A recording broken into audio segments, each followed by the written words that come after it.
Chapter 421 New Year Celebration. The New Year celebration is held in front of the Radcliffe Reading Room at Adar Public University. Although this circular Palladian-style building looks only 4 stories high, it is one of the most eye-catching landmarks of Adar Public University.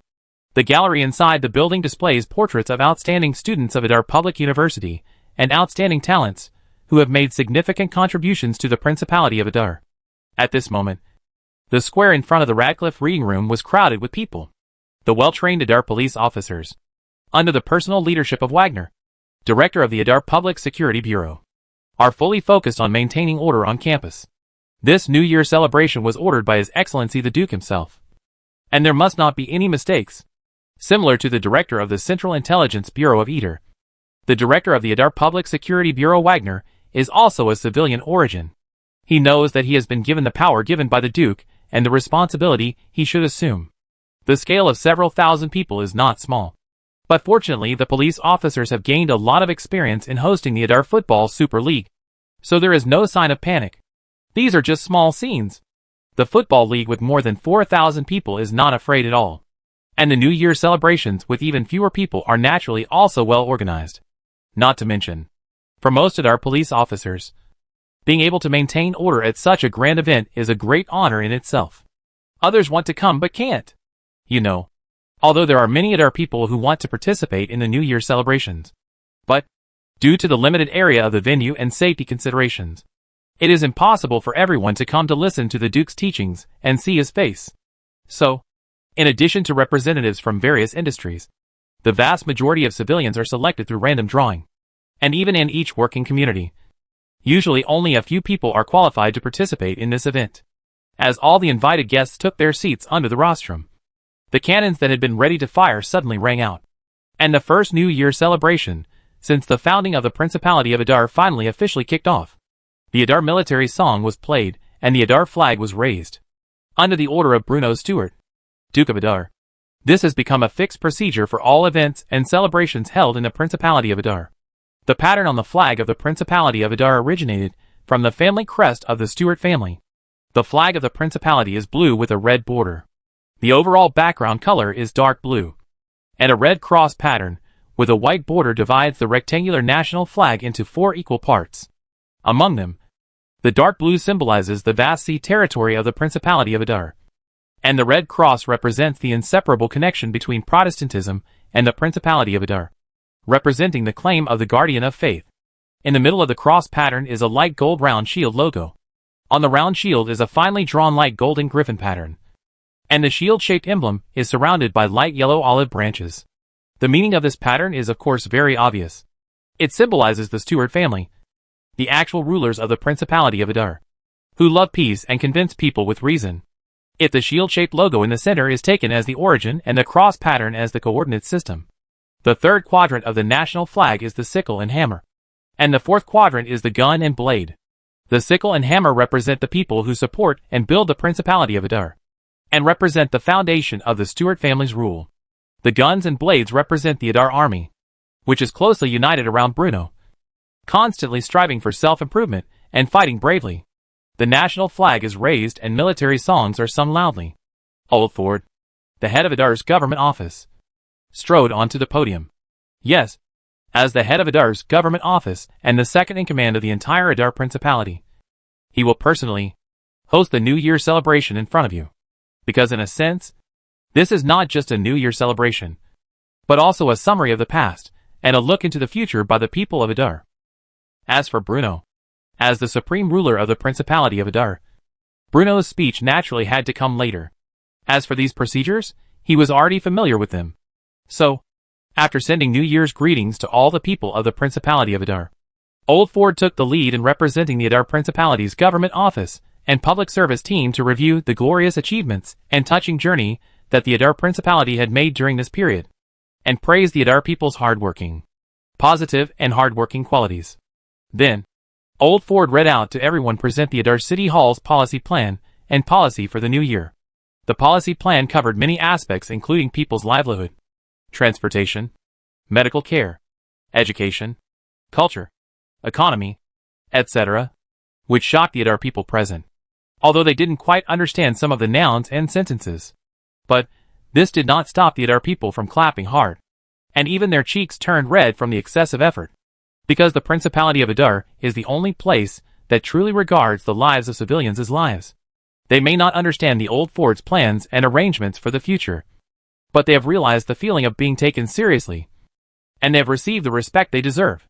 And even if you don't understand, it doesn't matter, because in the coming week, Adar Daily will invite experts or relevant personnel to analyze every word and sentence in the policy address and break it down into easy-to-understand words and paragraphs for reference and supervision by civilians.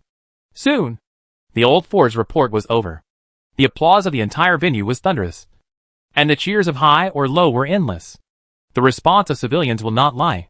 During this time, the Idal people clearly felt the tremendous changes in Principality Idal.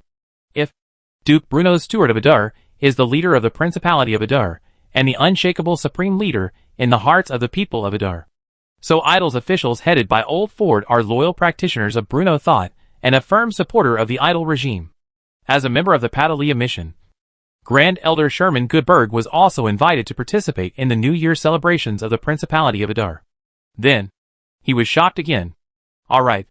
Although he had developed a strong heart during these days, the shock brought to him by the Principality of Adar never ceased.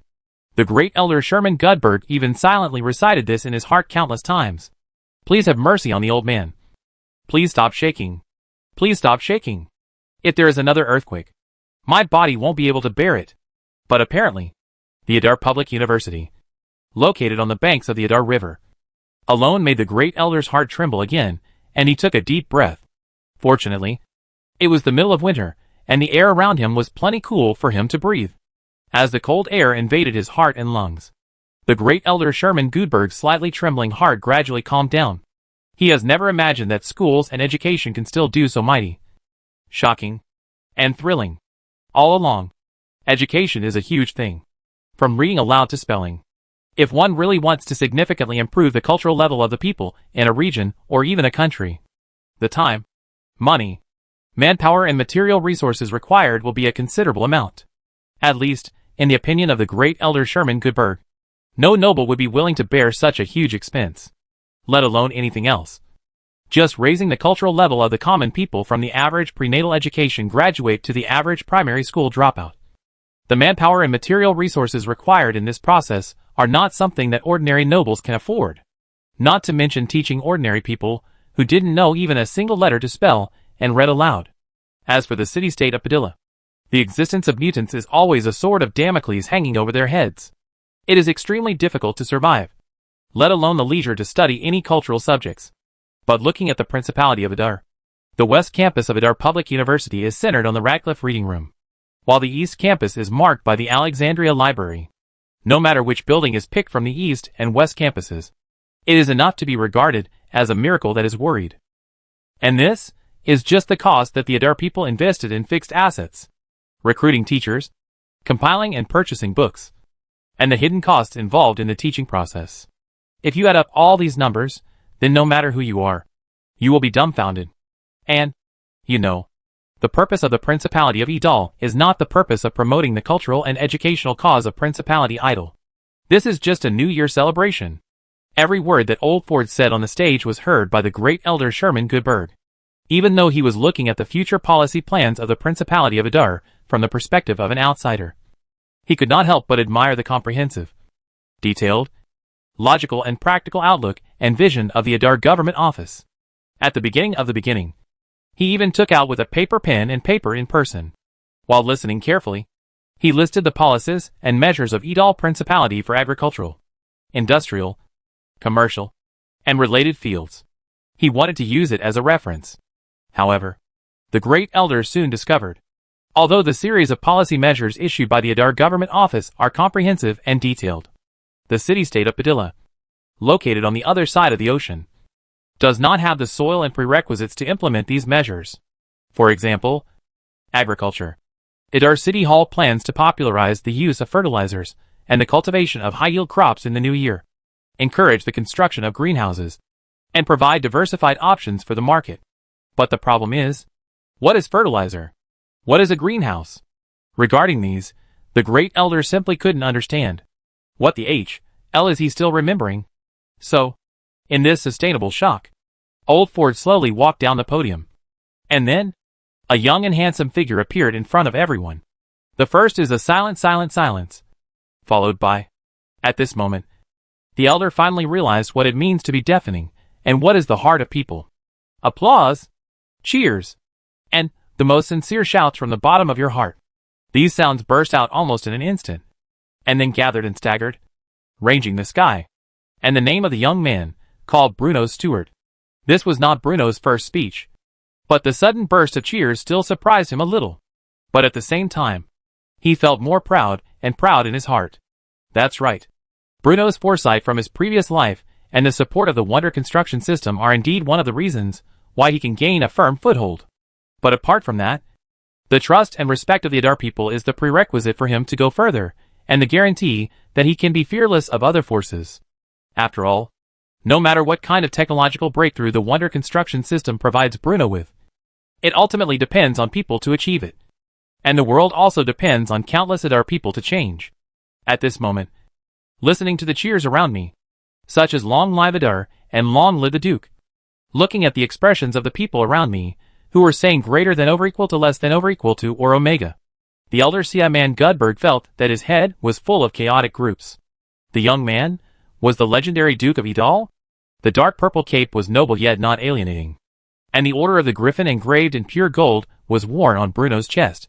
Dead of dressing, decent dresses, countless Idal people widened their eyes and scrambled to see the respect of the Duke. And the most thing that makes people feel stunned is, just on Bruno's left shoulder, a young griffin was shrinking his neck vigilantly, carefully looking at everything around him. To all the people living on this land, nobles, or merchants from afar, I am the ruler of this land, the patriarch of the Stewart family, the Duke of Adar, Bruno Stewart. Bruno's voice is steady and powerful, which always makes people feel convinced, especially when Bruno announced with great affirmation to everyone present. From now on, any human trafficker or slave trader who abducts or harms Adar people will be included in the red wanted list by the Principality of Adar. The atmosphere in the conference hall reached its peak, because just this month, the Idle Central Intelligence Bureau has used actual actions to practice the words of Bruno. From the inland of the empire to the kingdom of Basel, hundreds of Adar people returned to their homeland with the help of Adar agents, which made the reputation and credibility of the Adar regime rise to a higher level in everyone's mind. That is, in front of all the Adar people, Bruno officially announced that the Principality of Adar would issue a new currency in the new year. Only, Bruno did not call it paper money. A new type of currency with Adar characteristics, in line with Adar's magical technology and economic and social development, and with a new anti-counterfeiting mark. According to Bruno's explanation, although this currency looks extremely thin, the selected materials are extremely special, and the new anti-counterfeit logo is printed internally, which is a necessary choice for developing the Idal economy.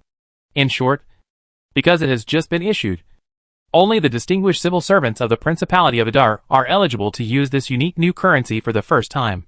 Chapter 422 Bruno's Development Plan. Bruno made a very mysterious statement about the banknotes that the Principality of Adar was about to issue. But this isn't all nonsense, because, strictly speaking, the new currency of the Principality of Adar cannot really be considered as ordinary paper money. In the previous life, the raw material of banknotes is mainly cotton pulp, and sometimes it is mixed with some hemp pulp, chemical wood pulp and other raw materials, so that the banknotes can be folded more than thousands of times.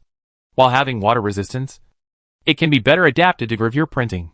In this era, the Principality of Adar naturally cannot produce high-end products such as chemical wood pulp. But this does not pose any difficulty for the craftsmen and scientific researchers of the Principality of Adar. In the process of making pulp, they creatively tried to add all kinds of unique and strange metal minerals and treat pulp. Then, after a hodgepodge of creations time and time again, the Principality of Adar's unique banknote paper finally came into being. Admittedly, the cost of this kind of paper is much higher than ordinary writing paper. But this thing is made of money, compared with other manufacturing production activities. The act of directly making money has obviously elevated the development of the manufacturing industry in the Principality of Adar. Of course, the selection of coin materials is only the first step in making new coins. The researchers from the Adar Array Research Laboratory and the Adar Institute of Physics were responsible for a small step each: engraving the anti-counterfeiting logo and anti-counterfeiting layer designed by Bruno himself on the banknotes. The pattern on the new banknotes was designed by the new civil servant and chief art consultant of the Principality of Adar. And his name is Vaya. Vaya passed the first civil service exam of the Principality of Adar and was admitted to the Adar government office. Although his written test results were not outstanding, he was specially recruited by the Adar Public Security Bureau due to his outstanding painting talent and was responsible for drawing portraits of the most wanted criminals in the Principality of Adar. After Bruno decided to issue a national currency with Adar characteristics, Vaya was seconded to the Adar Central Bank and became a member of the Adar Dollar Issuance Preparatory Group. At Bruno's request, the patterns printed on the small denomination banknotes of the Principality of Adar are mostly the spectacular buildings that now stand on the land of the Principality of Adar. Vaya arranged the wonders according to their different sizes to select the wonder patterns corresponding to banknotes of different denominations. In other words, the more amazing the spectacle looks, the higher the face value of the banknote. The Baths of Caracalla are printed on the dime bill. The Hanging Gardens are printed on the dollar bill. And the Radcliffe Reading Room, the iconic building of Adar University, is printed on the $20 bill. As for the 50 yuan and 100 yuan bills, on the front of these large denomination bills, the printed pattern is the portrait of Bruno Stuart, Duke of Adar. Bruno's speech was not long, and compared with Ford Sr.'s policy address, it could even be called short. But the concise words were steady yet powerful, and even every word Bruno said was firmly imprinted in the hearts of the Adar people. What surprised Bruno the most was that when he announced the issuance of a new currency that was not measured in physical metals, the Adar people did not show the hesitation he had expected. On the contrary, when the civilians heard that this was for the economic independence and social stability of the Principality of Adar, the people of the Principality of Adar burst into cheers as loud as before. Perhaps this is the Adar people's recognition of the Adar Government Hall and their trust in the Stuart family. The speeches were over, but the New Year celebrations did not end there. As burning torches were thrown into the woodpile by Adar police officers, a raging bonfire began to rise around the crowd. Roasted whole lamb, roasted beef, beggar's chicken, grilled fish skewers. The chefs of the Lord's Castle and Uncle Dale's fried chicken shop were already eager to try, and they had already prepared a rich variety of ingredients for the people who came to participate in the celebration. The military band began to play. The civilians began to sing and dance.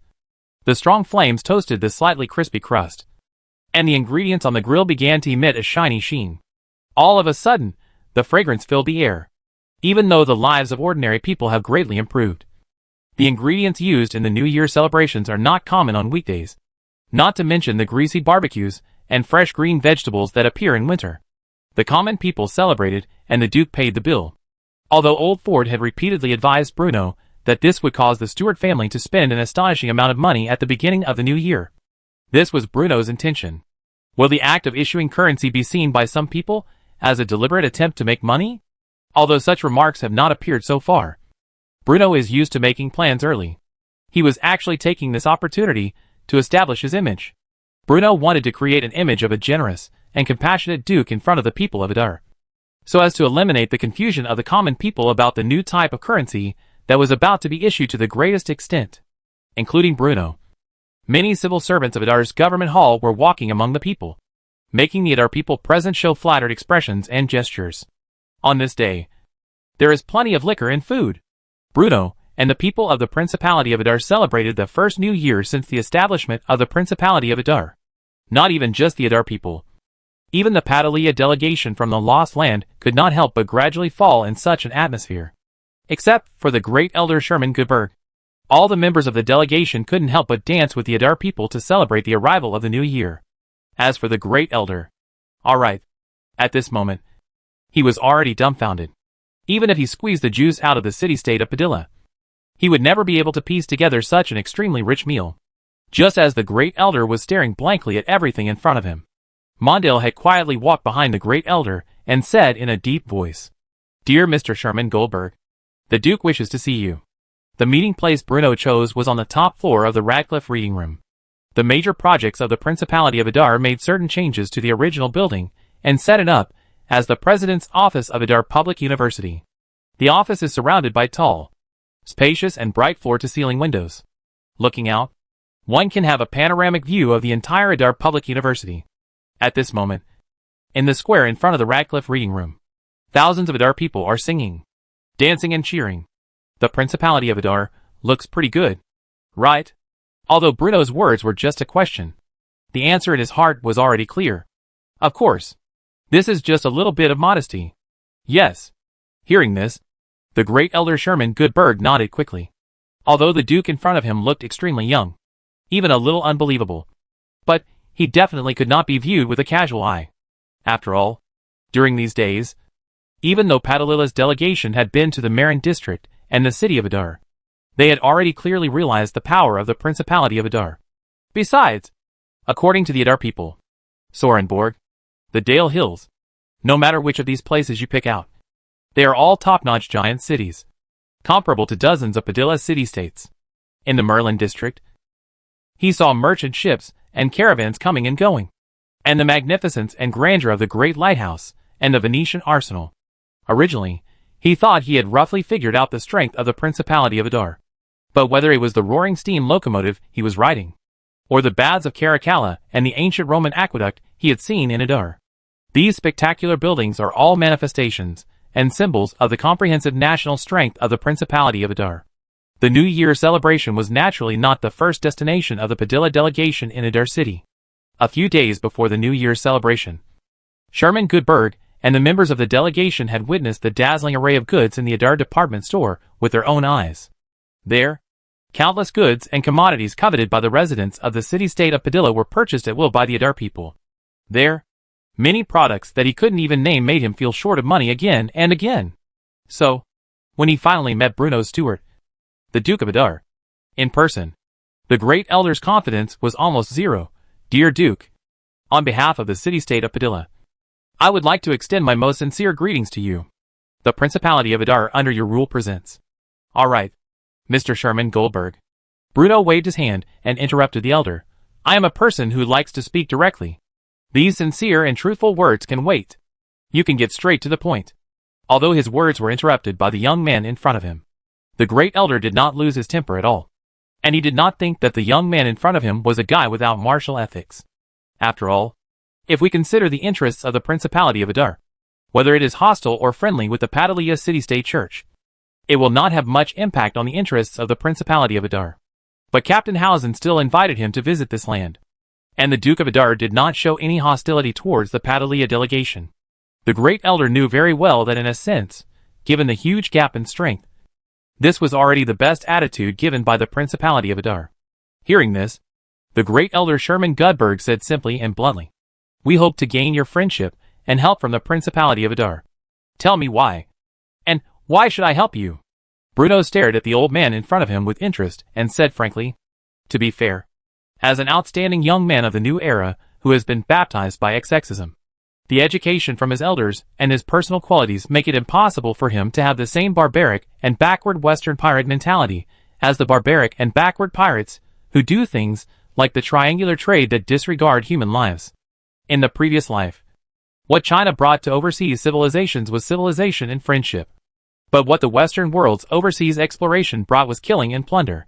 Bruno certainly wanted to expand the territory in the Lost Land and make the Principality of Adar gain a foothold on the other side of the ocean. But he had never thought of doing what the Americans did, talking about human rights while wiping out the indigenous people who originally lived on another continent. Bruno hoped to use a civilized way to make the people of the Padilla city-state voluntarily join the embrace of the Principality of Adar. As for friendly communication on the physical level, it is always the last resort and trump card he will take. In a sense, Bruno would rather call it a baptism of civilization, or a cultural victory. Take Civilization 6 as an example. Before Bruno traveled through time, when he was playing Civilization 6, he did not like to pursue domination victory and become the captain of the team. Instead, he preferred cultural victory or technological victory. Of course, if cultural victory is really impossible to achieve, then the goal of cultural victory can be achieved by destroying other countries. So, Bruno had actually made up his mind. But he still hoped to hear the opinions and insights of the great elder Sherman Goodberg. The great elder cleared his throat and said in a deep voice, Although the Principality of Adar is thousands of miles away from mutants, in my opinion, No matter where you are, or what your stance is, mutants are always a common threat to human civilization. As he spoke, he glanced at Bruno cautiously, fearing that the Duke had underestimated the threat posed by mutants. But Bruno looked calm, with no change in expression. Moreover, over the years, the strength of the mutants has been growing stronger. The number of city-states on the continent we are on, that is, the number of city-states on the west coast of the Lost Land you mentioned, has dropped by nearly half. Besides, if the Principality of Adar wants to expand its territory in the Lost Land, then the city-state of Padilla can also provide the nobles with all possible assistance. After all, although the city-state of Padilla does not have the powerful weapons that the Adar people have, it has rich experience in fighting mutants. What kind of help do you want? Bruno took a sip of coffee and looked into the eyes of the Great Elder. Hearing Bruno's words, the Great Elder was not polite at all. Every spring, mutants gather in large numbers and, out of their hunting instincts, attack human habitats. We call this phenomenon the beast tide. Beast tide? Bruno's brows finally frowned slightly. In the video The Forgotten Past.mp4, there is no mention of the related phenomenon in the Wonder construction system. So, perhaps this is one of the consequences of God's evil intentions getting out of control? Yes, the beast tide. The Great Elder nodded seriously. If possible, what we most hope to get is direct support from the Adar army, or to reach a comprehensive trade with your country covering weapons, food, clothing, etc. As for the things we can trade, at this point, the Great Elder was speechless for a moment, because he really couldn't think of what he could use to trade with the Adar people. Indeed, the Lost Land has extremely rich mineral resources, but the Adar people can completely obtain them by their own force, and there is no need to find a Padilla city-state as a middleman to make a profit. Only, before the Great Elder could come up with anything, Bruno suddenly said, I want people. The Principality of Adar can help you, and can even provide you with direct military support, and can also trade with you. And my request is very simple.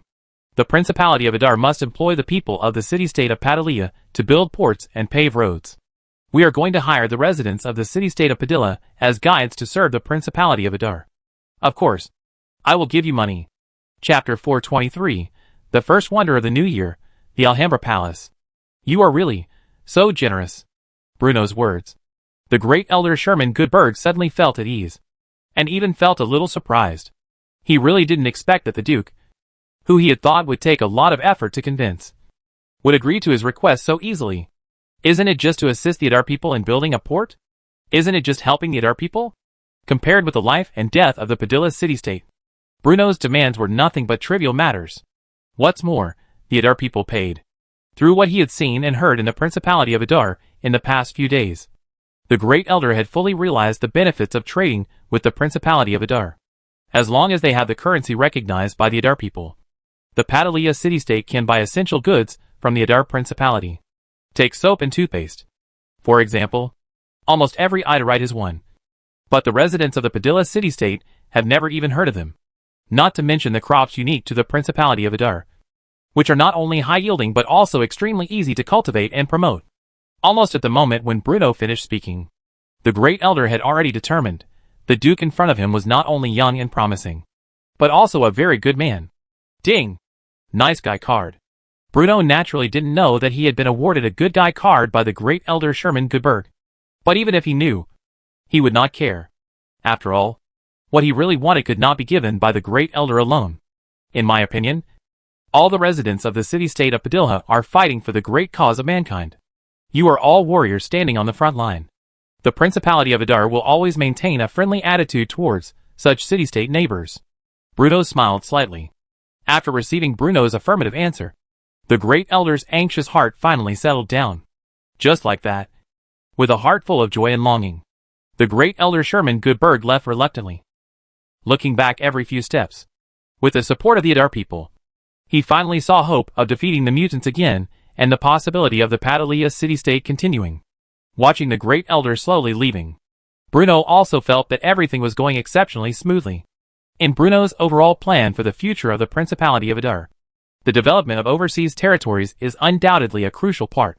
Prior to this, the reason why Bruno regarded the other side of the ocean as his promised land was simply because the Principality of Adar could not find a suitable breakthrough on the continent under its feet. And now, the turmoil in the empire and the conflicts and disputes occurring across the empire undoubtedly provided the Principality of Adar with the opportunity to expand its territory on this continent. But even so, the extremely rich resource deposits in the Lost Land had already made Bruno unable to take his eyes away for a moment.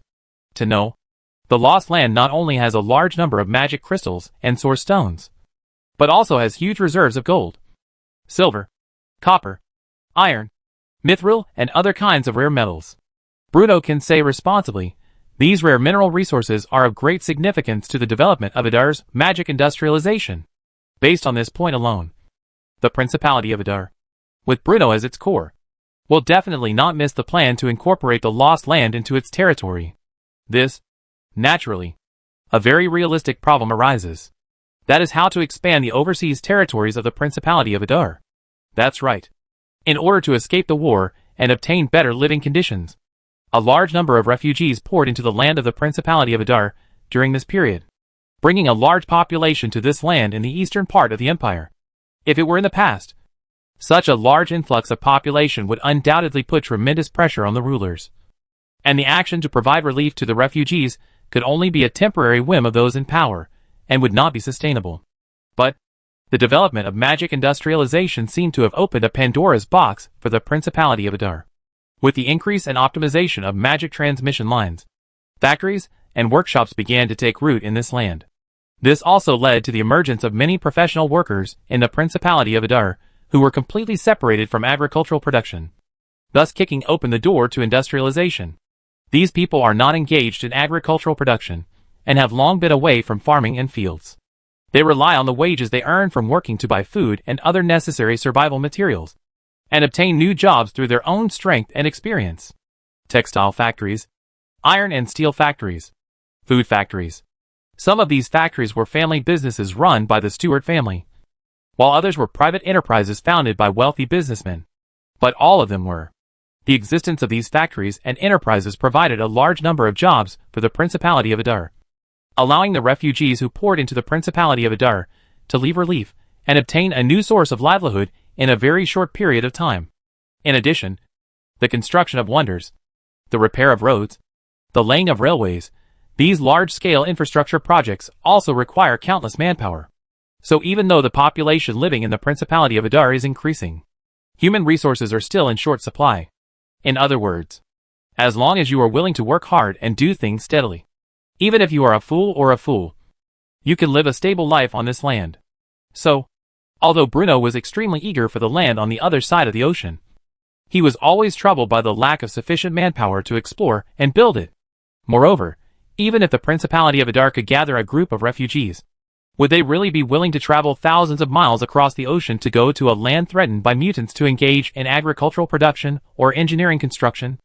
They might really be willing to do so.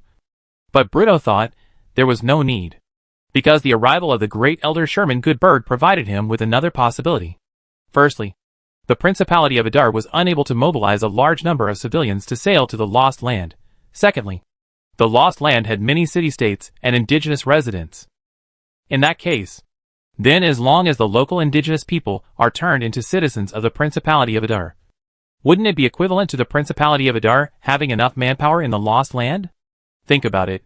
The city-state of Padilla alone has a population of nearly 10,000, which, if rounded off, is 10,000 people. According to the great Elder Sherman Goodberg, there are about 7 or 8 city-states on the west coast of the Lost Land. If there are larger medium-sized city-states among them, then there are a total of 100,000 people. If we could bring these hundreds of thousands of people under the rule of the Principality of Adar. Wow! That would be terrible. Of course, although this sounds simple, it requires a very large plan to actually implement it. After all, the Principality of Adar is an outsider that suddenly broke into the Forgotten Land. If we really want to assimilate the indigenous people living in the Lost Lands, or even make them have a true sense of homeland and national identity, there is still a long way to go. Only, a big plan does not mean a difficult plan. For humans, mutants are undoubtedly a threat. But for Bruno, the mutants are an opportunity for the Principality of Adar to accelerate its expansion and shape the national identity of the local indigenous people.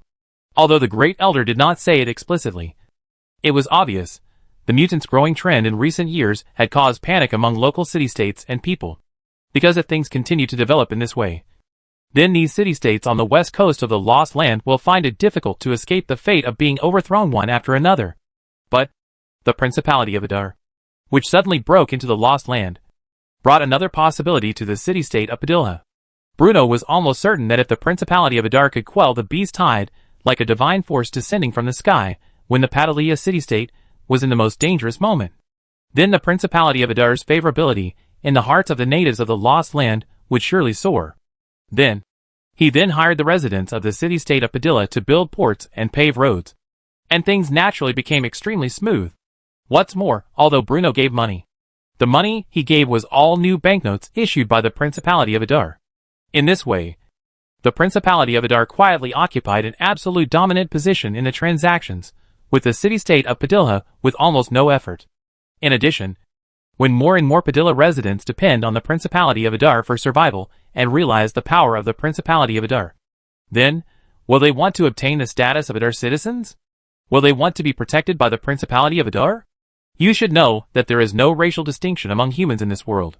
All people share the same origin, and there is no obvious difference in appearance or looks. What Bruno needs to do is to make them fully aware of the benefits of becoming Adar people, and then spontaneously maintain the rule of the Stuart family and recognize the jurisdiction of the Principality of Adar over the Lost Lands. So, not only military and trade support, Bruno even plans to open a school in the Lost Land. This is not out of kindness, but a cultural investment that the Principality of Adar must make. In the previous life, Old Roosevelt adopted Edmund James's suggestion and used the war reparations paid by the Qing government to build a school on the flower-growing family's land, named Preparatory School for Studying in the United States. As the name suggests, the purpose of doing this is certainly not out of good intentions, but to educate a new generation of young people, and then influence more people, promote their own values around the world, and cultivate pro-American talents. The reason why Bruno knew about this preparatory school for studying in the United States founded by Americans was because its reputation later became so loud that everyone in the country knew about it, because its other name is Tsinghua School.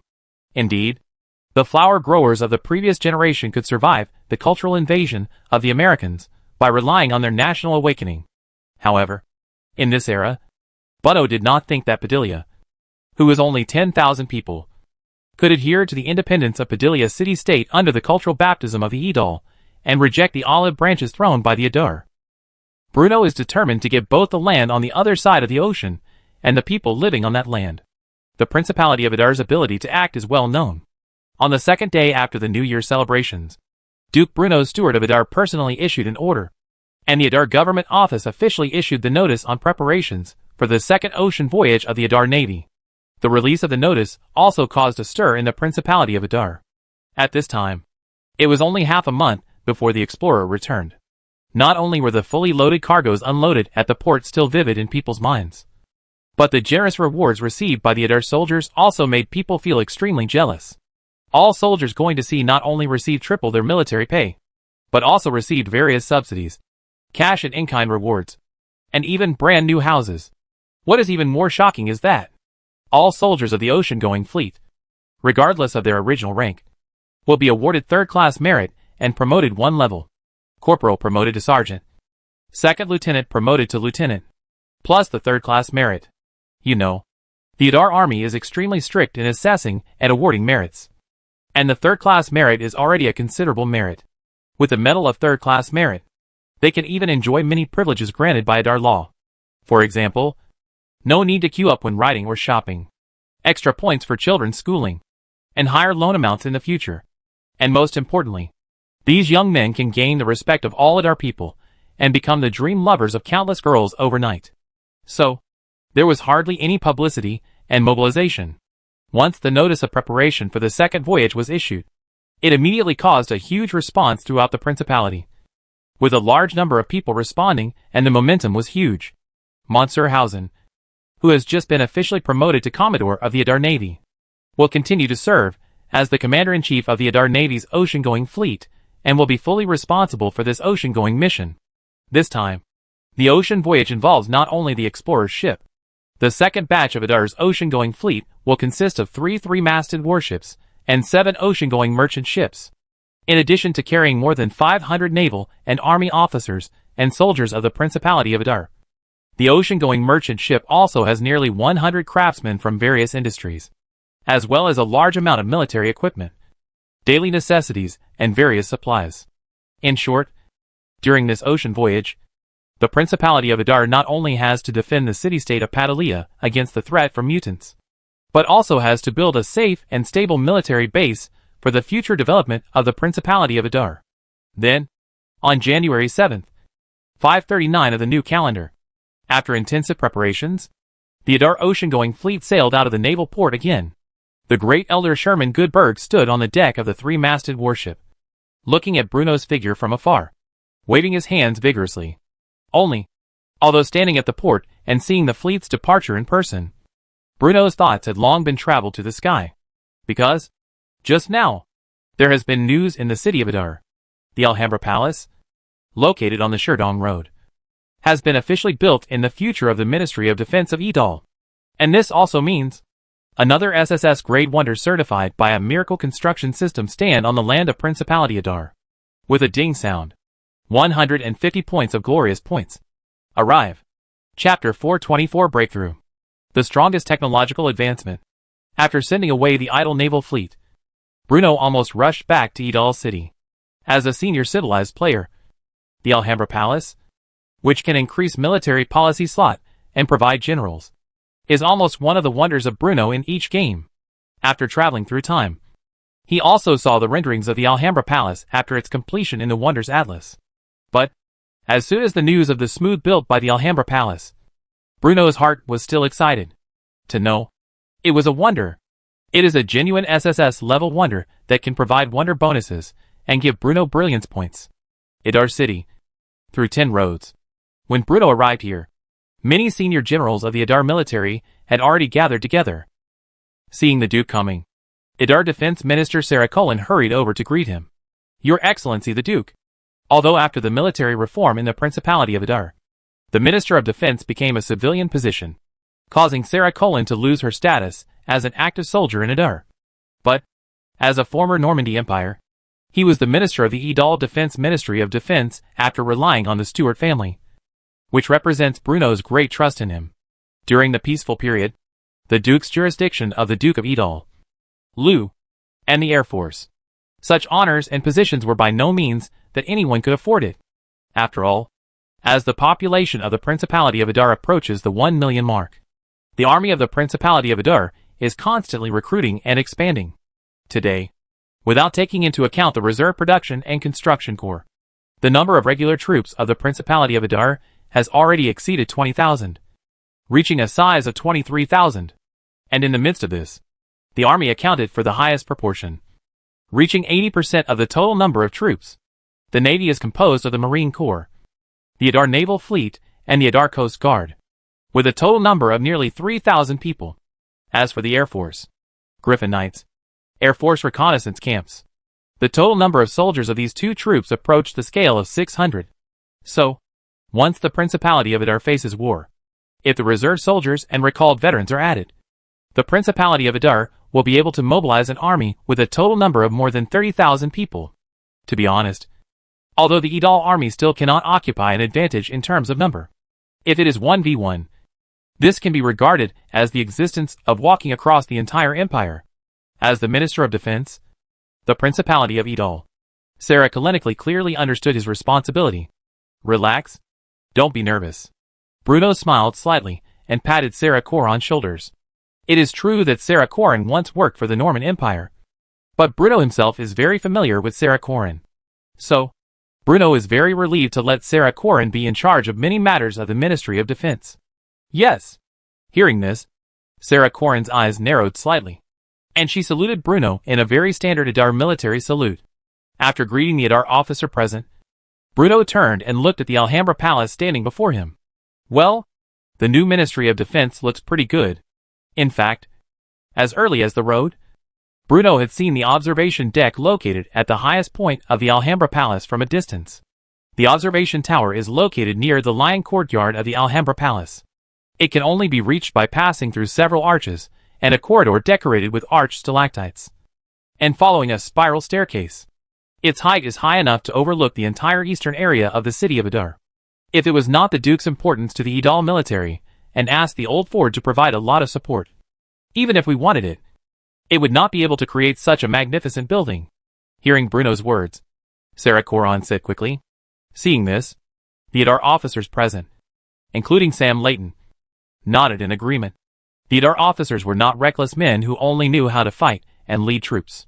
They knew very well in their hearts that if Bruno had not personally issued an order to the Government Affairs Office, the Alhambra Palace would not have been built in its current state. Because in the beginning, Old Ford really didn't want to approve the money.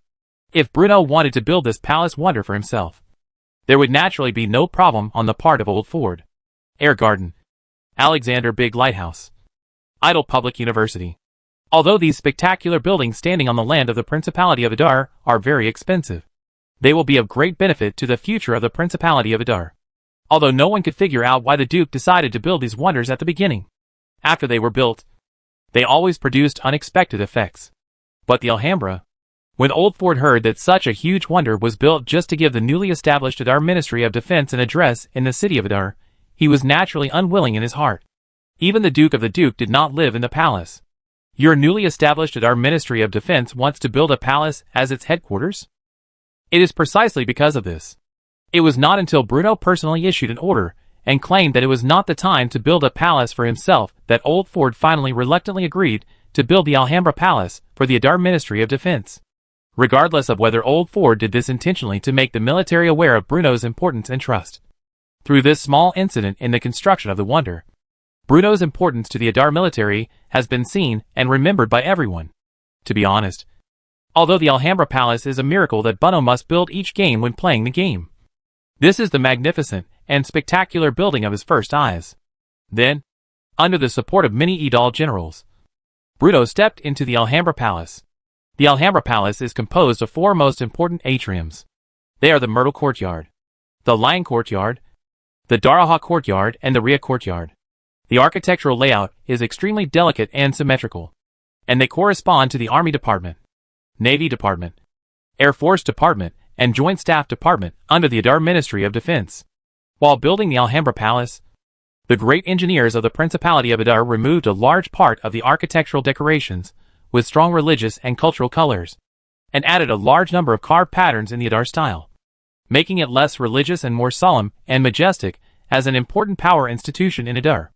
After all, transplanting the Alhambra Palace, which was originally located at the foot of the mountain, to the city of Adar requires a certain degree of correction and adjustment to the original architectural structure, so it is not difficult to understand. The first thing that catches your eye is the Myrtle Courtyard surrounded by marble columns. This is the most important group space in the Alhambra Palace. It is named after the luxurious central fountain in the middle of the courtyard, and the myrtle hedges on both sides. Walking in the Myrtle Courtyard, the exquisite traditional lattice patterns on the outer walls of the corridor, and the quiet and clear pool water complement each other, making people feel as if they are in a floating and ethereal holy place. Next, passing through the exquisitely carved arched corridor, the Army Department under the Adar Ministry of Defense suddenly appeared in front of Bruno. Here is the location of the Lion Court. 12 strong and powerful white marble stone lions supported large fountains splattered with water. The intricate stone jewelry carved highlight the superb skills of the Idal Principality engineers. As Bruno's footsteps became deeper into the Alhambra Palace, the officers present could not help but amazed, and even ashamed of emotions began to spread in their hearts. Except for the Sarah Coron, the Minister of Defense of Idal. Many of them have never visited the Alhambra Palace before that. It was not until this moment that the senior generals of the Principality of Adar finally realized why the Adar government office, headed by Old Ford, was unwilling to allocate the funds and capital needed to build the Alhambra Palace. Because this costs too much. Bruno Stewart, the Duke of Adar, has only been living in the hanging gardens at the foot of Mount Almes. But the Adar Ministry of Defense has already moved into the Alhambra Palace? Apart from anything else, if I were in Old Ford's position, I would definitely not agree to a construction plan of this scale. The security and stability of the Principality of Adar depends on the loyalty of Adar soldiers. So, don't be nervous. And don't shirk it. You are worthy of this honor. If you really feel that you have not deserved it, then you must work twice as hard from now on. Because only in this way can you be worthy of the title of Adar soldier. Yes. Upon hearing this, the Adar officers present stood at attention and saluted, feeling deeply moved. What's this? This is the trust and appreciation of the Duke. If they cannot keep the enemy away from thousands of miles, how can they have the face to be called Adar officers? Only, what these senior generals of the Principality of Adar don't know is, Bruno chose the Alhambra as the headquarters of the Adar Ministry of Defense just for the sake of convenience. If the Adar Ministry of Defense had not been established, the one who would now be in charge of the Alhambra would be the Adar Government Office or the Adar Central Intelligence Agency. Because what Bruno really values is the wonder bonus that building the Alhambra Palace can bring to the Principality of Adar. The Alhambra Palace option is actually one of the first wonders unlocked by the wonder construction system. Even as early as the construction of the Hanging Gardens of Babylon, Bruno could have chosen to build the Alhambra. See Chapter 40 for details. However, Bruno did not choose the Alhambra Palace at that time, but built the Namur fortress guarding the banks of the Solon River, thus improving the defense system of the Principality of Adar and consolidating the rule of the Stuart family. After all, the wonder bonus after the completion of Alhambra Palace is to give the wonder owner 2 technological upgrades that are in urgent need of breakthroughs. At that time, the Principality of Adar had no technological advancement at all. Even if it had any advancement, the most it could do was to build a 4-wheeled carriage that could turn on its own. But this is of no use to the Principality of Adar. As long as he gathers a group of craftsmen, Bruno can accomplish this kind of improvement himself. There is no need to waste the precious opportunity for technological advancement. But it's different now. Magical industrialization is developing rapidly. Steam locomotives are running smoothly, and the Tower of Babel is being built. In addition, the Principality of Adar is facing an external threat from the Church of Light. If the Alhambra Palace can bring 2 powerful technological upgrades to the Principality of Adar at this most critical moment, that probably isn't rapid development. It's simply taking off into the sky on a rocket. Thanks to the system boss for sending the rocket. Thinking of this, Bruno listened to the senior Adar generals beside him express their loyalty with great emotion while activating the wonder construction system. And then, he just stood there in a daze. Right on the homepage of the wonder construction system interface, the names of the technological upgrades brought about by the construction of the Alhambra Palace were clearly listed, as if to prevent Bruno from missing them. Then, following the great elder Sherman Goodberg, Bruno was also shocked. And this was not just an ordinary shock. It was the kind of extreme shock that caused Bruno's hands and feet to go numb and his whole body to feel hot. Your Excellency the Duke? Your Excellency the Duke? The Adar generals present at the scene keenly noticed Bruno's abnormality and quickly surrounded him. Could it be that the flattery I gave him earlier was too corny and caused His Excellency the Duke to feel unwell? Then, they thought about it. The flattery I just gave seemed a little. Vomit. It's okay. Looking at the group of middle-aged men who were surrounding him more and more tightly, Bruno waved his hands quickly and said, I just suddenly have a headache. I'll go back and have a rest first. Upon seeing this, the generals on the scene made way for him and carefully escorted their Lord Duke to the carriage. Then, watching Bruno's frame gradually disappear into the distance, Sarah Corrin suddenly realized. Everyone. The powerful roar almost frightened all the generals present. If Sarah Colin was not the Minister of Defense of Adar appointed by Bruno himself, they would have gone up to have a physical and friendly exchange. What's wrong? Sam Layton frowned. Sarah Corrin's roar almost made his blood pressure soar. Your Excellency the Duke, shouldn't you have an heir? Hearing this, even these men who were originally a little angry couldn't help but fall into deep thought. Although Bruno knew very well that he was just shocked, the generals present did not know that. When the generals present thought about how His Excellency the Duke worked day and night for the country and the people, they felt a deep admiration and respect for him. Although the Duke is only in his early 20s, he is no longer young in this era. If anything goes wrong, thinking of this, even Malkarin, who had a somewhat eccentric personality, couldn't help but become serious. Bruno Stuart, Duke of Adar, has made great contributions to the development of the Principality of Adar to its current level. He is the core and leader of the entire Principality of Adar. But people will always grow old, get sick and die. What if the Duke, then who will inherit the Principality of Adar? To know, Bruno is the only child of the Stuart family. His Excellency the Duke should get married. We need a duchess. Sam Layton spoke first. That's right. I agree. My daughter is in good health. If your excellency the Duke, your daughter's big waist? You better stop thinking about it. Mal Karen, don't think I'm afraid of you. Back then. Alright. During the argument, the topic of Adar's generals seemed to have gone off topic. But the issue of the successor to the Principality of Adar and the selection of the future Duchess were finally taken seriously by the top leaders of the Principality of Adar at this moment. Of course they hope that Bruno can stay healthy forever. But succession is undoubtedly a very serious issue. And they can't expect all of this to be solved by Bruno's immortality. Sitting in the carriage leaving the Alhambra, Bruno sneezed without warning. Who is secretly talking about me behind my back again? Bruno frowned and rubbed his nose. Of course, he didn't know that his physical discomfort just now had caused the generals of the Principality of Adar to imagine so many things. But, even though he knew this, he had no time to think about anything else at this moment. The only thing he wanted to see now was, it is the technological advancement that the Alhambra Palace brought to the Principality of Adar. Technology Improvement 1, Magic Engine. Technological Improvement 2, Mental Signal Receiving Device. Chapter 425 The Birth of the Magic Engine.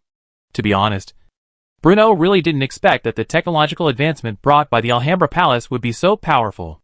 About this point, Bruno won't accept any rebuttal. In one word, the Wonder Construction System is awesome. What is the Magic Engine? As the name suggests, it is an engine that can be driven by magic power. This is an engine. Magic cars, magic trucks, even magic tanks, magic infantry fighting vehicles. This is no longer a simple technological advancement. It is simply a technological revolution. This is a technological revolution based on the magical industrialization of the Principality of Adar. From then on, the steel torrent is not a dream. Firepower covers the battle sky. Almost as soon as the word magic engine came into Bruno's eyes, those war weapons that only existed in the previous life flashed through his mind again and again. The roar of the artillery and the swift steel chariots. These will no longer be just memories and fantasies in Bruno's mind, but a future that may be born on this land at any time. Indeed, the Principality of Adar has no will. But the Principality of Adar has magic, whether for civilian or military purposes. From now on, the transportation in the Principality of Adar, and even the daily life of the Adar people, and the social structure of the entire continent, will undergo tremendous changes. If we ignore the second technological improvement brought by the Alhambra Palace, then it would not be an exaggeration to call it the best reward given by the Wonder Construction System.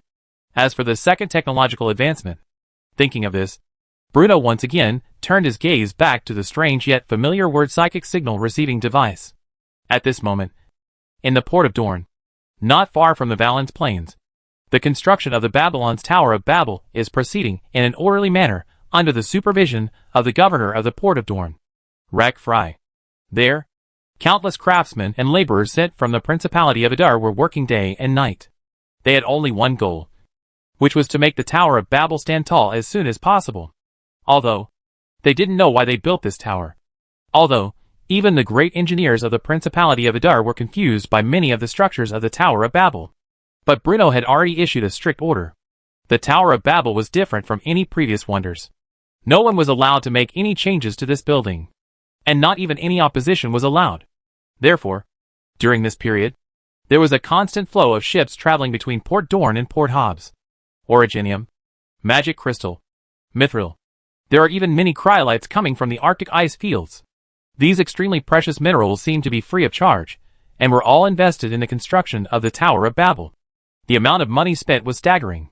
But no one knows the Tower of Babel better than Bruno. Bruno knew clearly that he only needed to wait until this wonder was completed, and then stuff all the Ebbinghaus snails that he had captured and forced to hibernate into it. So, an ultra-large signal transmission tower linked by spiritual power will officially stand on the land of the Principality of Adar. Prior to this, Bruno has always been worried that he has the Tower of Babel to send mental power. But he has no way to receive the information contained in the mental power. And now, the birth of the psychic power receiving device perfectly solved the problem that Bruno had been worried about before. The existence of the Tower of Babel can channel the disordered spiritual power of the Ebbinghaus snail, thereby radiating and covering the Principality of Adar, and even every corner of the entire continent. According to the description given by the Wonder Construction System, this mental power receiving device brought about by technological advancement can receive and send simple information after processing. The loop is closed. Family. This kind of mental receiving device is a bit similar to the wireless telegraph in the previous life. It cannot directly send and receive text messages, but it can use special codes to replace text and numbers, and then transmit information over long distances through coordinates. In fact, Bruno had also imagined whether the magic engine and the mental receiving device could be combined to form a magic version of the humanoid Gundam. But obviously, it couldn't be done, because this thing is not as simple as it sounds.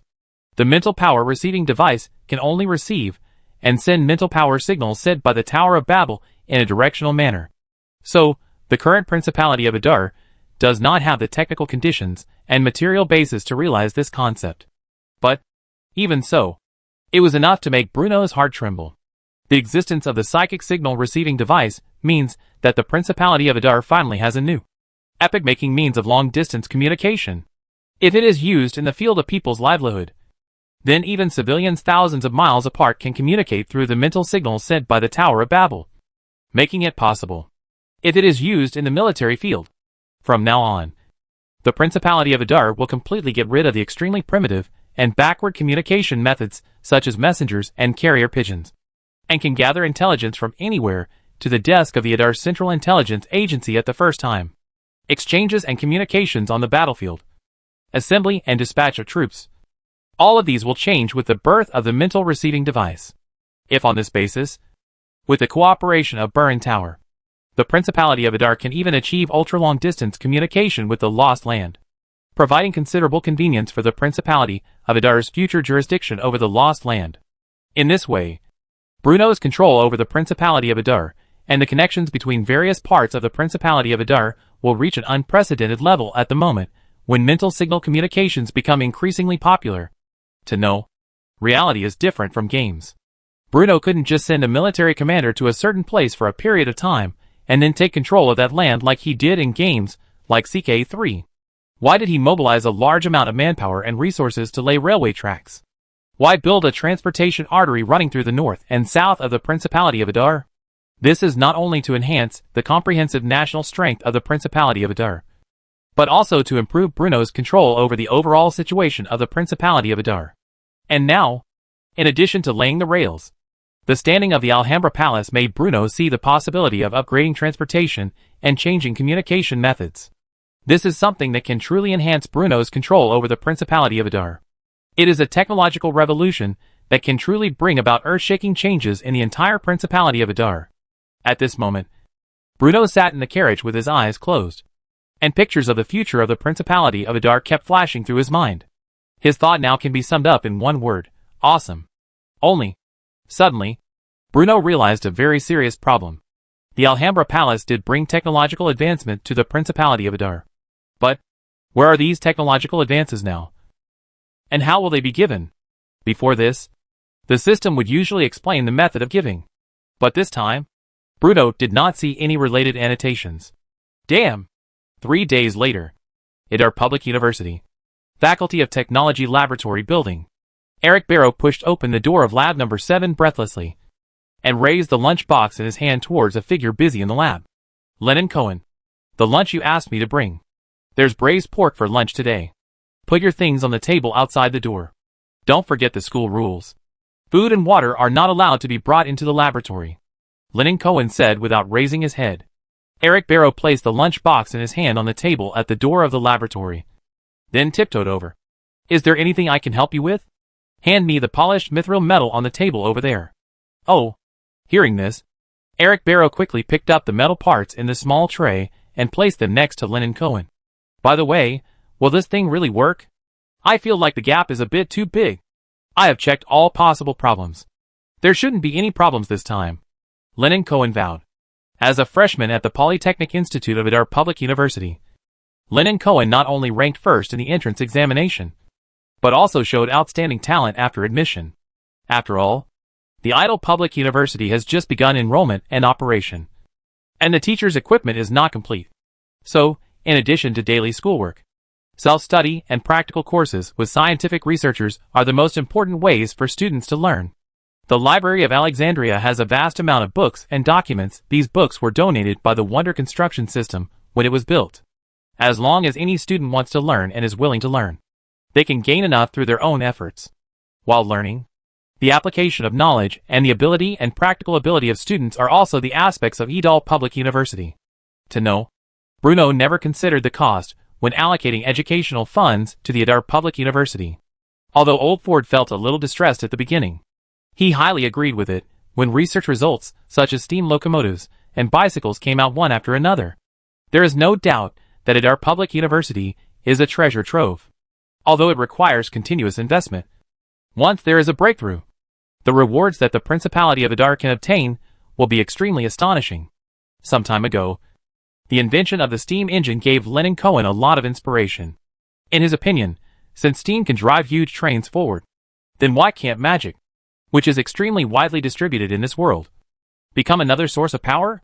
So, relying on his understanding and application of science and engineering knowledge, Lenin Cohen successfully applied for the use of Laboratory Number 7 in the experimental building. Therefore, Lenin Cohen put forward his own idea: steam is just a transition. Magic is the end.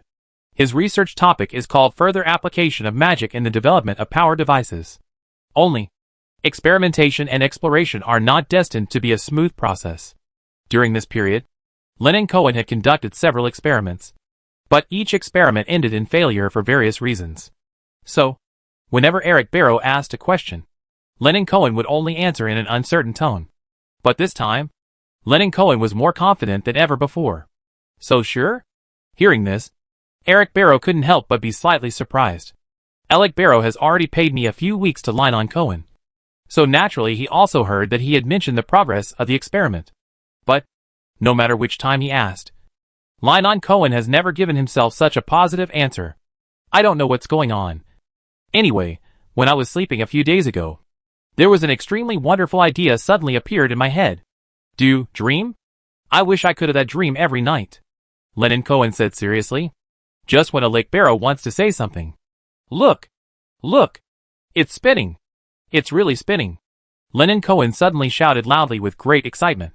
Hearing this, Alec Barrow's eyes. I saw that under the drive of an extremely complex structure, a heavy iron rotor began to slowly rotate under the driving of the rope. You turned it with your hand? No. Absolutely not. Lenin Cohen said excitedly. It's magic. Magic can really become a new source of power. On the other side, the idle French Array Research Lab. Million rubbed his slightly swollen head and asked Ainer aside, is this even better? There is no physical object yet, and we don't know the deeper principles. But if my judgment is correct, after such a transformation, it should be able to receive the spiritual power signals from the Babylon Tower of Babel. Damn! When will Babylon Tower be built? Otherwise, we can't test whether this thing is useful. Million couldn't help complaining. It's not slow. The Duke mentioned before that before April this year, the Babylonian Tontion Tower can be officially opened. But that will take a long time. Then let's do a simple test first. If there are no problems with the preliminary test, we will go to the Duke to report the good news. After all, the Duke is the designer of the Tower of Babel. I believe he knows a lot more about the internal structures related to receiving mental power than the rest of us. Yes, whether it is a magic transmission node like Stonehenge, or a special wonder that can stimulate mental signals like the Tower of Babel. As long as these building components will be directly presented to all Adar people, the wonder construction system will not give them inexplicable wonder bonuses. The reason why Stonehenge can absorb and transmit magic power is because of the special arrangement of source stones and magic crystals, which enables it to attract more magic power under the influence of magic. The reason why the Tower of Babel can channel the spiritual power of the Ebbinghaus snail is because of the special arrangement of cryolite and other rare metals, which allows the Ebbinghaus snail to use this as a basis to disperse their originally disordered spiritual power signals to all parts of the continent. So, the first time from Bruno's architectural drawings from Babylon Tower, he handed over the task of researching and disassembling it to Million, Arnell and others. But, what Bruno did not expect that the wonders brought by the Alhambra Palace made Million and others in place to develop a cross-era communication equipment that can receive mental signals. Therefore, when Bruno's report from Adar Institute of Technology and Adar Array Research Laboratory was delivered to Bruno's desk at the first time, his heart, which had been hanging in the air, finally settled down. Line on Cohen? I feel that this name is a bit familiar. Mondale thought for a moment, and then said quickly. He was the first in the Adar Public University entrance examination this year. You have personally marked his test paper before. The magic engine cannot be delayed. There is no need to save money. Give him an additional 500 gold coins in research funding. Send a group of researchers to help him. I want to see the real thing as soon as possible. As you wish. Your Excellency the Duke. Hearing this, Mondale nodded quickly. Chapter 426 A Diary. 500 gold coins. At first glance, don't seem to be many. But if you convert it, then the money is equivalent to 200,000 Adar dollars after Idal's currency reform. Alright. It seems that there are still not many. But if the prices of this era are replaced, then this is really a huge sum of money. If you use it to buy a house, this money is enough to buy the vast number of well-known houses in the city of Idal. That is why, when Lennon Cohen, who was shocked, confirmed again and again that he had indeed received 200,000 yuan of research funding from Adar Public University, he was speechless for a moment. Incredible. Of course, he knows his invention value. And of course, he also knows how great this new source of motivation can bring to Principality of Idal. But, when the $200,000 grant was actually put into his hands, Lennon Cohen still felt like he was dreaming. Admittedly, this money was not a reward for him, but rather the cost of supporting his research, improvement, and testing of the performance of the magic engine. However, even so, he realized the heavy trust from the Duke. If it were any other noble lord, who would value the scientific research results of a student of commoner origin as much as Bruno does? Wrong. If it were any other noble lord, the only way out for the common people would be to farm in the fields for the rest of their lives. And they would not have the opportunity to learn spelling at all. Therefore, what Bruno gave to Lennon Cohen can be called the grace of rebirth. Work hard and don't let down the Duke's trust and expectations of you. Mr. Nicholas, president of Adar Public University, said so. Don't worry. As long as we have enough financial support and a research team, we will definitely be able to create a new means of transportation. A new creation that does not rely on rails to operate. Lennon Cohen vowed. With the support of the Duke's great strength. If he can't hand over a satisfactory answer sheet, then Lennon Cohen feels that he can be killed directly. He knew clearly that from a commoner to a student, and then to a researcher developing magic engines, this transformation and opportunity was entirely given to him by the Duke. And, although Bruno was not directly involved in the research and development and application of the magic engine, he gave Lennon Cohen very valuable forward-looking opinions. His originally blocked thoughts suddenly became clear. In addition, since the extremely important scientific research results of the magic-guided engine come from your hands, then you should have given you enough rewards and promotion opportunities. After all, you have just entered school not long ago. So, the Duke has issued a special instruction to grant you the title of assistant researcher for the time being. After graduation, the honor and status that should belong to you will definitely not be absent. Oh my God! Praise the wise and great Duke. May the glory of the Stewart family shine on this continent forever. Lennon Cohen was slightly moved and praised sincerely. As a student of Adar Public University, Lennon Cohen had already learned about many regulations of Adar Public University through the student handbook and school charter as early as when he just entered the campus. And in it, the evaluation criteria for students, teachers and scientific researchers are an extremely important category. According to the school's Articles of Association of the Adar Public University, students at Idal Public University can be certified as a bachelor after graduating normally. If you choose to stay in school to continue your studies, then after meeting certain conditions, you can be certified as a master or doctoral student based on your years of study and scientific research results. The evaluation of teacher titles is divided into 4 levels: teaching assistant, lecturer, associate professor, and professor. There are also assistant professors and visiting professors, which together constitute the teacher system of Adar Public University. In addition, researchers in scientific research institutes are strictly divided into 5 levels: intern researcher, assistant researcher, junior researcher, intermediate researcher, and senior researcher. As for Lennon Cohen today, actually, the just established Idal Public University must not have a clear restriction of the student's school year limits than how many years.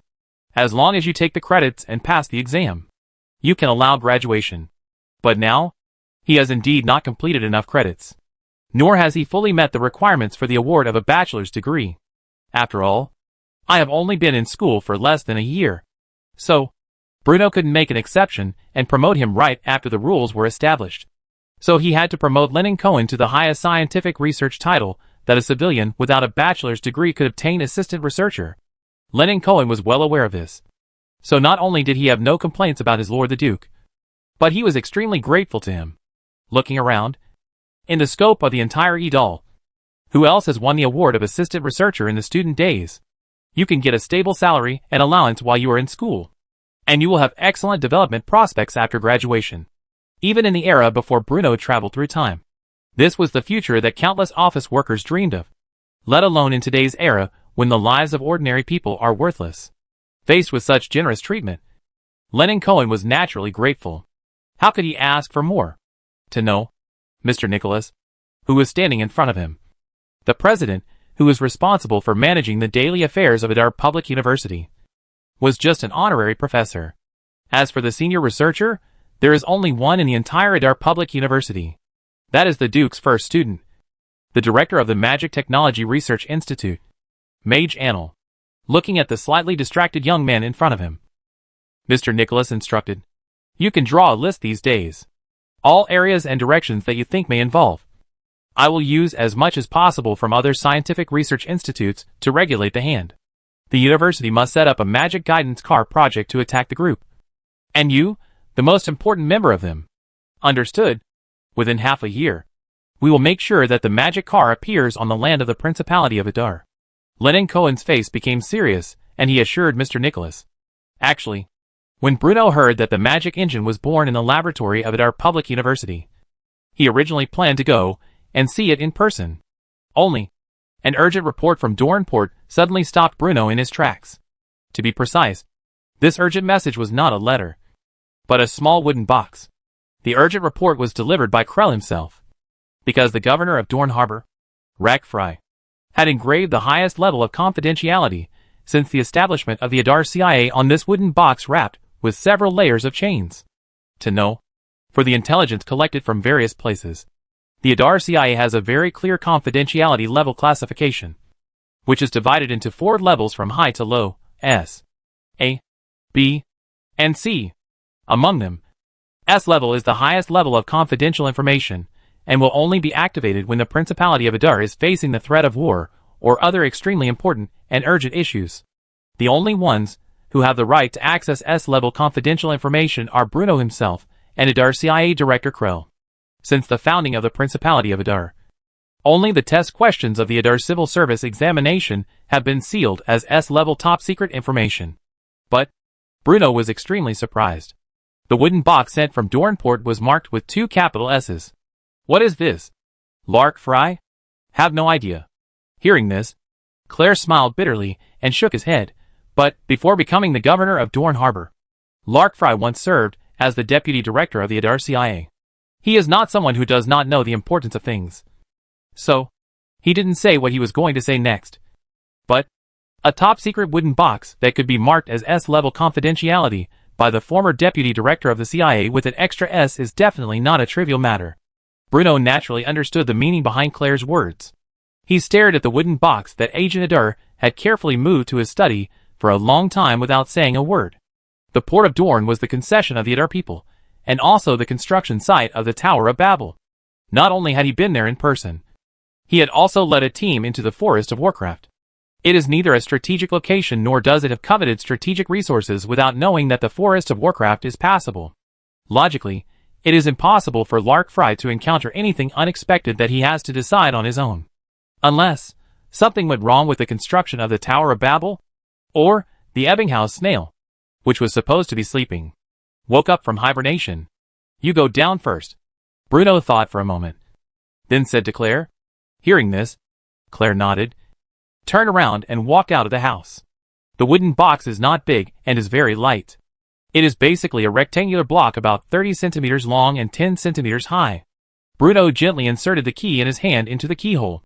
With a click, the chain made of alloy opened. Placed in the wooden box was a letter, as well as a very worn diary. The parchment on the diary cover gave off a stale and decayed smell, and even much of the handwriting had become blurred. Bruno shrugged his nose and picked up the letter. The person who wrote the letter was none other than Rackfry, the governor of Dorne Harbor. The content of the letter is roughly as follows. When Adar craftsmen were building the Tower of Babel, they sent a team of workers to the forest of beasts to mine stones. Then, they discovered a cave on the foothills northwest of the forest of beasts. After a few brave Adar people entered the cave holding torches, they found several corpses that had long since turned into bones, as well as the relics they left behind. Since the Adar laborers who mined the stones could not spell or read, they simply packed up all the relics they found, took them back with them, and handed them over to the local Adar officials. The idea of those Adar laborers was simple. Those things were of no use to them anyway, and they might even get a few more work points by handing them in.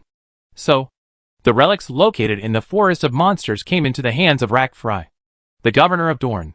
It's just that, those poor civilians can't spell.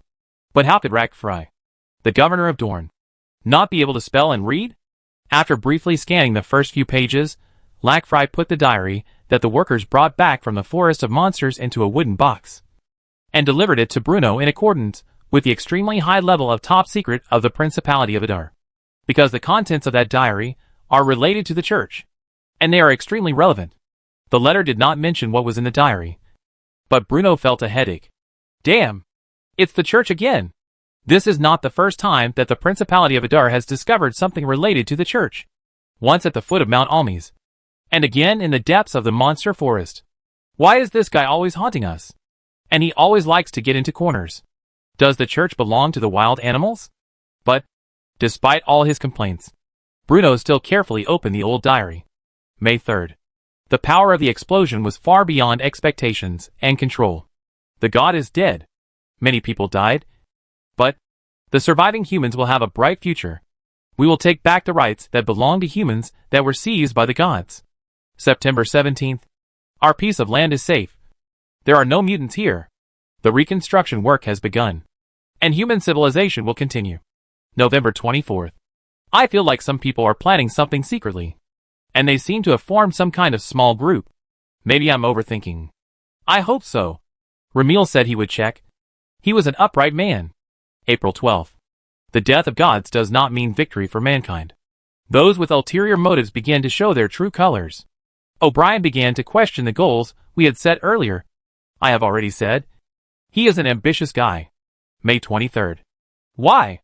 Why are more and more people being won over by O'Brien? We were supposed to be a team. Fortunately, Lemuel is still on our side. I'm going to call a vote. O'Brien and his followers should be expelled. June 2nd. The ones who were expelled were us? It has only been a little over a year since the gods fell. Why did they betray their original intentions? I'm sure O'Brien wants to be the new god. August 17th. October 30th. February 4th. O'Brien is hunting us. He and Ramil have stolen the broken corpse of the god. The efforts made by mankind should not be destroyed by ambitious people. Traitor. They are traitors. March 7th. God was once the controller of this world, and he created those magic wells with the power of rules. Even though he is dead, the remnant of the gods can still awaken those dormant magic wells. But, fortunately, O'Brien does not know the specific locations of those magic wells. As long as the magic power is still there, as long as the magic power is not completely sealed, the power of faith will not gather again. We paid such a high price. We will never allow the gods to reappear. April 13th. They are pressing harder and harder. I suspect someone in the team is tipping off O'Brien. It's time to head north. Tomorrow. As long as we pass through that forest and reach the cold wasteland marked on the map. Maybe we can start over. Humanity must not make the same mistake again. Chapter 427, Independence. Cecil Kingdom. Bruno habitually wanted to turn the page. But this was the last page. Although there are still many unclear words in the middle of the diary, they are no longer important.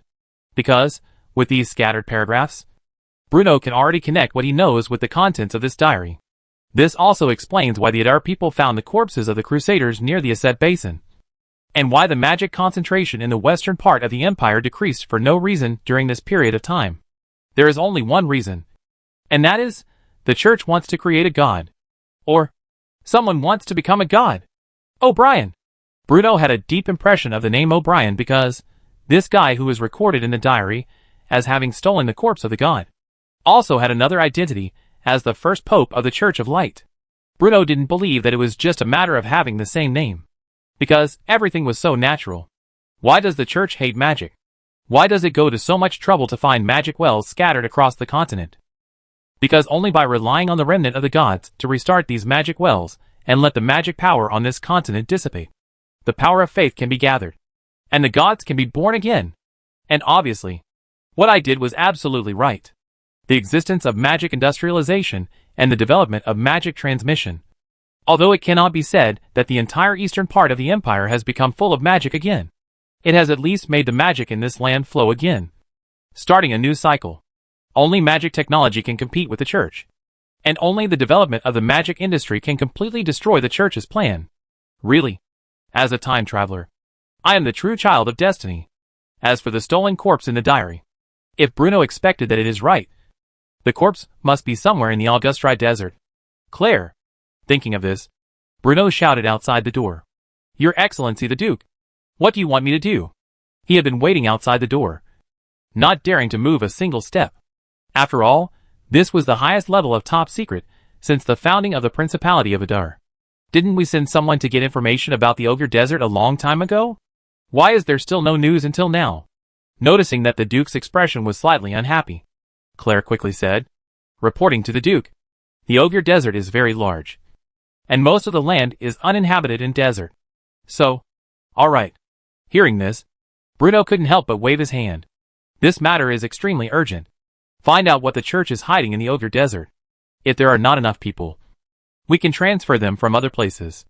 If there is not enough funds, we can increase the funds. Before the church shows its fangs, the Adar CIA must submit a report to me. Clear. Seeing Bruno's serious expression, Claire quickly made a solemn promise. In addition, Lake Fry has made great contributions this time. For the time being, he will be appointed as the director of the Overseas Territory Management Department of the Adar Government Office.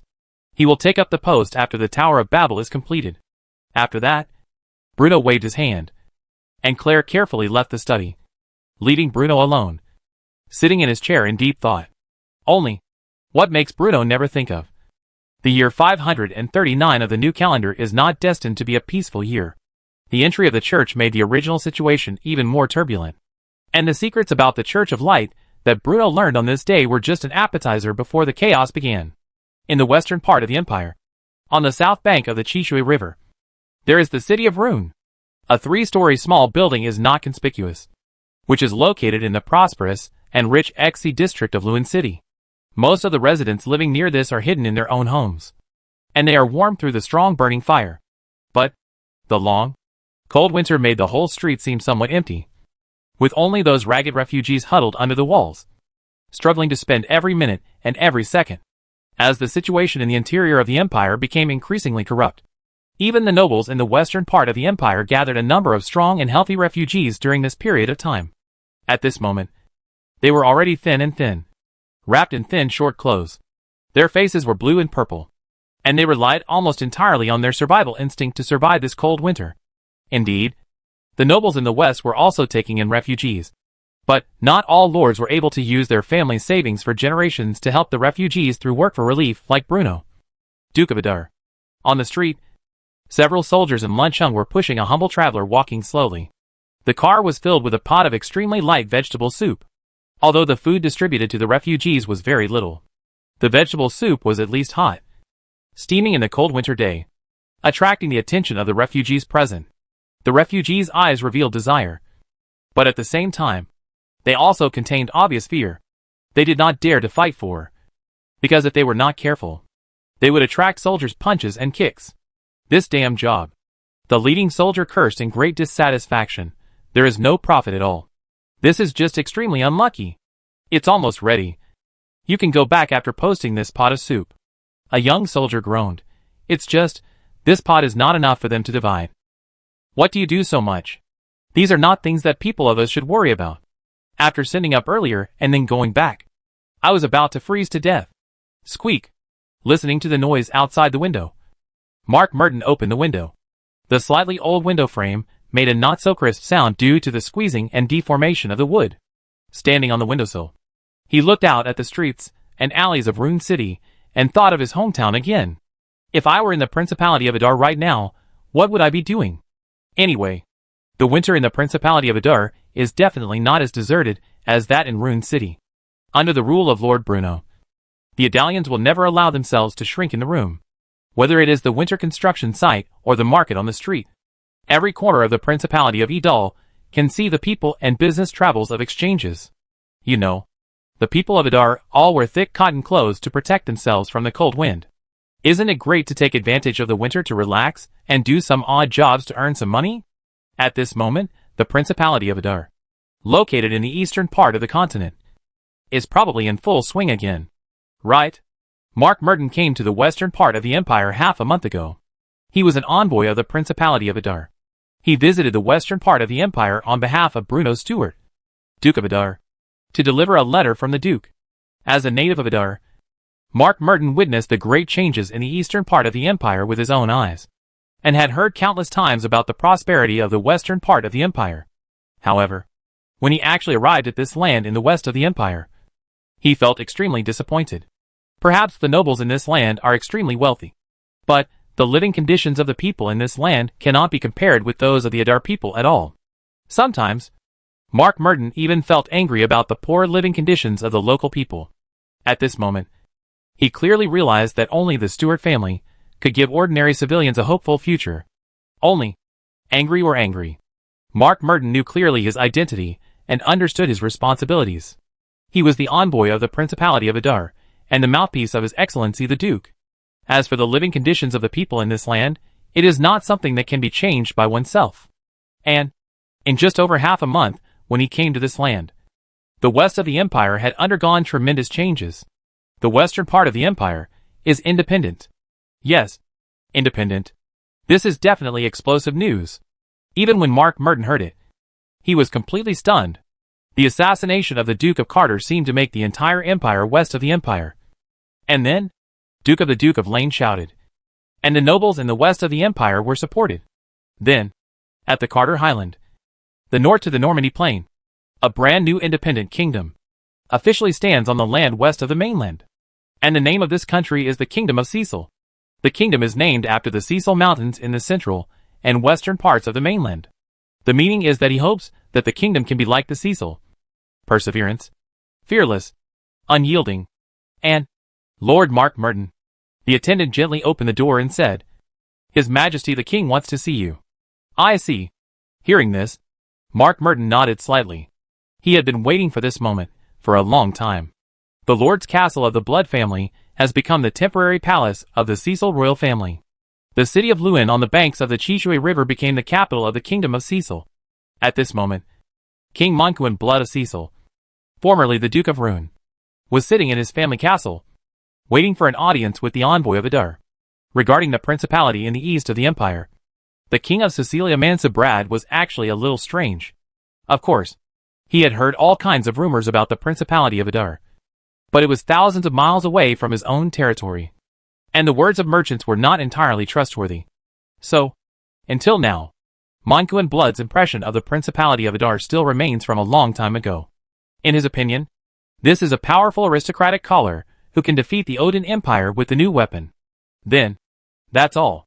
As for the others, such as why the Adar people were able to defeat the Odin Empire, and how powerful their new weapons were, regarding these issues, Moncuin Brad is unknown. Only, at this moment, next to him was a letter from the Principality of Adar. And this letter is slightly special, because this is a letter from Master Idol, Anar Brad. His own son became the mage consultant of the Principality of Adar. This undoubtedly surprised him a little. No, he was very surprised. It even made him have great doubts about the true strength of the Principality of Adar. Moncuin Bullard thought he knew exactly what his son was capable of. An ordinary mage apprentice could actually become the mage consultant of the Principality of Adar, and shamelessly mention the Adar school in the letter. This is absolutely ridiculous. But, aside from Anil, there is one of them. Another self-written letter from Duke of Edal Duke Bruno Stewart. But to some extent, it has firmly determined his determination to announce the independence of the West. In fact, Man Blood had been wary of the Church of Light since a long time ago. This is not because the Church is greedy or because of its missionary work, but because, in Moncuin Blood's opinion, The Church of Light does not seem to be bright at all. This is not a joke. Don't think that Bruno is the only one who would place people in the Church of Light. In fact, the churches in the entire western part of the empire can definitely be said to be full of leaks. Otherwise, how could the Church of Light dispatch personnel from the Inquisition to awaken the magic well deep in the Cecil Mountains, carrying the fragments of the gods without alerting the local church? Because he had always been wary of the church. Monku and Brad felt that this was related to the church from the moment the magic concentration just decreased. The Bright Church is definitely planning in secret. But what is the secret of the church's deep secrets? He can't say it. After all, Monku and Blood did not have a talented person like Mike. Nor did he have the opportunity to let his people infiltrate the Holy City, or even the core institutions of the church. So, Bruno's letter was highly valued by Duke of Lun, now King Cecil, especially when the church officially intervened in the internal affairs of the empire. His vigilance against the church reached its peak, and Duke Carter has been assassinated. So will the next person to be assassinated be me? King Cecil is well aware of the impending threat. So, the nobles in the western part of the empire then decided to stick together for warmth, and directly kick the Norman royal family away, relying on the population and land in the western part of the empire to raise their own troops. The reason why he summoned the envoy of the Principality of Adar was very simple. He wanted to marry his daughter. That's right. Marry your daughter. Political marriage is a very common plot in this era. Monku and Blood knew clearly that if he succeeded, the Blood family would become the most famous family on this continent. But if he failed, the Brad family would probably be doomed to destruction. So, he wants to hedge his bets. Although he felt that the Principality of Adar in the eastern part of the empire was somewhat unreliable, and that the Adar school was ridiculous, it was undeniable that the Principality of Adar was definitely the protagonist in the eastern part of the empire today. He established independence in the western part of the empire, married his daughter to the Principality of Adar, and then established a relationship with Prince Rez, spreading the family branches all over the continent. All in all, Monku and Brad must not allow the inheritance of the Brad family to have the slightest problem. And he needs an ally. This directly led to Mark Merton being confused when he met King Cecil. He thought he was here to discuss business with King Cecil. For example, weapons, food, minerals, these things could all be sold. Such trade not only allows the Principality of Adar to make money, but also disrupts the situation in the empire. After all, the reason why Anil sent the letter was to report safety, which was only one of the purposes. The deeper purpose was to praise the powerful weapons and equipment and abundant supplies of the Principality of Adar, thus setting the tone for the subsequent trade. But what kind of ghost is it going to marry a daughter? Are you kidding me? To put it nicely, you are fighting for independence for the benefit of the western nobles of the empire. To put it bluntly, you are rebelling. As a rebellious noble, you don't think about buying some weapons to equip your army, but instead, you are interested in weddings and funerals. This question is beyond the scope. Mark Merton wouldn't be able to answer that either, although he was the messenger representing Duke of Edal. Before he came here, Mark Melton only considered how to do business and how to fight for more benefits for the Principality of Edal. As for what King Cecil said, it was obviously not something that a single envoy like him could decide. But, after being confused for a while, Mark Merton changed his mind. His lord the Duke is still unmarried, and if he could marry into a powerful family like the Brad family, it would undoubtedly be an excellent choice. So, Your Majesty King Cecil, I wonder which princess you want to marry. My little girl. Rhea Blood. Chapter 428 Basilica Prison. The Palace of Cecil. As soon as Mark Merton left, the maid Julius happened to pass by the main hall and rushed into a room in the northwest corner of the palace, panting. Oh my! Princess! Oh no! Something terrible has happened. Why are you in such a hurry?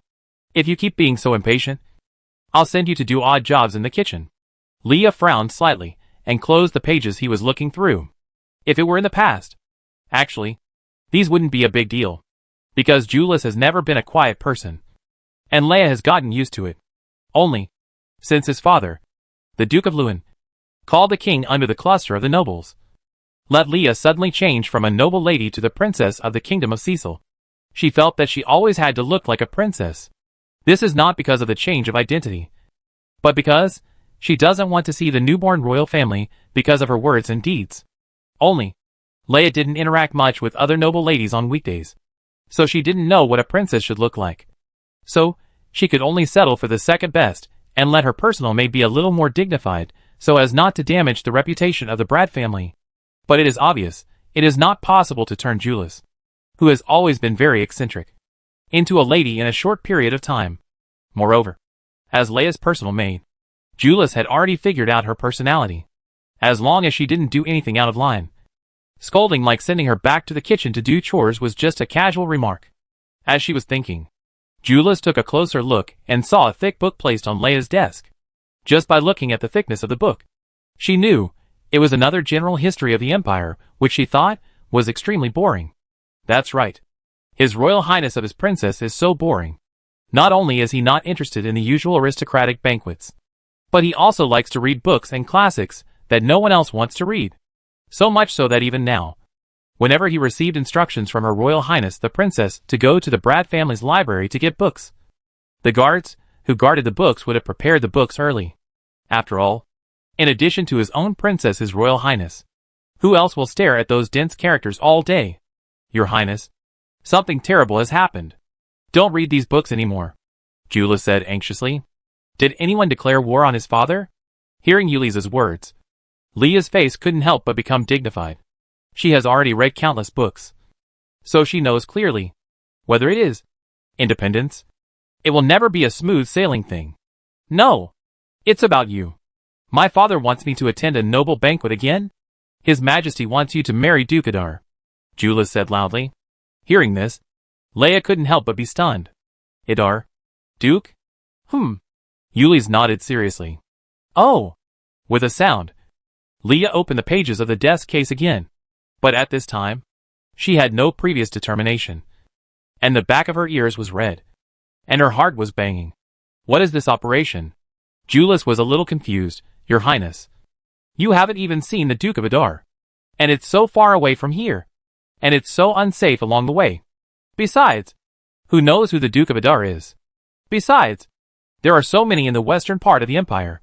As Julius was talking, Leia suddenly interrupted her and pointed at the page. Actually, I just wanted to take a look at the map. It's indeed quite far away. But before, when I asked you to taste the coffee from the eastern part of the Empire, didn't you say that Duke Adar was a capable and courageous noble? How come you changed your stance in the blink of an eye? Upon hearing this, Julius's face turned awkward and she said, The coffee is delicious. But Your Highness, that place is in the eastern part of the Empire. It is a famously desolate and remote place in the Norman Empire. Hearing this, Leia did not reply, but asked, What did the Adar messenger say? This is the most outrageous thing. Julius put her hands on her waist and said indignantly, The Adar envoy didn't agree. He said he would go back and ask Duke Adar for his opinion. Just when Leia breathed a sigh of relief, she heard Julius continue to say, But what I didn't expect was that the Adar envoy had fed His Majesty the King a lot of psychedelic soup. His Majesty not only wanted to send an envoy to trade with the Principality of Adar, but also wanted you to follow our Cecil Kingdom's envoy to visit the Principality of Adar. Eh? Leia was stunned. Isn't this against the rules? His Majesty will say openly that you are going to visit Lord Arnell. My brother is in the Principality of Adar? Yes. And he is also the mage advisor of the Principality of Adar. In a sense, although Arnell is only the illegitimate son of Duke Rune, he is the one who has the best relationship with Rhea among the members of the Brad family of this generation. One likes to read books, and the other studies magic all day long. The two of them used to have a lot in common. If I go to see my brother, it wouldn't be so hard to accept. Thinking about how her brother had been living a hard life in the eastern part of the Empire since he left the family, Leia actually felt a little sympathy for Anil. After all, even though the Principality of Adar has become one of the most important players on this continent, the poverty and desolation of the eastern part of the Empire is still a stereotype in most people's minds. Of course they knew that the Principality of Adar had defeated the invasion of the Odin Empire. And of course they knew that many refugees and merchants had poured into the eastern part of the Empire. But in many cases, a deep-rooted impression is not so easy to change. You have no objection? Father naturally has his considerations. Besides, it's not impossible to see my brother in that Duke Adar in person. Leia blushed and said softly, And aren't you also very curious about the Duke? No, I have not. The eastern part of the Empire. The Principality of Adar. At this time, Bruno was not aware that he had been targeted by King Cecil. As a ruler who possesses excellent qualities such as diligence, love for the people, willingness to make sacrifices, and self-improvement, he is now walking on the vast Valence plain against the cold wind. Beside Bruno, not only Wagner, the director of Adar's Public Security Bureau, but also many great engineers of the Principality of Adar were there. Yes, as a veteran spectacle lover, Bruno is about to start knocking out wonders again. With the system in hand, the world is mine. The existence of the wonder construction system makes it impossible for Bruno to stop building wonders. The development of magical industrialization and the increasing population of the Principality of Adar also provide Bruno with the necessary prerequisites for building wonders. Therefore, with the completion of the Alhambra Palace, Bruno naturally put the construction of a new round of wonders on the agenda. After repeated consideration, the Bastille became another spectacular building that the Principality of Adar was about to build. In Bruno's previous life, the Bastille was originally called Bastille Fortress, and was built by King Charles V of France based on the style of a famous 14th century military castle. Only, Bruno naturally couldn't let it exist as a military fortress.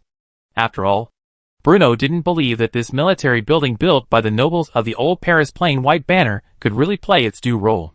And if French military architecture could really play the role it was supposed to, then Paris would not have once become the most populous German-speaking city in the world. Manuel Doghead. Bruno had no interest in the history of the Bastille. Nor did he care that the prison was seen as a symbol of the overthrow of the feudal monarchy. After all, this was the Duchy of Adar, not the Kingdom of France. All he cares about is the wonder bonus that the Bastille can bring. The intervention of the Church of Light and the movements of various forces have added many variables to the situation on the continent. As Bruno becomes aware of more and more secrets about the Church of Light, he becomes increasingly aware of the impending turbulent situation.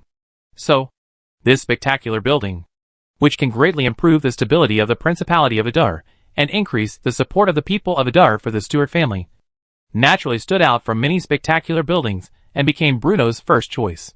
Not to mention anything else. Ensuring that his family is not overthrown and ensuring the stability of his base is the first principle that Bruno must follow to survive in this land. And, whether based on the current situation or in preparation for the upcoming chaos, the Principality of Adar should indeed build a large prison to detain criminals. Before this, the Principality of Adar had never had a dedicated prison. It can even be said in other words, there is not a single dedicated prison building in the entire continent. Any criminals who committed crimes in the nobles' territory were all thrown into the dungeon under the Lord's castle and locked up. As for how many years they will be imprisoned and how they will be imprisoned, that depends entirely on the mood of the local rulers. But this is certainly not possible for the Principality of Adar. Although the Principality of Adar still did not have a dedicated trial institution at this time, Bruno set up a temporary court composed of officials from the Adar Government Office and police officers from the Adar Public Security Bureau. They will try the prisoners who have committed crimes according to the not-so-sound Adar laws. And any sentence exceeding a certain limit would be approved and signed by Bruno himself. Although it still sounds extremely hasty, it can be considered a groundbreaking move in this era. Certainly, naturally, this situation cannot continue forever. The law school of Adar Public University is already under preparation, and the drafting of laws for the Principality of Adar is also progressing continuously. It is estimated that it will only take about a year for a set of laws and regulations that are in line with the development of the Principality of Adar to be born on this land in the eastern part of the empire. Seeing the eager eyes of those great engineers, Bruno poured cold water on them without hesitation. The site of the Bastille is set at the plain of Valence. As for the architectural blueprints, you can change them. But don't make too big changes. This thing is urgently needed and many people are waiting.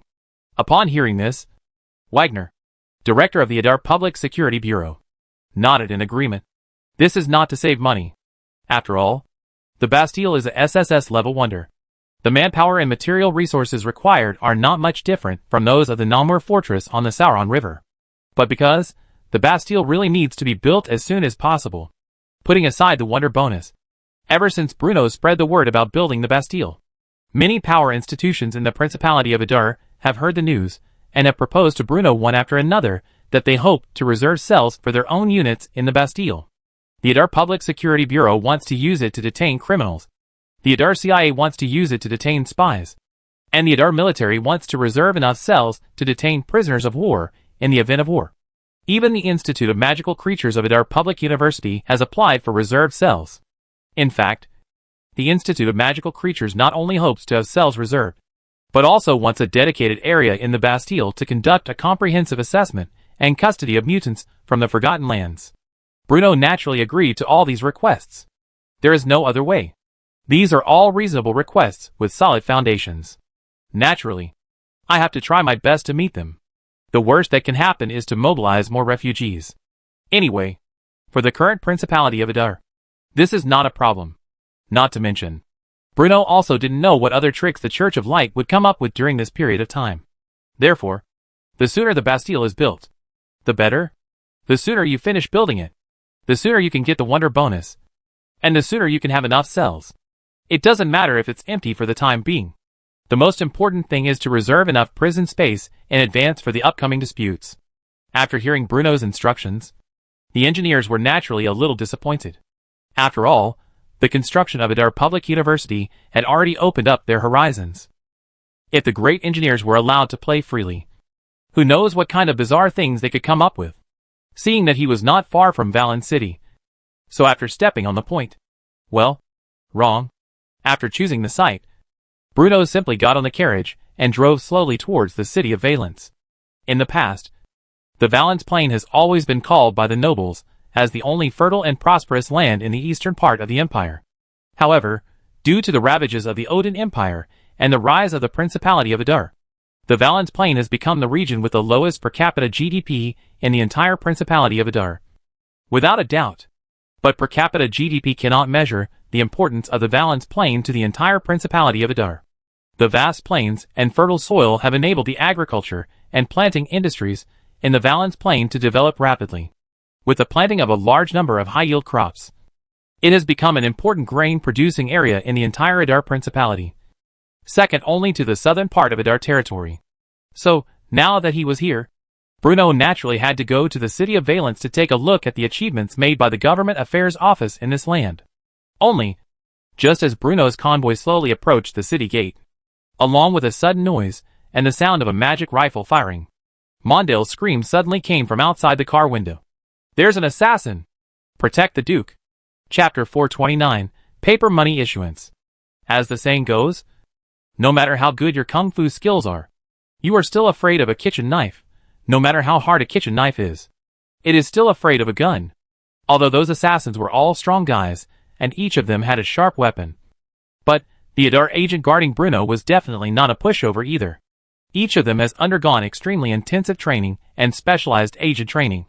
And more importantly, in the pocket of each agent, there is a latest model of magic pistol produced by the Adar Magic Equipment Research Institute.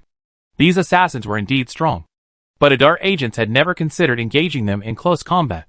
So, almost as soon as the assassins raised their knives to attack, the Adar agents present took out the magic pistols hidden inside their windbreakers and shot the assassins like sieves. Only one assassin threw the blade in his hand towards the carriage with all his might before he died. Then, there was a clang, and the thrown sword did not penetrate the carriage as he expected, but hit the steel plate on the inner wall of the carriage, and then fell to the ground. Yes, as a time traveler, Bruno in his previous life had already witnessed all kinds of bizarre assassination cases. Since he is in a high position now, he naturally cannot take his personal safety lightly. Bruno knew very well that he was the soul of the Principality of Adar. If he were to capsize in the ditch by accident, he would suffer inconsolably. After all, who knows if someone will carry out a protracted assassination attempt on Bruno, like the CI assassination of Castro example in the previous life. Not to mention, things like assassinations are completely difficult to predict in advance. Some assassinations may be for political purposes, while others may be due to personal grudges. But what is hard to guard against is that some people may assassinate just because they have nothing to do. It's just like when John Hinckley assassinated US President Reagan. It was just because he watched a movie and wanted to be famous, wanted to express his feelings, and wanted to imitate the crime. So, he really went for the assassination. So, not only is Bruno always surrounded by a group of Adar agents, but even the carriage he rides in when traveling is specially customized. Although it looks no different from an ordinary carriage, the inner walls of the carriage are made of special steel plates refined by the Adar Steel Factory, which are enough to withstand attacks from many weapons including magic rifles, let alone a knife. Even if 3 or 5 weapons were thrown at once, it would be impossible for them to penetrate the carriage, even if it really penetrated the carriage. Don't forget, Bruno is a hidden wizard. Although he has never taken action in front of the public, and only a few people know this.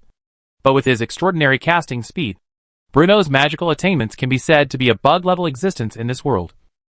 And he can completely protect his own safety when facing any danger.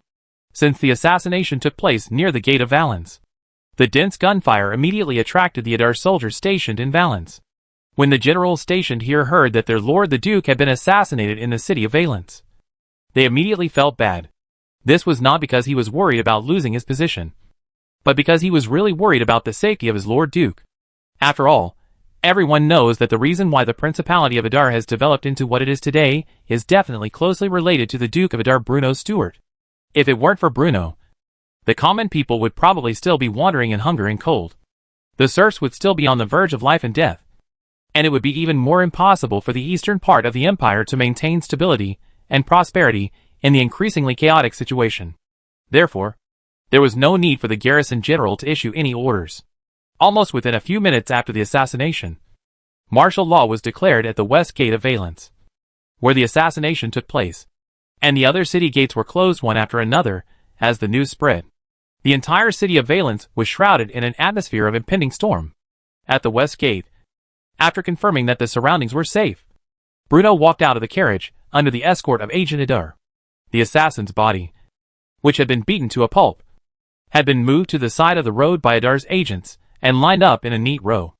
Although the bodies of these assassins could not even be called human-like, Bruno could see that they died peacefully. There were 4 assassins in total. Although they could not be described as big and strong men, they all looked extremely strong, and it was obvious that they were not ordinary people. Investigate. Investigate thoroughly.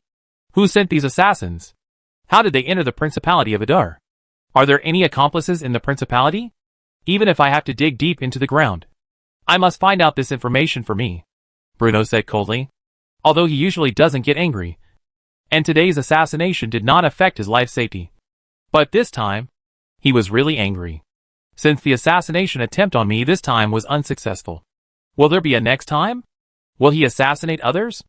Old Ford? Arnell? Lister? Krell? Bruno is always guarded by Adar agents. But this does not mean that all Adar officials have enough manpower to protect them. Nor does everyone have the same magical power as Bruno. It would be fine if the assassination failed. If it was successful, no matter who was killed, it would have a huge impact on the political situation of the Principality of Adar. Bruno has always been extremely disgusted with such assassinations. According to the working principles of the Adar CIA, assassination is definitely the worst option. And any plan involving assassination needs to be submitted to Bruno himself for approval. Your Excellency the Duke, are you still going into the city? Or do you want to go back to E directly? Mundell hesitated. Of course they will go in. They are just a few ignorant minions who don't even know the weapons and equipment owned by Adar's army. They think they can kill with those broken swords? Hearing this, Bruno said in a deep voice, Yes. Talk. Although that's what I said. But ordinary swords would never leave marks on the high-strength steel plates on the inner wall of the carriage. But the long knife thrown by the assassin before his death left a deep dent on the steel plate of the carriage. And, just as the long sword flew towards the carriage, Bruno felt a potential and extremely weak fluctuation of divine power. Bruno personally examined the sword used by the killer and the killer's body. Although the knife is not a broken one, it is just an ordinary piece of stuff. But the bodies of those killers still retain the fluctuations of divine power. So, the reason why the long sword flying towards the carriage could unleash such great power was not because of the sword, but because of the person who used the sword. It is easy to know without any investigation that these assassins must be minions sent by the church. After all, apart from the church, Bruno could not think of any other forces that might have the potential to assassinate him. It was impossible for Rez. So he was already unable to take care of himself at this moment. It's impossible for the Western nobles, unless they are sick. The Kingdom of Basel is impossible because they don't have any serious illness. The Odin Empire is even more impossible, because picking on the weak is obviously more in the interests of the Odin Empire. So, to sum up, by the process of elimination, we can conclude that The Church of Light is the only force that has the conditions, motivations, and can be related to divine power. As for the reason, although Bruno has always hoped to present the Principality of Adar as a harmless country to many forces, but the spread of Protestantism and the image of the guardian of faith on the head of the Stuart family are the only among all forces that can directly shake the foundation of the church. Obviously, those killers are definitely not an ordinary Sacred Army soldier, and it is most likely the power of the church hidden behind the scenes. It was for this reason that Bruno did not hesitate to dig deep into the ground in the hope of finding more clues about the assassination. Bruno did not deliberately cover the news of his assassination. So, on the next day, as the assassination at the west gate of Valen City gradually spread among the Adar people, the entire Principality of Adar was shocked by this news published on the front page of the Adar Daily. Bruno was assassinated. Their Duke was assassinated. Even without waiting for the Adar CIA and the Adar Public Security Bureau to appeal to the people of Adar. The people of Adar had already begun to spontaneously report strangers whose words and deeds were unusual. After all, the one who was assassinated was Bruno. It was the Duke who completely changed their living conditions. As the news spread, almost all institutions of the Principality of Adar demonstrated unprecedented work efficiency since their establishment, and based on the clues provided by the people, they investigated the movements of these killers one by one. Because this time, the Principality of Adar really achieved a certain degree of national mobilization, and with the help of the murderous people of Adar, the Adar CIA pieced together the movements of several killers in just 3 days. While the trajectory of the action was gradually being figured out, the current problems facing the Principality of Adar were also exposed. Indeed, the Principality of Adar established a very close line of defense on the land border. There was crime and customs in the south. The man fortress was guarded according to the danger. Even the Valence plains were built with hundreds of public wire mesh. But, if you want to depart from Hobbs Harbor or Dorn Harbor and take a ship to enter the Principality of Adar by sea, then, whether it is the port located in the Melun district, Sorenburg, or the port located in the Cologne industrial zone, the customs inspection system of the port of the Principality of Adar is non-existent. And those assassins from the Church of Light took advantage of this oversight of the Principality of Adar and boarded the merchant ships of the Adar Chamber of Commerce and entered the mainland of the Principality of Adar by sea. So, Bruno was furious and the consequences were dire. As the president of the Adar Chamber of Commerce, Cario is the first to be. After all, the ship of the Chamber of Commerce will make outsiders who have no identity to board the ship at will. On the second day after all the clues were sorted out, the captain of the merchant ship, who was directly related to the killer's entry, was arrested by police officers from the Adar Public Security Bureau. The president of the Adar Chamber of Commerce, Cario, was responsible for the responsibility of the company. The title of the viscounts that had been awarded him was revoked. List, director of the Adar Immigration Administration, redeemed himself for his crime by urgently setting up port customs, resetting the inspection process for ships after docking, and increasing the patrol intensity of the Coast Guard. At the same time, the Adar Magic Array Research Laboratory was also assigned an urgent task, requiring it to develop a security gate that can detect the existence of divine power, and to complete it within 1 month. After the security door that can test the existence of divine power is installed, officials of the Adal Immigration Authority will be directly feedback. Only, different from the chaos in various power institutions of the Principality of Adar.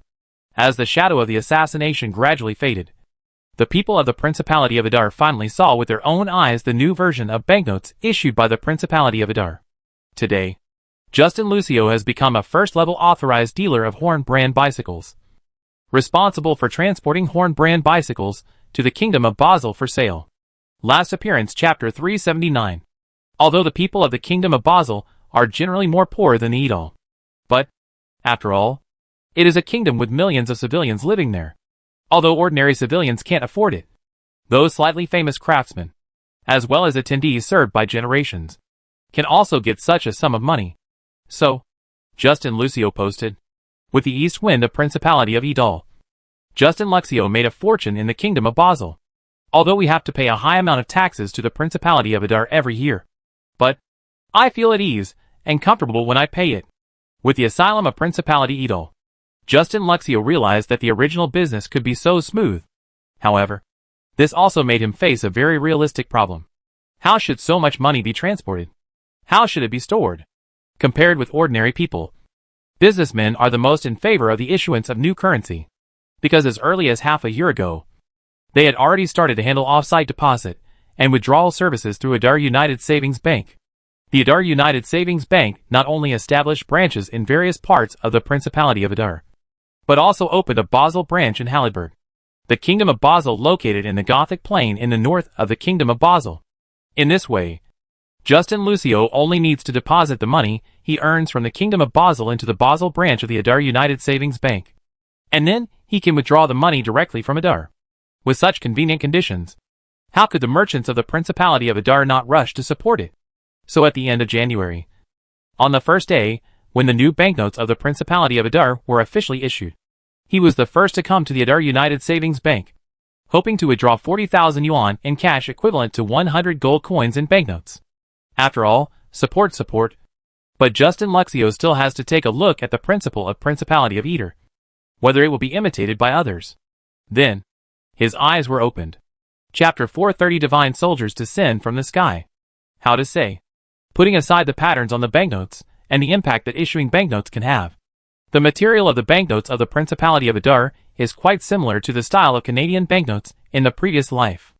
As Bruno mentioned earlier, the paper money of the Principality of Adar is not entirely made of cotton pulp, hemp pulp and other raw materials, but is made of paper-making raw materials with trace amounts of special metals mixed in according to a certain ratio. For example, special mithril material, fragments of magic crystal. The addition of these special materials greatly increases the difficulty of counterfeiting Adar banknotes. If this is a real banknote, then when it is exposed to strong light, it will show a light blue glow unique to the magic crystal material. It is enough to be regarded as a milestone in currency anti-counterfeiting work. In addition, the new version of the banknotes of the Principality of Adar has many unexpected surprises.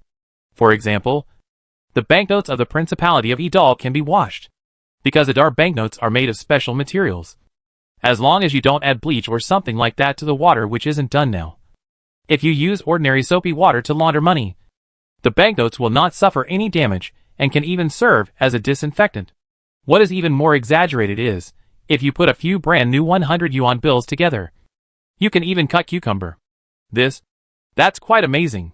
Although the cost of paper banknotes has risen a little bit after adding a small amount of metal, people's recognition and acceptance of paper banknotes have risen straight.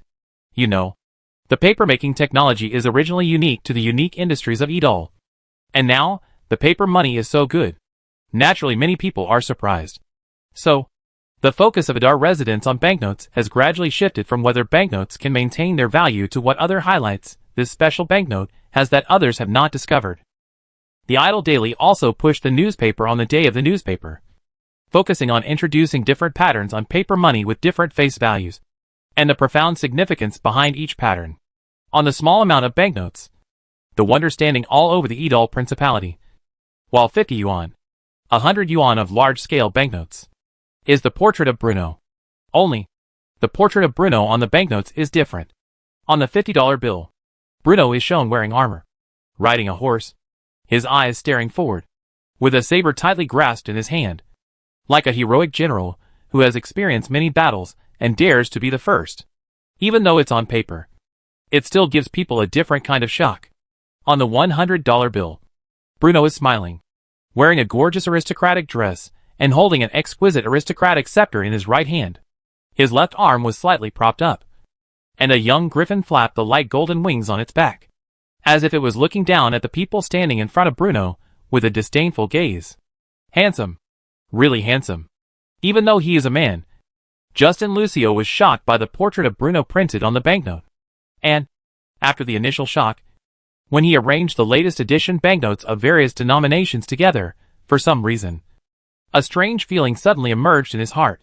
As a successful businessman, Justin Lucio is far smarter than most people of his time. So, he soon realized something. Indeed, the banknotes of the Principality of Adar are exquisite in style and fine in texture, and the pattern of Bruno drawn on them is lifelike. But these are not the most important things. Whether common people or dignitaries, currency is the most frequently used transaction tool in people's daily lives. The new Adar currency will circulate in the lost land, and will even gradually flow into any country on this continent. This has become a consensus among all Adar merchants. After all, when the superiority of paper money gradually became apparent. No one could refuse the paper money of the Principality of Adar. By the time, whether you are a citizen of the Principality of Adar or not, everyone will see the portrait of Bruno printed on the banknotes, and the wonders of the Principality of Adar presented on the banknotes. And this means, even though they may not have been to the Principality of Adar, the name of the Principality of Adar will be engraved in everyone's heart. In Justin Lucio's opinion, this is the most terrifying thing about the new currency of the Principality of Adar. With the circulation of paper money, the influence of the Principality of Adar will continue to spread, and the name of the Stewart family will spread throughout the continent. The natives of the Lost Land will also have great interest in the Principality of Adar, which is far away on the other side of the ocean. Even though Bruno was cautious and did not directly print the laws and policies of the Principality of Adar on the first edition of banknotes, but as Adar banknotes become more and more popular, when Adar banknotes began to circulate in the hands of all Basel citizens and Odin citizens, if Bruno suddenly decided to issue a second edition of banknotes and printed words, like serfs can obtain civilian status with work points on the paper, then the countries on the mainland will face an unsolvable situation. I thought that the Duke only wanted to issue currency to promote the prosperity and development of business. But I didn't expect the Duke actually thought so long term. Justin Lucio knew in his heart that since he could think of this, then the Duke must have thought of it a long time ago. And it is even possible that he thought even further ahead than he did. Indeed, countries on the continent can also follow suit and issue their own banknotes. But Justin Lucio doesn't think that his Lord Duke, the young but far-sighted Duke of Adar, has left him no backup plan. Looking at the Adar people on the street holding banknotes, and looking left and right with a look of curiosity, Justin Lucio suddenly felt a strong sense of pride as an Adar merchant. Hi! It's really high. The Duke is worthy of being the founder of economics. He has figured out both economic issues and monetary systems. The Lost Land. For the people living in the city-state of Padilla, the arrival of the Adar people was like a warm breeze before the coming of winter. Suddenly broke into their lives, and then left quietly without them noticing. Apart from the addition of a dozen Adar soldiers to the Adar embassy in the city-state of Padilla, this land has not changed much. Time flies. The days and months pass by like a shuttle. If we count from the time when Grand Elder Sherman Goodberg led the delegation to the Principality of Adar, more than 2 months have passed. As February approached, the atmosphere in the city-state of Padilla became tense. Because spring is coming. This should have been a season of vitality and revival, and the fields near the city-state could finally be cultivated again. But almost all the city-state residents had a look of solemnity and worry on their faces that was visible to the naked eye. Yes, the arrival of spring means the recovery of everything, but it also means the advent of the beast. When the severe cold that is sufficient to retreat gradually dissipates, the mutant species that come out of the nest will produce unprecedented hunting instincts and bring a threat to life and death on the human city-state built on this land. Everybody is a soldier. There is no distinction between civilians and soldiers in the city-state of Padilla. Whenever a beast tide is approaching, all the civilians will go to the city walls and jointly guard the land where they have lived for generations. Because once the protection of the city walls is gone, the residents of the city-state will lose the only barrier they can rely on, and can only rely on bare hands and inferior weapons to fight those bloodthirsty mutants in close combat. February 13th. 5:39 of the new calendar. Sunny. Nick Allison stood on the top of the city wall, looking at the dense forest in the distance with a frown on his face. Over there, waves of suppressed roars continued to be heard, and the brutal and ugly figures of the mutants seemed to be right in front of us. Nick Allison is the most powerful warrior in the city-state of Padilla. His full name is Soul of Padilla, natural enemy of mutants, unyielding defender, war commander. Nick Allison, who was sent by thunder from heaven. As his title suggests, Nick Allison has a history of killing mutants several times. Although he is only in his early 20s and does not look strong, he is actually as strong as an ox and has quick reactions. More than 30 mutants have died tragically at his knife's hands. Whenever faced with an invasion of beasts, he would always be at the forefront, fighting a desperate battle with the mutants. But this time, just from the roars of the mutants, he could judge based on his past experience. This impending beast tide would be obviously more terrifying than any previous ones. Finally, in the next moment, those mutants seemed to have received some kind of signal, accompanied by a dull roar. Countless mutants leaped out of the dense forest and poured towards the Padilla city-state. Green face. fangs, wolf tail, black claws, blood-red eyes flashing with a bloodthirsty and ferocious light. Even though the residents of the city-state of Padilla had fought countless life-and-death battles with these one-eyed monsters since birth, they still broke out in cold sweats when they saw such a large number of mutants. There are just too many of them. The number of mutant species is almost twice as much as the last beast tide. Buckle. Fire. Indeed. The city-state of Padilla also has long-range weapons such as catapults. But the damage that stones can cause to mutants is usually negligible. As for the bow and arrow, compared with the mutant army that was heading straight for the city, even if the arrows were shot at high speed and hit the target every time, it was difficult to stop them from approaching the city. As the mutants in the front began to climb the city walls, a feeling of despair began to spread among the hearts of the city-state's residents. They did go to the top of the city wall with the mentality of being ready to die, but the large number of mutants made them feel confused and powerless. Nick Allison raised the saber in his hand and roared loudly. For the survival of the city-state of Padilla, and for our families and friends left behind. Kill! On the coast. After experiencing storms for several days, the ocean-going fleet of the Principality of Adar finally arrived at the southwest coast of the Lost Land. However, the constant shouting and screaming of grief coming from afar made the great Elder Sherman Goodberg look worried. Beast tide. It must be a beast tide. Spring in the Lost Land comes earlier than in the Principality of Adar. But they finally caught up. Brigadier General Hausen. The great elder looked at Captain Hausen beside him, his eyes filled with extremely strong pleading and expectation. Air Force scouts, take off the hot air balloon immediately and observe the enemy situation, Captain Hausen said calmly. Of course, he knew that the city-state of Padilla was in danger at this time, but he would never risk the lives of the Adar soldiers in his hands. Then, as the great elder looked on in shock, a gigantic balloon rose into the sky and flew slowly towards the nearby city-state of Padilla. This is, all right. Things like hot air balloons have completely exceeded the limits of what great Elder Sherman Goodberg could imagine. War can actually extend to the sky? They are Adar Air Force scouts, Captain Hausen explained to the great elder. This is too incredible. On a hot air balloon, the Adar Air Force scout was observing the fierce battle taking place on the top of Padilla City with a telescope in his hand.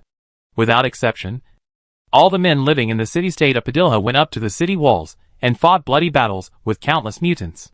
Almost every minute, dozens of people would fall down on the city wall, unable to stand up again, as news came from the hot air balloons that took off into the sky. The scale of the beast tide and the number of mutants were constantly sorted out and summarized in Captain Hausen's ears. He remained calm and controlled throughout.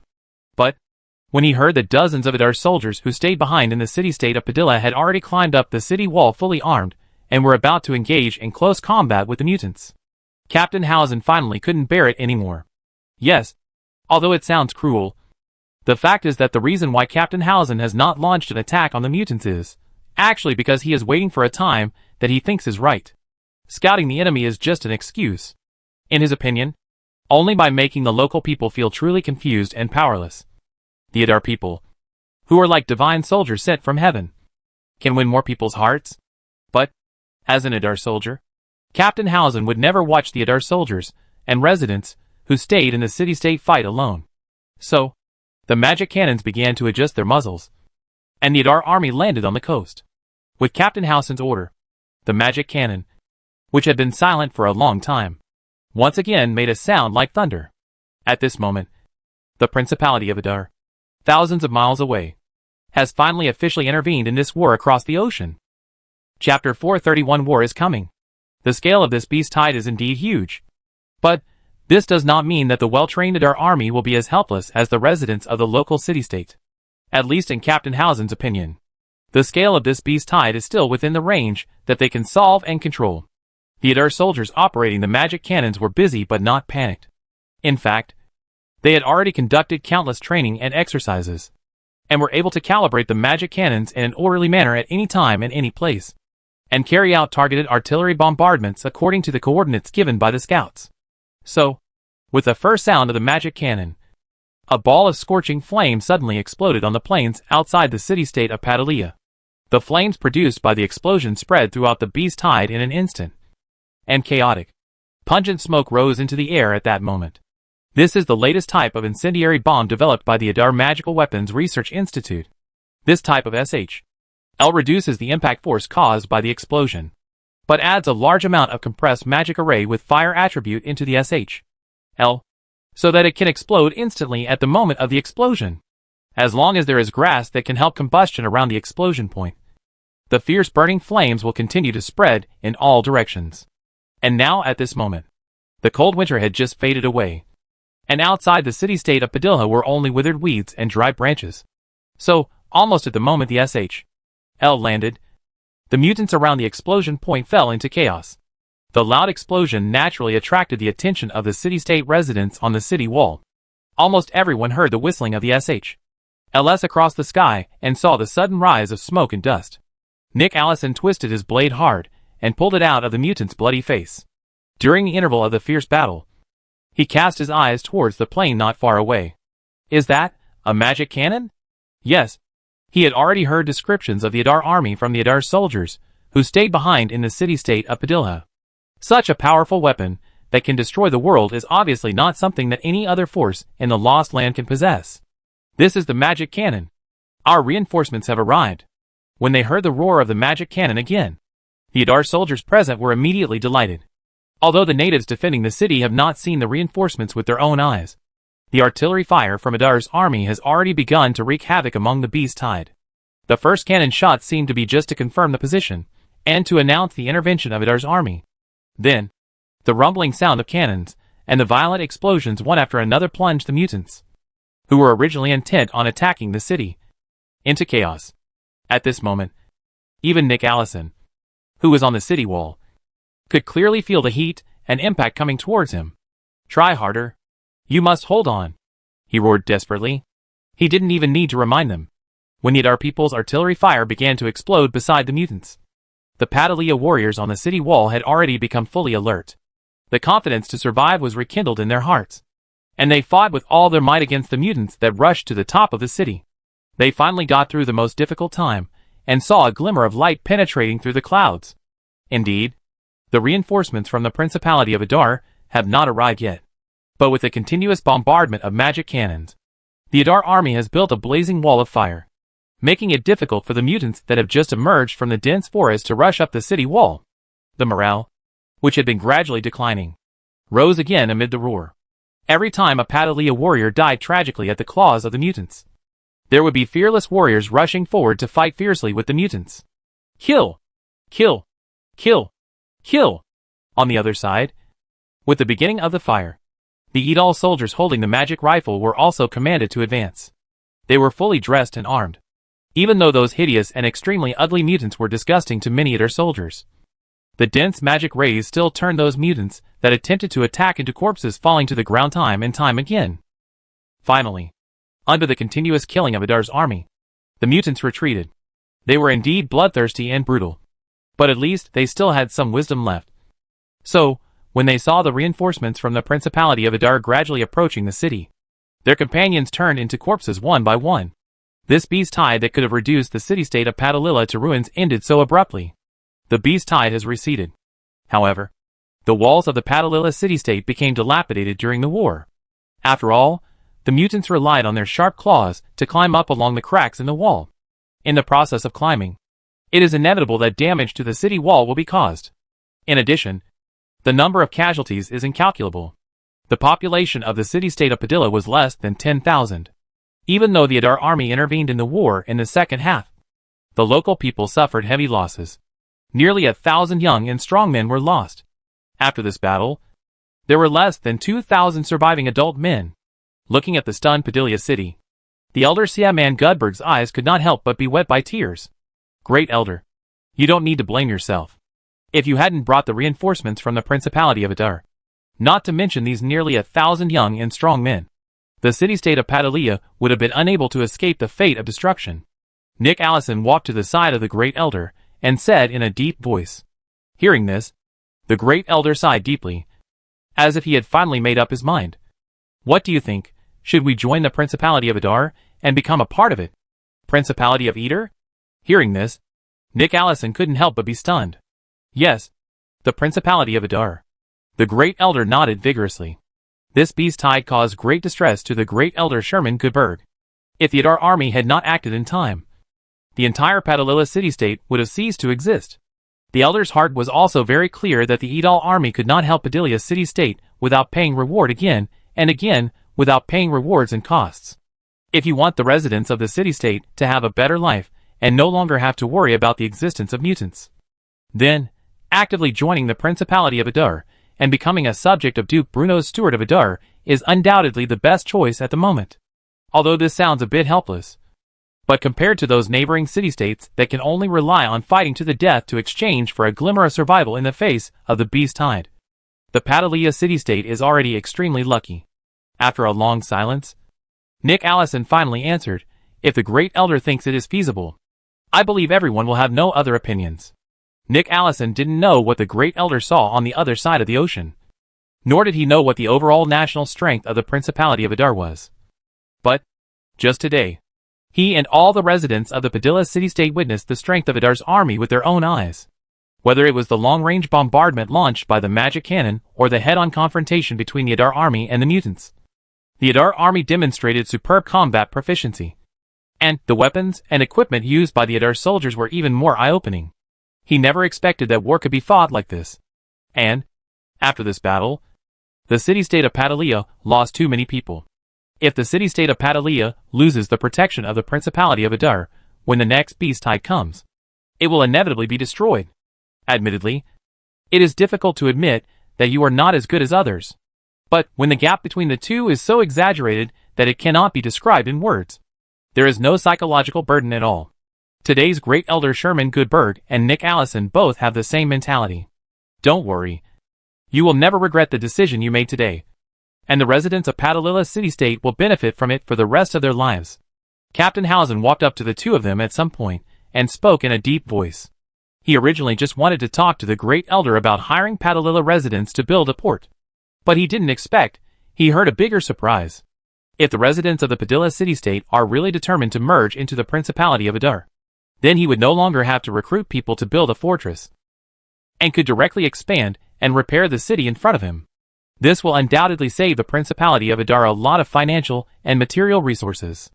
It's just, we still need to consider the opinions of the people. So this matter, the Great Elder hesitated. Yes, the Great Elder has indeed figured it out. Instead of going it alone, it would be better to integrate with the Principality of Adar. But after all, he doesn't have the final say in the Padilla city-state. He also has to consider other people's opinions and take care of other people's feelings. No hurry. But as soon as possible. Captain Housen did not comment on this. Compared to many city-states in the Lost Land, the Principality of Adar naturally does not need to worry about the invasion of mutants. Therefore, with the arrival of spring, the annual spring plowing begins again, since the senior officials of the Principality of Adar, including Bruno, have combined information from all parties and made a full assessment. Therefore, the number of newly reclaimed fields in the Principality of Adar this year alone has more than doubled. The vast majority of the land is used to grow staple foods and high-yield crops such as potatoes and corn. On the one hand, this is because a large number of refugees poured into the Principality of Adar, providing a large amount of labor resources to this land, causing the amount of food needed by the Principality of Adar to soar. On the other hand, it's because the new calendar year 539, which has arrived, is destined not to be a peaceful year. Adar City. After Bruno personally swung the hoe in front of the people, he immediately returned to the hanging gardens at the foot of Mount Almes. There, many senior executives of the Principality of Adar had already gathered together. Adar CIA Director Krell, Adar Chamber of Commerce new President Julian Heaton, Adar Government Office Director Old Ford, Adar Defense Minister Sarah Corrin. Everyone present was serious and had a solemn expression.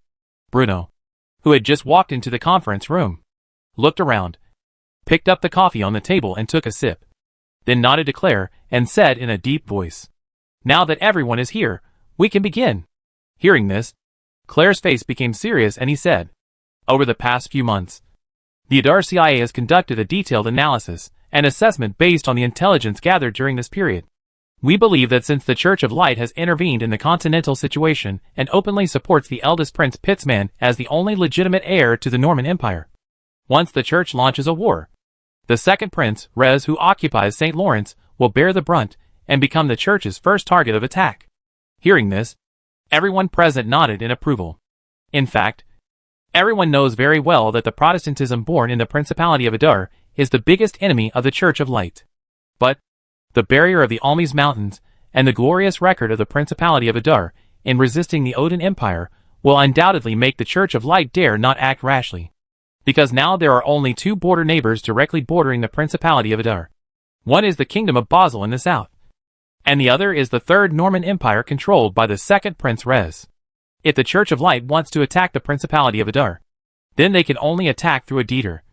And this, not to mention whether the Crusaders can defeat Adar's army on the front battlefield. Such a strategy will undoubtedly put the Crusaders' logistical supplies at great risk. But once the Church of Light launches an offensive against the second Prince Rez, they must consider the possibility of support from the Principality of Adar and the Kingdom of Cecil. Yes, just the day before, Bruno had received the shocking news that the western part of the empire had officially become independent. Following the Second Norman Empire and the Third Norman Empire, the Kingdom of Cecil was finally born. So far, although the Duchy of Adar was still nominally a vassal of the Norman Empire, in reality, the former Norman Empire had become a stage for competition among four forces. After looking at the reactions of the people around him, Claire continued, leaving aside the Kingdom of Cecil in the west of the empire. If the Church really takes the initiative to launch a spring offensive, then they must consider whether we, the Principality of Adar, will intervene in this war initiated by the Church of Light. And this means they need something to distract the Principality of Adar, to prevent the Principality of Adar from intervening in the wars and conflicts in the interior. Sarah Quarren nodded her head in approval and said, "And what is your conclusion?" Hearing this, Claire took a deep breath and said solemnly, "The Kingdom of Basel. Shabby? Old Ford? Sarah Quarren? Julian Heaton." Julian Heaton was slightly stunned when he heard Claire's answer. He asked in astonishment, "Basel Kingdom? What's your reason?" He couldn't help but worry. After all, as the president of the Adar Chamber of Commerce, Julian Heaton clearly knows the profit sources of the Adar Chamber of Commerce and the layout of the Adar Chamber of Commerce in the Kingdom of Basel. There, it is the most important market and dumping site for the industrial products of the Principality of Adar outside the Principality. The strong liquor of more wines, the Norman family representing the aristocratic style, and the various goods from the Principality of Adar. These commodities and goods were sold in large quantities to the Kingdom of Basel during this period, bringing huge revenue and profits to the Adar Chamber of Commerce. If something unexpected happened in the Kingdom of Basel, the impact on the Adar Chamber of Commerce would be devastating. Since the Kingdom of Basel and the Principality of Adar have extremely close commercial ties, the Adar CIA has deployed a large number of agents there according to the Duke's instructions. They are an important target of surveillance by the Adar CIA. During this period of time, we discovered that some bishops of the Church of Light had multiple contacts with nobles from all sides of the Kingdom of Basel, and one of them caught our attention. As he spoke, Claire pulled out a very detailed portrait from his folder. His name is Bishop Olson, an important member of the Inquisition of the Church of Light. He is suspected to be highly related to the decrease in magic concentration in the western part of the empire. Claire said in a deep voice, "You mean, the Church of Light wants to replicate the events that happened in the western part of the empire in the Kingdom of Basel?" Adar Defense Minister Sarah Quarren frowned and said, "But this doesn't seem to be closely related to the Principality of Adar. If the Principality of Adar is really determined to send troops, I'm afraid it won't be affected by this. In fact, the Church of Light is already doing this." Regarding this point, Claire gave an affirmative answer without hesitation. Since the end of last month, the magic concentration in the Kingdom of Basel has begun to decline continuously. Now the magic concentration is less than 70% of the previous level. What? Claire ignored everyone's surprise and continued. But as Saka Quarren mentioned, the Principality of Adar adheres to the concept of magic industrialization. The reduction of magic concentration and the gathering of magic will greatly facilitate the popularization of magic industrialization. So, this is not the focus of the Adar CIA, and it will not affect the foreign policy of the Principality of Adar. And, if we really only want to activate the magic well located in the Kingdom of Basel, there is no need for the Church to send a large number of bishops to run around among the nobles. As for the purpose of these bishops, our friend, Duke Stein, whose territory is located in the southern part of the Kingdom of Basel, provided us with some very interesting information. Clay paused, and finally said, "The Church of Light wants to persuade the nobles of the Kingdom of Basel to force them to launch an attack on the Principality of Adar." Chapter 432, 10,000 Acres of Tulips. Bruno the Flower Seller. In fact, when Claire's words came out of his mouth, everyone present was a little confused. Inside the Kingdom of Basel to attack us? What the h.l.? This is a bit nonsense. Yes. Incredible. Unbelievable. Almost at that moment, all kinds of strange emotions came into the minds of many senior Idol officials. This is unlikely? Ford, the director of the Idol Affairs Department, hesitated a little. Yes. How is this possible? That's right. It's no wonder that the many Adar officials present felt incredible. After all, before this, because it had a backer like the Norman Empire, the Kingdom of Basel, which was far away from the war, had not launched or even participated in a real war for nearly 100 years. The only conflicts in which the Basel army had ever participated were at most suppressing some unarmed serfs and quelling riots among civilians. But the civilians simply did not have weapons of sufficient power, and one could imagine the consequences of fighting the regular army with only black bread. It is for this reason that when Krail mentioned that when the Guangming Church wanted to encourage the Kingdom of Basel, the mentality of everyone would feel a little surprised. In their subconscious, no matter how desperate the nobles of the Kingdom of Basel are, there is no need to provoke the Principality of Adar. Right? Don't they know about the Odin Empire's miserable defeat? Don't you know how powerful Adar's army is? Or maybe you haven't heard of the Basel Scalpel plan previously launched by the Principality of Adar? Although the nobles of the Kingdom of Basel are short-sighted, they are not stupid. In the past, no matter how much the Church of Light tried to fool them, they would not dare to act rashly. However, the development of magic industrialization and the dumping of the Adar Chamber of Commerce in the Kingdom of Basel have long changed their minds. What does this have to do with the Adar Chamber of Commerce? Julian Heaton frowned and couldn't help but ask. Of course it is related. In other words, the development strategy of the Principality of Adar will inevitably lead to a local war, or even a full-scale war between us and the Kingdom of Basel.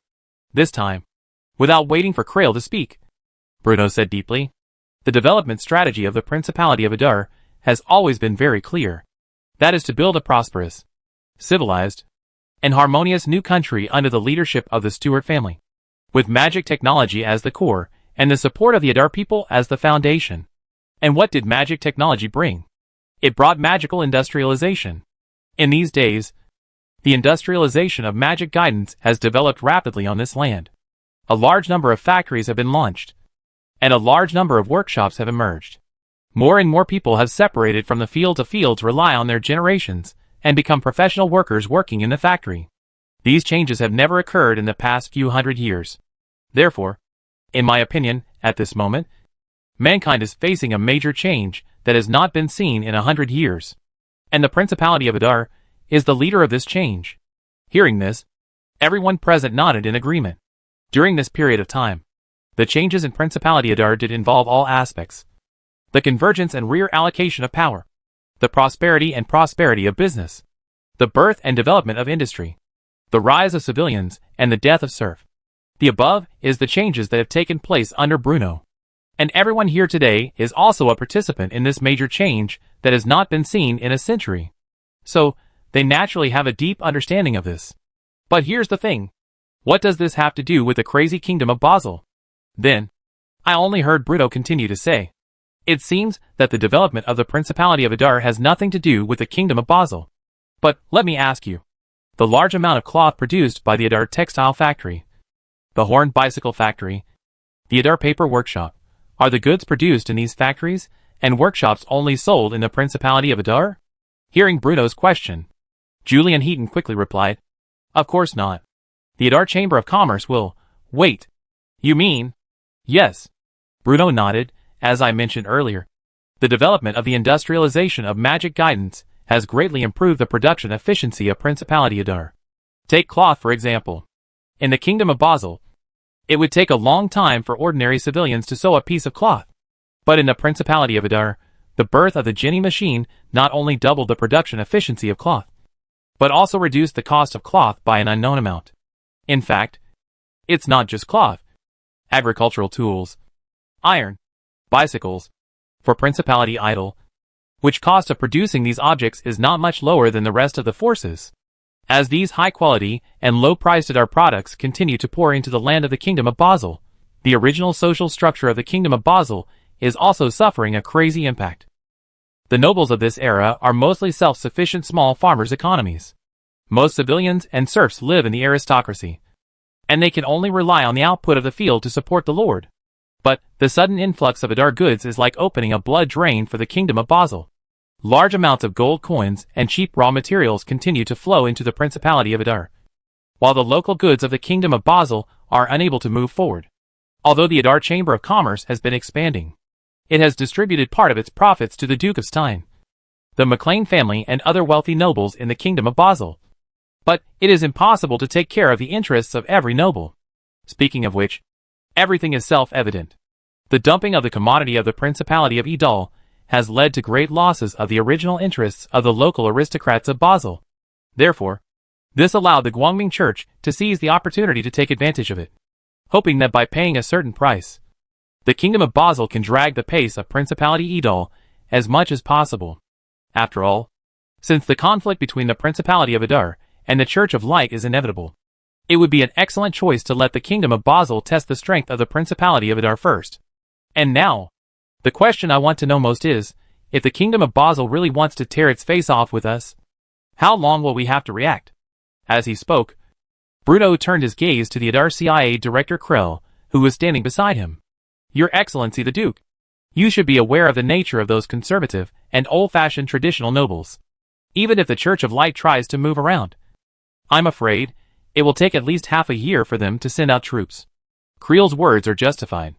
You know, in this era of extreme backward transportation, the rest of the forces have no transportation gods, such as steam locomotives and railways. So, even if the Basel nobles were really convinced by the church, it would still take a long time just to prepare food and supplies and mobilize soldiers from all over the place. If it is really as you expected, then the time left for the Principality of Adar is more than enough. My Lord Duke, do you mean to take the initiative to attack? Or to strengthen the fortifications in advance? Seeing Bruno's confident look, Defense Minister Sarah Corin couldn't help but ask. Hearing this, everyone present pricked up their ears.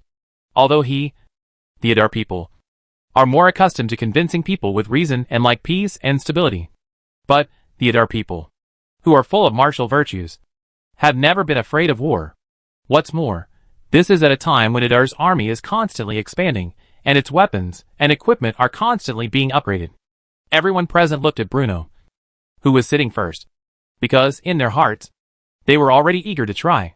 Scanning everyone's faces, Bruno was almost certain that as long as he gave the order to take the initiative to attack, then in the next second, all the Adar soldiers would be ready to fight and prepare for cordial and friendly exchanges with the soldiers of the Kingdom of Basel. No need. Bruno's words were beyond the expectations of everyone present. Ah? Nothing? But the Duke? Although the army of the Kingdom of Basel has long been decadent. But after all, it is a kingdom, and you must not take it lightly.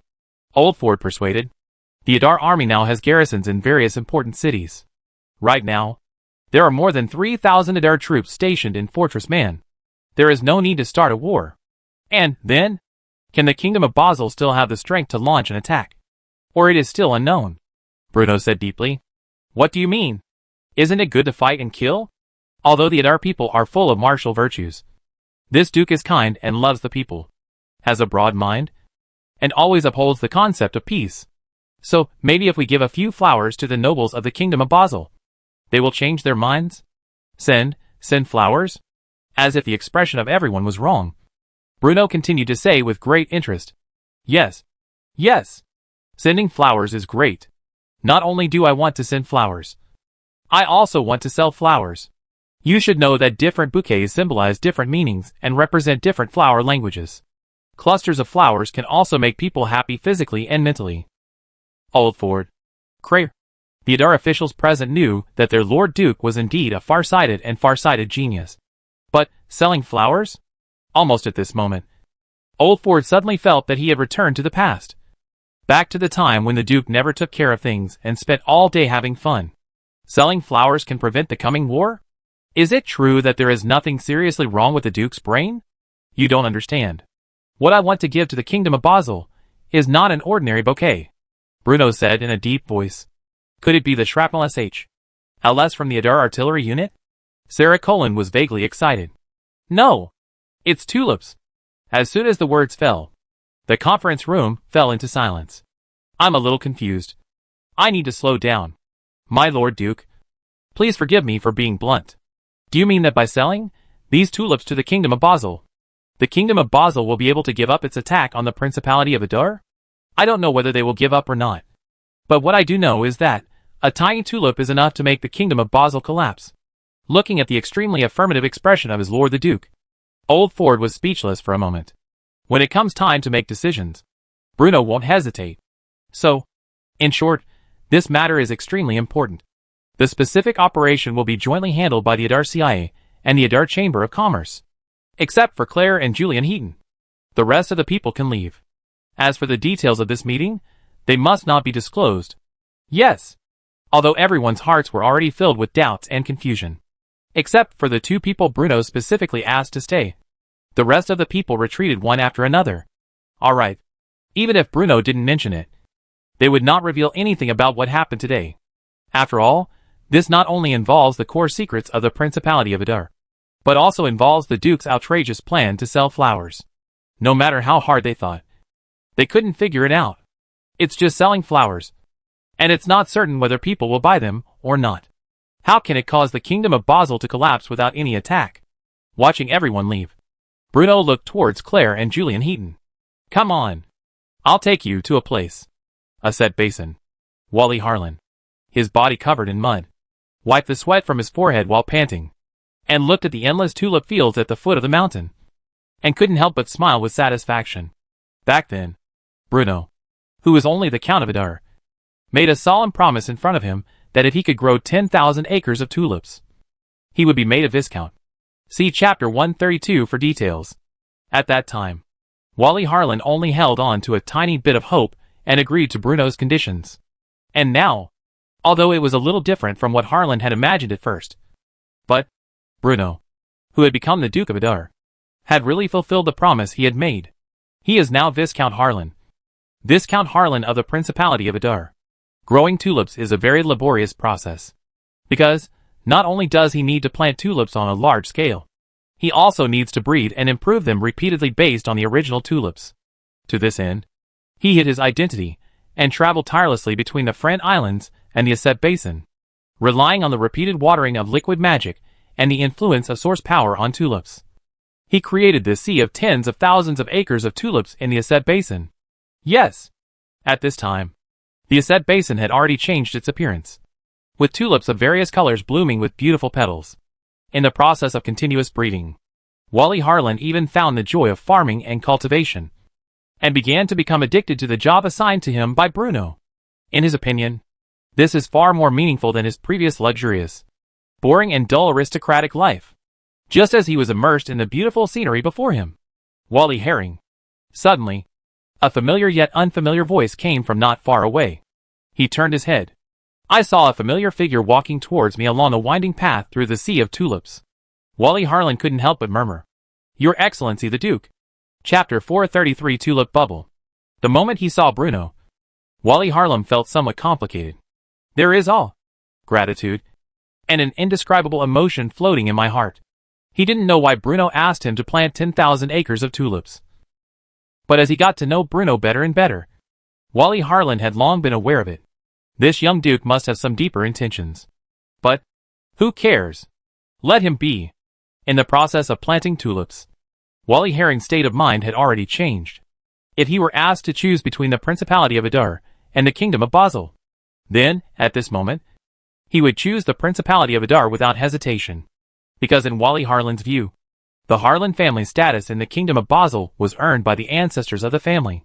Apart from the inheritance of blood, it has nothing to do with their own efforts.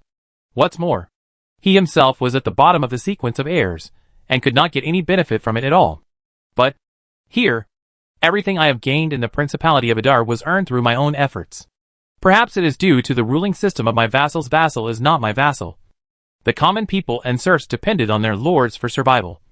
The lower nobles depended on the higher nobles for survival.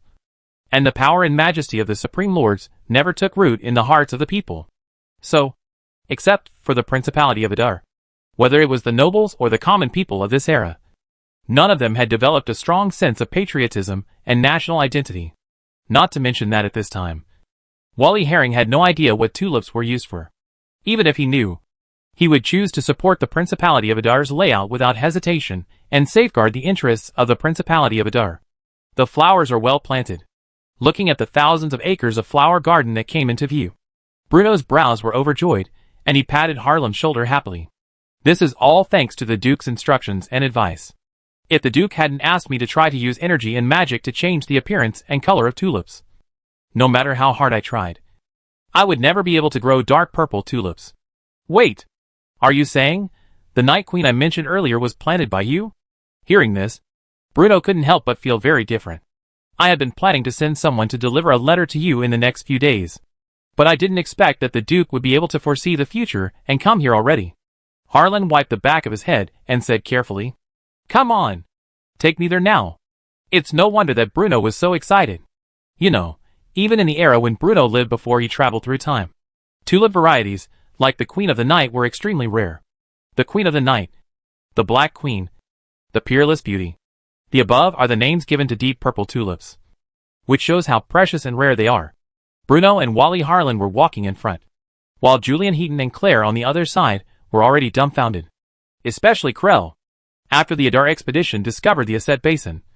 He came here in person accompanied by his own Duke. So, he naturally remembered that the Aset Basin was still an extremely desolate place at that time. But now, the endless tulip fields made him stunned the moment he stepped into the basin. This also made him clearly realize that sending and selling flowers mentioned by the Duke was not just a sudden idea during the meeting, but a huge plan that had been planned for a long time. Claire couldn't understand why selling flowers could cause the kingdom of Basel to collapse, but he had a trust and loyalty to his Lord Duke that no one else could interfere with.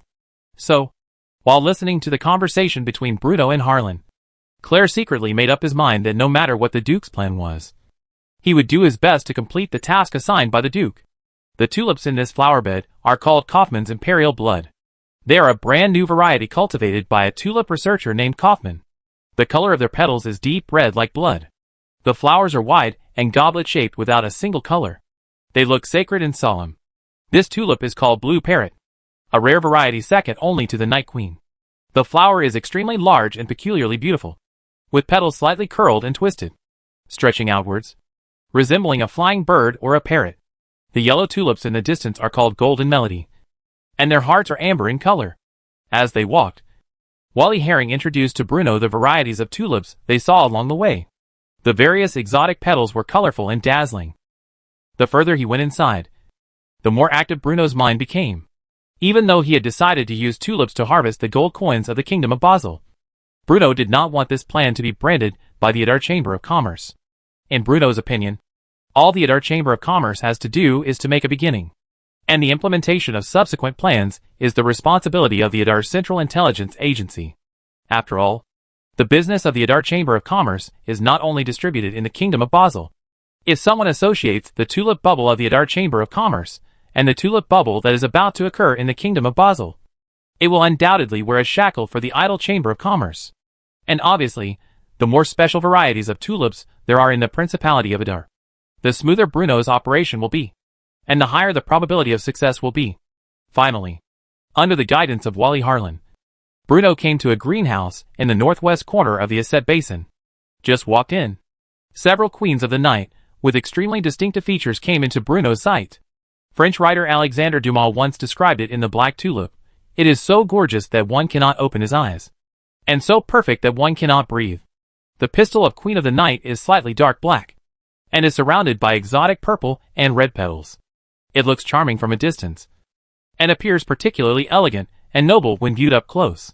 And due to the long-term infusion of liquid magic, its petals contain an extremely special magical element. Whenever night falls, they will sparkle and emit firefly-like light. With these deep purple tulips, great things can be accomplished. Bruno walked forward and gently touched the pistil of the Queen of the Night, with a hint of excitement in his voice.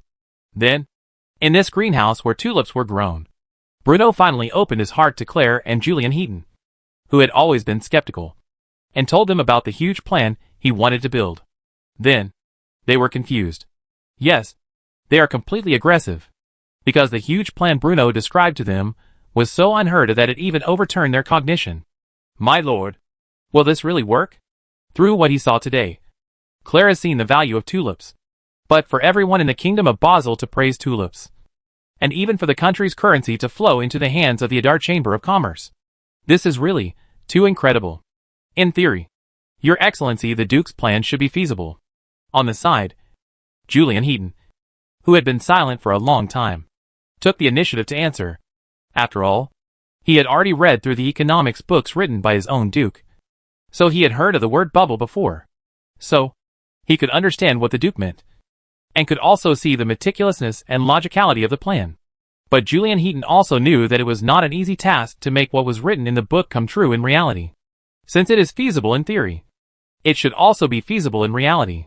Otherwise, it's not a theory, but just an unrealistic fantasy in your mind. How perfect this plan can be depends on your careful implementation. Once it is completed, you will be great contributors to the Principality of Adar. You can even clear all obstacles on the road ahead for the Principality of Adar in one fell swoop. But if we fail, Julian Heaton stammered. Bruno interrupted Julian Heaton before he finished speaking and said firmly, if we fail, a war will inevitably break out between the Principality of Adar and the Kingdom of Basel. Although we are confident of victory, the development trend of the Principality of Adar will inevitably be interrupted. You must know that the greatest enemy of the Principality of Adar has always been the Church of Light. I will not allow any mistakes to occur. I understand. You can rest assured that the Duke, we will definitely complete the plan before the Kingdom of Basel reacts. Krail said deeply. The Adar Chamber of Commerce will also do its best. Seeing this, Julian Heaton also quickly assured. That's better. February 27th. 5:39 in the new calendar. Julian Heaton entered the palace. This was his second time to come to the royal palace of Basel, the capital of the Kingdom of Basel, just to give flowers to his respected king. Although the King of Basel is a fat and big-eared nobleman, but he has a beautiful wife.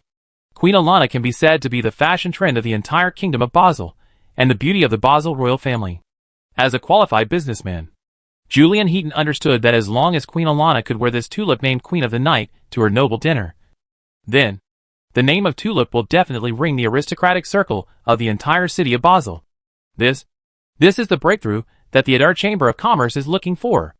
After all, it is impossible for the Adar Chamber of Commerce to hold up tulips and shout about it on the streets. This is a devaluation behavior, and is not conducive to the increase in tulip prices in the future. Only when the nobles see tulips with their own eyes at aristocratic banquets and begin to actively look for shops selling tulips, can the price of tulips continue to rise at a faster rate. This is somewhat similar to the third-person theory in communication studies. Learn and apply now. Please correct me if there are any mistakes.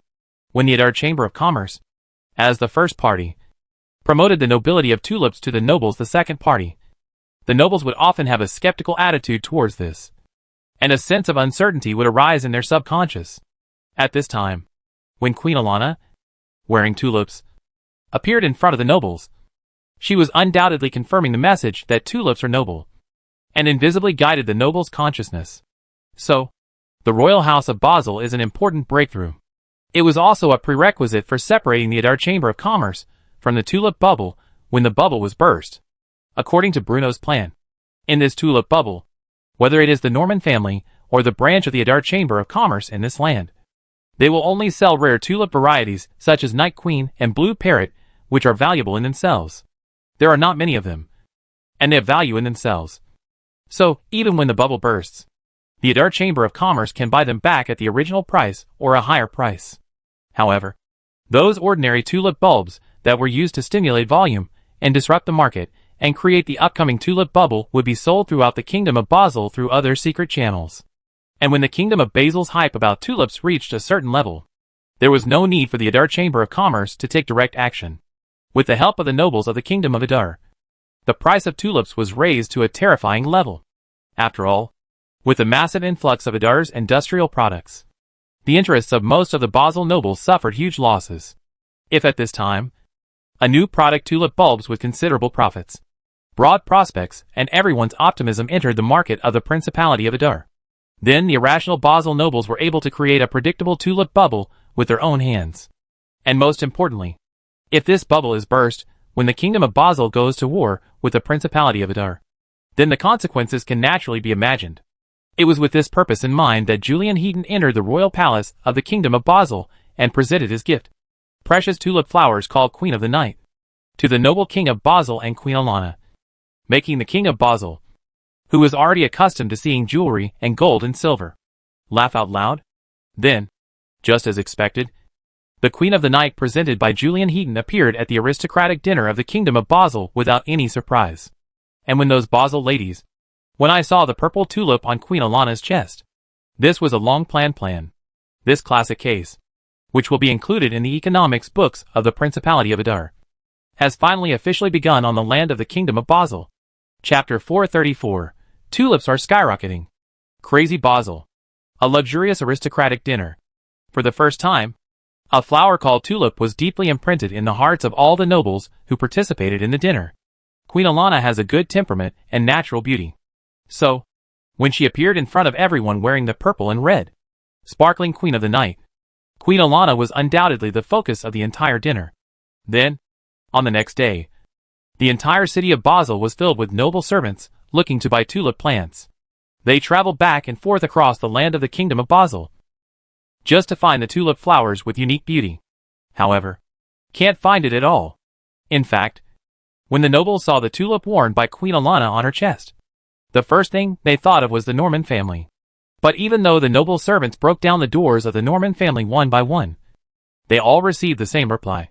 The Norman family has no tulips for sale, and is now stepping up purchases across the continent to supply the distinguished Basel nobles.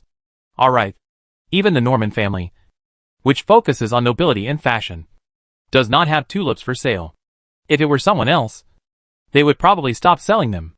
But the thinking patterns of the Basel nobles are naturally different from those of ordinary people. In their opinion, this is a rare item that even the Norman family does not have. So, the shortage of tulips by the Norman family did not dampen their enthusiasm for buying tulips.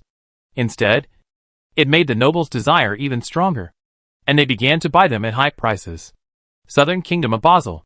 When Duke Stein saw the Adar CIA director named Krell again, he suddenly felt bad. Duke Stein, calm down. Claire patted Duke Stein on the shoulder and comforted him sincerely. But Duke Stein is about to cry. If this time is not counted, he himself has dealt with the Adar CIA twice. When Adar first dealt with the CIA raided his home. The second time he dealt with the CIA, the nobles under his command captured the family of the CIA director, causing him to feel palpitations and fear. And now, Claire stood in front of him again. Why are you here? Stan forced himself to smile a smile that was uglier than crying. If I had known you were coming, I would have prepared a decent welcoming dinner for you. Forget about the welcoming dinner. I came here this time to give you an important task. This is an order personally issued by the Duke. If this is accomplished, then the evidence you left in our hands will also be destroyed. Hearing this, instead of showing a happy expression, Duke Stein looked horrified, as if he had been frightened. After getting to know each other for such a long time, Duke Stein has long understood that the Principality of Adar is not as peaceful as it seems. In his opinion, all Adar people have black hearts, unless this matter is too difficult. Otherwise, the CIA director Adar in front of him would definitely not say this. Master Claire, I wonder what Master Bruno wants. Duke Stein probed cautiously.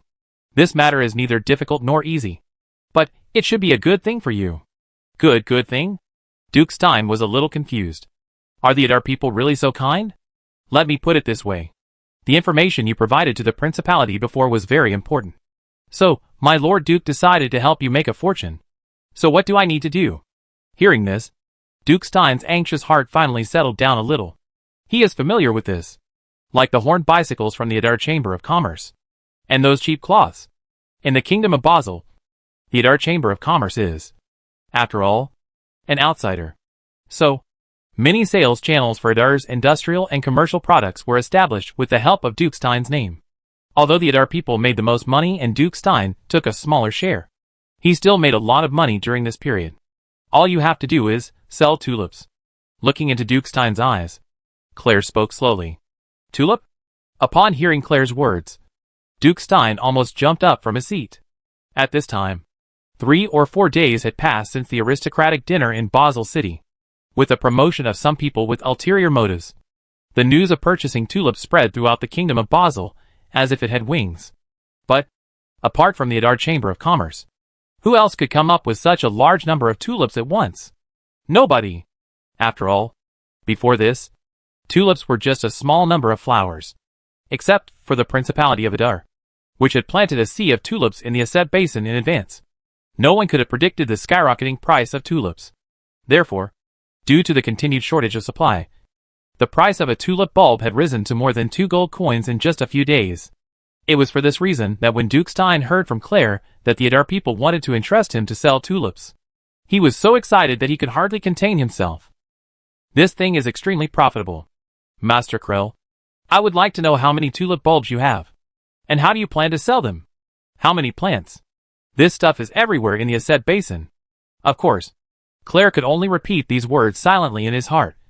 And naturally there was no way that Duke Stein would know them. You should know that the Adar Chamber of Commerce has branches all over the continent. However, even so, it is not an easy task to purchase enough tulips in a short period of time. As he spoke, Claire couldn't help but reveal a hint of embarrassment. I understand. The more anxious you are to acquire, the harder it will be to lower the price. Duke Stein showed an expression of understanding. During this period, I can provide you with about 800 tulip bulbs a day. 800 plants? Hearing this, Duke Stein couldn't help but gasp. To be honest, compared to the number of nobles in the kingdom of Basel, this number is really not much. But, at a time when it is difficult to find even 100 tulip bulbs, 800 bulbs a day is neither more nor less.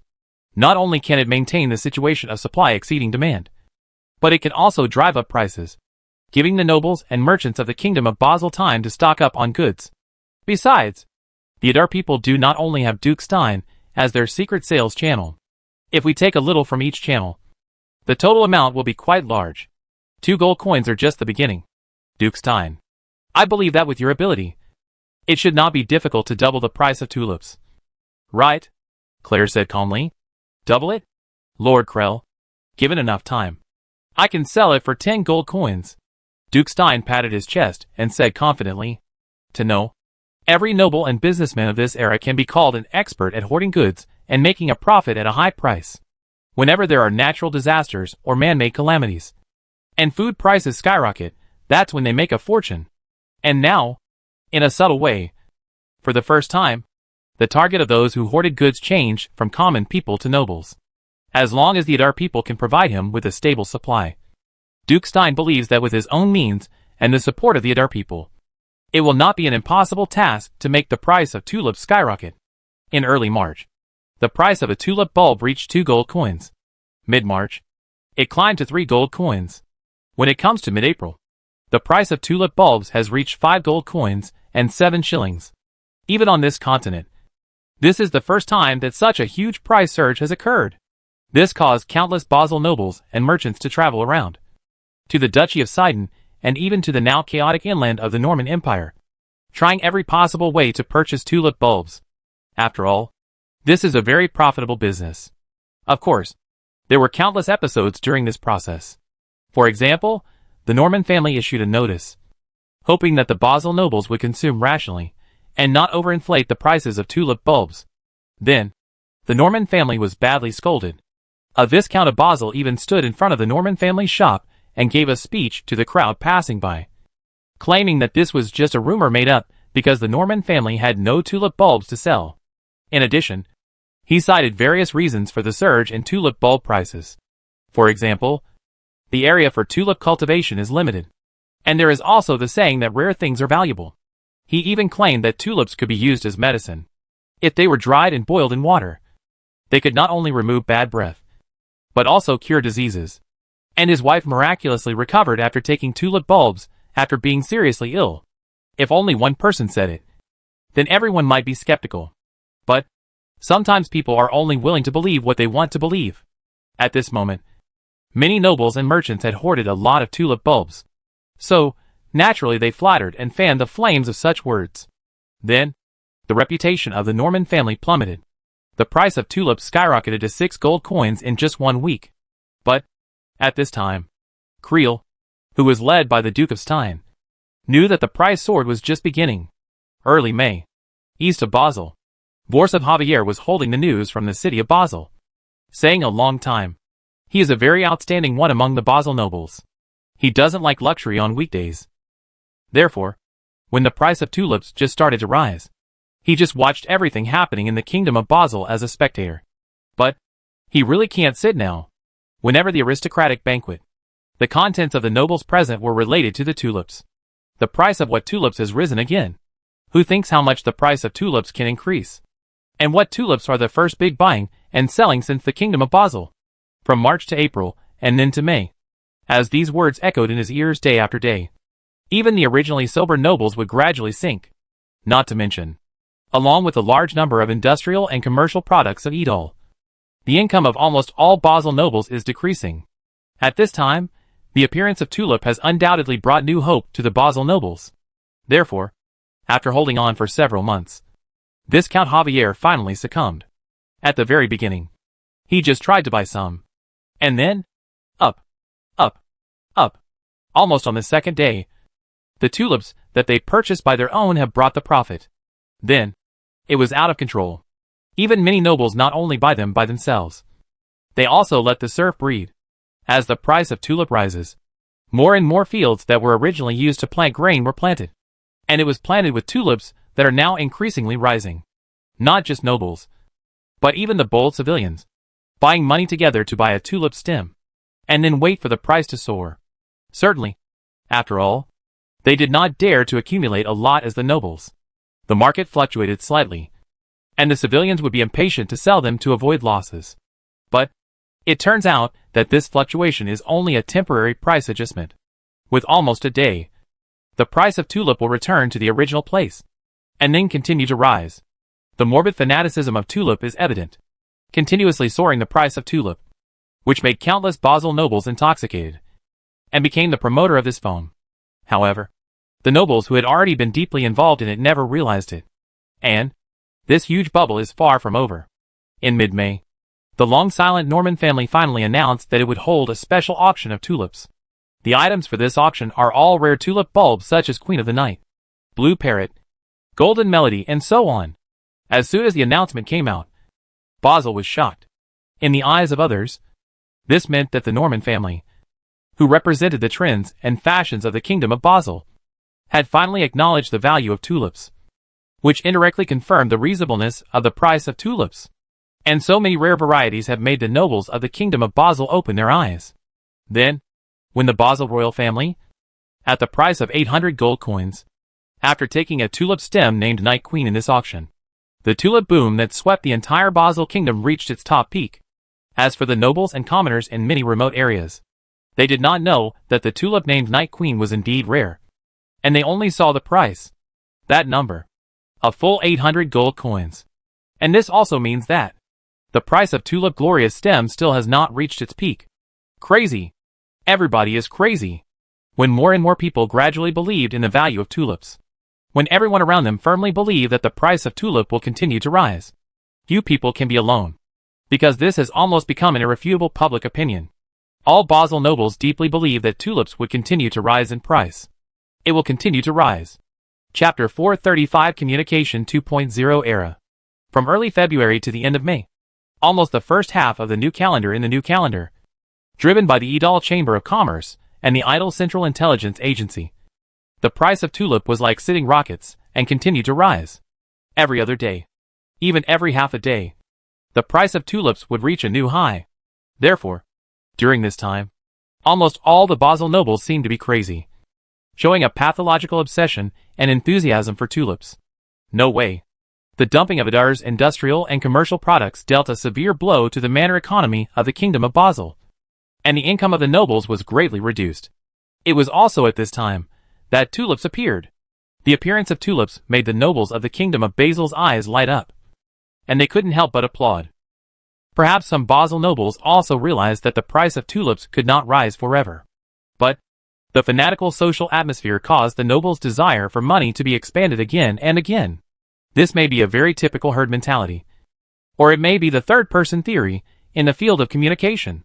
When a slightly sober aristocracy, seeing everyone around him, vowed to claim that the price of tulips was far from reaching the apex, it is really difficult for them to maintain the attitude of everyone else is drunk, but I am sober. But they will gradually accept and sink like Viscount Javier. After all, even the noble Basel royal family, the rulers of the kingdom of Basel, participated in this tulip carnival. Then, the price of tulips just took off.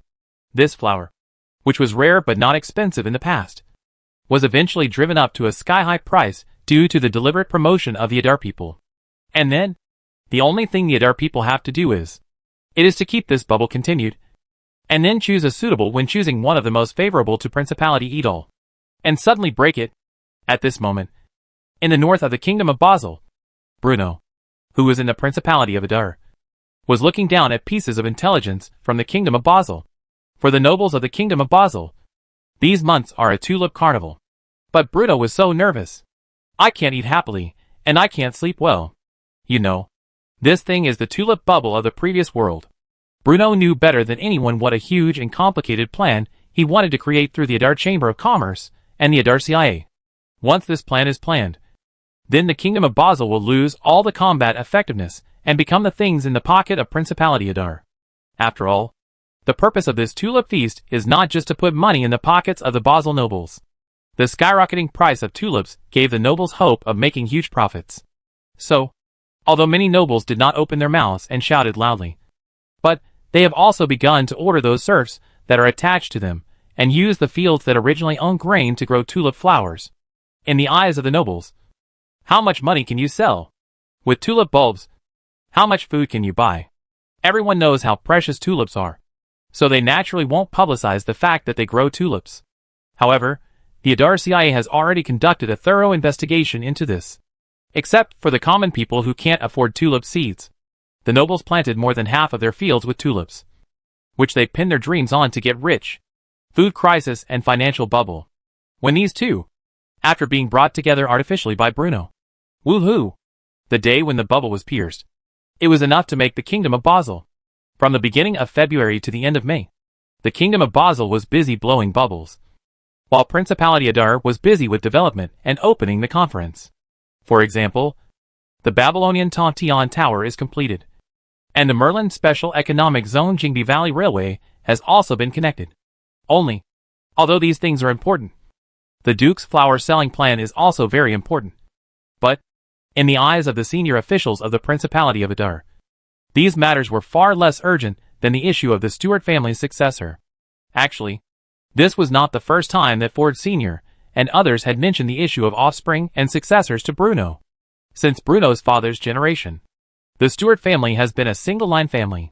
By Bruno's generation, although Bruno calls himself the patriarch of the Stuart family, it is a bit embarrassing.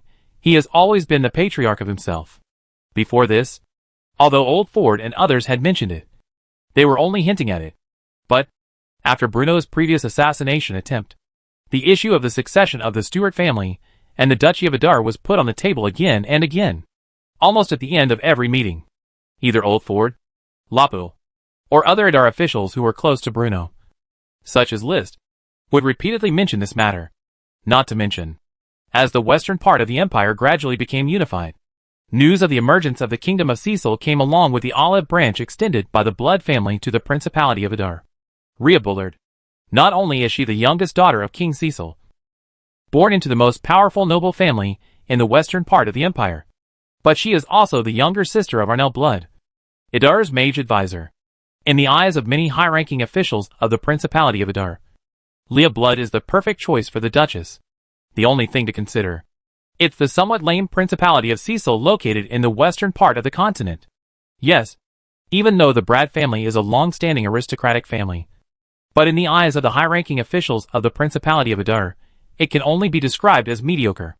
After all, the western part of your empire is indeed rich. But can you industrialize magic? Can you defeat the Principality of Adar? Since they cannot defeat the Principality of Adar, should the Principality of Adar lend a helping hand when the kingdom of Cecil is attacked? Certainly. These are issues that the senior officials of the Principality of Adar need to consider and respond to. As for whether Bruno agrees or not. Alright. Bruno is not gay. Although I am a little reluctant about this kind of political marriage. But I have to meet them first. Right? What if she's the right girl for you? Furthermore, according to Arnell's description, his sister Leah was extremely beautiful. Not only well-read, but also had a quiet personality. In short, she was very much to Bruno's liking in every aspect. When will the Cecil Kingdom's envoy arrive? Reporting to the Duke, the situation in the interior of the Empire is now complicated. The independence of the Kingdom of Cecil has made Rez and Pitzman quite unhappy. In addition, Miss Leia will be accompanying the delegation to visit. So, out of caution, the Cecil delegation will take a ship to the Principality of Adar. On the side, Mundell said quickly, as Bruno's personal attendant. What he feared most was that his Lord Duke was gay. After all, there were some things that he could not easily accept. So, when he saw that Bruno did not show any obvious refusal, Mundell was so excited. The issue of succession to the Principality of Adar has finally been resolved. Stuart is finally going to have a duchess. Don't get too excited. I haven't said I agree yet. Seeing Mundell's excited look, Bruno kicked Mundell on the butt. Okay. Mundell rubbed his butt and replied with a grin. Bruno glared at Mundell and said in feigned anger, "Get out if you have nothing to do." "I'm busy." "Yes. Something's up. Your Excellency the Duke.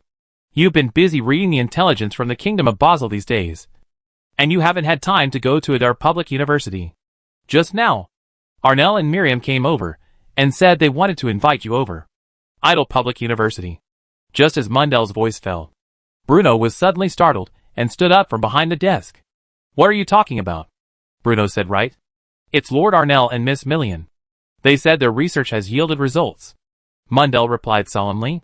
"Prepare the car. Go now." For Bruno, there are only two places where news can make him feel nervous. One is the news from the Kingdom of Basel, because it will provide him with the latest developments in the Kingdom of Basel and let him understand to what extent the tulip bubble in the Kingdom of Basel has expanded. The other is the news from Adar Public University, because, just more than a month ago, with Bruno's approval, the Adar Remote Communications Research Team was established, led by Arnell and assisted by Millian, Wright and others. And they have only one goal. That is, combining the technological advancement brought by the Albula Palace and the mental coverage brought by the Tower of Babel. A stable and complete means of long-distance communication was constructed for Adar. No doubt, the new calendar year 539 will surely go down in history, because so many big things happened in this year.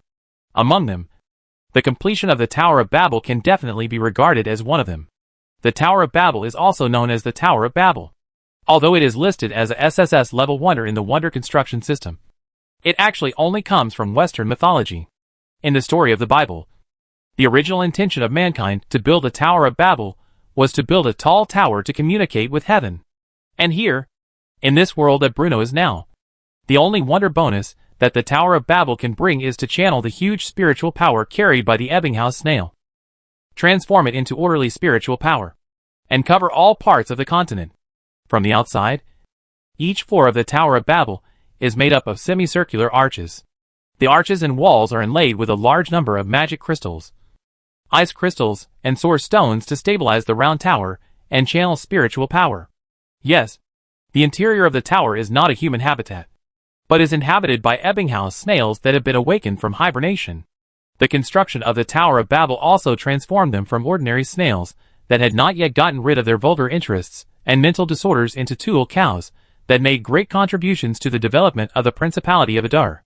Whenever Bruno thought about how he had freed the Ebbinghaus snail from the chaos of vulgar tastes and spiritual power, he would be infected by his own noble moral sentiments.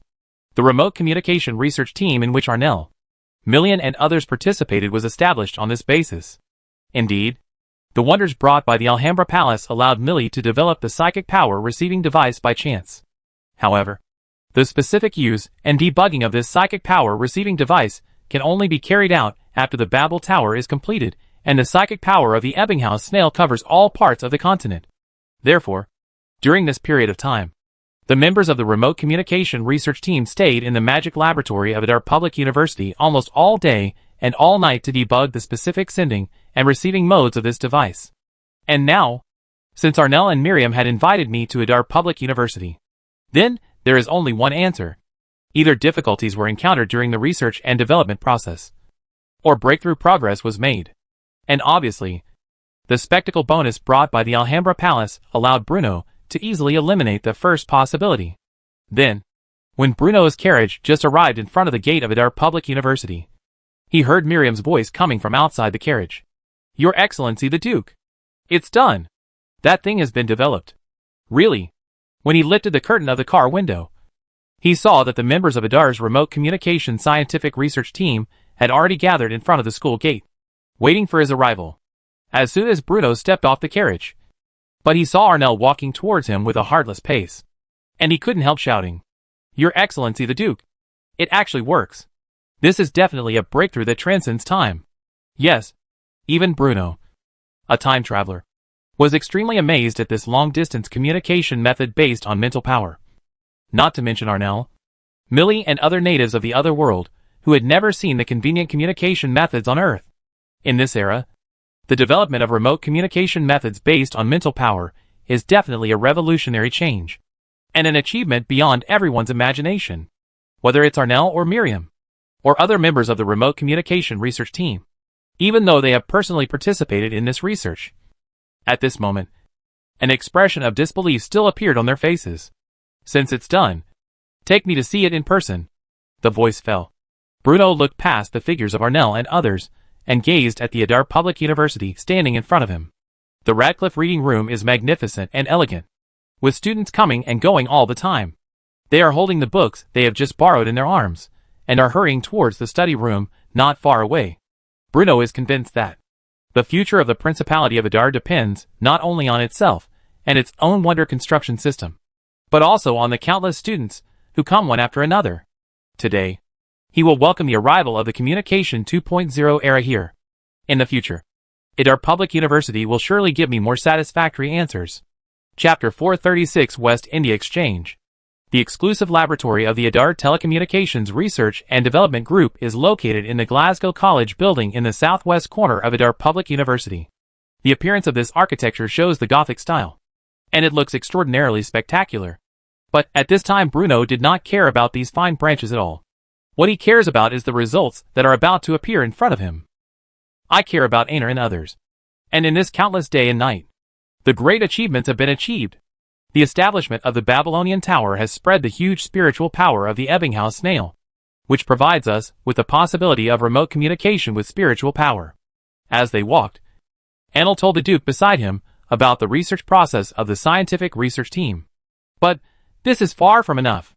How to use this mental power correctly and reasonably, and how to accurately transmit the information contained in it from one transceiver to a designated transceiver. These are the problems that a complete mental power transceiver must overcome. However, Wright's research direction based on setting mental force coordinates provides us with a new idea. Spiritual coordinates? Bruno doubted. Yes. Arnel nodded and continued. According to our research and the information provided by the Institute of Magical Creatures, the world seen by the Ebbinghaus snail is not the same as the world we humans see. It should be a kind of, on a plane, that kind of. The two-dimensional world, a plane world in a sense, is, there are only two straight lines perpendicular to each other. Bruno tried to explain. Two-dimensional world. This is the first time Arnel has heard such a definition. And it is also the first time that I have seen such a description. But, after thinking for a moment, he nodded excitedly. Right.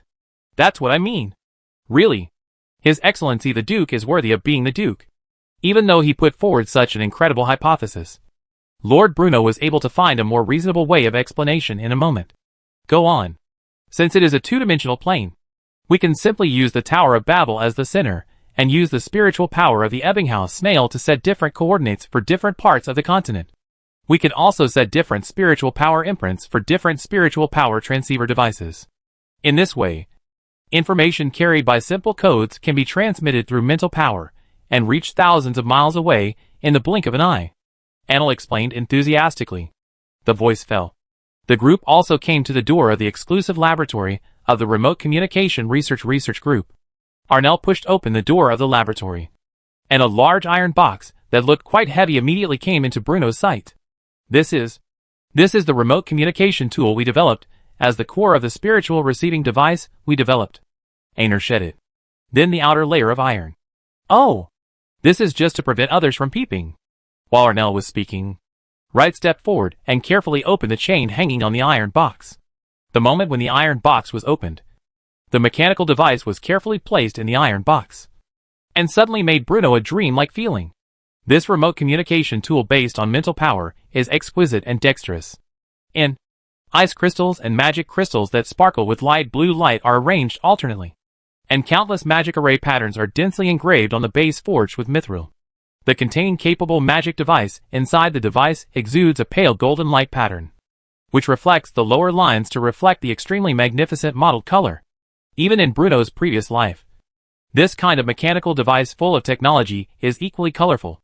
Let alone this time that even the industrialization of magic guidance is just started under the leadership of Bruno. Next, the members of the enthusiastic scientific research team rushed to the Duke in front of the Duke to show the usage methods and operation skills of this remote communication device. You only need to follow the established coding and symbols from a secret silver chopping board similar to the keyboard, and enter different characters one by one. And you can pass the information you want to send to the remote communication device at the other end of the laboratory. If the eyes of the above life are examined, such a remote communication device is just slightly more advanced than the initial telegram.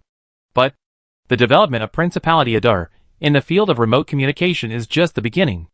And the transmission of mental power is obviously different from the transmission of electrical signals.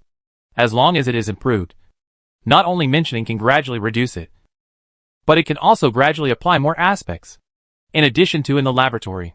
Have you tested in other environments? While exploring the secret silver chopping board in his hand, Bruno asked with Arnell and others. Of course. However, the research and development of remote communication tools involves the core secrets of the Principality of Adar after all. So, apart from the laboratory, we have only conducted tests on the campus of Adar Public University and near the foothills of Mount Almes. Anil replied in a deep voice. That's not enough. Bruno thought for a moment, then ordered firmly. You don't need to worry about leaking secrets or other matters. You must conduct long-distance information transmission experiments as soon as possible and speed up the creation of new long-distance communication devices. Whether it is the Kingdom of Basel, the Adar Central Intelligence Agency, or the Adar Government Office, they are all waiting to use it. As the promoter of the Tulip Plan and the rulers of the Principality of Idol, Bruno is clear about the urgent situation that Principality Idru is currently facing. So, at this moment, the birth of remote communication devices is of great significance to Principality Idol. With it, Bruno can grasp the movement of the tulip foam as soon as possible to understand the enthusiasm of the Basel nobles for blowing bubbles. With it, Bruno can understand everything about the Empire's inland in the shortest time and make early response measures. Therefore, seeing the serious look on the face of their Lord Duke, everyone said in unison, "Clear." Also, the first version of the remote communication tool must be put into production as soon as possible, with practicality as the main focus. As for future versions, the size of the communication device, the stability of the mental signal reception, and the reasonable adjustment of the internal structure, these are all aspects that need to be improved. Indeed, Arnell nodded solemnly. Today's communication tools are still too large, and the precision components are prone to wear and tear. We plan to make military use our first priority. As for the application in the civilian field, we can put it aside for now. Just do it. In addition, all members involved in the development of remote communication tools will have their scientific research titles upgraded by 1 level. All assistant researchers will be promoted to junior researchers, and all junior researchers will be promoted to intermediate researchers. As for Arnell, Bruno paused, then continued, Anemianship, Anil Brad, the leader of the relevant group, and a villa house located in the noble manor. As for the title of the Viscount, since you are experiment in the Glasgow College building, then you will be awarded the title of the Viscount of Glasgow. Viscount. When Bruno's words fell, Aner froze a little, and then he trembled because of excitement. His father did criticize, but it didn't have much to do with Anil, who was running away from home. After all, the noble titles in the Norman Empire were not inherited by men, except for a very small number of families that have long been lost in the dust of history. The vast majority of existing aristocratic territories practice the primogeniture system with male priority as the premise. and only a very small number of aristocratic families practiced the inheritance system of the eldest son in the family.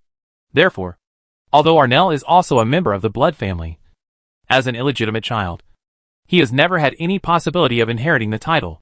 And now, Duke Bruno of Idar personally spoke up and decided to grant himself the title of Viscount. Although this title is not high, and the Principality of Idal is gradually weakening the real power of the nobles. But this is the noble title after all. When the number of nobles was gradually decreasing, he granted himself the title of nobility without hesitation. What trust for yourself? Not to mention, where is the noble manor? That is a place located southwest of Idar city, where every inch of land is worth a lot of money. As early as half a year ago, the price of a square meter building area of the noble manor had reached 20 gold coins. That is, as many as 8,000 Idar. And now, if the price of the villa is measured in the new version of Idar currency, then the price is definitely more than 400,000 Idar yuan.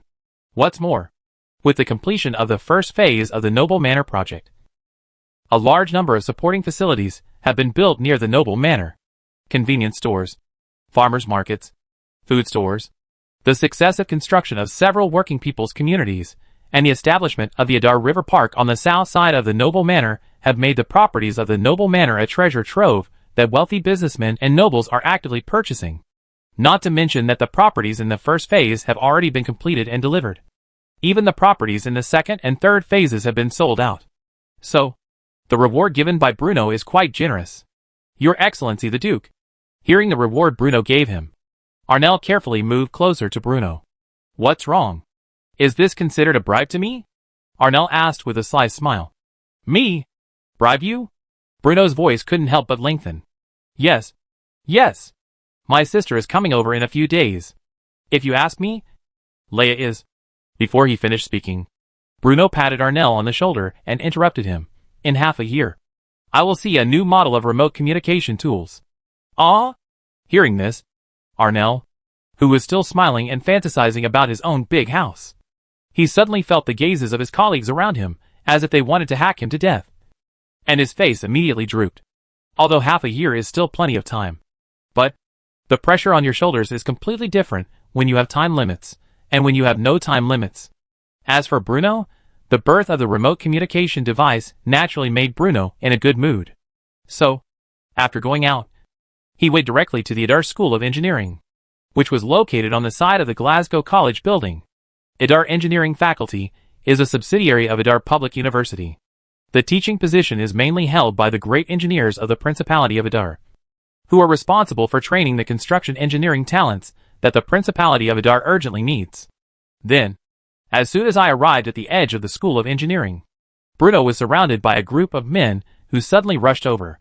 When he looked carefully, he saw that the man in the lead was the vice president of Idar Engineering College, a great engineer named Allison. Your Excellency the Duke. Almost at the moment he saw Bruno, Master Allison squeezed out a tear from the corner of his eye. Needless to say, Bruno understood what he meant. I just want them to help me create new wonders. Since the establishment of Idar Public University, Bruno seldom came to the vicinity of the School of Engineering, because as soon as these guys saw him, they would rush up to him and ask about his next construction plan. But this time, there are indeed a few projects for you to do. Facing Master Allison's expectant eyes, Bruno nodded slightly. Next moment, the entire School of Engineering seemed to be in an uproar. After all, under normal circumstances, Bruno would habitually entrust the task of building wonders to White Barrel and Master Andy, who first arrived in the Principality of Idar. But, as the population of the Principality of Idar increased and its territory expanded, the number of architectural wonders being built also gradually increased.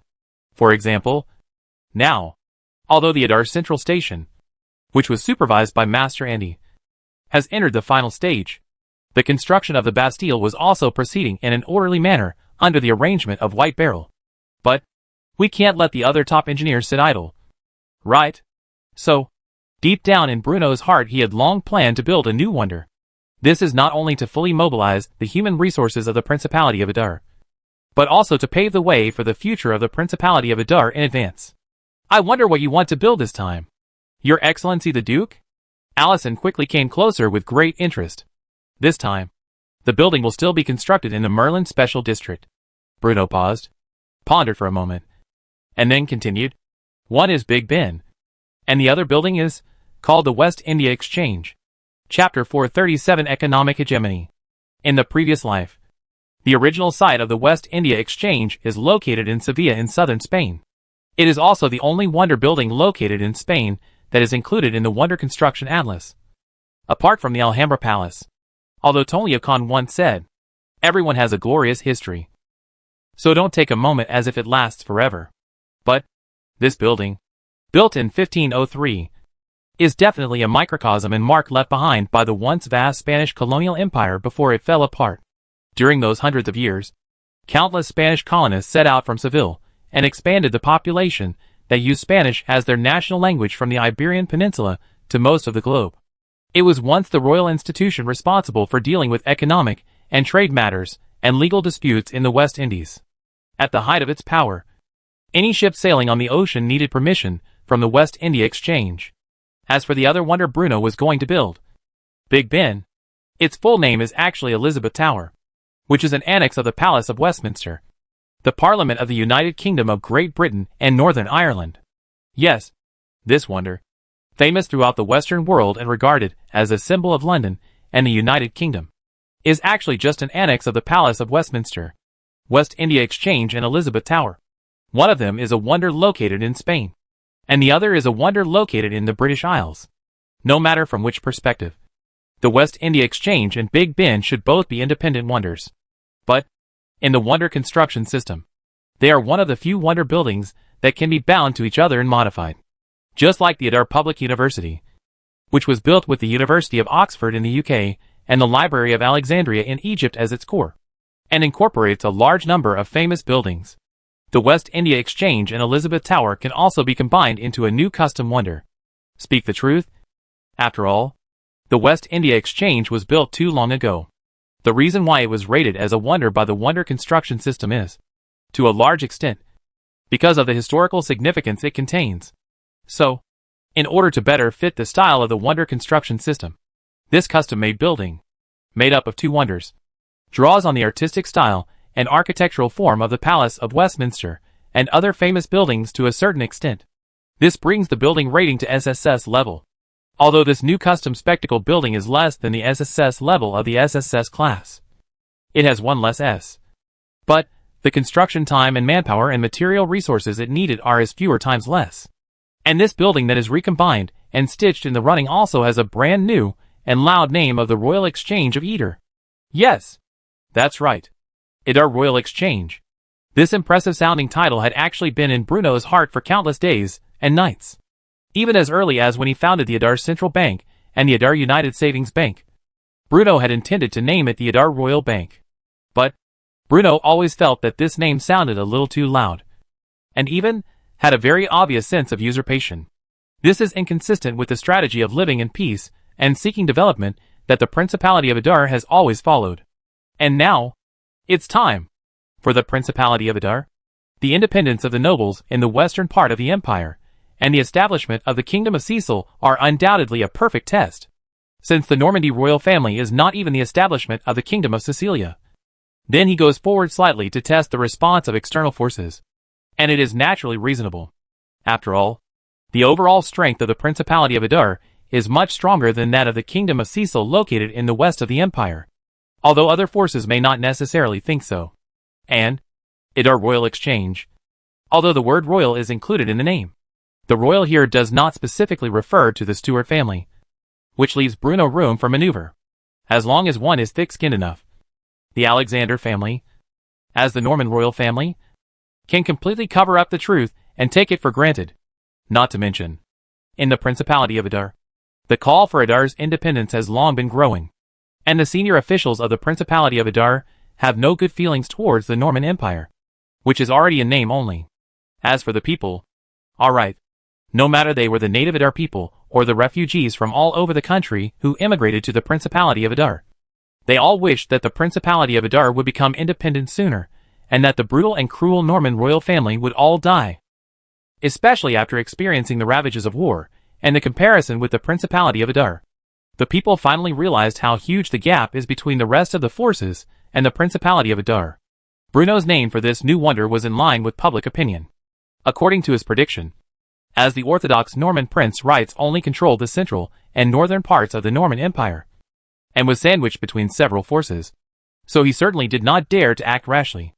As for the second Norman Empire of the great Prince Pitzman, what to say? Anyone with a discerning eye can basically see that Pitzman is just a puppet pushed to the forefront by the Church of Light. Anyway, the Principality of Adar has long been a thorn in the side of the Church of Light, regardless of whether it is overstepping its authority or not. A direct conflict with the Church of Light is only a matter of time. In this case, then Bruno didn't mind adding fuel to the fire.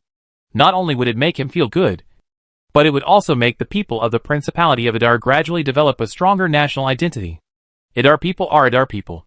The Principality of Adar is the Principality of Adar. There is no need to add the Norman Empire prefix to the name. What's more, this is also Bruno's preparation for the upcoming large-scale expansion. As long as the tulip bubble is burst, Basel will naturally be in chaos. In Bruno's opinion, it would be unforgivable if he did not expand the territory of the Principality of Adar, enrich his own strength, and enhance the comprehensive national strength of the Principality of Adar when the bubble burst. Giving the upcoming exchange the name Royal is just the first step Bruno has to take. When the kingdom of Basel is completely destroyed, and when the territory of the Principality of Adar covers the entire kingdom of Basel, the Principality of Adar will declare independence. Adar? The Royal Exchange? After hearing Bruno's words, the senior engineers present couldn't help but look surprised. But surprised is surprised. After a brief moment of surprise, their minds were suddenly filled with an indescribable ecstasy. Indeed, many of them were born in the kingdom of Basel and, strictly speaking, could be considered former Balites. But the Principality of Adar is their spiritual home. This is a country that can make them fight for it all their lives. In the kingdom of Basel, no nobles cared about the great engineer's ideas, and no nobles would have a cordial conversation with him. Although they possess a lot of skills, they can't find an opportunity to display them, even if they were favored by a noble lord by chance. But no matter what, their identity could only be commoners, and they could not see any hope for the future. And in the Principality of Adar, the gap between the nobility and the common people is narrowing step by step. As long as they can achieve something, Bruno's steward, the Duke of Adar, will give them the status they deserve. This is a great feeling, Master Allison said excitedly. Don't worry, Your Excellency the Duke. We will definitely make the Adar Royal Exchange the most shining architectural wonder in the Merlin district. One of, Bruno added, as long as they have a clear goal. The great engineers of the Principality of Adar will burst out with a drive and execution ability that others cannot match. It only took 3 or 5 days for the excited engineers to put a complete architectural plan on Bruno's desk. Building wonders in Adar City and Merlin district requires consideration of every detail. After all, as early as 2 years ago, Bruno drew a circle around the Merlin district on the map hanging in his study. See Chapter 155 for details. There is a deepwater port to the west, and the city of Adar to the east. The overseas expansion strategy of the Principality of Adar, and the geographical location of the Merlin district will inevitably make this area one of the most economically prosperous regions in the entire Principality of Adar. So, every piece of land in the Merlin district has a designated use, and every zoning in the Merlin district needs to be approved by the Adar government office. The site of the Adar Royal Exchange was eventually chosen by Bruno and the great engineers of the Principality of Adar on the south bank of the Adar River, compared to the north bank of the Adar River, which has the Venetian arsenal, important ports, and a large number of shops, handicraft workshops and houses. The development of the south bank of the Principality of Adar is a little slower. But this does not mean that the southern bank of the Adar River is unimportant. Quite the contrary. The south bank of the Adar River, which is the southern part of the Merlin district, is the new urban area that Bruno is going to vigorously build in the future. The establishment of the Adar Royal Exchange will undoubtedly bring great impetus to this land in the future. Adar Royal Exchange. Just from the name, one can easily infer its function and role. Trade? But this is no ordinary transaction. It's stock trading, securities trading, futures trading. The establishment of the Adar Royal Exchange will surely leave a significant mark in the history of this world, because this is definitely a milestone in the history of economic development. Although it seemed a little premature to start trading in securities, it was something Bruno had to do. No doubt. The bursting of the tulip bubble will inevitably bring a huge amount of money to the Principality of Adar. According to his estimation, the monetary gains obtained by the Principality of Adar through this artificially created tulip bubble will surely reach an astronomical figure that is difficult to measure. So, if Bruno can't get the money to the right place, even the Principality of Adar, as a beneficiary, will inevitably suffer from extremely serious hyperinflation. Even if the Principality of Adar can successfully take over the inheritance of the Kingdom of Basel in the future, these riches that have always been buried in the cellars of the Basel nobles must be handled in the most appropriate way and cannot be sloppy in the slightest. That is why Bruno needs to make arrangements in advance so that the money can flow to where it should go. The establishment of the Adar Royal Exchange comes at the right time. This money can be used to develop business and support the development of small and medium-sized handicraft workshops. It can be used to invest in scientific research and promote the process of magic industrialization at the fastest speed. Or it could be used to strengthen the military and improve Adar's overall strength. Bruno even had to bury part of the money deep underground in order to maintain the normal economic order and social operation of Adar Principality. Pain and happiness. This is Bruno's truest feeling at this moment. After all of the above are just the driving forces that can be brought to the economic development of the Principality of Adar after the establishment of the Adar Royal Exchange. And this doesn't even take into account the wonder bonus it can bring. As a SSS level custom wonder, the glory points that can be obtained alone have reached as many as 200 points. The spectacular bonus that the Adar Royal Exchange can bring is what makes Bruno most excited. Wonder Bonus 1, Bell of Dawn. Big Ben Elizabeth Tower will be struck every hour. By then, the ringing of the bell will dispel the greed in the hearts of Adar officials, reduce the corruption in the Principality of Adar, and create a clean and honest administrative agency. Wonder Bonus 2, Economic Hegemony. GDP growth increased by 5%. Trade efficiency increased by 15%. Reduce the unrest in overseas territories by 50%. The production efficiency of industrial and commercial products increased by 15%. Adar currency acceptance increased by 50%. The probability of creating talents in related fields increases by 15%. Just ask if it is awesome or not. Even Bruno, who had an open mind, couldn't help but marvel at the long list of amazing bonus effects. It really is a SSS level spectacle. Such a spectacle bonus is enough to be compared with Adar Public University. Economic Hegemony. This thing sounds so awesome. And, although the first wonder bonus does not seem so conspicuous, Bruno knows deeply that it is the wonder bonus with the most far-reaching impact on the Principality of Adar. Honest and upright. Even though the Principality of Adar is currently ranked first in terms of action and execution. But, when the external threats to the Principality of Adar gradually dissipate, who can guarantee that the officials of the Principality of Adar will still be as upright as they are now? Just build it according to your plan. Putting down the plan report in his hand, Bruno spoke to Allison in a deep voice. Chapter 438 Cecil Mission. On June 4th, 5:39 of the new calendar. The weather was sunny. Merlin Bay. The rising sun pushed away the hazy mist and rose from the sea and sky. The deep sea waters seemed to crush the pouring morning light, covering the vast sea surface with a layer of sparkling light. An inconspicuous-looking ship was sailing rapidly forward against the surging waves. Although it is early summer, the sea breeze in the morning is still cool and sharp. The white-bottomed animal skin sail standing in the middle of the ship was also whistling in the sea breeze. Miss, Princess, why did you come out again? Julius was not yet familiar with the changed name. But when she saw that there was no one in the cabin, she hurriedly ran out of the cabin. Leia was seen standing at the bow in a light purple velvet robe, and her deep sea blue eyes were staring intently at the looming coastline in the distance. It's too stuffy in there. I just came out to get some fresh air. And we should be almost there. Right? Yes. The coastline not far away should be the Principality of Adar located in the eastern part of the empire. Julius nodded and replied quickly. Yes. Those who took the ship to the Principality of Adar were the delegation from the Kingdom of Cecil and King Cecil's youngest daughter, Her Royal Highness Princess Cecil, Leah Blood.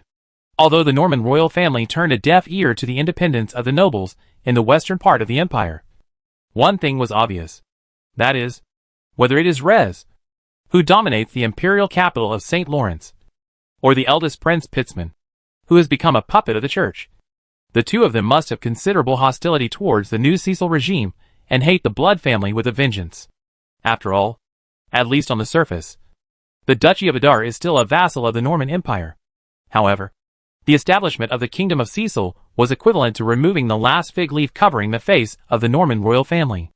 It also completely transformed the original dispute over the imperial succession rights into a game between various forces and a war of division for the empire. This was undoubtedly a contempt and humiliation to the Alexander family of the Norman royal family, and made the royal family lose the only remaining dignity. Therefore, due to security concerns, the delegation from the Kingdom of Cecil would never dare to visit the Principality of Adar via land. Since the land route is blocked, there was no air traffic in this era, so a sea route naturally became the only option for Cecil's mission. But how easy is it to enter the Principality of Adar by sea? Not to mention whether the Kingdom of Cecil has ships capable of ocean voyages. The extra distance alone is enough to move people. The Kingdom of Cecil and the Principality of Adar. One of them is at the westernmost part of the continent, and the other is at the easternmost part of the continent. If you want to depart from the Kingdom of Cecil and take a boat to the Principality of Adar, then the only possible route is to sail through the Principality of Sidon in the southwest corner of the continent, and the Kingdom of Basel in the southeast corner of the continent, before you can finally reach the Principality of Adar. The ships of the Kingdom of Cecil were already very slow, and with this detour, although Cecil's delegation set out in mid-March, it was already early June when they arrived in the Principality of Adar. What do you think the Principality of Adar will look like?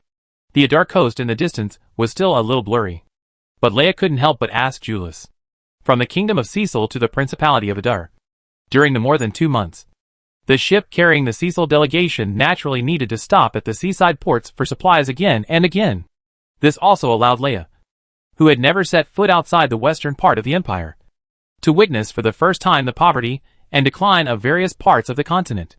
Prior to this, she only knew that the western part of the empire where she was located was one of the richest regions in the entire continent.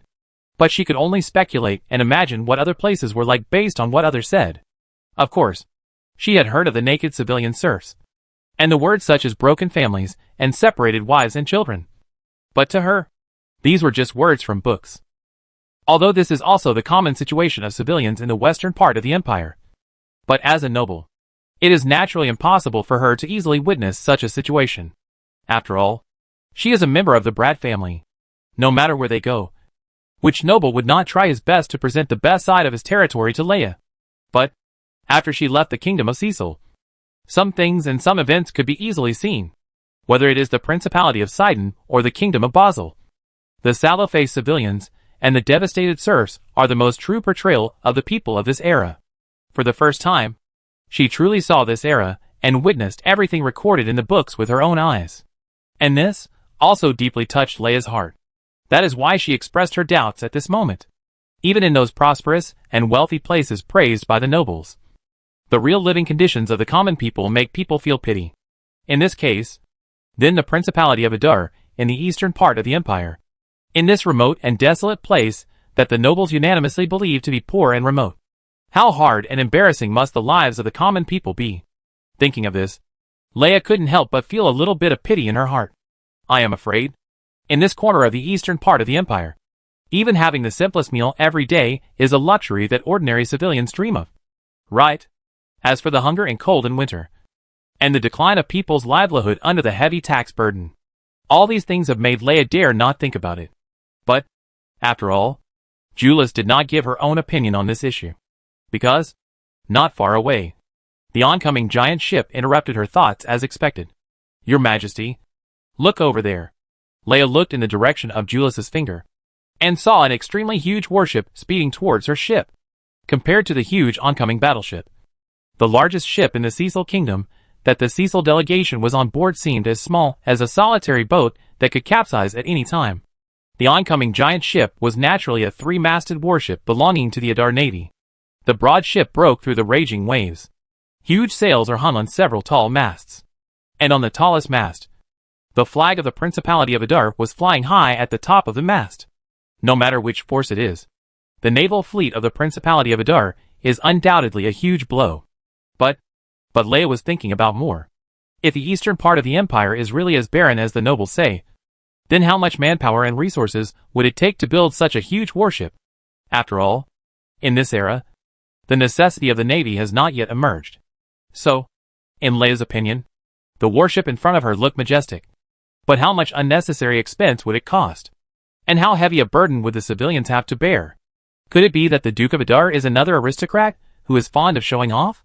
In the past days and months, Leia has seen too many examples of people who disregarded the people's livelihood and only cared about pursuing the dignity of the nobility.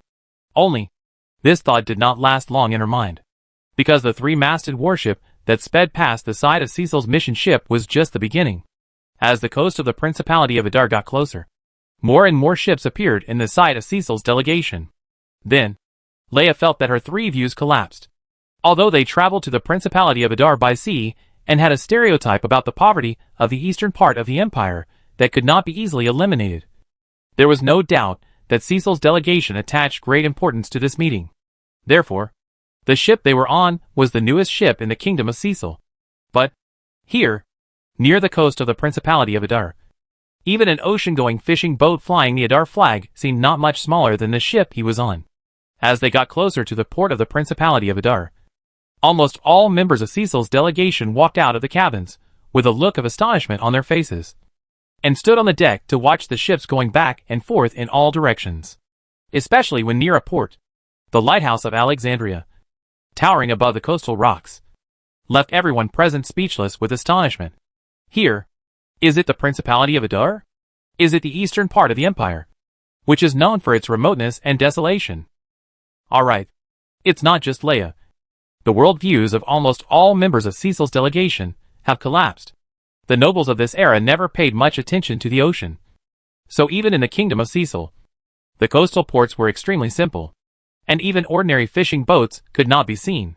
This was in sharp contrast to the poor Principality of Adar. Wrong. Even the members of Cecil's delegation, who were proud of their origins, no longer dared to associate the Principality of Adar with words such as barren and desolate. They want face. Although it has not yet docked, the prosperity of the Merlin Special District is already evident. The constant flow of people on the coastal road, the densely packed houses and shops, these are scenes that cannot be seen in the kingdom of Cecil. Looking at the scene before her eyes, even Leia's face couldn't help but turn slightly red and embarrassed. Although she had never said it out loud, she had imagined in her heart the poverty and hardship of the Principality of Adar. But what appeared before her eyes was an extremely prosperous port. Such a huge gap made Leia secretly complain about the rumors about the eastern part of the empire in her heart. And she also doubted the records in the books she had read. Who said the eastern part of the empire is barren and desolate? Bruno had received the news that Cecil's delegation was about to arrive long ago, and sent relevant reception staff to wait outside the port. And Shabi, the governor of the Merlin Special District, was the Adar official in charge of this reception. He already had experience in receiving foreign delegations, so he was not at all nervous. After all, the Kingdom of Cecil, although the name sounds one level higher than the Principality of Adar, Shabi has the pride and honor of being an Adar person. As an official of the Principality of Adar, he could maintain the necessary respect for foreign envoys, but he would never feel awe towards them. Next to Shabi, Anil took 3 days leave from Adar Public University and came to the port of Merlin District to welcome Cecil's delegation and his sister Rhea. No matter who, after disembarking, go through customs first. After the assassination, the Adar Customs Administration was separated from the Adar Immigration Administration and became a separate administrative agency directly under the Adar Government Office. The Adar Customs Administration is responsible for border inspection and screening of incoming personnel, while the Adar Immigration Administration is responsible for handling immigration matters and related matters for non-Adar citizens. So, when Leia saw the Adar Customs window on the port side, she couldn't help but feel quite curious. However, just as she was about to walk over there, the noble Cecil stepped forward and stopped her. Your Highness, please allow me to negotiate with them. The speaker was the head of the Cecil mission, Viscount Danielson from the western part of the empire. What's wrong? Your Highness, you don't know that the patrolling errands are all a bunch of greedy guys. Only gold coins can make them give way. So, let me go up and negotiate. And don't let these low-level guys pollute your eyes. Viscount Danielson said indignantly. Hearing this, Leia couldn't help but nodded. In fact, she had heard of this as early as when she was in the western part of the empire. The patrolmen and city defensemen were very respectful and flattering to the nobles. But, when facing other people, they often put on a completely different face, showing an extremely harsh and greedy side. "Don't talk nonsense." Just at this moment, an extremely abrupt voice came from the side. Viscount Danielson turned around and saw a thin middle-aged man looking at him with dissatisfaction. "I can tell this is your first time in the Principality of Adar. What you said happened in other noble territories. In our Principality of Adar, whether it's soldiers or officials, they are all top-notch. Unless you are carrying contraband or evading taxes, the Adar Customs staff will never make things difficult for you." "Who are you?" I work on these docks. I'm an Adar man," the man said proudly. Chapter 439, Speechless Shock. The little incident that happened at the dock surprised Leia, because the process of passing through Adar Customs was really as simple and peaceful as the Adar man said. Even though Leia did not introduce herself at the beginning, the staff of Adar Customs did not make it difficult for her at all, especially after finding out her identity. He was very considerate and showed her the location of the Adar reception official. On the way to the Principality of Adar, Leia visited dozens of port towns. Without exception, even calling those ports towns is already a compliment to them, because those ports are at most small villages with a slightly larger scale, and many ports may not even be the size of villages. The people living in those places are all pale and thin, looking lonely, as if being able to have a full meal is the most anticipated thing in life. But the port of the Principality of Adar is completely different. From the customs officials, Leia already knew that the place where she was now was called Merlin District, which was the largest port city in the Principality of Adar, and even in the entire continent. This is not bragging. This is the truth. Every member of Cecil's delegation witnessed the prosperous scene around the harbor with their own eyes. The scale of the Merlin Special District has long gone beyond the scope of a town, except for the fact that it has no city walls. The number of people living here is enough to be compared with the giant cities in the inland of the empire. Merchant ships and cargo vessels were coming and going, and large amounts of goods and merchandise were being unloaded or loaded by the workers. The entire port dock area stretches for several kilometers, and it is almost impossible to see any idle people on the dock. Even more outrageous is, even the civilians working as laborers at the docks wore neat and uniform clothes. Although they were made of ordinary fabrics, they were clean and straight. If it were somewhere else, for a time, the images of the ragged civilians that Leia had seen in the western part of the empire began to appear repeatedly in her mind. This has always been unimaginable in Leia's cognition. But this was not what surprised Leia the most. What surprised Leia the most was the Adar man who took the initiative to stand up and argue with Viscount Danielson to defend the Principality of Adar. The civilian who spoke up for Adar Customs was obviously just an inconspicuous worker at the dock. But when Viscount Danielson was speaking, he would take the initiative to stand up to defend the customs of the Principality of Adar, and those Adar officials who should have exploited the civilians. The Adar man's words were true, and his face was proud, especially when he said that he was an Adar. That kind of pride and love that comes from the heart cannot be faked by anyone. At this time, a member of Cecil's delegation said with a red face, "Maybe the Adar people knew we were coming, so they made special arrangements. After all, didn't that customs official say there were special reception staff waiting for us?" Although his words were somewhat far-fetched and unfounded, they were obviously recognized by all the Cecil people. After all, there is a huge gap between the imagined Eastern Empire and the Eastern Empire that now appears before his eyes. So much so that they couldn't decide for a moment which one was true, which one was false, although they always believe that seeing is believing. But, as nobles from the western part of the empire, he had already engraved in his heart the idea that the western part of the empire is the richest place in the empire. Therefore, they instinctively wanted to find a reasonable explanation for the scene before them. It seems that only in this way can they find some comfort in their self-deprecating hearts.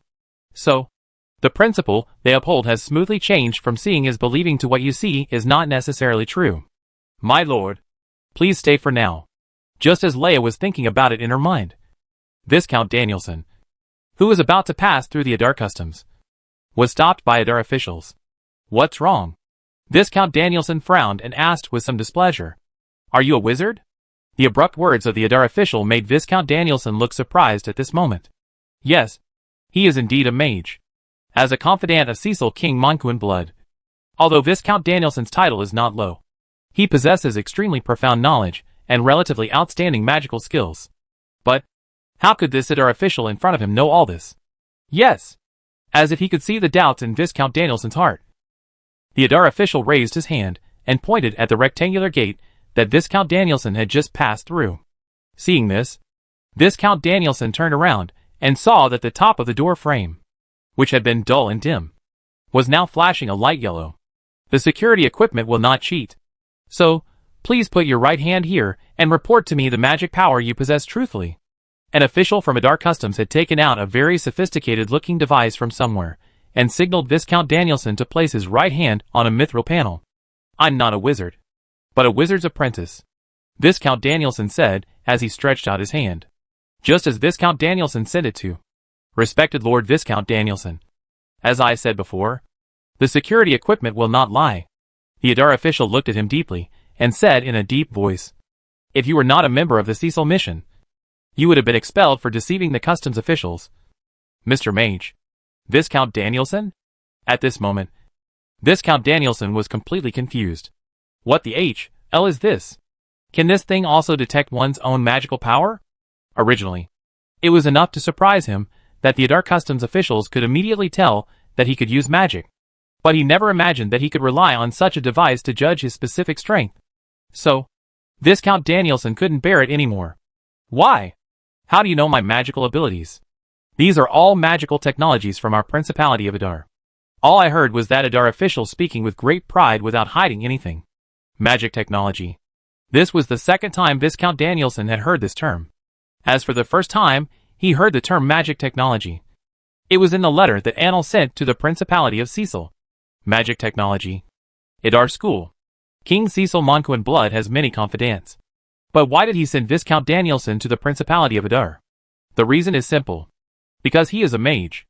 Although the mages of the Iron School, a school of mages that originated and flourished in the western part of the empire, looked down on the Adar School and the magical technology that Anil mentioned in his mind. But, after all, this is the first mage school born in the eastern part of the empire, and Arnell Blood is one of its members. Naturally, the Cecil royal family will send people to take a look at what this so-called Adar School is all about. After all, in that letter, Anil praised the magical technology to the skies, especially the mixed comments, which made the wizards of the Iron School quite angry. And now, to be honest, Viscount Danielson still has a bad impression of the Adar School. But in a sense, this so-called magical technology does not seem to be as fake as one imagined. But what Viscount Danielson didn't know was, this is just the tip of the iceberg of the application of magic technology. What will shock him even more is still to come. When Leia passed through Adar Customs, the first person she saw was a familiar figure in the crowd. Her brother Arnell Blood. Only, just when she was about to speak, she seemed to remember something and shrank back slightly. Before Rhea came to the Principality of Adar, the etiquette teacher in Cecil's court trained her specifically in the etiquette that a princess should have. So, although those rigid aristocratic etiquettes made Leia feel a little uncomfortable, she did not want to lose the reputation of the Cecil family because of herself. But Arnell has no such concerns. A fellow who could steal white bread in front of Bruno.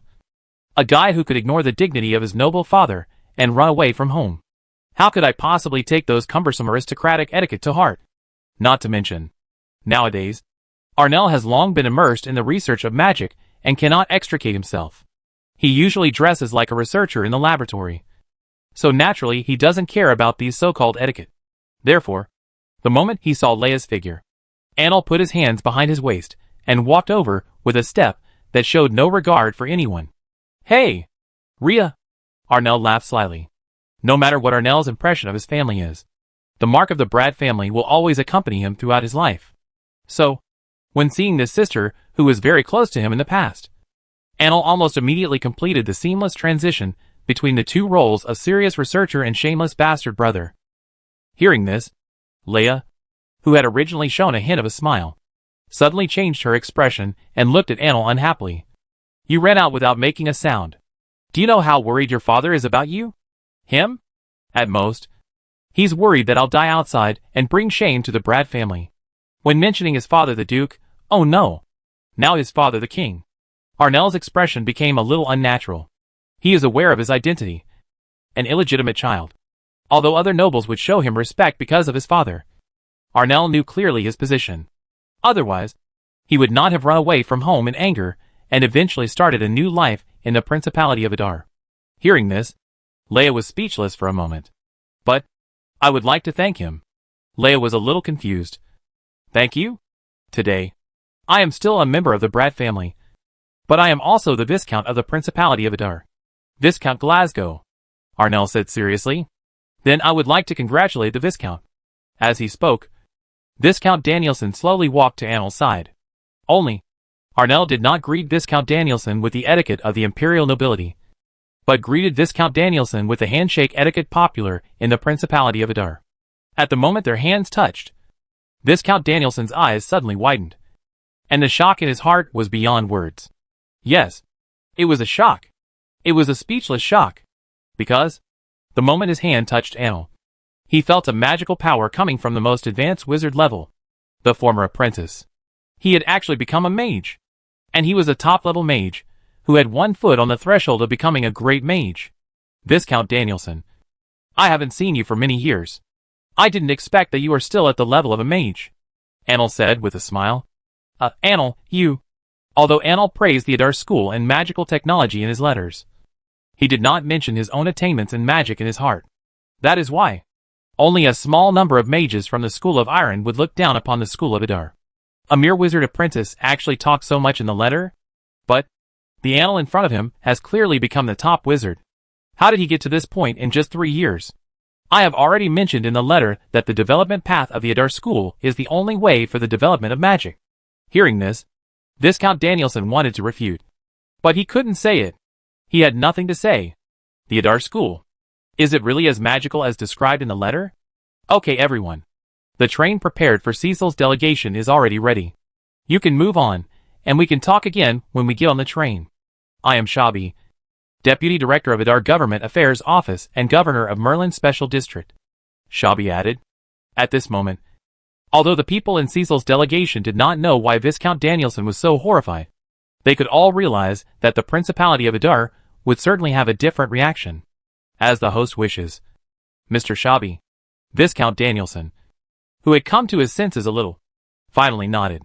He did not realize that Shabi had mentioned a train rather than a carriage, nor did he have the time to think about how to have a conversation in the cramped space of a carriage, because the prosperity of the Merlin Special Zone and the strength displayed by Annel had already put his mind into a state of shutdown. What exactly is magic technology? How could it be possible that Arnell's magical attainments made such rapid progress in such a short period of time? Chapter 440 Magic Car. If what Cecil's delegation saw and heard in the Merlin district left them with an indescribable shock. So, for the next journey, it makes them feel like a dream, or even unreal. The eastern part of the empire is remote and desolate. The Principality of Adar is militaristic, and its people are poor? Which damn bard or caravanserai spread this outrageous rumor? Or were these rumors actually spread intentionally by the Stewart family, the rulers of the Principality of Adar? Were they the Stewart family's plans and arrangements all along? If this is the case, then the Stewart family, which is rooted in the eastern part of the empire, is really too terrifying. For the delegation from the city-state of Padilla that came to the Principality of Adar a few months ago, the existence of steam locomotives made them feel incredible. And the same was true for the Cecil delegation that had just arrived in the Principality of Adar. The large iron carriage sped along the railway that ran east-west across the Principality of Adar, and the scene outside the window gradually passed by everyone's eyes. Although the journey to Adar City takes more than an hour, the members of Cecil's delegation did not find it boring. After all, at this moment, they were like city people who had never seen the world. Everything around them filled their hearts with shock. In the Merlin district, they saw the prosperity of business and the prosperity of the common people. On the road, they saw endless farmland, countless fertile land and granaries. As for mechanical devices like steam locomotives, as a learned nobleman, Viscount Danielson was certainly aware of the great utility that this mechanical device could bring, especially when he asked with doubt how much human and animal power was needed to drive the carriage he was in. From coach drivers to crew members, only a few dozen people are needed. And, as his conversations with Arnell and others became more detailed, Viscount Danielson became more and more confused. He found, I no longer understand the Principality of Adar in front of me. And it's the kind that is impossible to understand from the inside out. The train's final destination is naturally Adar Central Station, located southwest of Adar City. Although this building is only one of the lowest rated wonders SS grade in the Principality of Adar, its grand scale and magnificent decoration are enough to dazzle everyone's eyes. Dozens of railway tracks converge from all directions, although many have not yet been put into use. And the platforms are clean and spacious. A large number of civilians and craftsmen who wanted to take steam locomotives to and from Adar City, Melon District, Soraberg and other places lined up in an orderly manner under the guidance of various arrows and service personnel. So, when the members of Cecil's delegation finally stepped out of the open door onto the platform, what appeared before their eyes was a scene they had never imagined. As Bruno mentioned earlier, the central station of the Principality of Adar is not just a station, but also a rich public art museum and exhibition hall of Adar history. On the walls inside the station, colorful and neatly framed paintings show all travelers coming and going, the past sufferings of the Principality of Adar and its present prosperity. From time to time, people would stop and gaze at the magnificent paintings for a long time, unable to move. Here, Viscount Danielson was speechless for a moment. All right. The scene before him was completely beyond his understanding. Adar Central Station is the only and largest transportation hub on this continent that is built specifically for steam locomotives. Arnell introduced. Civilians can also ride? Although he already had the answer in his heart, Viscount Danielson couldn't help but ask as he looked at the civilians coming and going. Of course. Arnell nodded as a matter of course. Just as they were talking, a steam locomotive loaded with passengers blew a shrill whistle. Then, accompanied by the sound of clang clang and the shaking of the car body, a steam locomotive parked and another platform began to move forward slowly. This was undoubtedly the first time that Cecil's mission saw a steam locomotive start up from a spectator's perspective. The locomotive, spewing white steam, seemed to possess infinite power. It not only pulled dozens of carriages, but also continued to accelerate. This shouldn't be the so-called magical technology, Viscount Danielson suddenly said. Steam locomotives do not require magic to drive. But Arnell's words made Viscount Danielson feel a little relieved. But the words after the turn of events made him feel disappointed. But the construction of steam locomotives is inseparable from the development of magic technology and magic industry. Different from the simple reception in the Merlin district, the Principality of Adar arranged a relatively complete welcoming team at Adar Central Station for the first time. After all, no matter what, the Kingdom of Cecil is still a powerful force on the continent, and it has to maintain its reputation. Besides, this is a potential customer of the Principality of Adar. Bruno just didn't believe it. After seeing the prosperity of the Principality of Adar with their own eyes, would Cecil's delegation go back empty-handed? So, as soon as Cecil's delegation walked out of the station, they saw the welcoming team waiting outside the station. Although it was not large in scale, it was indeed a very traditional welcome ceremony in line with aristocratic etiquette. But there is a slight difference. Line up on both sides were not the usual teams of knights holding colorful flags, but Griffin knights holding swords. Griffin. Almost at a glance, Viscount Danielson recognized this magical creature that he had only seen in books. To know, on this continent, there are countless noble families that use the Griffin as their family totem. But the Stuart family, rulers of the eastern part of the empire, is the only noble family that actually owns Griffin knights. No matter when and where, the Griffin with an eagle's head and a beast's body will always be the absolute focus of people's attention. Pale golden eagle wings, flawless snow-white feathers, sharp eyes, and strong limbs. As soon as 4 Griffin knights riding griffins stood there, the level of the welcome ceremony immediately rose several levels. Your Highness Leia, please get in the carriage. Old Ford, the head of Adar's government office, personally opened the car door for Leia. Actually, logically speaking, Old Ford didn't need to come here at all. The reason why he came here in person was because of Leia. Because no matter what, Rhea is very likely to become the future Duchess. Thank you for your hospitality. The welcome style of the Principality of Adar is the most unique and amazing I have ever seen. Leia nodded and said softly. The convoy's destination was the Elysee Palace on Jingsha Road. This is an official residence that was built as part of the big infrastructure plan last winter. Its only function is to receive visiting guests. Whether it is a delegation from other forces or Adar officials returning to Adar City to report on their work and accept appointments, they will be arranged to live in this SS level wonder. Only, since the completion of the Élysée Palace only gave a certain amount of glory points. It also does not provide any other effective wonder bonuses. It is not like Adar Central Station, which has anything to do with the daily lives of ordinary people. Therefore, it can be regarded as a wonders with the lowest sense of existence in the territory of Idol. But Bruno was actually somewhat relieved. After all, this is a building with a strong French style. As long as it doesn't provide some wonder bonus like France fights a lot of trouble, we'll be thankful. But then again, no matter how shabby it is still compared to the wonders in the Wonder Construction Atlas. In this era, the Élysée Palace located on Jingsha Road is definitely a treasure of architectural art. It is a grand building that the country bumpkins from the western part of the empire have never seen before.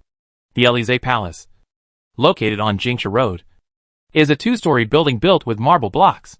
Although it does not look very high, it has a solemn and simple appearance. The two symmetrical wings on the left and right of the main building are two platforms, surrounded by a wide courtyard in the middle with fountains and a back garden. At the entrance of the main building, the flag of the Principality of Adar was flying high, fluttering in the wind. Especially after entering the Élysée Palace, you will find that the walls of almost every living room are decorated with gilded wood, and colorful oil paintings and exquisite tapestries are hung on the walls. The crystal chandelier in the reception hall was an eye-opener for the members of Cecil's delegation. Alright, even the residence of King Cecil Manquin Bullard is not as luxurious and solemn as the Élysée Palace, which makes people marvel at it. At this moment, no member of Cecil's mission would dare to brazenly claim how rich the western part of the empire is. As the dark night gradually fell, the Chinese lanterns in Adar City began to light up. Under the coverage of magic street lamps, the entire city of Adar is brightly lit, making people at a loss for words to describe it. After all, in just one day, their originally solid values had collapsed countless times. Even when the members of the delegation met and strolled in the city of Adar under the light of street lamps, they still had a dreamlike feeling in their hearts. The eastern part of the empire is different from any other land on this continent. Even under the cover of night, the flow of people in the city is just like that in the daytime. Shops in prosperous areas are still open for business. And even in places like the baths of Caracalla, the crowds at night are even more bustling than during the day. Élysée Palace. Viscount Danielson sat alone at one side of his desk. The bright light from the window would occasionally disturb his thoughts, which were not at all peaceful. The Principality of Adar did not arrange for the envoys to meet Bruno immediately, but instead gave the delegation 3 days of leisure time to wander around the city of Adar. If it is another forces, Daniel Puno will think it is slow to the kingdom of Cecil. But, at this moment, he was actually somewhat grateful for the arrangement made by the Adar government office, because their previous understanding of the eastern part of the empire is no longer applicable, and can even be said to be completely off the mark. Everything, all the real understanding of the Principality of Adar must start from scratch. And all preparations must start from scratch. If not, Viscount Danielson really didn't know. What should I talk about and say when I meet the young Duke of Adar? What exactly is magic technology? Actually, Bruno couldn't tell how far the magic technology of the Principality of Adar would develop. But what he knew was, based on Lennon Cohen's research results, the practical application of the magic engine has made a huge breakthrough. The first batch of magic cars of the Principality of Adar. It has also officially landed at the Adar first automobile manufacturing plant in the Golan Heights. So, even though it was late at night, Bruno immediately led Old Ford, who had just sent Cecil's delegation to the Élysée Palace, and rushed to the Grand Heights. That's a magic car. It is a vehicle that can travel on the streets without animal power or laying tracks. It is a new means of transportation created by the Principality of Adar, which has gathered the most advanced magical technology research results and the most top-notch scientific researchers. The charm of the magic car is endless. But in the same way, the process of developing and manufacturing magic cars is also extremely complicated. This not only requires a large number of top scientific researchers and craftsmen to work together, but also requires a group of highly skilled workers to work diligently. Fortunately, the Principality of Adar has already met these conditions. The Adar first automobile plant is located on the side of the Adar steel plant. Although there was only one production line at the time, the Adar City Hall had the foresight to allocate a piece of land comparable to the size of the Adar steel plant for future expansion of the factory and production scale. When Bruno arrived, The first batch of 8 magic cars produced by Adar's first automobile director had already been parked in the open space in the center of the factory. How to say? The charm of industrial style is intoxicating. The moment Bruno saw the first batch of magic cars built by the Adar first automobile manufacturing plant, his heart was suddenly filled with an extremely strong sense of pride. The first batch of magic cars was not pure black, but showed a color and texture with a little dark gray-black steel. The length of the car body is over 5 meters, but its width is close to 2 meters. Although long, it doesn't look skinny, since the body SHL does not completely cover every part of the magic car. So, just one glance, and you can tell that this is a creation of Magic Industries. Every part of the car body is angular, and both the exposed parts and the internal structure of the car body are extremely precise, giving people a grand and meticulous feeling. The vehicle is not a convertible, but is completely sealed. The window glass uses the latest model of one-way dark glass. The lifting and lowering can be controlled by simply turning the armrest inside the car. The vertical air intake grille looks tough and outstanding, with rectangular magic headlights on both sides of the front of the car. And on the front of the car, there is a small and exquisite griffin statue forged from mithril. All in all, the first batch of finished products of the magic car has far exceeded Bruno's imagination. Just 2 words: domineering and outstanding personality. Chapter 441, Cars. What great cars! When Bruno walked slowly towards the magic car, the old Ford on the side was already standing there in a daze. No doubt, the magic car in front of you looks absolutely classy, while revealing a bold and tough industrial style. It also presents a unique momentum and luxury. Indeed, there was no concept of luxury cars in this era. But, the moment he saw these cars in front of him, old Ford couldn't help but associate them with the concept of luxury. As the master of magic technology and industrial technology, the magic car of the Principality of Adar not only represents the most advanced technology in the world, but also marks the beginning of a new era. But, shock is shock. After all, old Ford is the leader of Adar City Hall. With his high position and power, he possesses a broad vision and an extraordinary ability to accept things. So while walking in old Ford's heart, he had already imagined what the Principality of Adar might look like in the future. Previously, steam locomotives were in operation. It can be said that it provides the Principality of Adar with an unprecedented method of transportation for transporting bulk commodities and personnel and materials. And now, the emergence of magic cars provides a means of transportation that may replace horse-drawn carriages. After all, although the cost of the magic car is obviously much more expensive than an ordinary horse-drawn carriage, and old Ford is not clear about its operating principles for a while.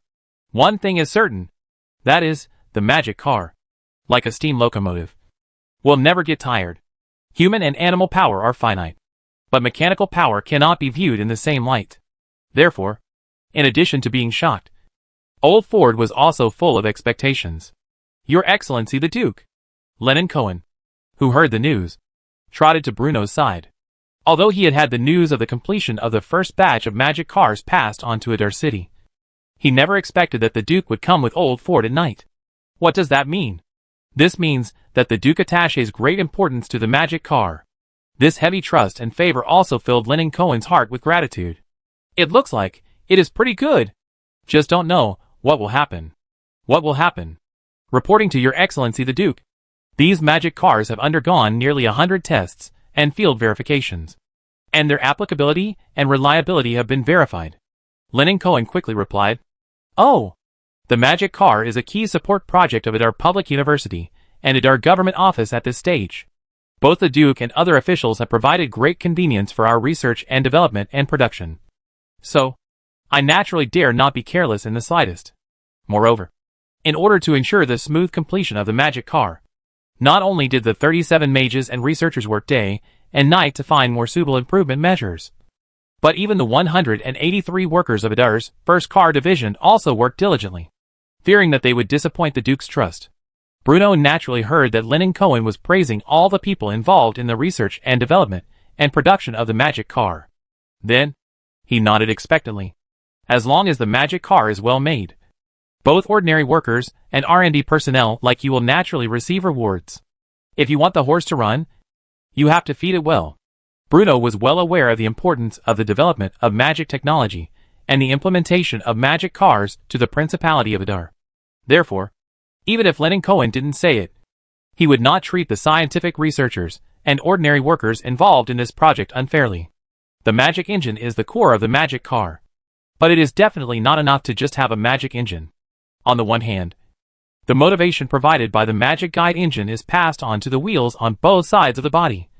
And on the other hand, it is necessary to design a reasonable and convenient control system to make the riders more convenient to control the magic car. And these research areas are all thanks to the advice of His Excellency the Duke. Lenin Cohen said sincerely. Although the magic engine was invented by Lenin Cohen, it is not an easy task to truly implement the application of the magic engine. If it weren't for Bruno's appropriate advice, Lenin Cohen and others would have found the right direction smoothly after several setbacks. So no matter how hard the scientific researchers of the Principality of Adar try, it is probably impossible for the magic car to appear on the land of the Principality of Adar within just half a year. Certainly, Bruno's suggestion was not to reveal all his views on cars. After all, this era was different from that on Earth. One uses a magic engine that uses magic as its power source, while the other is an internal combustion engine that uses gasoline and diesel as its energy source.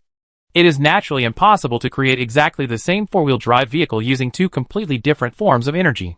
So, Bruno has always followed the principle of appropriate suggestions and free growth, and will never abruptly change the growth trend of the technology tree of the Principality of Adar. And obviously, this principle that Bruno adhered to brought great benefits to the development of the Principality of Adar. The scientific researchers of the Principality of Adar not only retained the innovative spirit of independent exploration, but also avoided many detours with Bruno's advice. Your Excellency the Duke, why don't you experience it yourself? As he spoke, Lenin Cohen excitedly opened the car door and extended a sincere invitation to Bruno. As for Bruno, he had long wanted to personally experience the magic car of this era, so he naturally agreed with great pleasure. Although this was the first batch of magic cars and practicality was the main focus, Lenin Cohen knew in his heart that this first batch of magic cars would definitely be used by the Duke first. Therefore, although Bruno emphasized that it just needed to be usable, the craftsmen of the Principality of Adar also spent a lot of effort on the interior decoration. The craftsmen of the Principality of Adar provided a larger space for the back row of the vehicle. Not only did they put comfortable leather seats on the vehicle, but they also specially designed a retractable small table that is easy to place. In addition, all areas of the vehicle's interior that may be touched by passengers are decorated with finely stitched leather and gilded wood. As for the operation method of the magic car is not much different from the previous life. The same steering wheel, the same brakes and accelerators. In short, the first time Bruno sat in the driver's seat, he basically figured out the driving principles of the magic car. So, close the doors and windows. Before old Ford had a chance to persuade Bruno to be careful, Bruno led Lenin Cohen and drove the magic car straight out. Lenin Cohen, who was sitting in the passenger seat, was also secretly surprised. After all, he only gave a brief explanation, and Bruno's driving skills gradually became extremely proficient from the original unfamiliarity. Even the speed of the magic car continued to increase during the driving process. If he didn't know in his heart that this was only the Duke's first time driving, Lenin Cohen would definitely think that his Duke was a genuine veteran driver. Fortunately, the Adar First automobile manufacturing plant is only that big, and there are still a lot of wastelands around it that have not been paved with concrete roads. Therefore, even if it is fast, it is actually not much faster. After finally completing 2 laps, Bruno stopped the magic car next to old Ford and said, "Come on up. I'll take you for a ride myself." Hearing this, old Ford did not refuse. After all, as the leader of Adar's government hall, he had to know the benefits of magic cars so that he could further formulate future plans. After closing the car door, old Ford, who was riding in a car for the first time, finally relaxed his tense face and looked at the interior of the magic car with curiosity. Let me tell you one thing. This thing does look much more advanced than a horse-drawn carriage. While driving the magic car slowly forward, Bruno finally asked, "How do you feel?" The extension and development of magic technology is bound to change the future of the entire Principality of Adar, and even the entire continent. Hearing this, old Ford thought for a moment and said in a deep voice, "Where is Cecil's mission? They are already staying at the Élysée Palace. If you have no objection, I will arrange for them to meet you on the third day. Also, Her Royal Highness Princess Cecil. Rhea Blood. Seeing that old Ford was about to bring the topic back to himself, Bruno quickly interrupted him. This is not the most important thing. The most important thing is whether the Principality of Adar can sell our weapons. Yes. Ever since the Adar envoy visited the Kingdom of Cecil, all Bruno had in mind was business. The arms trade with the Odin Empire has undoubtedly brought great benefits to the Principality of Adar. So, finding another high-quality customer as soon as possible is the unanimous consensus reached by Bruno and the officials of the Principality of Adar.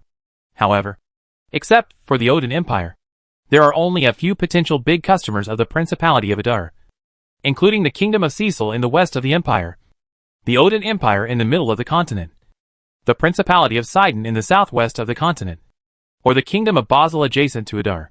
And now, given the current situation in the Kingdom of Basel, Bruno naturally excluded it, because, no matter how confident Bruno was in the strength of Adar's army, he would never sell the weapons of the Principality of Adar to a neighboring country that might turn against him at any time. Therefore, after considering many factors, the Kingdom of Cecil in the western part of the empire undoubtedly became the most suitable potential buyer. On the one hand, the Kingdom of Cecil is far enough away from the Principality of Adar that the Brad family, as the royal family of Cecil, has nothing better to do than to become enemies with the Principality of Adar. On the other hand, the current Cecil Kingdom does not have a reliable ally, which can be easily seen from the marriage plan proposed by Cecil King Monquin Blood. It was for this reason that Bruno cordially invited the envoys from the Kingdom of Cecil to visit. Bruno would never believe it, after seeing the prosperity of the Principality of Adar with their own eyes. How could the envoys from the Kingdom of Cecil remain indifferent? After all, in this arms deal, Bruno plans to sell guns. Ordnance such as guns have always been the key weapons and equipment under the control of the Principality of Adar. Even when conducting arms trade with the Odin Empire, the weapons sold were only melee weapons such as sabers. But plans often cannot keep up with changes. The Church of Light's actions forced Bruno to respond. In addition, a new batch of the latest models of magic rifles of the Principality of Adar has begun mass production. So, quickly selling these firearms that are about to be eliminated by the Adar army and dealing a blow to the expansion of the church is the choice that best suits the interests of the Principality of Adar.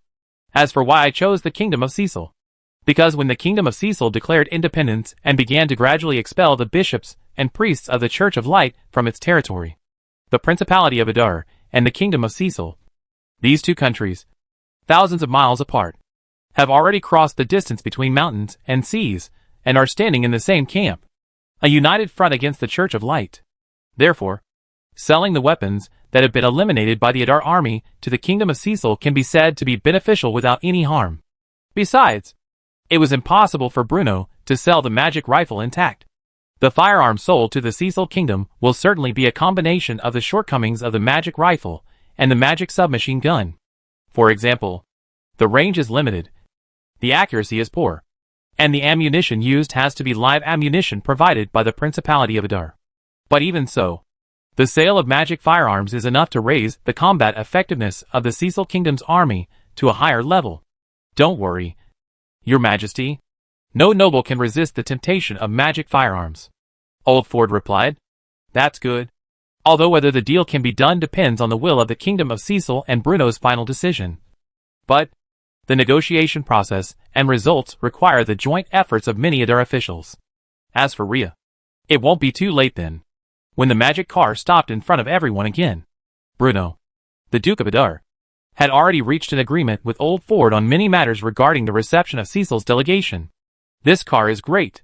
Not only should we build more, but we should also work harder to build military vehicles and tanks for me as quickly as possible. Bruno praised. I understand. The infantry fighting vehicle you mentioned earlier has actually already started to be assembled. It's so fast. Hearing Lennon Cohen's words, even Bruno, who had a strong heart, could not help but show horror. You guys really did a great job. Then please, Your Excellency, come up with a name for this car, Lennon Cohen said while the iron was hot. What's your name? Hearing this, Bruno couldn't help but fall into deep thought, because things like naming are really not Bruno's strong point. In that case, why not call it Benedict? Old Ford, who was standing by, saw Bruno's dilemma and took the initiative to make a suggestion. Benedict? Benedict Carr? Yes. The meaning is sacred and blessed. Old Ford nodded. Then let's use this name.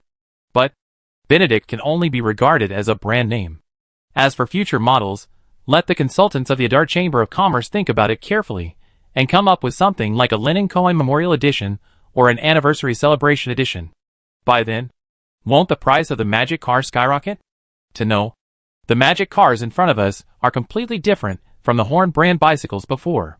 For ordinary people, bicycles are still a means of transportation that they can afford. But, at least for now, anyone who can own a magic car must be either rich or noble. And it costs a huge amount of money. As the first automobile brand of the Principality of Adar, and the car of Duke Bruno of Adar, the Benedict car will surely become a symbol of luxury cars in the near future. Therefore, it is naturally necessary to find more gimmicks for raising prices. Your Excellency the Duke is wise. Hearing this, Old Ford quickly gave just the right amount of praise. Chapter 442, The Viscount's Miraculous Journey. 3 days is not a long time. But it is not short either. At least, this was enough for Cecil's delegation from the western part of the empire to move around and visit the city of Adar. And through this huge city before them, they could get to know a small part of the Principality of Adar. During these few days, apart from the time they gathered at the Élysée Palace for consultation and discussion, the members of Cecil's mission were divided into 3 groups, measuring every inch of land under their feet with their footsteps and gazes. What shocked them was everything that the western part of the empire had. We have here what the western part of the empire does not have. It also has here. In conclusion, everything in the Principality of Adar brought a great impact on their 3 perspectives. Adar City is the most densely populated city on the continent, and it is also one of the cleanest cities on the continent. It's here the members of the mission personally experienced the extraordinary features of the baths of Caracalla and witnessed the cleanliness and bustle of the streets. Although there are many carriages and horses in the city, it does not appear messy at all, and there is no smell of animal manure at all. But then again, today, the most numerous means of transportation in the city of Adar are not actually the carriages and horses belonging to caravans. As long as you walk on the streets of Adar, you will see bicycles slowly passing by from time to time. This is a means of transportation for civilians. Although the bicycle was invented not long ago, it has already become a popular means of transportation for the common people in the Principality of Adar. It is in short supply and selling like hot cakes. It's here. The sorrow and suffering that the civilians once experienced are no longer seen on their faces. Instead, there is hope and expectation for the future. The Principality of Adar is indeed a new regime. But in a sense, the Stuart family's rule and control over the territory are far more stable and reliable than any other noble family of this era. In Adar department store, the shelves are filled with a wide variety of goods. And fresh vegetables, fruits and grains can be seen everywhere. Outside the noble manor, the villa with large floor-to-ceiling windows is so magnificent that it makes people feel moved. On the other side of the Adar River, when seeing the towering Adar Public University, Viscount Danielson, the head of the Cecil delegation, explained in amazement again and again. He was not only shocked by its magnificent architectural planning, but also amazed by the educational policy of the Principality of Adar. Commoners can also study and become officials. In this day and age, the series of measures enacted by the Principality of Adar are undoubtedly groundbreaking. Only, as a member of the aristocracy, Viscount Danielson naturally could not have the slightest favor towards this policy that blatantly compressed the power of the aristocracy. In his opinion, the Principality of Adar did have many advantages, but he could never agree with the political policies adopted by the Principality of Adar. In Viscount Danielson's mind, only aristocratic families passed down from generation to generation can govern this continent well. So, compared to the political policies and social outlook of the Principality of Adar, what interested him most was, it is the changes that magic has brought to the Principality of Adar, and it is the magical attainments possessed by the Adar school. Viscount Danielson was a nobleman born in the western part of the empire, a close confidant of King Cecil, and the head of the Cecil diplomatic mission. And beyond that, he is also a magician, Adar school and magical technology. Ever since he came to the Principality of Adar, these 2 words have always lingered in Viscount Danielson's mind. What exactly is magic technology? This question has been lingering in his mind for a long time. From the earliest steam locomotives to the magical street lamps, that light up the night sky of the Principality of Adar. Viscount Danielson was shocked to find that the so-called magic technology, this path of magic development, which is regarded as unorthodox by the Iron School in the western part of the empire, has already penetrated into every aspect of the Principality of Adar. In the Principality of Adar, located in the eastern part of the empire, enjoying and using magic is no longer a right that only a select few can possess. And magic is no longer the extraordinary power that ordinary people look up to. This is a blasphemy against magic? Although Viscount Danielson wanted to make such a conclusion, there was no doubt that, as magic becomes more and more popular in the Principality of Adar, the strength of the Principality of Adar will surely advance by leaps and bounds. Viscount Danielson has always been a staunch supporter of the Iron School. He also always believed in the views of the Island School. The core of the development of magic lies in improving the way of chanting spells and the trajectory of swinging the staff, so as to reduce the consumption of the caster's mental energy when releasing magic. Compared with other schools above the mainland, the Iron School is undoubtedly the most masters of the audience. But now, Viscount Danielson was shaken, because he had witnessed with his own eyes the miracles created by the Adar School in the far eastern part of the empire. Yes, the current appearance of the Principality of Adar can be called a miracle of this era. Under the influence and promotion of magic technology, the development of the Principality of Adar is extremely rapid. And the most important thing is, the Principality of Adar, located in the eastern part of the continent, is definitely a place with truly scarce magic power. After all, Viscount Danielson is King Cecil's confidant. He knew clearly that at this moment, the Kingdom of Cecil was facing the embarrassing situation of the gradual decrease in magic power concentration. Faced with this earth-shaking change, even the highly respected wizards of the Iron School did not know what to do. After all, in the past few years, the wizards of the School of Aaron have always been debating over every word in the spell. They argued again and again over the optimal trajectory for swinging the staff. But, when the concentration of magic power is no longer suitable for the mage's research, naturally, all the achievements of the Aaron School turned into castles in the air. Although it sounds high-end and classy, it is difficult to put it into practice. So, although Viscount Danielson looked calm, his heart was filled with anxiety. Viscount Danielson is not a stubborn and conservative person. That is why, after realizing the strength of the Principality of Adar and the shortcomings of the Kingdom of Cecil, the first thing he wanted to do was not to try every possible means to vilify and belittle this new regime born in the eastern part of the empire. Instead, they hoped to find a way out for the future of the Kingdom of Cecil in the Principality of Adar and the Adar School. The Adar School emphasizes the universalization of magic and the research and development of magical technology, and takes this as the core to enable everyone to enjoy the convenience and benefits of magic. And the Adar School has indeed achieved this. During these few days, Arnell personally led Viscount Danielson to visit several factories near the city of Adar. Certainly, this was with Bruno's permission, and it is not possible to manufacture extremely complex and sophisticated magic machines by simply taking a few glances at them and then copying them in the western part of the empire. The magic machines made bursts of roars, and ordinary people without magic power could, with the help of the magic machines, easily complete the production process that seemed extremely complicated in the past. Take the simplest example, the same piece of cloth. If it were in the Kingdom of Cecil, it might take a peasant woman a week to weave it. But if it were in the Principality of Adar, alright, the Principality of Adar would never count horses by one or two, especially in textile factories that specialize in producing cloth. 100 pieces is already the smallest counting unit. Here, magic has become a new energy source, an important tool that can promote social progress. Lord Arnell, you know, just a few days ago, the evil church launched the magic well located in the west of the empire, making the magic of the Kingdom of Cecil is also increasingly thin. If it is the Prince of Edal, how can we solve such a dilemma? Magic industrialization. When Viscount Danielson finished speaking, Arnell immediately gave him a positive answer. If it were the Principality of Adar, the church's move would have provided the prerequisites for the development of the magic industry and the possibility of recycling magic power. But, if it weren't for my master's wisdom and intelligence, I'm afraid the Adar School would have made no progress so far. Then a magical machine like this, would Duke Adar be able to sell it? Viscount Danielson asked tentatively. Even if we sell it to you, do you think the Kingdom of Cecil can provide sufficient magic power for these magical machines? Hearing this, Arnell couldn't help but ask back.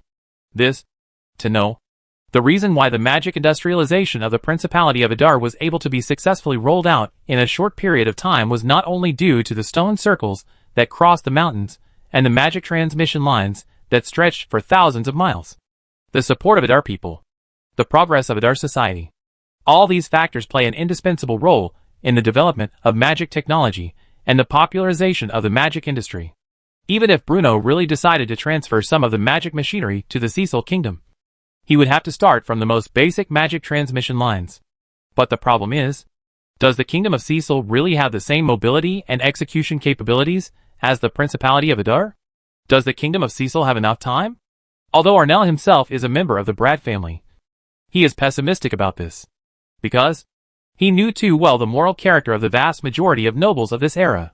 Whether it will be sold or not, and whether we can cooperate, these are things I can't say for sure, and my decision has no final say. It all depends on your sincerity and the intention of my Lord Duke. Arnell thought for a moment, then spoke in a deep voice. The 3-day period passed in a flash. On the 3rd day after Cecil's delegation arrived in the Principality of Adar, Bruno finally prepared a grand banquet in the hanging gardens at the foot of Mount Almes to entertain these guests from afar. This was not the first time that the fat cooks in the Lord's kitchen had prepared a banquet of this scale. So, although there were many ingredients to prepare, they did not feel unfamiliar at all. And everything was arranged in an orderly manner. And, facing these guests from the Kingdom of Cecil, even the chefs from the Principality of Adar had their own pride. They wanted to let these bumpkins from the Kingdom of Cecil taste the food that was born in the Principality of Adar, and let the people of Cecil understand. The overwhelming advantage of the Principality of Adar over other powers is reflected in all aspects, including cooking. The dinner was a very high standard. Not only Bruno's steward, the Duke of Adar, but almost all of Adar's high-ranking officials, including Ford, the head of Adar's government office, were present. In addition, the banquet was attended by military generals of the Principality of Adar, and the new aristocracy of Adar headed by Earl Dale. And when Cecil's delegation arrived at the Hanging Gardens, they had opened their mouths habitually, and then shocked. From the initial shock and dissatisfaction, to the subsequent confusion, to the current numbness. In just a few days, when the worldviews of Cecil's mission members collapsed again and again, they have become accustomed to being shocked and dumbfounded several times a day. It is said that this is actually beneficial to the blood circulation throughout the body. On both sides of the long oak table were people from the Principality of Adar and guests from the Kingdom of Cecil. Only, on one side of the Cecil delegation, the person sitting at the top was not Viscount Danielson, but the Princess of the Cecil Kingdom, Rhea Blood. This was the first time that Leia had seen Bruno in person since arriving in the Principality of Adar. Very young, very handsome. He also seems very capable and decisive. That was Lee's first impression of Bruno. Although Leia sat at the head of Cecil's delegation, she looked a little uneasy at this moment. She seemed to want to show off her status as Princess Cecil at the banquet. But, facing the young Duke who might become her husband, Leia's slightly blushing cheeks betrayed her nervousness and panic. During these few days, Leia had already witnessed the wealth and prosperity of the Principality of Adar with her own eyes. And she also knew deeply that everything that appeared before her was created by this young Duke. And both the political structure and ruling form of the Principality of Adar seemed to be different from the books she had read. This also made her curious about the Duke in front of her. Your Highness Leia. Bruno nodded slightly towards Leia. Strictly speaking, Bruno's title was only Duke, which was a little different from Leia's status as a princess. So he should have been treated with noble etiquette. But, although he is a Duke, he is also the ruler of the Principality of Adar. Although the sight of Rhea sitting opposite him made Bruno's heart tremble slightly. But Bruno understood more clearly the responsibility on his shoulders. Standing behind him are 1 million Adar people. What he represents is the future of mankind. As for the engagement, whether or not to get engaged can be discussed later. At least tonight, Bruno has only one goal. And that is to negotiate with this big client. Chapter 443 The Charge Horn. The dinner used to entertain Cecil's envoy is naturally extremely rich. The chefs of the Principality of Adar had already mastered the essentials of new-style dining under Bruno's repeated instruction. Therefore, when the servants brought the delicious dishes to the long oak table in the middle of the banquet hall, the eyes of almost all the members of the delegation were involuntarily focused on the dishes placed in front of them.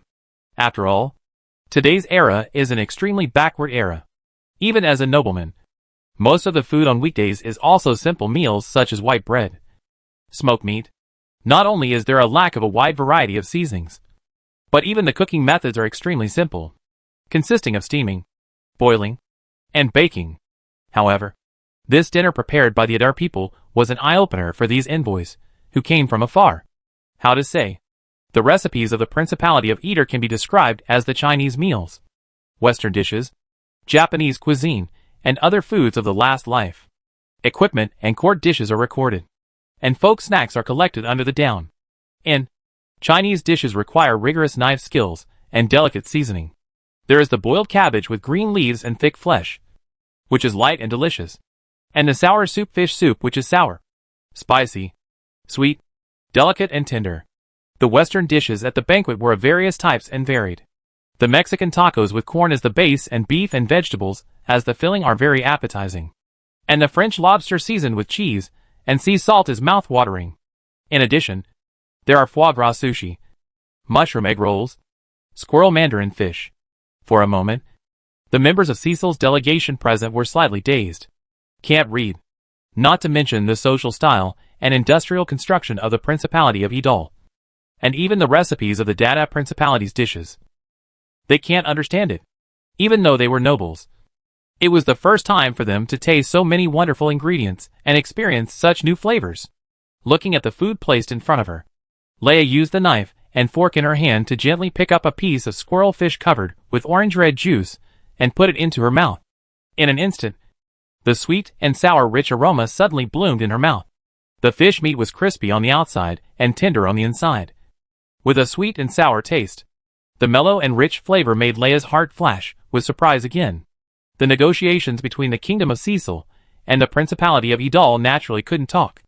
After all, whether it is the purchase of weapons or many other matters, most of them have to be decided and judged by Viscount Danielson. So, while officials from the Principality of Adar and members of the Cecil delegation were discussing heatedly, Rhea's gaze, it's like a hamster searching for food. I couldn't help but glance at the dishes of food. Then, he would inadvertently reach out his knife and fork and put the food that looked delicious on his plate. No way. Although on weekdays, Leia has no interest in things like eating. But today, the sumptuous dinner and delicious food prepared by the Adar people were not something that Leia could easily refuse. Who can resist the delicious food from the Principality of Adar? The discussions and negotiations between Cecil's delegation and the Principality of Adar lasted for 2 full days. The representatives of the Principality of Adar, led by Old Ford, naturally lived up to expectations. Not only did they secure a considerable arms order for Bruno, they also reached a number of substantive consensuses with the Kingdom of Cecil. Although at the beginning, the arrogant Cecil people had no interest in the weapons and equipment of the Principality of Adar. But, no matter in which era or which world, no one can escape the true fragrance law originating from the earth. When the members of the Cecil mission experienced the weapons and equipment equipped by the Adar army for the first time at the Adar magic weapon test site at the foot of Mount Almes, no more pretending. It's time to show your cards. We have long wanted to purchase weapons and equipment from the Principality of Adar. Alright. The weapons and equipment owned by the Principality of Adar were already many years ahead of those of the Kingdom of Cecil. Let's just take the melee weapons as an example. The vast majority of forces in this era are still relying on the block iron smelting technology to forge daggers and short knives. On the other hand, the Principality of Adar, which occupied the eastern part of the empire, had built large steel mills and arms factories, using the blast furnace iron smelting method to forge one sharp and pointed Adar standard saber after another. Not to mention, this time, the Principality of Idol was selling more than just a melee sword. With the replacement of new magic rifles, the Adar army replaced a large number of obsolete old firearms. And the Principality of Adar is also looking for suitable potential buyers across the continent. No doubt, in this day and age, no force can resist the temptation of the magic rifle. Especially when Viscount Danielson saw with his own eyes that the Adar soldiers destroyed the armored scarecrows 50 or 60 meters away with their magic rifles. His desire for the magic rifle reached its peak. As King Cecil's confidant, Viscount Danielson is well aware of the external crisis that the Kingdom of Cecil is facing today. Although the independence of the Kingdom of Cecil is the common wish of the Western nobles, It allows the nobles in the west of the empire to completely meet with the Normandy royal family. In addition, the Church of Light, which is entrenched in the southern part of the empire, and intervenes in this war in the name of the Grand Prince Pisman. No matter how confident Viscount Danielson was in the strength of the Kingdom of Cecil, he was not sure at all that he could keep the well-trained Crusader soldiers out. Many times, it is very difficult to admit that you are not as good as others. But after experiencing what he has seen these days, Viscount Danielson has truly realized that the comprehensive national strength of the Principality of Adar is by no means matchable by ordinary forces. Therefore, after realizing the important value of the magic rifle, what he was worried about was not that the price of Adar's standard equipment was too high, but that the Adar people were reluctant to sell it. At this moment, the olive branch offered by the Principality of Adar and the arms trade with the Adar people have undoubtedly become the most important aid in the eyes of Viscount Danielson. If it is the army of the Kingdom of Cecil, it can also have this powerful weapon and equipment. Woohoo! By then, the comprehensive national strength of the entire Cecil Kingdom will achieve a qualitative leap. Finally, in the name of Envoy Cecil, Viscount Danielson signed a subscription agreement with the Principality of Adar for 8,000 magic rifles and 10,000 Adar standard sabers. In addition, he also racked all the gold coins he could take out, and bought various armor, helmet, military food. But even so, Viscount Danielson still stared at the list of goods available for trade written by the Adar government office with his eyes fixed. He wants to buy more goodies. But here's the thing. After all, the Daniel Pano was not King Cecil himself. Even if he had used all the funds approved by King Sisurmansabrat, he could not squeeze a gold coin. Fortunately, the kind-hearted Adar people seemed to see Viscount Danielson's predicament, and considering the deep friendship between the Principality of Adar and the Kingdom of Cecil, they lent 2 Griffin Knights to the Cecil delegation to deliver letters. Thus, it only takes 7 or 8 days, as soon as possible. The Griffin Knight of Edal can return to the Kingdom of Cyrus and the Principality of Edal, and send Daniel Pote to the Kingdom of Cecil in Western Mainland. Then, Viscount Danielson, who had received the order from King Cecil, was sent back to the Principality of Adar. As for the rest, although Viscount Danielson was very interested in the magic industry and magic devices that originated in the Principality of Adar, these were, after all, the research results of the Adar school. This is no longer something Viscount Danielson can decide. So, except for Viscount Danielson, who will return to the Kingdom of Cecil by air with the Griffin Knights of the Principality of Adar, other members of the delegation, including Princess Cecil Leablood, will temporarily stay on the land of the Principality of Adar. As for the engagement with Leia, alright, although they had only met once or twice, Bruno was not opposed to the engagement, but as to whether to go through with it. However, we need to wait until Viscount Danielson returns from the Kingdom of Cecil before deciding on the situation. After all, Bruno not only represents himself, he also represents the Principality of Edal behind him. When Viscount Danielson left the Principality of Adar, it was already mid-June. Just after the poor Danielson left, Bruno finally got the latest news from the Church of Light from the Adar CIA. How to say, after so many days of calm, the Church of Light, which had pushed the eldest Prince Pitzman back to the throne, could no longer sit still. Holy City, Bethlehem. While the Principality of Adar was busy receiving Cecil's delegation, and the nobles of Basel were busy blowing bubbles, the Church of Light was also not idle. Even as early as January, with the great wave of the Bishop Camus Blancad, the bishops of the Guangming Church appeared on the atonement coupon of high hopes, and finally appeared on the continent of this alien world. According to the Church's speech, if a believer of the Church committed a crime, he or she could obtain God's forgiveness by purchasing indulgences of different quantities and levels. The reason why the crimes committed could be forgiven was that the money collected by the Church would be used to build statues and maintain the operation of the Church. Since the Church is the only representative of God on earth, supporting the Church is equivalent to believing in God, and will receive God's blessing and forgiveness. In conclusion, the Church fabricated a complete set of theological bases for the sale of indulgences, and distributed the task of selling indulgences to the bishops of each diocese. And there is no doubt that it is a step stink. After all this trouble, the Church did make money. The selling of the atonement coupons allowed the Bright Church to accumulate a lot of money and supplies, and had the capital and confidence involved in the war. But in those places where the Church cannot see, to some extent, The Church of Light has shaken the foundation of its own faith. To know, the economic development status and population of each canal area are completely different. However, after such a stall, each bishop was set to the task of selling the atonement coupon with a large amount. It is true that someone will take the initiative to buy the atonement voucher for the church. But more civilians have not criminals, and they have no money to buy atonement coupons. However, in order to complete the task set to themselves, the bishops of each canine district can be described as the same, and even starting their brains. And the civilians have developed a pre-sale business. Can you guarantee that you will never sin in the future? Maybe not. Since you can't guarantee it, you have to buy it for me. The church has done so much for you. Do you even be reluctant to even have such a little money? If you don't buy it, sorry. It means you are not a devout believer. God will hate you. The church will expel you. And your identity as a believer will be ruthlessly stripped away by the church. In this era of universal prenatal education, the church-like words similar to large PUA are undoubtedly a heavy bomb in the hearts of civilians. They were already living in hardship. The reason why the church believes is to be redeemed after death, and to go to the heavenly kingdom of the world mentioned in the church. But in many areas, there have been rumors that only by purchasing indulgences can one go to heaven on earth. So, even though their lives are very difficult, their lives have been full of setbacks. However, he also had to use his trembling hands to hide the sweaty coins that are deep in your pocket, and carefully put into the atonement box set by the church.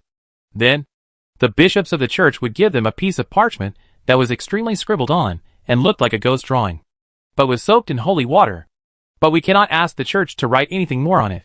After all, I am afraid that there are only 1/3 of the palm of the pine paper, and there are not many blank places for careless carving. And, whether it is writing and painting, or sheepskin paper used to act as the atonement voucher, this is costly. The original intention of the church to sell the atonement is to collect money, in order to prepare for the upcoming war. It is even more impossible to get any bullish signs. So, when the sale of indulgences continued vigorously until June, the amount of money accumulated by the church has reached a terrifying figure. In this period of time, Cardinal Camille Blanchard was always happy. The dark cloud that had previously hung over his head seemed to gradually dissipate as time went by. 2 of his trusted aides, who were promoted by him, successively embraced the Protestant religion, and, with the sale of indulgences, a large amount of money flowed into the church. As the empire's interior became turbulent, the number of believers in the God of Light also increased. As the saying goes, when the sky clears and the rain stops, you feel like you are fine again. In a situation that seemed so promising, Cardinal Camille Blanchard felt that the time for the church to rise has finally arrived. In his opinion, as long as the Crusaders raise the banner of eliminating harm for the people and enumerate the heinous crimes committed by the imperial nobles, the intervention of the Church of Light immediately made it the army of justice in the hearts of the people. Prior to this, the only thing that Archbishop Camus Blanchard was worried about was whether the Principality of Adar, located in the eastern part of the continent, would intervene. But now, he could assert that the Principality of Adar would never send troops, because the Kingdom of Basel has been persuaded by the Church. The Kingdom of Basel will launch an attack on the Principality of Adar and delay its progress. Although it may sound unbelievable, after all, the Kingdom of Basel has enjoyed peace for nearly 100 years. But this has become a fact that is set in stone. In this period of time, the Church of Light was of course also paying attention to the tulip miracle that occurred in the Kingdom of Basel. The church naturally didn't know the truth of all this, nor did it have the leisure to trace the root cause.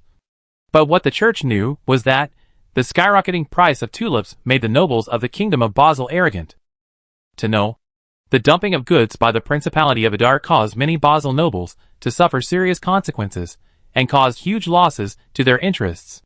But now, the rising price of tulips made the Basel nobles feel good about themselves.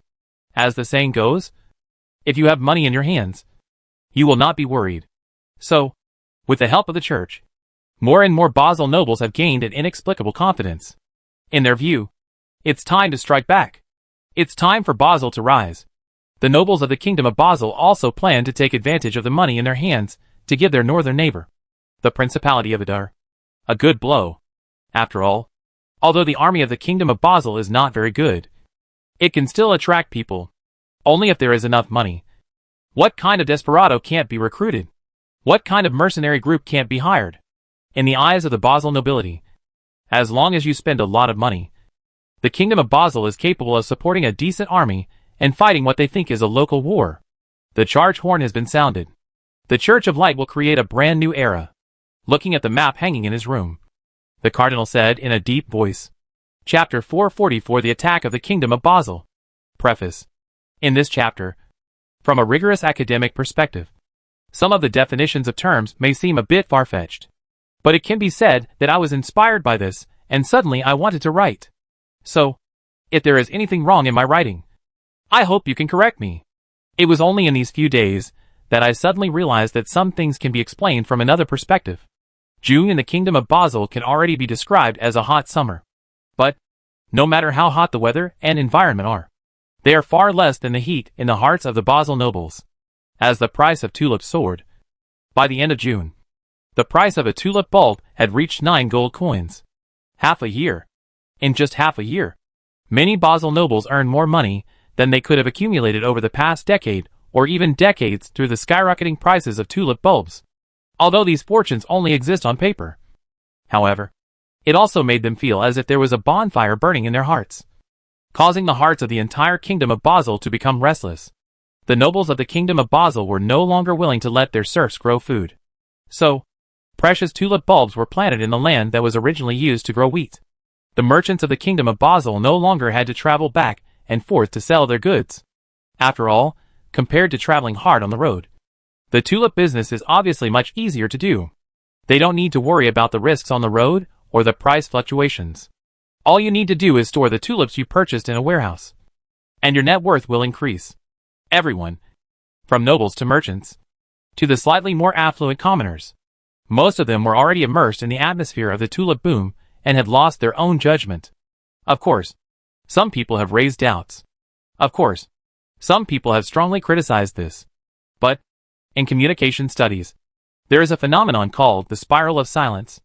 In short, when people express their thoughts and opinions, if they see that the opinions they agree with are widely welcomed, they will actively participate, allowing such opinions to be expressed and spread more boldly. But if no one or very few people pay attention to the voice you make, and sometimes you even face group attacks, then even if you agree with it, you will bury it deep in your heart and remain silent in front of others. Just like in Bruno's previous life before he traveled through time. The variety of things on the internet was dazzling. But unfortunately, almost after every entry related to policy measures, and under every piece of news that spreads positive energy, there will be a group of people who will instigate and abuse in various ways. They hate the country. They find fault. They spread gender antagonism everywhere. And they put all kinds of labels on people who disagree with them. Then, slowly, fewer people refute them. This does not mean that everyone agrees with their views, but it means that the netizens who originally dared to speak out for justice have fallen into a spiral of silence. At this time, public opinion in the Kingdom of Basel tended to evolve in this direction. Only, in the Kingdom of Basel, it is no longer the majority of people who are awake, but only a very small number of smart people. This is no longer just a spiral of silence, but also a herd effect. Although they think that behind the skyrocketing price of tulips, there may be an invisible hand manipulating everything, causing the price of tulips to soar. But, first, they couldn't produce evidence. Secondly, those nobles who are immersed in huge profits have no time to listen to others talking about these things. So, the noble's response to remarks like this was very simple. If the person who speaks out is a commoner, then give him a good beating. If it is a noble, then go to his house to debate with him and reason with him. Anyway, as more and more people joined the ranks of those advocating the value of tulips, almost everyone considered the skyrocketing price of tulips to be something that was reasonable. This phenomenon is actually called mirror self, which is still a term in communication studies. In short, people's understanding of themselves is mainly formed through social interaction with others. How to say, for example, and he still uses Bruno's previous life as an example. At that time, a large number of foreigners have an inexplicable prejudice against us. For example, a brand that allows 30-day returns in most countries and regions actually refuses to allow returns in our country. They promote the values they believe in as the only correct values. They do everything they can to belittle us and vilify us. Do they really not know the changes taking place in the land we live in? Do they really not know that they are actually the descendants of robbers? with ugly and sinful blood flowing in their bodies? The answer is, ordinary people may really not know. Because from the beginning to the end, what they learned about us in the Western media was never what we really were like. But they have always lived in such an environment. And all the information feedback they received is full of malice and prejudice towards us. This is me in the mirror. In their false atmosphere of public opinion, they believe that what they hear is true. And they believe that they are right. Just like the nobles of this era, their view of the Principality of Adar has always been that it is desolate, remote, poor and backward. Even if it was the Principality of Adar that caused the Odin Empire to flee. Even if it was the Principality of Adar that caused the refugees to rush there first. But in the hearts of the nobles, the Principality of Adar is still the Principality of Adar. Still the poor and backward Principality of Adar. This is a stereotype that has long been formed. Even if there are some sober nobles who have witnessed the changes that have taken place in the Principality of Adar. In the atmosphere where the Principality of Adar is generally considered to be poor, they will gradually become part of the spiral of silence. In today's Kingdom of Basel, the nobles of the Kingdom of Basel have stubbornly determined that tulips will definitely increase in price. They will definitely continue to increase in price. So, even if the King of Basel said at this moment that tulips would plummet, no one would believe such a statement. That's what Bruno wanted to see. Because, as Cardinal Camille Blanchard puts it, as the price of tulips continues to rise, the Kingdom of Basel has expanded. Royal Palace of Basel. King Clark Poulsen of Basel, with a sober face, was lowering his head, leaning over the desk in front of him, carefully calculating the numbers on the parchment scroll. Since ascending the throne, the King of Basel, who was addicted to alcohol, had never been so sober like he is now. And all of this stems from the tulips that are in rapid growth. Clark Poulsen's wealth was changing every moment, and the royal family's property was growing every day. This made him feel for the first time that he was such a wise monarch. So, his mentality has changed. During that period of time, the Church of Light had been running around the Kingdom of Basel to make connections, hoping that the Kingdom of Basel would launch an attack on the Principality of Adar in the north. But, prior to this, even though the dumping of Adar's goods caused huge losses to many nobles, including the royal family, King Basel did not dare to start a war lightly. But now, they dare, because they have tulips in their hands that can continue to appreciate in value. As early as a week ago, envoys sent by the Kingdom of Basel appeared in mercenary markets across the continent. The Kingdom of Basel not only hired well-known mercenary corps including the Demon Moon, Nightmare Fawn, and Sidon Resistance, but also began to seriously consider the proposal from the Church of Light. Yes, many Basel nobles, including the Basel royal family, have made their decision through practical actions. Pete, if we don't fight now, I'm afraid there won't be another such a suitable opportunity. These days, many ministers under King Basel held meetings in the palace almost every day to discuss how to launch an offensive against the Principality of Adar. After all, the Adar people's long-range weapon, the magic rifle, is no longer a secret. In order to defend against the weapons possessed by the Adar army, the Kingdom of Basel has begun to build shield carts made of thick wooden boards. Although they were not clear about the true power of the magic rifle, and had never witnessed its power with their own eyes, the ambitious Basel nobles had already convinced themselves. This kind of exquisitely crafted and sturdy armor will surely render the Adar people's magic rifles ineffective. The advantage is mine. The Adar people must have never expected that I would launch an attack on them. Even in the mind of Basel King Clark Poulsen, he had begun to imagine the praise he would receive after defeating Adar's army. By the time, the Kingdom of Basel will certainly have the same production efficiency as the Principality of Adar and a larger population. And the territory ruled by the Basel royal family will also expand to the same level as it was 200 years ago. The eastern part of the empire was once the territory of the Kingdom of Basel. When I think of this, Clark Poulsen's mouth was drooling. After all, this is a grand undertaking that even my parents were unable to accomplish. Let someone give orders to all Basel nobles who own territories to start preparing for the upcoming war. Hearing this, the ministers present couldn't help but look a little dazed. But they still answered very obediently, yes. How did the nobles prepare for this war? The answer is simple: provide soldiers, food and knights. In this era, there is a very clear relationship of rights and obligations between the lord and the vassal. The lord granted land to the vassal, and the vassal pledged allegiance to the lord. The vassal follows the lord to fight, and helps the lord to rule. And the lord guarantees the vassals' land rights and family rights.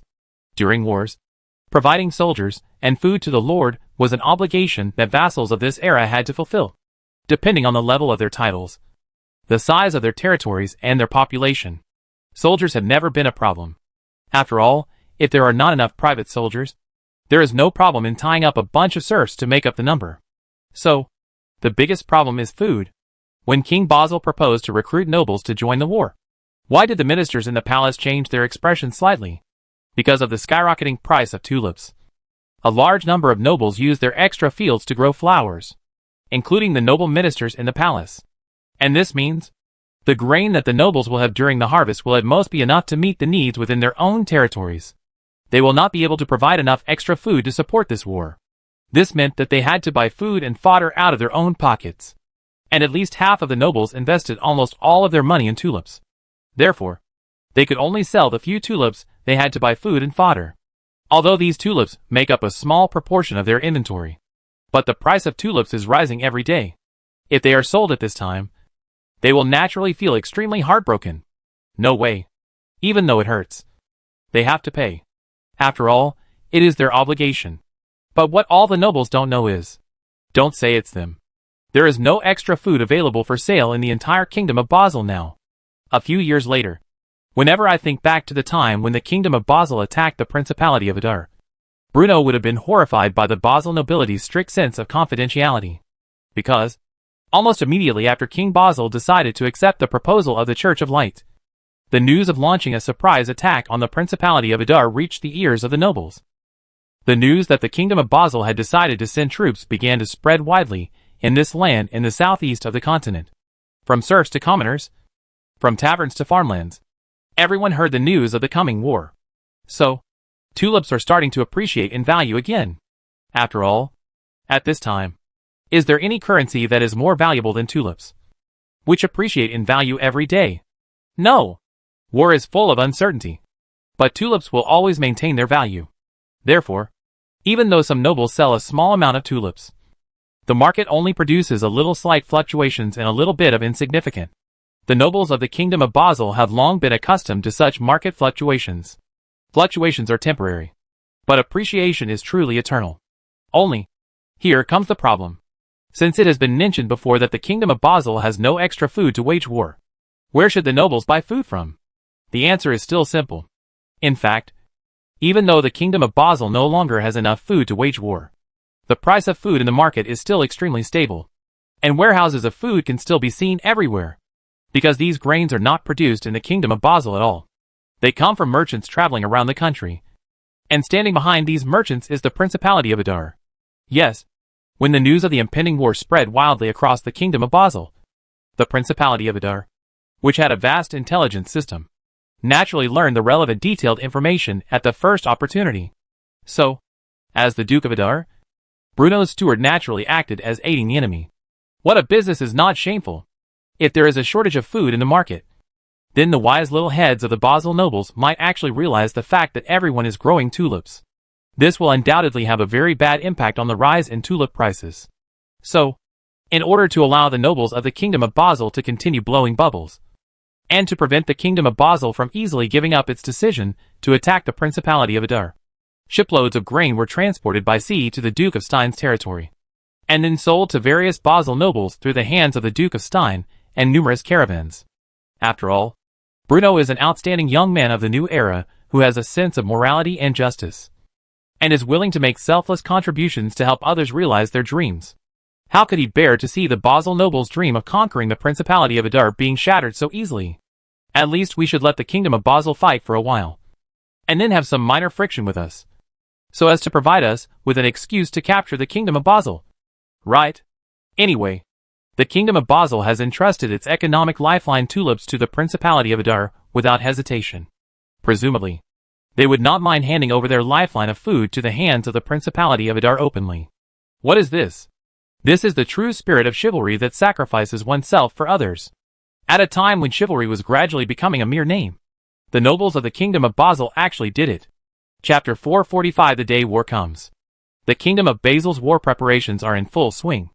As time went by, the price of tulips skyrocketed, and the country officially entered its final national carnival. Early July. The price of tulips officially broke through 10 gold coins and reached double digits. And the room for growth was suddenly opened up. Bruno was naturally delighted as he looked at the reports that were presented to his desk. In fact, it's not just Bruno. At all that meeting, the Adar nobles, who had heard with their own ears that the Duke had decided to send people to the kingdom of Basel to sell flowers, were extremely fascinated by the skyrocketing price of tulips. Turn out to be, selling flowers can really drive the kingdom of Basel crazy, and can really shock the Principality of Adar. This also made them feel sorry for their own Duke. Once again, he felt great respect for the young Duke who ruled over a vast territory in the eastern part of the empire. What does it mean to kill people invisibly? What does it mean to plan strategies and win battles from thousands of miles away? This is a small tulip. It was actually possible to spark such a nationwide carnival in the not-so-far-away kingdom of Basel. Today, almost every high-ranking official in Adar has a lot of tulips planted in his home. This is certainly not because they also firmly believe in the value of tulips, but because they want to see with their own eyes what kind of magic these tulips have. However, this is really just a very ordinary flower. It seems to be no different from flowers like Strelitzia and Carnation. Doesn't it further demonstrate the Duke's unpredictable methods and forward-looking vision? It's not just the high officials of the Principality of Adar, Duke Stein, who personally planned the tulip bubble under the guidance of the Adar CIA, was even more impressed by Bruno's methods. What to say? Although at the beginning, he was also particularly obsessed with the skyrocketing tulips. But, gradually, his barely intelligent brain and his keen sense of smell for the Principality of Adar made him aware of the danger hidden behind the skyrocketing tulip prices. Once this bubble is burst, so, as the first noble in the kingdom of Basel to start selling tulips on a large scale, as a pioneer who has always advocated the value of tulips, he has undoubtedly cut himself off from the kingdom of Basel. When Duke Stein realized this, he naturally broke out in a cold sweat and felt a chill down his spine. He finally understood. Why would the Principality of Adar suddenly become so generous and promise so easily to return his handle to himself? Because, by the time, the only one I can rely on is the Principality of Adar. Only by being willing to be a running dog of the Principality of Adar day and night can he gain a foothold in this land. If not, the anger of the Basel nobles is enough to drown myself. At that moment, Duke Stein was very regretful and scared. He even couldn't sleep at night and was trembling with fear. But as time went by, Duke Stein's mentality changed. In the process of handling these matters personally, he witnessed the greed and stupidity of the nobles. Faced with profits that are several times or even dozens of times greater, all rationality becomes a bubble, and all the truths are spontaneously covered up by people. Moreover, he had already seen the skills of the young Duke of Adar, compared to guarding their own little piece of land. Perhaps only by following Bruno's footsteps closely can the Stein family have the opportunity to go further. If not, like other Basel nobles, he would be buried with this corrupt and outdated kingdom the moment he showed his military might in the Principality of Adar. There is a saying that sounds bad, but it is true. That is, traitors are often more hateful than invaders. Because, in order to gain the trust of others, they often use the most brutal means to prove their loyalty. Just like Lithuania decided to be loyal to her father. Since they were born in the enemy camp, they could only win the favor of their old father by being more ruthless than others. And that was exactly what Duke Stein was doing at this moment. As a Basel noble, he was well aware of what the Principality of Adar meant to him. So, in order to make the Principality of Adar smile at him, and to make Bruno accept his kowtow with a hearty laugh, Duke Stein really tried his best. He didn't even leave himself a way out, and took the initiative to accept the job of selling grain to the Basel nobles. Selling grain is actually not as simple as it sounds, and the process of selling grain made Duke Stein extremely surprised. Although the Adar people knew that tulips were of no value at all. But, when selling grain, the Adar people hoped that the nobles would give priority to using tulips as payment.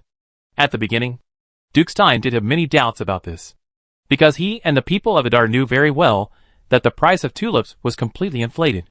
So, if the nobles really chose to pay with tulips, it would be almost like giving away their food for free. But Duke Stein couldn't understand. Especially when he saw those Basel nobles would rather take the trouble to exchange tulips into coins than use tulips directly for payment. As for his question, Krell, the director of the Adar CIA, explained enthusiastically. If the money needed to buy food is 1,000 gold coins, then more than 100 tulip bulbs will be enough. But the problem is, the value of tulips is now in the process of continuous appreciation. In the eyes of the nobles, after a period of time, the selling price of these tulip bulbs may even reach 1,200 gold coins, or even break through to 1,500 gold coins. So, the less profit you make, the more you lose. Faced with such a huge loss in profit, the nobles of the Kingdom of Basel are naturally unwilling to just hand over these tulip bulbs to us. But even if they don't give the tulips to us, the nobles of the Kingdom of Basel can only sell tulips in exchange for gold coins, said Duke Stein. When their own interests are damaged, nobles often burst out with wisdom and intelligence they never had before. Do you know what a mortgage is? Duke Stein nodded, then shook his head. They would exchange the tulip bulbs for gold coins at a discount, and then at some point in the future, use the gold coins in their hands to exchange for the tulip bulbs that had been pledged. In short, the nobles are unwilling to watch this kind of money-making good thing slip away from their hands so easily.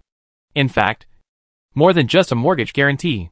Some time ago, the nobles of the Kingdom of Basel even discovered a way to make profits similar to futures contracts. Everyone knew that the price of tulips would rise, but no one knew to what extent. So, all that was needed was a definite delivery price and a clear delivery date, plus a legal and recognized contract for the delivery of tulips. There was no need to even let the nobles see tulips now, in order to make them spend a lot of money and push up the price of tulips. Such means, of course, appeared on this land under the operation and suggestions of the Adar people. It is precisely because of these various financial means that the price of tulips can reach new heights again and again in such a short period of time. Everything is moving in the direction Bruno wants. But then again, Bruno was so happy. Of course, it's not just because the Principality of Adar will reap huge wealth after this feast. This is low taste. But Bruno is a nobleman who has long gotten rid of vulgar interests, regards money as dirt, and has higher pursuits and goals. The reason why he was so happy was naturally because the nobles of the Kingdom of Basel were one step closer to realizing their dreams, although the last step is impossible to achieve. But Bruno was genuinely moved by their fighting spirit and felt happy for the Basel nobles. After all, everyone is a dreamer. In his opinion, even the Basel nobles who indulge in prostitution and gambling have the right to realize their dreams in life. Only after the nobles of the Kingdom of Basel have worked hard to realize their dreams can Bruno bury them with peace of mind. Mid-July, Goethe Plain in the north of the Kingdom of Basel. The Basel soldiers, full of vigor and high spirits, finally stood in front of the Basel branch of the Adar United Savings Bank with joy on their faces, led by the Basel nobleman Wilkin Pitties. Since we have decided to break off relations with the Principality of Adar, and since we have decided to launch a sneak attack on the Principality of Adar, so it was impossible for them to give up the largest treasury in the Kingdom of Basel, which was owned by the Adar United Savings Bank. After all, no matter how stupid the nobles of the Kingdom of Basel are, they would also be jealous of the gold coins that were delivered to the Adar United Savings Bank in truckloads. So, for the benefit of all Basel people, in order to retract the tentacles of the Principality of Adar back into its own territory, the Basel army, full of sense of justice and morality, finally broke into the bank with swords and knives in the horrified eyes of the people and businessmen. Then, they are stupid. How to say? The gold coin stored in the vault. It is enough to make anyone who sees it sad and anyone who hears it cry. Because the vault in front of us had already been emptied by the Adar people. Of course, it was impossible for Bruno to ignore the Basel nobles after knowing that they were planning to invade. The high officials of the Principality of Adar had already made necessary preparations in advance. So, obviously, Basel missed the target. Damn it all. They have long been prepared. Virgin Pitties cursed angrily. But, although he didn't get any money, he didn't gain nothing at all. For example, they seized 2 large carts of liquor abandoned by the Adar people at the Adar Chamber of Commerce's headquarters. Then, the knights were so pleased that they drank to their heart's content that night, and accidentally set their tents on fire, burning 2 of the chariot drivers to death. In conclusion, although the Kingdom of Basel's war preparations seem a bit outrageous, but, with the help of the Adar CIA, the army of the Kingdom of Basel was assembled in an orderly manner, and the food needed by the army was escorted to the designated location. In conclusion, All war preparations are still under the special care of the Principality of Adar, and are progressing steadily. Royal Palace of Basel. King Clark Polson of Basel was sitting on his throne in high spirits, his wrinkled and fat face full of indifference and confidence. One of the reasons, naturally, is that the price of tulips has risen again, although he couldn't understand why the price of tulips suddenly rose. In his opinion, this was a sign from heaven and gods. This may mean that the war that I am about to launch will surely achieve a resounding victory. The second reason is, of course, it was because all the mercenaries he hired had arrived in the north of the kingdom of Basel, and were stationed in the plains of Brother, Demonic Moon, Nightmare Fangs. Every one of these mercenary groups are battle-hardened desperados, who were hired by the kingdom of Basel at a huge price. To know, naturally, these mercenary groups had also heard about the tulip craze in the kingdom of Basel. So, the payment they used was not in gold or silver coins, but in tulip bulbs that were about to bloom and were constantly appreciating in value. Since I have paid such a huge price, then Clark Polson, as the king, naturally has reason to believe the kingdom of Basel will surely win the upcoming war, defeat its northern neighbors in one fell swoop, become famous throughout the continent, and rebuild the glory of the Bolson family. When he thought of this, Clark Polson suddenly felt his heart burning with joy. Although there were some minor incidents during the preparations for the war, such as the burning of a camp and the death of several farmers, and even the raid on the Adar United Savings Bank yielded nothing. But Clark Polson firmly believes that these are just small episodes on the road to success. Failure is the mother of success. So, as reports were presented to his desk, Clark Polson finally said in high spirits, "Immediately summon the envoy of the Principality of Adar. It's time to declare war on the Principality of Adar. It's time for Basel to rise." Chapter 446. The Bubble Bursts. Mid-July. Goethe Plain. Northern part of the Kingdom of Basel. The private armies of nobles from various noble lords of the Kingdom of Basel have arrived one after another, and set up camp on this land. The tents of the nobles were extremely luxurious. Not only were there special caravans carrying the nobles' furniture and utensils, but there were also attendants, cooks, and servants who served the nobles. In contrast, on both sides of the nobles' tents were civilians, and serfs sleeping on the ground in the barren fields. Although they were also participants in this war, but they are not even qualified to live in the tents. Participating in the war is their obligation, but they do not have the right to enjoy the fruits of war after the war. The results of the war they achieve will be placed on the heads of their lords, who will then allocate them to them according to their own moods. In the morning light, the colorful flags and military flags with noble emblems are particularly eye-catching. Colorful flags fluttering, singing loudly, although the war has not yet begun. But in the military camp, the knights of the Kingdom of Basel were already sitting around the campfire with great anticipation, bragging and joking, and telling others about their past glorious experiences. To be honest, the so-called glorious experiences of the knights, and those extremely vicious villains, who were killed by them, were mostly just serfs, who could not even afford white bread. They could no longer tolerate the exploitation of their lords. So they rebelled. However, their only fate was to be labeled as bandits and robbers by their own lords, and then have their heads chopped off so that the reactionary lords could claim credit and receive rewards. The stories and achievements told by the nobles and knights are completely false. But no matter how false these stories sound, no matter how outrageous these experiences seem, the spectators and soldiers present did not dare to make any rebuttal. After all, the knights who tell these stories all have noble bloodlines, ranging from barons to dukes, and can be said to have the noblest bloodlines in this land. Perhaps it was because the Kingdom of Basel had enjoyed so many years of peace and stability that these nobles had long forgotten the cruelty of war and the brutality of close combat. Therefore, they can only invent their own brilliant experiences based on the glorious history their ancestors once had. Around their waists hung sharp swords that had not been drawn for decades. Their fat bellies supported the gorgeous aristocratic ceremonial costumes. The war was too far away for them, so that at this time their mood is like a rare spring tour. They just think, after the war, I will return home with honor, and my story will be passed down by countless future generations. But I never considered it.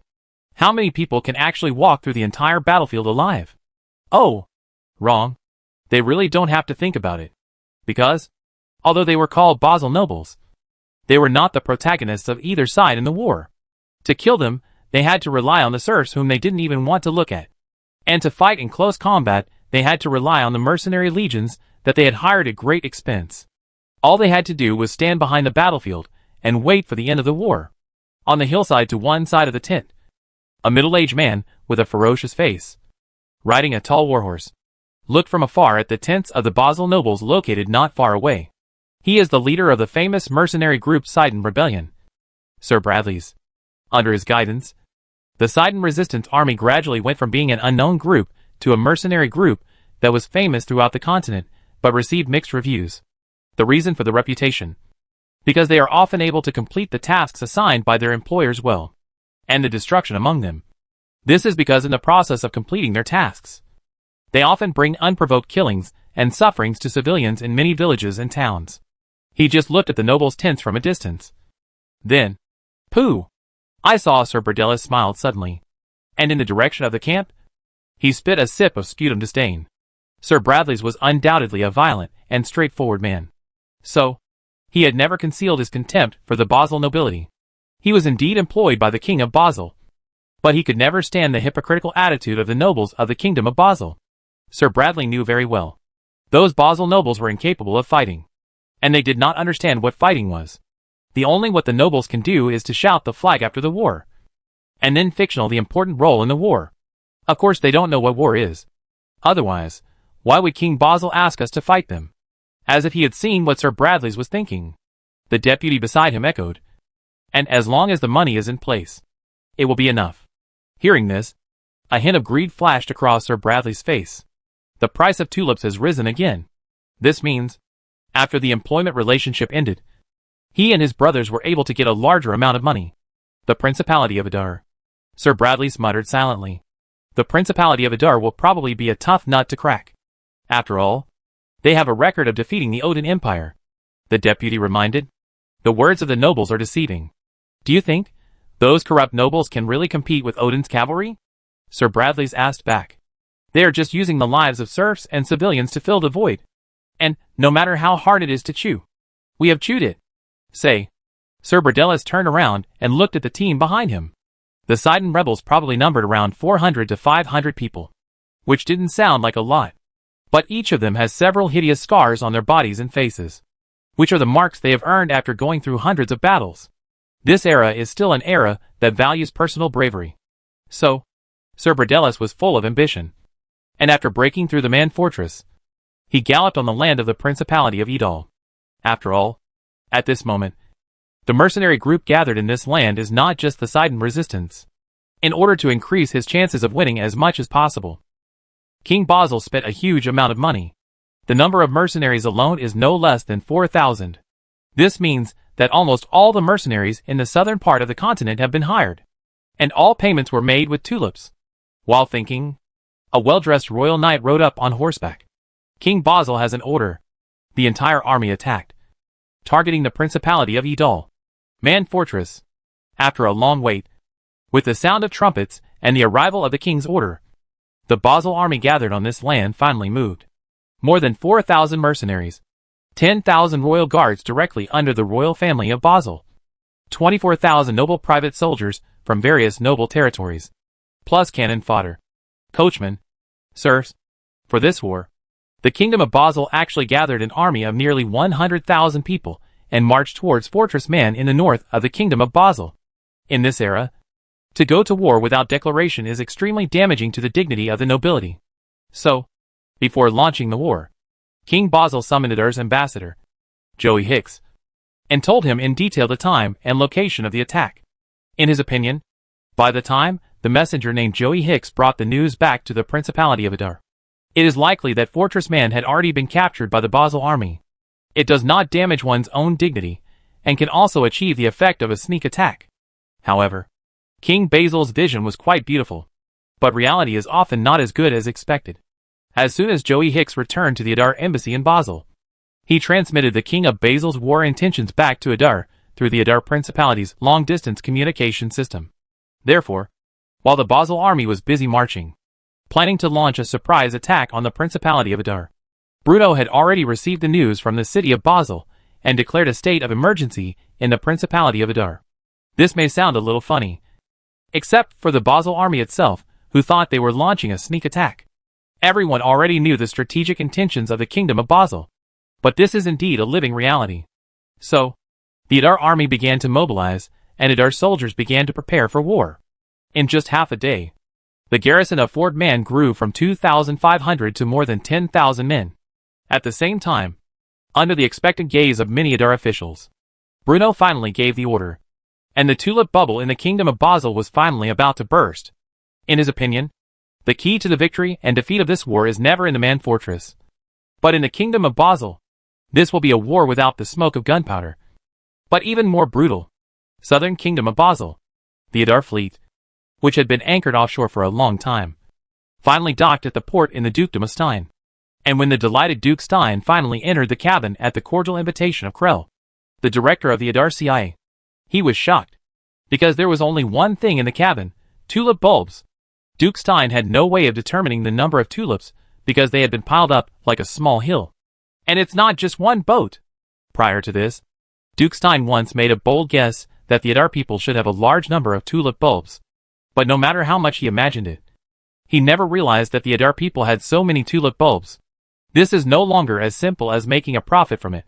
This is destroying the foundation of the Kingdom of Basel, and destroying the rule of the Basel nobles over this land. Even though he was prepared in his heart.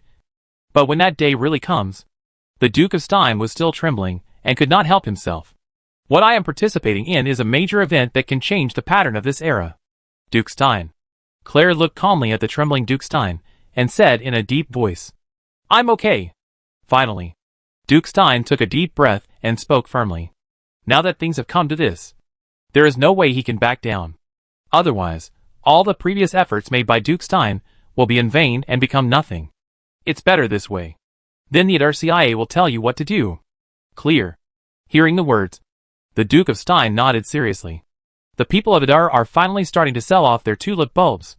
Only, even if you want to sell off such a large number of bulbs, it will take a long time and flexible trading techniques. At least, let tulip selling in the entire Basel Kingdom, while carried out at the same time. If not, although it can also achieve the effect of bursting the bubble, the benefits that the Adar people can obtain are indeed much less. Then, at the end of July, on the same day of the city wall of Man Fortress not far from the Basel army, the nobles of the Kingdom of Basel suddenly discovered that the tulip bulbs that were originally priceless seemed to suddenly become more abundant. But they didn't think much about it, because of this fluctuations they have experienced many times before. It was simply that a certain noble suddenly needed gold coins, so he had to reluctantly sell off the tulip bulbs in his hands. They firmly believe that this is just a brief fluctuation of the price of tulip. In less than a few days, the price of the tulip will continue to rise up. After all, at this time, the price of a tulip bulb had reached 12 gold coins. And for a long time, the price of tulips has only increased. That is why they made a decision almost as soon as possible and continued to increase their holdings. A large number of nobles who still had gold coins in their hands exchanged their gold coins for tulips, and then happily locked them in their warehouses, waiting for the price to rise as usual. But I don't know how. 12 gold coins seem to be a difficult barrier. Even if you buy it, the price of tulip will never break up. 3 days, 5 days, after the price of tulips remained around 12 gold coins for a week, a small number of Basel nobles finally became restless. Has the price of tulips reached its peak? When this idea finally appeared in the minds of some nobles, the collapse of the tulip bubble had already become a foregone conclusion. After all, the reason why the price of tulips reached such a high level was closely related to the social atmosphere in which all Basel nobles agreed that the price of tulips would skyrocket. When some nobles gave up this view and finally began to return to rationality, the panic atmosphere in the market will begin to be amplified. The price of tulips fell, although at the beginning, the decline was not large. Once such a trend was formed, it was no longer easy to save by others. From 11 gold coins to 10 gold coins. When the price of tulips finally fell below 10 gold coins and returned to single digits, those nobles who still held tulips in their hands had fallen into endless panic. The tulip bubble lasted for more than half a year. Finally, at this most critical moment, being ruthlessly pierced. Chapter 447 Basel Conquest War. For Viscount Javier, the plummeting price of tulips was undoubtedly a sudden and huge disaster. Because when tulips just started to rise, he always maintained a certain level of rationality and did not act rashly. This should be a good thing. But unfortunately, finally, under the persuasion of his noble friends and the social atmosphere of the entire kingdom of Basel, he became a speculator who participated in the tulip feast. In any era, entering the market at a high level is very dangerous. Since Viscount Javier missed the best opportunity to enter, he was more anxious than any other noble in the kingdom of Basel. Tulip's current market price has dropped near the cost price of Viscount Javier. And this price is still falling sharply. Seeing that the servant he had sent out to gather information had hurried back from outside, Viscount Javier no longer cared about the dignity of a noble and immediately asked in a panic, "How is it? Are the prices in the market stable now?" "Still falling." The attendant's face looked extremely bad. "The current price is 9 gold coins and 1 shilling. It's almost falling below 9 gold coins." Hearing this, Viscount Javier couldn't help but stagger and tremble all over. To know, just yesterday morning, the price of tulips was still hovering around 9 gold and 15 shillings. In just one day, it has dropped by more than 10 silver shillings. Don't worry about it. Sell it quickly. Since the current market price is 9 gold coins to 1 shilling. Let's sell it for 9 gold coins. As long as it can be sold. Finally, Viscount Javier made up his mind. But the servant hesitated to speak. "What's wrong? If you have something to say, just say it." Viscount Javier frowned, with some anger between his brows. "Although the current market price is 9 gold and 1 shilling. This is just the price posted by other nobles. No one is willing to buy tulip bulbs at this price." The servant replied carefully, "What? And it is said that in Basel, the price of tulips fell below 9 gold coins yesterday." Hearing this, Viscount Javier felt dizzy and collapsed on the seat behind him. "What should I do? What should I do?"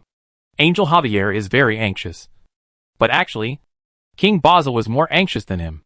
It's just right. In order to hire the mercenaries for the mercenaries, I paid it with tulips. Calculate the time. Now at this time, over at Man's fortress, the battle has just begun. If news of the tulip crash reaches the northern front, then the war launched by the kingdom of Basel became a complete joke. Actually, if you change it before, the loss of the war would at most damage the reputation of the kingdom of Basel. And at worst the kingdom would just have to admit defeat. But here's the thing. This time, in the north of the kingdom of Basel, there are more than 4,000 mercenaries that have not received the compensation. It was more than 4,000 soldiers who had played 100 battles. It is a soldier who has really seen blood. If they are full of anger in their hearts, they fight against each other and come to ask themselves to ask for money. Not to mention that this war will end in vain. Even the entire kingdom of Basel will be in a long-lasting turbulence. So, from the first day, when the price of tulips began to plummet, an invisible dark cloud began to cover the sky above the Basel palace. What to do? How can we avert the impending disaster? At this moment, King Clark Polson of Basel felt extremely regretful and repeatedly questioned himself why he made the decision to attack the Principality of Adar. But, after all, the cruel facts will not start because of their remorse. Therefore, King Basel had to make his own decision to save the market with tears. King Basil's heart is very clear. The price of tulips must not plummet at this most critical moment. And his heart always has a line of hope. Although he didn't know who was selling such a huge number of tulip bulbs, His Majesty the King stubbornly believed that these bulbs would eventually run out. He wishfully believed that, as long as we can survive this trough, the price of tulips will return to a high level. As long as you survive this time, then the kingdom of Basel will annex the neighbors in the north, becoming a strong party that cannot be ignored on this continent. So, he actually managed to stabilize the price of tulips. Although the army of the kingdom of Basel had long been weak, the century-old heritage and accumulation of the Basel royal family was not something that could be matched by any force. As a large number of gold coins from the Basel royal family entered the market, the price of tulips finally stabilized when it fell to 8 gold coins.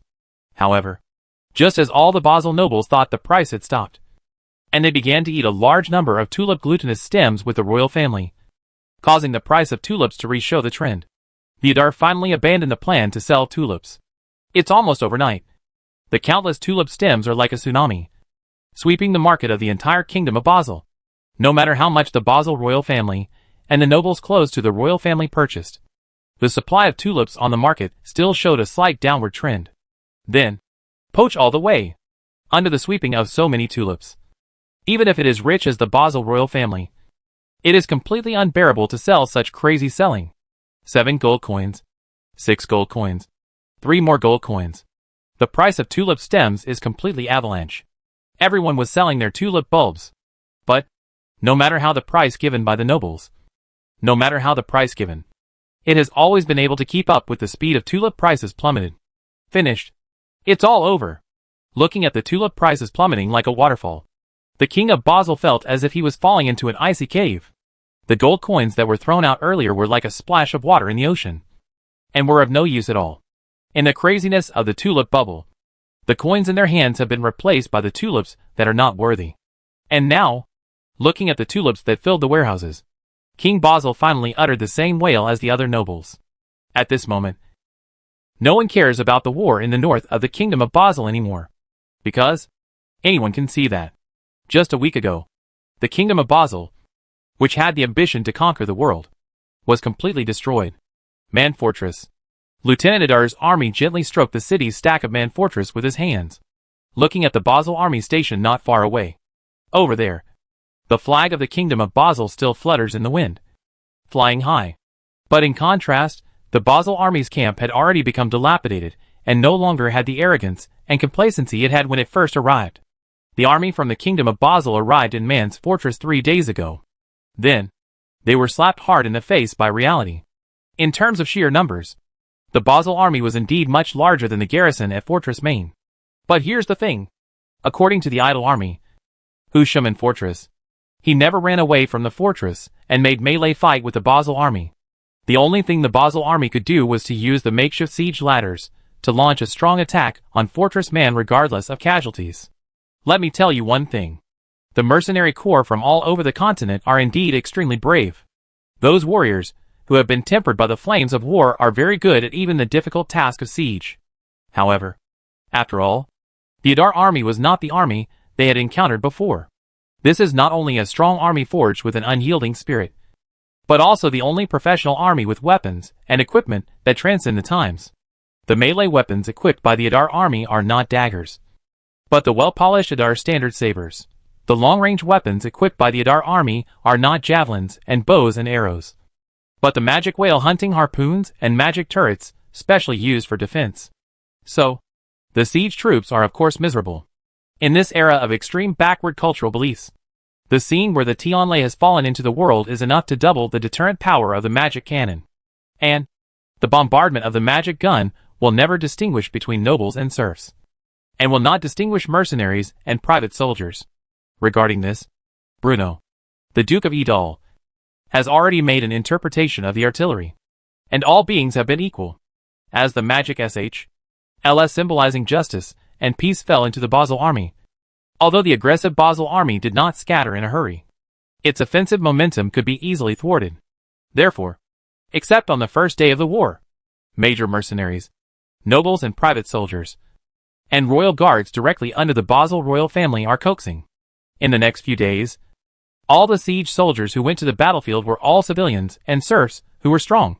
At the very beginning, the Basel's General Wilkin Pitties also hoped to consume the idol's ammunition with these humble people. But when he found out, after the Edal's artillery fire seemed to be endless, even civilians and serf were no longer easily sent in the battlefield. After all, if the ammunition of the Adar army is endless, then the only effect of sending these cannon fodders to their deaths is to continuously attack and consume the already low morale of the Basel army, and to continuously reduce the prestige of Basel Marshal Wilkin Pitties, the prestige and command capabilities of the general army. This is a common problem when fighting in this era. A large number of noble private armies belonging to different nobles and led by different knights joined together, and it was difficult to balance the interests of all parties. Moreover, this time, there are not only the private armies of the nobles and the royal guards of the royal family, but also mercenary corps from all over the continent. So, the only thing Wilkin Pitties can do is to send a messenger to the fast horse to ask the king of Basel. No way. The task of attacking Man Fortress is really super outline. Even those battle-hardened mercenary legions had never seen such a fighting method that involved bombarding the ground with artillery fire. Anyway, sneak attacks are not good. It is better to go back and ask King Basel to fight. But how could Virgin Pitties know? Not only are you waiting for the news of King Basel, Even the Idal army on the other side was waiting for them to wait until the news from King Basil. The reason is simple. The Principality of Idal, who has a long-range communication tool, has already learned the destruction of the tulip foam through the Basil King of Basil. What's even more outrageous is that the Idar people not only burst the bubble, but also stopped the food supply to the Kingdom of Basil at the same time. Then, before waiting for the latest order from the King of Basil, the Basil army had already heard the bad news of the plummeting price of tulips and the interruption of food supply. Then, mercenary groups from all over the continent are collectively called Sparta. To know, the Kingdom of Basil paid them with tulip bulbs. It was the tulip bulb that was selling for more than 10 gold coins a week ago, but now has dropped to 1 or 2 gold coins. And then, the Basil army camp, as it should have been, was in chaos, even without the Idar people's attack. And those idle soldiers, who had originally intended to rely on this war to build their careers, and found that they only leaned on the head of the city and watched the big mirror to watch a big show. Don't watch the show. Finally, when the fully armed Sam Layton once again climbed to the top of the city, he brought the long-awaited good news to the soldiers guarding here. The Duke has an order. Those who dare to commit the offender's Idal, they will be bid. Yes, after these days of assembly, except for the necessary army that needs to be stationed on the border to prevent foreign enemies. The Man Fortress has gathered nearly 20,000 Idar soldiers. Why does Bruno provide grain to the Basil, instead of piercing the bubble directly, causing the Kingdom of Basil to fall into civil strife and turbulence? In fact, many senior officials of the Principality of Idal have already asked questions about this issue.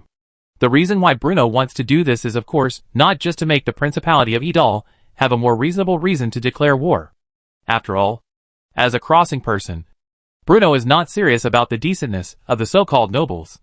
Long ago, the Idar Ministry of Defense and the Idar Central Intelligence Agency have made many assumptions and judgments about the plan to annex the Kingdom of Basil.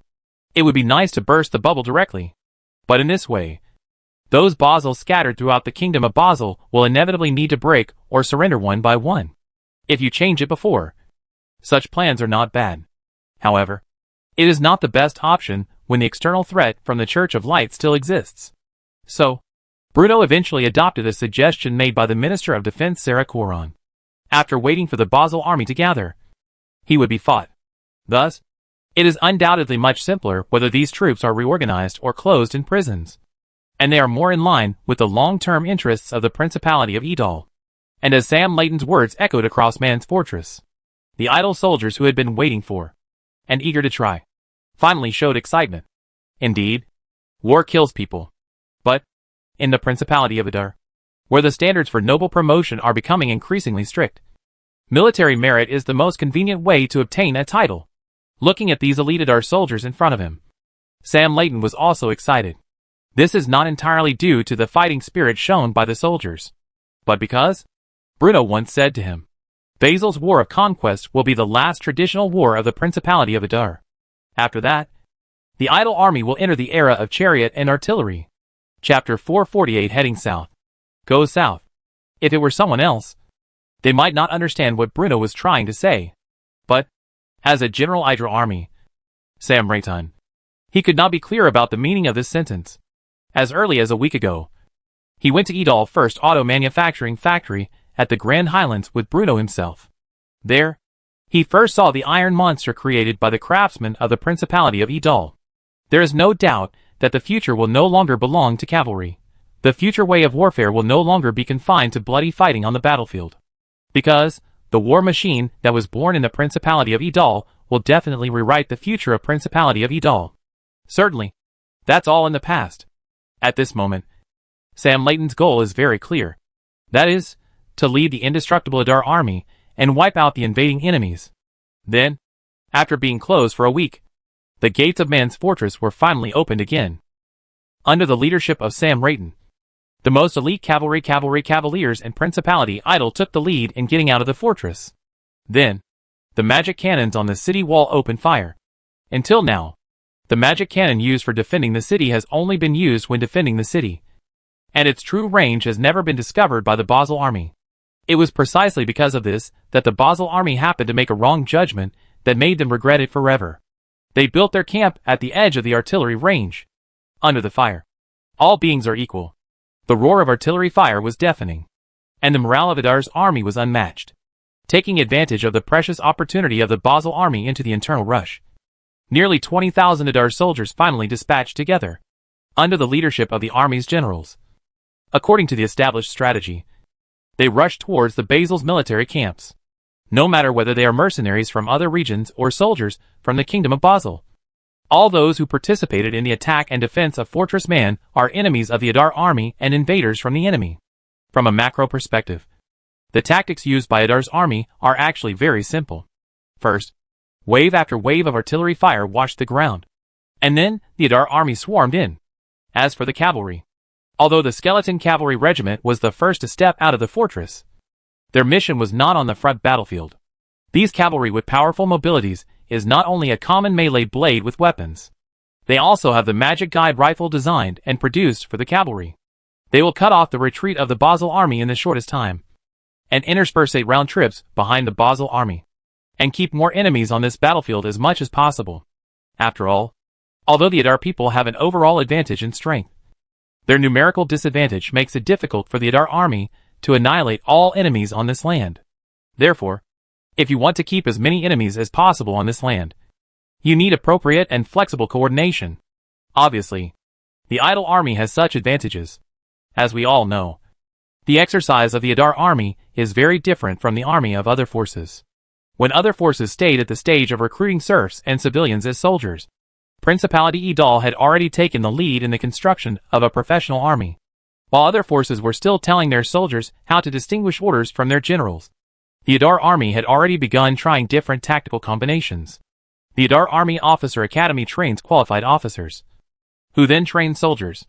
Under Bruno's influence, common strategies and tactics such as the 3-3 system, roundabout tactics, and 1 point and 2 sides have long been memorized by the soldiers of the Principality of Adar. Therefore, although the Adar army at this time seemed to be rushing forward, the cooperation among the Adar soldiers within each team was extremely orderly. The shield carts prepared by the Basel army were obviously unable to withstand the new firearms in the hands of the Adar soldiers. In just a moment, the situation on the battlefield changed from Basel attacks Adar defense to Adar attacks Baal defense.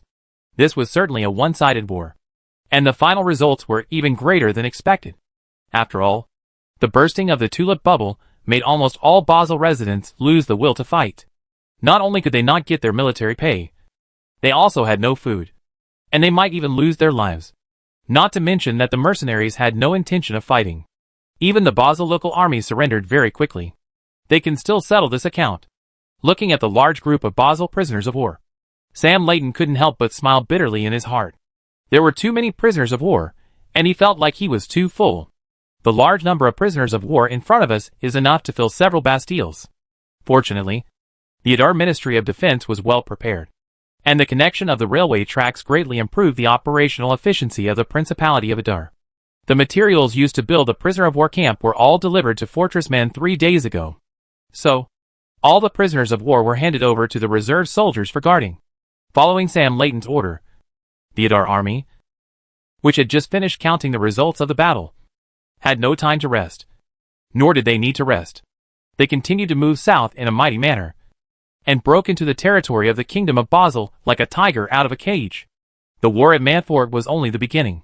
This time, the Adar army has only one goal: to go south, to conquer the Kingdom of Basel. Gerda Plain, Halidberg, as the oldest aristocratic family in the Kingdom of Basel, the MacLean family, rooted in the Gothic Plain, is undoubtedly the true ruler of this land. Even since the birth of the Kingdom of Basel, successive Grand Dukes of MacLean have guarded the Gerda Plain, not only making it one of the most prosperous commercial regions in the Kingdom of Basel, but also making it the most important barrier to the north of Basel. However, on this day, Khalid Fort seemed to be shrouded in a dark cloud. The Adar people are coming.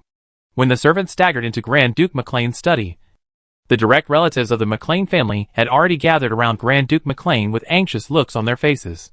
Looking at the hesitant servant in front of him, the elderly Juan McCaughlan had no intention of punishing him. He just said calmly, "No." After saying this, he waved his hand, signaling the servants to leave the room. "Father, what should we do?" Looking at his father's calm face, Levin McCaughlan asked anxiously. No doubt. The army of the Kingdom of Basel was defeated. It's funny.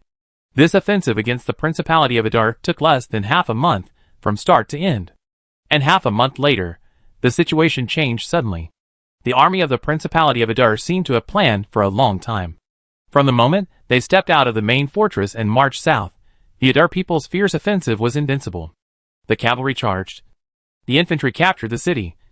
And the powerful magic cannon moved southwards, pulled by horses and carriages. On this day, they finally arrived at the Gothic Plain, the last barrier leading to the capital of Basel.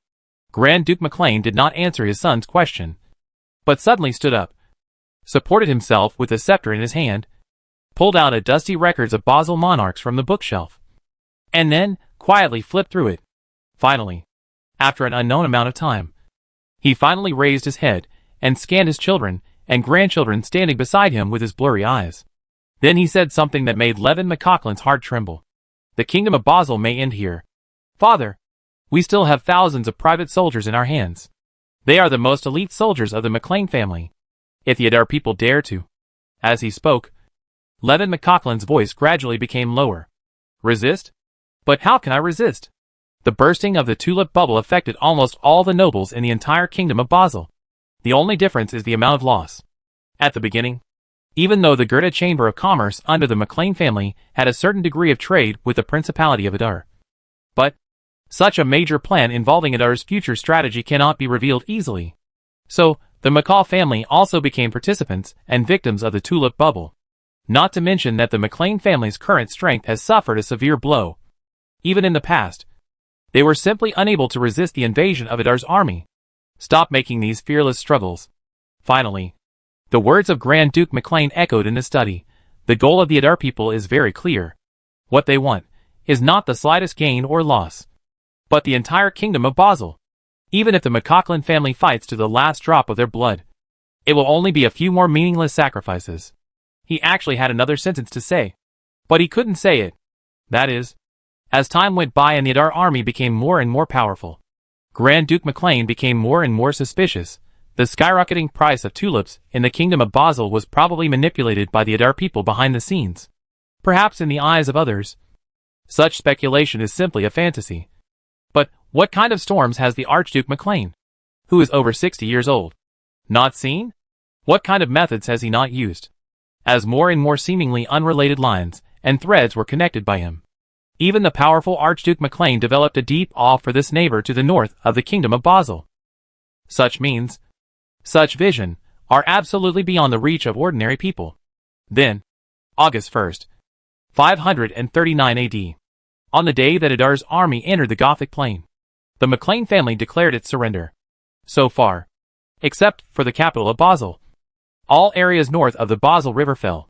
Chapter 449, the end of the kingdom. Although the large amount of land that needed to be conquered and controlled slowed down the Adar army's advance to some extent. But the surrender of the Maclean family undoubtedly saved a lot of time in the war of conquest against the Kingdom of Basel. So, August 5th, 539 AD, the vanguard of Adar's army finally saw the outline of the capital of Basel in the distance in the early morning of that day. That afternoon, this century-old royal capital located on the banks of the Basel River was finally surrounded by Adar's army. Royal Palace of Basel. Boom! A bottle of empty liquor was thrown heavily onto the marble floor of the main hall of the palace by Basel King Karaka Bolson. The flying glass fragments were scattered all over the ground. Inside the palace, the king's servants knelt on the ground in fear, pressing their cheeks tightly against the cold ground. The king was angry, perhaps horrified, and annoyed. Since the tulip bubble burst, King Basel seems to have returned to his old days of alcoholism. Until Adar's army rushed into the territory of the Kingdom of Basel like a tiger out of a cage. Wherever he went, all surrendered. In the face of the Adar people's fierce military force and overwhelming fighting spirit, those nobles who once vowed to be loyal to the royal house of Basel almost all bowed down to them, including the McCaughlin family. Oh, damn it! The gods will kick your asses hard, you dog-like things, only knowing how to lick the boots of the Adar people with your stupid faces. Although the servants kneeling on the ground were silently pondering the relationship between licking and faces. But this was obviously not the time to worry about grammatical errors. They could only listen to His Majesty the King's venting and cursing in silence. The noble ministers, who usually served the Basel royal family loyally, also stood silently in the hall. But their hands and feet had already trembled in secret. The city of Basel has been besieged by the army of the Principality of Adar. And this news cannot be blocked at all. So, at this moment, not only was the royal palace of Basel shrouded in dark clouds, but the entire city of Basel was once again plunged into panic. The reason why it is said to be falling into again is that as early as when the tulip bubble burst, the nobles in the city of Basel had already experienced a period of widespread wailing. Now it seems that the situation at that time was actually much better than it is now. After all, the tulip bubble simply meant that generations of savings of the aristocracy turned into nothing and disappeared in the blink of an eye. However, the siege by Adar's army meant that their status and power, which were the basis for them to become nobles and rule this land, were already within the range of Adar's magical artillery fire and had become precarious. His Majesty. A trembling voice came from the mouth of Duke Hausen. The minister, who was over 50 years old, had a look of sadness and resentment on his face, and seemed to hate the Adar people outside the city walls with a vengeance. It seemed that even the wrinkles and scars on his cheeks were irreconcilable with the Adar people. Your Majesty, this is all a conspiracy of the Adar people. They actually declared war on the kingdom of Basel without declaring war. Such behavior is not only unworthy of the nobility, but also exposes the greed of the Adar people. Duke Hausen said righteously. Yes. Hearing this, the king, whose face was red from drinking, suddenly raised his head and stared at the old face of Duke Hausen. Everyone in Adar deserves to die. Since we are all nobles, why do we have to hold on to one thing and not let go? Didn't we fail to capture Man Fortress? The Principality of Adar didn't suffer any losses? Although this statement sounded extremely unreasonable, it received responses from the ministers present. That's right. Duke Adar has such evil ambitions. He actually wants to annex us. They are just relying on the weapons in their hands that are as powerful as thunderbolts. If they fight us with bare hands, it is hard to say who will win or lose. Although these ministers cursed fiercely, no one mentioned how to deal with the Adar army that had already besieged the royal capital. Finally, as the nobles and ministers responded one after another, the Minister of Military Affairs, Marquis Camille, also echoed, "We have strong walls. We have countless people. The glory of the kingdom of Basel has been shining on this land for 100 years. The Bolson family is the only legitimate family in this land." The voice fell. There was a strange light in King Basil's eyes. Marquis Camille is right. Eh? Upon hearing this, Marquis Camille, who had just spoken harshly, was suddenly stunned. Then, he only heard His Majesty the King give the order. "We haven't lost yet. The royal guards are still stationed in the capital. The Church of Light may not refuse to lend us a helping hand. We must defend this city. The Basel royal family will surely be able to defeat the idle people's attack." When the king's order echoed in everyone's ears, almost everyone present trembled and showed an incredible expression on their faces. No way. Is this for real? Don't be fooled by the way they cursed just now. But it was just curses. To satisfy their urge. In their plan, they would first scold the Adar army in front of His Majesty the King. And then, when they surrendered in Kaiser, they would stand in front of the Adar people and expose the king of Basil's incompetence. In this way, even if one loses the land, one may still be able to retain his title in life. Just like the MacLean family who gave up the Gothic plain. To know, when Archduke MacLean slid down on his knees and prostrated himself at the feet of the Principality of Adar, the nobles of Basel were shocked. The Principality of Adar does not allow any noble other than the Stuart family to own private fiefdoms. Under such strict requirements, such a powerful family of the MacLean family has already taken the lead. So what else do you stick to it? Could it be that I can see the situation more clearly than Archduke MacLean, who has served 3 generations of kings of Basel? Thinking of this, everyone present could not help but cast vicious glances at the culprit, Marquis Camille, who had made their king want to fight to the bitter end. At this time, Marquis Camille had already felt the murderous gazes coming from all around. I just agreed with what was said. Why did His Majesty the King come up with such an idea? His Majesty. Marquis Camille tried to save his own fate. The weapons and equipment of the Adar people should not be underestimated. Ordinary generals would probably be frightened by that kind of thunderbolt. So, Marquis Camille, the task of organizing the defense is now left to you. You must keep the Adar people outside the city walls. King Basil said expectantly. Marquis Camille? It was only at 3 p.m. that the Adar people used magic cannons to blast open the city wall of Basel. And when the opening appeared in the city wall, the soldiers defending the city all made the same choice to surrender smoothly. No way. The roar of the magic cannon, the violent flames and explosions had already frightened them to death. They were trembling even when standing on the city wall, let alone fighting with Adar soldiers with real swords. Then, under the leadership of Sam Layton, the Adar army that came from afar finally entered the capital of Basel, which had been ruled by the Bolson family for more than 100 years, in an orderly manner amid the sound of artillery fire. The Nerva Avenue that runs through the royal capital from north to south is undoubtedly the central axis of the entire city and the most prosperous street in the city. The extremely luxurious Basel Palace is located in the center of the Via Nerva, breaking this straight road in half. Only, at this moment, the Nerva Avenue no longer has the hustle and bustle of the past. Perhaps since the day the tulip bubble was burst, the entire kingdom of Basel has been quietly waiting for this day to come. The residents living in this city have already hidden in their homes in fear. After all, for the common people, the words Principality of Adar people, have never had anything to do with their lives. Although industrial and agricultural products produced in the Principality of Adar have been sold on this land for a long time. Although the news that the Kingdom of Basel decided to send troops to the Principality of Adar caused tulips to soar. But, which civilian would pay attention to these? Everyone knows that tulips can make money. But the prerequisite for making money is that these poor civilians have extra money to buy these tulips. At this time, the civilians of the Kingdom of Basel were still worried about clothing and food. Perhaps, only when the day comes that they no longer suffer from hunger will they pay attention to these trivial matters thousands of miles away.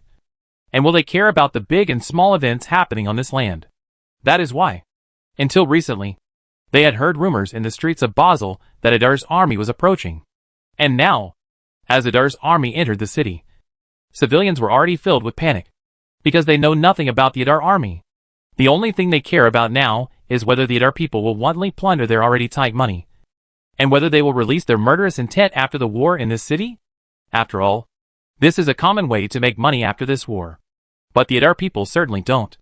The Adar army, which was well disciplined and obeyed orders, skillfully occupied various important strongholds in the city. However, the houses and residences in Basel were not harmed at all. If it weren't for the dense footsteps on the street and the begging of the Basel soldiers, the civilians would even doubt whether the rumbling noises just now were thunder in the daytime or a prelude to the Adar people entering the city. Then, standing on the terrace of the palace, Sam Layton finally chopped with all his might and completely cut off the flagpole that symbolized the royal authority. Amid the deafening cheers of the Adar army, the old era has ended and the new era has begun. From this day on, the rule of the House of Basel will end in this land, and the flag of the Stuart family will fly in the wind over this vast land. Chapter 450: The Beginning of a New Era. When Sam Layton cut off the Basel banner, in his heart, suddenly, an indescribable excitement came over me. Sam Layton can be considered the old man of the Principality of Adar. He has always been the most loyal warrior of the Stuart family, and has experienced every war since the Battle of the Golan Heights. The enemies he faced. He also gradually transformed from a small Earl Count Sorin on the border into a giant on the continents, such as the Odin Empire and the Kingdom of Basel. In just 2 or 3 years, the Adar army, which once consisted of only a few hundred people, has become a huge army with 3 major branches of the Navy, Army, and Air Force, with a total of tens of thousands of people. Both their mental outlook and combat methods have undergone tremendous changes, completing transformation time and time again. How could he have imagined in the past? One day in the future, on August 5th, 539 of the new calendar, I was actually standing on the terrace of the royal palace of Basel, gazing at this century capital that lay at the feet of the Adar people. This city is indeed not as magnificent as the Principality of Adar, nor is it as prosperous as the city of Adar. But, however, this city has a completely different meaning to Sam Layton. The fall of Basel marks the arrival of a new beginning for the Principality of Adar. This was the first capital captured since the founding of the Adar Principality. It was also the first independent kingdom destroyed by the Adar army. I finally lived up to the Duke's trust. The Principality of Adar, with his own participation and construction, finally took a step that will go down in history. Sam Layton didn't know what the Principality of Adar would be like in the future, but at this moment, he was full of expectations. Because he believed, under the rule of our Lord Duke, the future Principality of Adar will surely surpass any country recorded in the general history of the empire. Even, it became the first powerful empire in history that spanned 2 continents. Sam Layton, Lieutenant General of the Adar Army and Commander of the Adar Army. They will also become witnesses and participants in the rise of the Principality of Adar. Royal Palace of Basel. Paulson Karak, with a pale face, lay dead in the center of the main hall of the palace.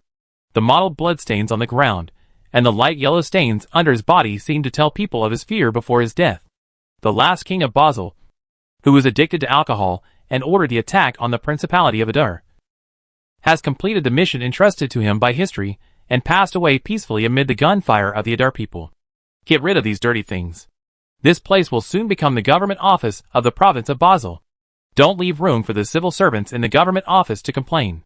When Sam Layton cut off the flagpole symbolizing the Poulsen family of Basel's royal family and returned from the terrace to the main hall of the Basel Palace, his face and expression had become solemn and deep again.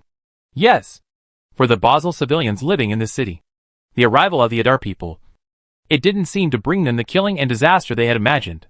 From the time when Adar's army entered the city until the dark night finally fell, the Adar's army that entered the city never harmed the local people.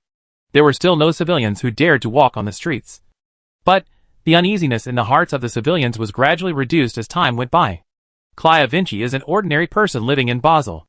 Although his work was very hard, he was working for a business on Nerva Avenue, loading and unloading goods. But before the tulip bubble burst, he could at least get by. He has a wife who is frugal and manages the household well, a newborn daughter, and 2 lovely sons. Although the family of 5 lived a tight life, this was the capital of the kingdom of Basel after all, and the small change he got from the nobles was enough for him to barely support his family. But, ever since the tulip bubble burst, their family's life has become increasingly difficult. Logically speaking, the bursting of the tulip bubble would not have had much direct impact on him, as one of the countless lower-class common people. Although Clive Vinci saw people's obsession with tulips and the crazy rise in prices, his family simply did not have the spare money to buy such luxurious goods, let alone be a participant in this feast. But the problem is, the business that offered him the job was closely related to the tulip bubble. Then, the bubble burst, the business went bankrupt, and Clive Vinci naturally lost his most important source of livelihood. During these days, Clive Vinci's wallet was becoming increasingly empty, and the food supply at home was gradually decreasing. He could also go outside Basel to pick wild fruits, or go to the farmlands that urgently needed to be harvested, and compete with the civilians who had lost their livelihoods for a job that could earn a penny or 2. But with the arrival of Adar's army and the siege of Basel, this source of livelihood became no longer viable. Listening to his little daughter sobbing due to thirst, Clive Vinci finally plucked up the courage to walk out of the house early the next morning. No way. Who could have thought that the Adar people would capture the city in the blink of an eye? Almost all Basel civilians' homes were not adequately prepared, and had not stored enough drinking water and food. The nearest well to his house was on the other side of the street. If you want to get water, you must cross the street. Only by going out when it's just getting light can we reduce the probability of running into those Adar people and prevent anything bad from happening. After all, no one knew how the army from the Principality of Adar would treat these civilians. Then, when he walked out of the house with a bucket of water, tiptoed to the side of the street and peeked in, he was shocked. The sky was just getting light at this time, and there was still a little gray in the sky. In the dim morning light, the soldiers of the Adar army were seen sleeping in neat rows on both sides of the street. They all wore the standard uniforms of the Adar army. Even when they were resting, they held their weapons tightly against their chests, and did not dare to relax at all. Clive Vinci rubbed his eyes in disbelief, staring blankly at the scene unfolding before him. Are you blind? Or are you just scared? Or was it some kind of hallucination? At least in Clive Vinci's understanding, the army has never been like this. He had seen the army of the Kingdom of Basel, and heard rumors about the nobles' private army. In Clive Vinci's impression, in any case, none of the soldiers of the Kingdom of Basel were good people. They are the running dogs of the nobles, and the minions of the big businessmen. In order to squeeze the blood of the common people, they use all kinds of means, and they will do anything to act like hooligans. And now, The army of the Principality of Adar seemed completely different from the Basel soldiers he had seen before. "Hey! Stop right here. Who are you?" Just as Clive Vinci was lost in thought, a voice suddenly came from behind him. Clive Vinci trembled all over and turned around tremblingly, only to see several soldiers in Adar military uniforms staring at him. I want to get some water," Clive Vinci said cautiously. Hearing this, the Adar soldier looked him up and down, then took out a tool he had never seen before and swung it back and forth around his body. "Go ahead." After the inspection, the Adar soldier took a step back and nodded at him. "Aw? Is that it? Didn't you ask for money from me?" Although he was a little confused, Clive Vinci did not have time to think about it. He bowed and thanked him repeatedly, then trotted towards the well. "Wait a minute. I haven't run a few steps yet." When the Adar soldiers came again behind him, Clive Vinci was suddenly shocked. "Really? I must have been imagining things just now. Soldiers from all places are the same." By noon, the Adar army will distribute food at the entrances of various streets and alleys on Nerva Avenue. If you have no food at home, you can go and get it, the Adar soldier added. Hearing this, Clive Vinci couldn't help but pause and stagger. The expression on his face gradually changed from fear to confusion. He was still walking towards the well, but the voices of the Adar soldiers echoed in his ears again and again. "Food. The Adar people. Do they really want to distribute food to themselves? Of course, food really needs to be distributed, because the Adar government office is very clear about the current situation of the Kingdom of Basel. The grain and grass collected from all over the Kingdom of Basel have now almost all returned to the hands of the Adar people. In addition, the tulip bubble burst and the area of cultivated land decreased. Even if the Adar army did not launch an attack, the Kingdom of Basel would have been plunged into turmoil this year, and a large number of refugees would have lost their source of livelihood. After all, the money in the hands of the nobles and businessmen has been almost completely lost in this bubble, and the industries under their control will certainly have to reduce staff and cut expenses. So, the Adar army attacked from the front. The management team jointly formed by important institutions such as Adar Government Affairs Hall and Adar Public Security Bureau took over the land, population and wealth, and established a complete set of administrative management teams in each city. Distributing food is undoubtedly an important means to reassure people. Anyway, the Principality of Adar doesn't have much else, but it definitely has enough food. Only, if you want to receive food, you must apply for an Adar citizen identity card. In short, the Adar government office uses a series of tactics to try to completely control this vast land in the shortest possible time. So, at noon that day, Adar soldiers began to walk through the streets of Basel, shouting the news of food distribution to the Adar people hiding in their homes. And the Adar army, just as they said, food distribution and identity registration stations were set up at the entrances of every street and alley on Nerva Avenue. As for the civilians, although they were still wary of the army that broke through Basel City, but this is not out of dislike for the Adar people, nor is it out of patriotism as a Basel person. This is just their wariness towards unknown things and unfamiliar regimes. It only takes time. When they really understood everything about the Principality of Adar, they would be like the Adar people today, extremely loyal to the rule of the Stuart family, and would spontaneously support this unique regime. After all, only in the Principality of Adar can the common people have a bright future. Chapter 451 Cardinal, I am having a hard time. The landing of the royal flag of the Bolson family undoubtedly means the complete end of the rule of the Basel royal family in this land. Although the Adar army led by Sam Layton has not yet officially set foot in the vast area south of the Basel River, those lands have long been tacitly regarded as the property of the Principality of Adar. And, when Adar's army was advancing like a hot knife through butter in the north of the kingdom, conquering cities and territories, in the south of the Kingdom of Basel, the Basel aristocratic forces led by Duke Stein, with the support of the Adar Marines, have already raised the flag of the Principality of Adar. Wherever he went, the nobles bowed their heads. Then, from early August to mid-August, in just half a month, Adar's army completely took control of the entire Kingdom of Basel, like autumn wind sweeping away fallen leaves. Certainly, the Adar government office followed suit and took over all government and people's livelihood affairs of the Kingdom of Basel, as well as all the inheritance left by the Basel royal family. As of August 15th, the number of Basel residents registered with the Adar Immigration Administration has exceeded 200,000. And this number is still growing rapidly at a rate of tens of thousands per day. While the Adar people were busy expanding their territory, the Church of Light in mainland China has also begun to accelerate its expansion. Why would the Church instigate the Kingdom of Basel to commit suicide? Isn't it just to prevent the Principality of Adar from looking east? And to worry that the uncertainty of the Principality of Adar will affect the Church's expansion plan.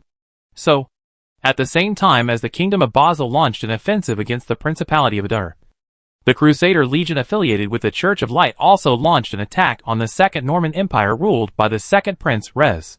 Compared with the swift and destructive pace of the Principality of Adar, the expansion of the Church of Light is obviously much slower. But there is no doubt that, whether in terms of the quality of the soldiers or the bonus of faith, the Crusaders led by the Church are obviously much stronger than Rez. Perhaps the Church had been alert for a long time. Although the bishops of the Church were corrupt and greedy, these filth had not penetrated into the Crusaders. These Crusader soldiers still maintain their faith in the God of Light and their loyalty to the Church of Light. They are the most important guarantee for the Church of Light to gain a foothold. And, just as the Principality of Adar launched a war of conquest against the Kingdom of Basel in the name of equal revenge against the Kingdom of Basel, of course, the Church of Light also raised its own banner to eliminate heresy, restore the orthodoxy of the Norman Empire, and create a paradise on earth ruled by the Church. Yes, at this moment, the Church has completely torn his face, showing his own teeth to the world. Although everyone knows that the eldest Prince Pitzman is just a puppet placed in front of the Church, and restoring Norman orthodoxy is just a slightly nicer excuse. But after all, the Church has taken root in this land for many years, and has countless believers. So, many civilians and serfs in the inland began to vaguely look forward to the arrival of the Crusaders. The reason is simple. In the eyes of the common people, the reason why they lived such a hard life was naturally inseparable from the nobles of the Norman Empire. Since the Church has issued a declaration to create a paradise on earth, and to manage this land on behalf of the nobles, then pick a general from among the short men. It seems that the Church of Light, which has always regarded itself as the messenger of God, sounds a little better. Although the evil deeds of the Church were innumerable, the newspapers and articles that exposed the Church's crimes were mostly spread only within the Principality of Adar. Protestant believers are mostly concentrated in the eastern part of the empire, and those areas adjacent to the Principality of Adar, and are not yet strong enough to influence and affect the entire continent. This also meant that the Church's lies were not seen through or exposed by the common people living in the inland. But the seeds have been planted. Although the Church is now unstoppable, Bruno believes that with the arrangements made by the Principality of Adar, a wonderful chemical reaction will gradually occur. One day, the true face of the Church of Light will be revealed. What the Principality of Adar has to do now is not to join the war, but to observe the strength displayed by the Church as a bystander, and in the process of annexing the Kingdom of Basel, prepare and plan for a longer-term future. Lateran Palace, Holy City of Bethlehem. As the official manager of the Church of Light, while paying attention to the progress of the Crusaders, Cardinal Camus Blanchard was of course also paying attention to the changes in the situation in the eastern part of the continent. However, as news about the situation in the eastern part of the empire continued to arrive, even though the Crusaders had won victory after victory on the war front, they could not suppress the rage in the heart of Cardinal Cara Blanchard. At first glance, the Crusaders' offensive was advancing steadily, and they had won victory after victory in the fighting over the past few days, and were almost approaching the city of St. Lawrence. But the worst thing about everything is comparison, especially horizontal comparison. The progress made by the Crusaders is indeed commendable, but compared with the advancement of the Principality of Adar, it seems somewhat unsatisfactory. Today, the news that the capital of Basel had fallen and the royal flag of the Bolson family had fallen had already reached the ears of the cardinal. Who could have thought? Less than a month after the war began, the Kingdom of Basel had already surrendered. And it surrendered so completely. Is the Kingdom of Basel too weak? Of course not. Although the Kingdom of Basel's army is indeed weak, and has not been on the battlefield for decades, the Kingdom of Basel is an independent sovereign state after all. Not only does it have a land area second only to the Ottoman Empire and the Norman Empire, it also has a population of millions.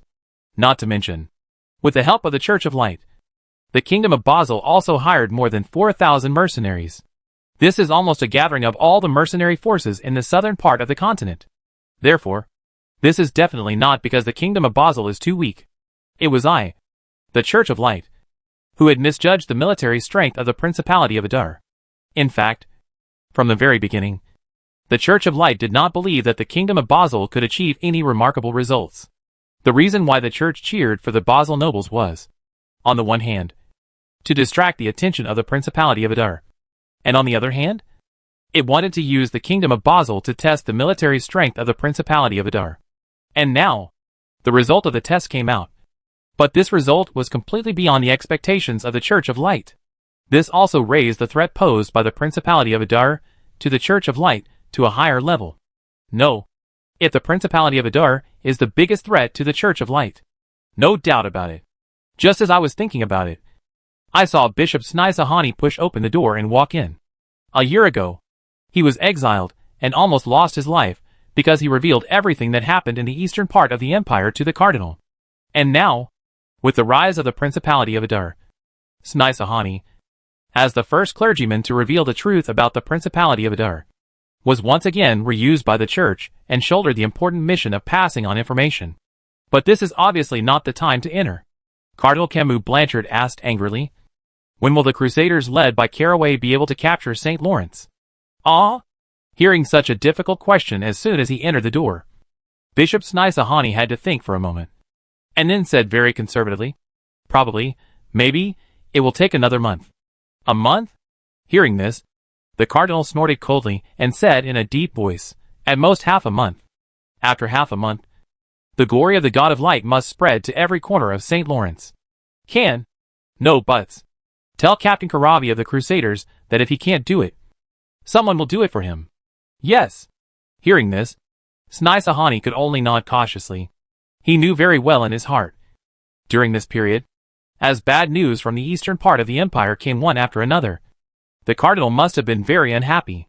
In particular, the bursting of the tulip bubble a month ago also had a certain impact on the Church of Light. To know, although the tulip boom occurred in the Kingdom of Basel, but merchants are profit-driven, except for the Principality of Adar, which was not very interested in these tulips.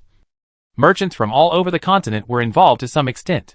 The only difference is the degree of participation and the amount of chips staked. The bishop of the Basel Diocese of the Church of Light invested all the money he earned from the sale of indulgences into a gluttonous feast on the skyrocketing tulip prices. I hope to keep some benefits for myself before these gold coins are transported to the holy city of Bethlehem. But the result is naturally obvious. The bursting of the tulip bubble caused the huge amount of gold coins that the Basel Diocese should have handed over to be wasted. How could the cardinal not be angry with the loss of gold coins and the astonishing expansion speed of the Principality of Adar?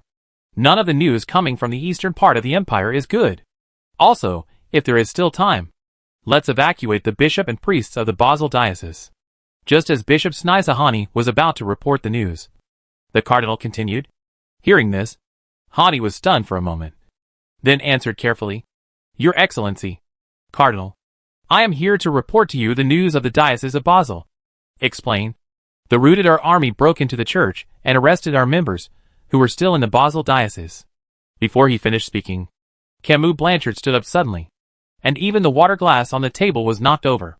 But even so, Snisahani had no choice but to continue speaking. Moreover, even Bishop Olsen was arrested by the Adar people. Chapter 452 The Busy Principality of Adar. If he had a choice, the cardinal would rather all the priests and bishops of the Diocese of Basel died than see Bishop Olsen fall into the hands of the Adar people. The reason is very simple. Bishop Olsen knows so much. As a core figure in the Church of Light, Bishop Olsen has access to far more church secrets than ordinary bishops. And, whether it is activating the magic well in the west of the empire, or conspiring with and instigating the nobles of the Kingdom of Basel to start a war, these are all implemented by Bishop Olsen. Not only does he know the deeper secrets behind the church, but he also knows the plans of the Church of Light for the future. Once Olsen is caught, that means the secrets of the Church of Light are at risk of being exposed to the Adar people at any time. Bishop Olsen.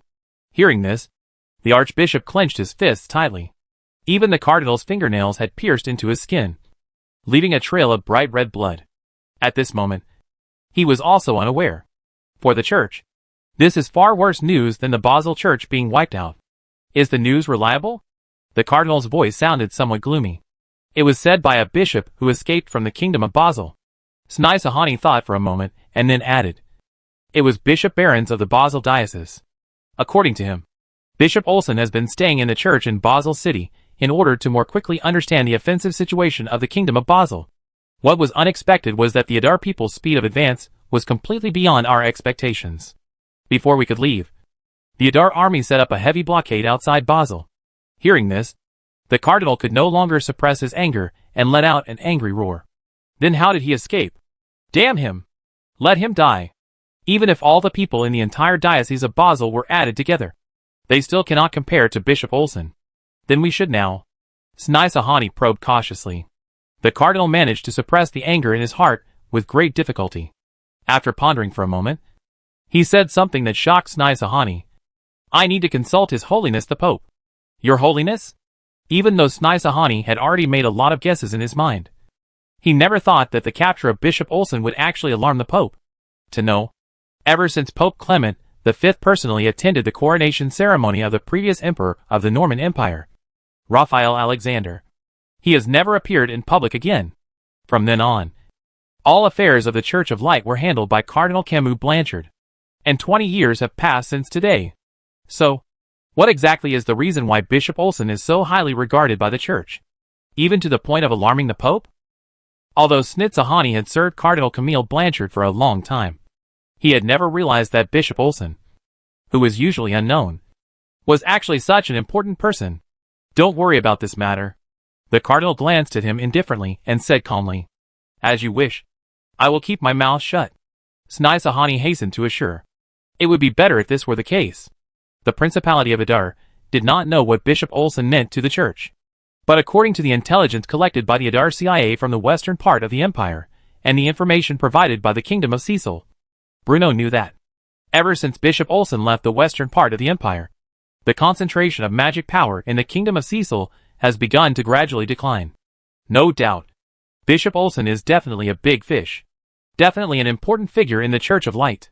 And big fish should be treated like big fish. So, almost immediately after Bishop Olsen was captured by the Adar army, the Adar CIA agents escorted him back to the Principality of Adar and imprisoned him in the Bastille, which had just been built. The Bastille, which required a large amount of manpower and material resources to build, was successfully completed some time ago. This building located on the Grand Heights has undoubtedly become the largest, most heavily guarded and monitored prison in the Principality of Adar. It has 8 towers about 100 feet high, connected by walls that are 24 meters high and 3 meters wide. Every inch of the city wall is covered with barbed wire, and it is surrounded by a moat that is 26 meters wide and 8 meters deep. It is connected to the outside world by only a suspension bridge. During the construction of the Bastille, thousands of refugees were mobilized just to dig this moat, and the digging took more than several months. Of course, although it was hard work, all the refugees who participated in the construction were grateful. The people of Adar never shirk or prevaricate when it comes to the payment of wages. Nor do they delay or reduce the payment. They pay exactly what they say, without any ambiguity. As the construction of the Bastille was completed, many captured members of the Church of Light, including Bishop Olsen, became the second batch of prisoners held in the Bastille. As for the first group of prisoners held in the Bastille, they were mutants from the Lost Land. The special status of the prisoners made the nature of the Bastille completely different from any other prison in the Principality of Adar. It is not managed by police officers from the Adar Public Security Bureau, but is jointly managed by the Adar Central Intelligence Agency and the Adar Military. This is a unique existence in the entire Principality of Adar. After all, not only are the prisoners imprisoned here extraordinary, but the information they might reveal is also absolutely secret. Bruno was not actually in a hurry to interrogate Bishop Olsen. After Bishop Olsen was captured, Bruno summoned Mike and Will Roche, and got a lot of information about Bishop Olsen from them. According to them, Bishop Olsen is undoubtedly a die-hard believer in the Church. Although he is not well known in daily life, he is well aware of many secrets of the Church of Light, and is deeply trusted by Cardinal Camus Blanchard. It is absolutely impossible for him to embrace Protestantism like Will Roche. The reason is very simple. Before this, the reason why Will Roche became a believer of the Church of Light was more because he was extremely eager for the paradise on earth described by the Church, and hoped that he could reach the paradise on earth described by the Church after his death. However, with the greed of the Church's upper echelons and the gradual distortion of its doctrines, Will Roche began to It was for this reason that when Roche saw everything about the Principality of Adar, he overcame the distracting thoughts in his heart and became a staunch supporter of Protestantism. But Bishop Olson is completely different. Rather than saying that he believes in the God of light and longs for a paradise on earth, it would be better to say that he is loyal to the Church of Light. The possibility of getting Bishop Olson to voluntarily reveal the secrets he knows is naturally very small. And since he won't take the initiative to surrender, then professional matters should be left to professionals. A large number of torture experts from the Principality of Adar were transferred to the Bastille to have friendly, frank and direct communication with the captives of the Church of Light. Bruno is convinced that, even if Bishop Olson was determined, with a large number of books on interrogation psychology, micro-expression analysis, and interrogation methods, those interrogation experts who are eager to gain Bruno's appreciation and approval will certainly be able to break through Bishop Olson's psychological defenses and give themselves a satisfactory answer. During this time, Bruno was very busy. Not only him. All administrative agencies, intelligence agencies, and military command organizations in the entire Principality of Adar are very busy. The cause of all this, of course, was the successive victories of Basil's War of Conquest. The army of the Principality of Adar is conquering cities and taking over the land of the Kingdom of Basil step by step. The Adar Ministry of Defense was busy selecting reserve soldiers to join the Adar army and recruiting reserve soldiers throughout the territory of the Principality of Adar. Because as the Kingdom of Basil was gradually annexed, both the land area and the length of the border of the Principality of Adar increased significantly. Just talking about the border line, if we leave aside the concessions such as Port Hobbs, then before this, the Principality of Adar was only adjacent to the Kingdom of Basil and the Second Norman Empire ruled by the second Prince Rez. But after the entire territory of the Kingdom of Basil is annexed by the Adar people, the neighboring countries and regions bordering the Principality of Adar will become the Principality of Sidon, the Auguste region, and the Second Norman Empire under the rule of the second Prince Rez. Although on the surface, there is only one more August region, but in fact, this has more than doubled the length of the border of the Principality of Adar. So, expanding the military is important. Especially after Bruno realized that the church had made some arrangements in the August area. Military expansion became the top priority for the Principality of Adar in the future. Only with sufficient troops can the Principality of Adar cope with the external threats posed by the Church of Light. In addition to the military's busy schedule, as the nobles of Basil slid down and surrendered one after another, the various administrative agencies of the Principality of Adar were also busy taking over everything from the Kingdom of Basil. We strive to establish an effectively functioning administrative system in that vast land in the shortest possible time. Fortunately, Bruno had foresight. The date of this year's Adar civil service examination has been brought forward to April.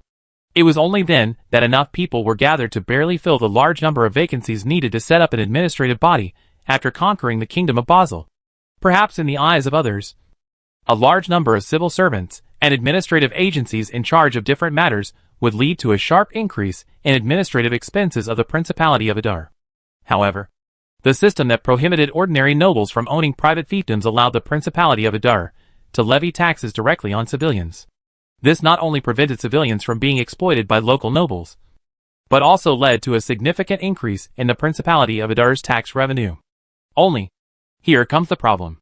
Since most of the political and military affairs are basically handled by the administrative agencies of the Principality of Adar, what is Bruno busy with?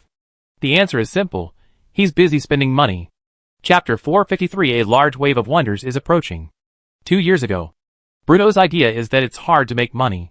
And now, Bruno's idea is that it's hard to spend money. The tulip bubble that he created brought great benefits to the entire Principality of Adar. In fact, the word huge profits is not enough to describe the horrific profits that Bruno obtained. Because, even Bruno himself doesn't know how much money he has. Bruno has never been one to show off. Because he knew deeply that as long as he focused on development, one day, the achievements made by the Principality of Adar would amaze everyone and make everyone pay attention and exclaim in amazement. So, compared to shouting around the world that the tulip bubble was secretly driven by the Principality of Adar, he preferred to make a fortune quietly. With this idea in mind, Bruno completed this series of operations through Basil nobles such as Duke Stein. Instead of letting the Adar Chamber of Commerce directly participate in the madness of the tulip bubble. Fortunately, Duke Stein is very serious about his work, and the Adar CIA is also very powerful. It was thanks to their concerted efforts that the tulip bubble continued to expand on the land of the Kingdom of Basel, and brought a fatal and precise blow to this independent kingdom with a history of hundreds of years. And when the tulip bubble burst, merchant ships loaded with gold coins sailed directly into the Adar naval port in the Marin district without stopping at other ports. There are so many gold coins, so much so that it almost filled up all the unoccupied weapons warehouses in the Venice arsenal. What's even more exaggerated is, to this day, employees of Adar's central bank are still counting the mountains of gold and silver that were pulled back by ships. In the past, the employees of Adar's central bank always have a longing for those golden coins. But now, alright, they now want to vomit whenever they see gold and silver coins. Pain and happiness. In the Principality of Adar, as long as you have enough money, you can buy industrial and commercial products that are ahead of this era. But the mountains of gold and silver in front of them made the staff of Adar's central bank's hands and feet twitch and their eyes numb. Almost every time they saw these mountains and seas of gold coins, they would feel a sudden sense of disgust, followed by nausea and vomiting. After all, during this week-long period, their daily work was to use all their energy to count the countless gold and silver. But then again, their purpose is not just to count the number of gold coins. They not only have to count the number of gold and silver coins, but also classify and weigh them according to their texture, and then melt them into gold and silver bars that meet the standards of the Adar Central Bank. After this, these gold and silver bars will become the precious metal reserves of the Adar Central Bank. It has become an important reference for the Adar Central Bank to determine the direction of monetary policy and the amount of banknotes to be issued. When else would it be easier to popularize the new currency of the Principality of Adar than right now? The Adar army was gaining momentum. The Stuart family was gaining power, and the Kingdom of Basel was gone. Bruno will never miss this fleeting and precious opportunity. At least in the Kingdom of Basel, the metal currency in circulation will be completely replaced by the new paper currency of the Principality of Adar. It is also an important premise and foundation for shaping the economic hegemony of the Principality of Adar. This is Bruno's ultimate goal. He wants to lay the foundation for the economic hegemony of his Principality of Adar by issuing and spreading the Adar currency. If one wants to achieve economic hegemony, there are only two ways to go. One way is to issue paper money like we do now, which is also the choice Bruno has made now. The popularity of paper money and the spectacle bonus brought by the Adar Royal Exchange are enough to provide the Principality of Adar with absolute advantages in the field of economic trade. The other path he chose was much more straightforward. That is to eliminate all other forces and make the Principality of Adar the only independent country in the world. But Bruno is a peace-loving man after all. So, at least so far, until Bruno is sure, the Principality of Adar will continue to follow the first path unswervingly. After all, the money is already there. Today, the mountains of gold and silver piled up in the Adar naval port are Bruno's confidence and reliance for achieving his interim goals. The only thing he had to consider was, it's about how to spend money, and how to invest these mountains of gold and silver into the places where they are most needed. To this end, Bruno even made a special investment list. At the top of this list, of course, is the construction of wonders. After all, Bruno is the owner of the Wonder Construction System. Even though the Principality of Adar is no longer what it used to be, the wonder bonus brought by building wonders can still benefit him a lot. Not to mention the glory points brought by the completion of the wonder, which can allow him to get a lot of good things in the system mall. The special attributes that the wonder can give to the Principality of Adar after its completion is enough to make Bruno voluntarily spend a lot of money. The huge profits he made from the tulip bubble made Bruno determined to go for the big one. How boring would it be to build wonders one by one? The current Principality of Adar is rich and has many people, so naturally it wants to create a wave of wonders and make them flourish everywhere. Thus, it not only resettled the refugees formerly Basel people who had lost their livelihoods and achieved the goal of work for relief, but also allowed the Principality of Adar to make further progress with the help of the system. It was a two birds with one stone approach. In Bruno's plan, the first thing to be built is the second SSSS level custom wonder built by the Principality of Adar after Adar Public University. And this wonder was built by Bruno specifically for himself and his family. Its name is Adar Palace. Now it seems like an act of usurpation, but by the time the Adar Palace is completed, the Principality of Adar will probably have become independent. To know, even the Adar Ministry of Defense has the Alhambra Palace located east of the city of Adar as its base. And as the Duke of Adar, and the supreme ruler of the entire Principality of Adar, I don't even have a decent palace in the city of Adar? In fact, Old Ford had mentioned this matter to him many times. Although Old Ford had always held a reserved attitude towards the construction of wonders, neither supporting nor opposing it, he had long suggested to Bruno that he build a palace for himself. This is not only for Bruno himself, but also for the reputation of the Principality of Adar, to show the glory, status and dignity of the Stuart family. As the former butler of the Stuart family, Old Ford has always been loyal to Bruno. So in his opinion, since it was a work-for-relief project and a wonder to be built, Bruno was more qualified than anyone else to own a luxurious, solemn and shocking huge palace. And now, Bruno finally decided to put this plan on the agenda. The Adar Palace's cards cannot be bad. In Bruno's vision, this will be a huge architectural complex that combines the strengths of hundreds of schools and integrates famous palace buildings such as the Ease Palace, the Summer Palace, the Louvre, the Schönbrunn Palace, the Sanssouci Palace, the Buckingham Palace, the Palace of Versailles, and the Palace of Belle-Isle. P.S. I love my country, but the storied background is a Western fantasy. It will no longer be just an isolated building, but a new architectural form that covers a vast area and blends royal gardens and palaces. Bruno knew very well in his mind that in this era, an architectural wonder of this scale was definitely unique to Scorpion Papa. No doubt, the future Adar Palace will be enough to open the eyes of all the nobles of this era. While they will secretly curse the waste of money and extravagance in their hearts, they will also feel yearning for it. But will it really be a waste of time and money? Of course not. Because during the construction process, civilians will get money. After the construction is completed, the wonder will get bonuses. In a word, all the words, like spectacles will ruin the country, are pure nonsense when applied to the Principality of Adar.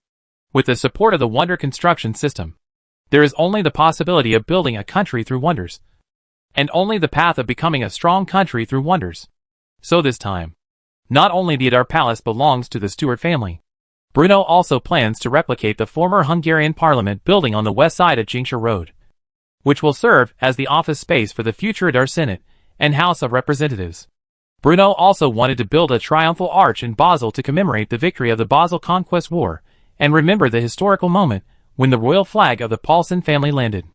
Bruno also wants to build one stone circle after another on the Goethe Plain and the Basel Plain, and construct new magic transmission routes to lay the foundation for the future of this land. In addition, it also plans to build railways and highways across the east, west, south and north. These new transportation networks will also appear for the first time on this land that once belonged to the Kingdom of Basel, bringing it completely under the control of the Principality of Adar. As Bruno once mentioned, wherever the roads of the Principality of Adar are built, the rule of the Stuart family can reach. Bruno is convinced that, with the construction of such a large number of spectacular buildings and roads and railways, the former Basel civilians, who had lost their livelihoods due to the tulip bubble, will surely be able to rediscover hope in life.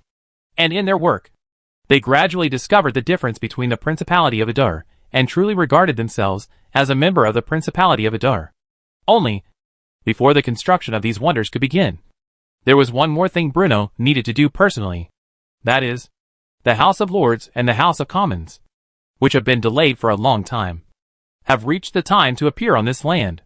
Chapter 454. Adar Public University. On the banks of the Adar River. Although it is already summer, the early morning of August is not too hot. The campus of Adar Public University has also become more and more attractive. In the school, there are clusters of flowers on both sides of the road. Although colorful, they do not look messy or enchanting at all. Instead, they give people an elegant and beautiful texture, adding a few different embellishments to the huge campus. The dense and lush vegetation has grown beyond its tenderness in early spring, and is now a pleasing green. The lush green and the delicate fragrance of flowers and plants always make people immerse themselves in it involuntarily. At the same time, the noise from the outside world seemed to be silently blocked out from the campus. Although the streets outside the school gate are prosperous and crowded, the Adar people who come and go here always naturally slow down their pace, lower their voices, and look at the magnificent buildings not far away with longing eyes. The common people know that Adar Public University represents the future of the Principality of Adar, and is an important way for the common people to gain respect and status. Not only do they know this, But the students who are able to study and live in this campus also know it well. No doubt. The first batch of students at Adar Public University are definitely a group of lucky people. Although they possess smart minds and divergent thinking, and were admitted to this university through their own efforts. If there were no Bruno's orders, if Bruno had not set rules for this land, then they would have been nothing more than an insignificant member of the civilian population for the rest of their lives. So, while the people of the Principality of Adar were holding the Adar daily, loudly celebrating the heroic performance of the Adar army, and shouting the mighty slogans of the Principality of Adar, many students of Adar Public University are sitting together on the open grass and under the shade of trees on campus, discussing problems encountered in their studies and exchanging their ideas and insights. Of course, they would cheer for the achievements of Adar's army, but they also realized how precious the learning opportunity given to them by the Duke was. These young people who came from poor backgrounds all devoted 200% of their passion to their studies, hoping that after graduation, they could contribute to the future of the Principality of Adar and make the Principality of Adar stand forever. The faint sounds of students' conversations occasionally reached Leia's ears. At this time, she, holding a thick book in his arms, he walked thoughtfully on the wisteria path on the side of the Radcliffe reading room. To Leia, everything in the Principality of Adar was extremely new. Ever since she followed Cecil's delegation and first stepped on this land in the eastern part of the empire, she developed a strong curiosity about this country and the young Duke. Not only are there civilians living and working in peace and contentment here, and a vibrant social atmosphere, but there are also many things that she has never experienced before. As the princess of the Cecil Kingdom, Leia was always surrounded by maids, and the food and clothing she ate were all of the best quality. But, whether it's soap or coffee, these goods, which can be bought everywhere in the Principality of Adar, are extremely rare and expensive in the western part of the continent. The achievements of magical industrialization have already penetrated into every corner of the Principality of Adar. There are nights as bright as day, and prosperity and bustle that she has never seen before. And Leia had heard some time ago that the scientific researchers of the Principality of Adar had actually developed a new way to obtain water. They planned to lay water pipes to every inch of land in Adar City. Then, all they would need to do was gently turn the valve called a faucet, and clear water would flow out from any room. If it were any other place, no noble would approve of such a fantastic idea. But what surprised Leia was that such a whimsical plan actually received an experimental grant from the Adar government office.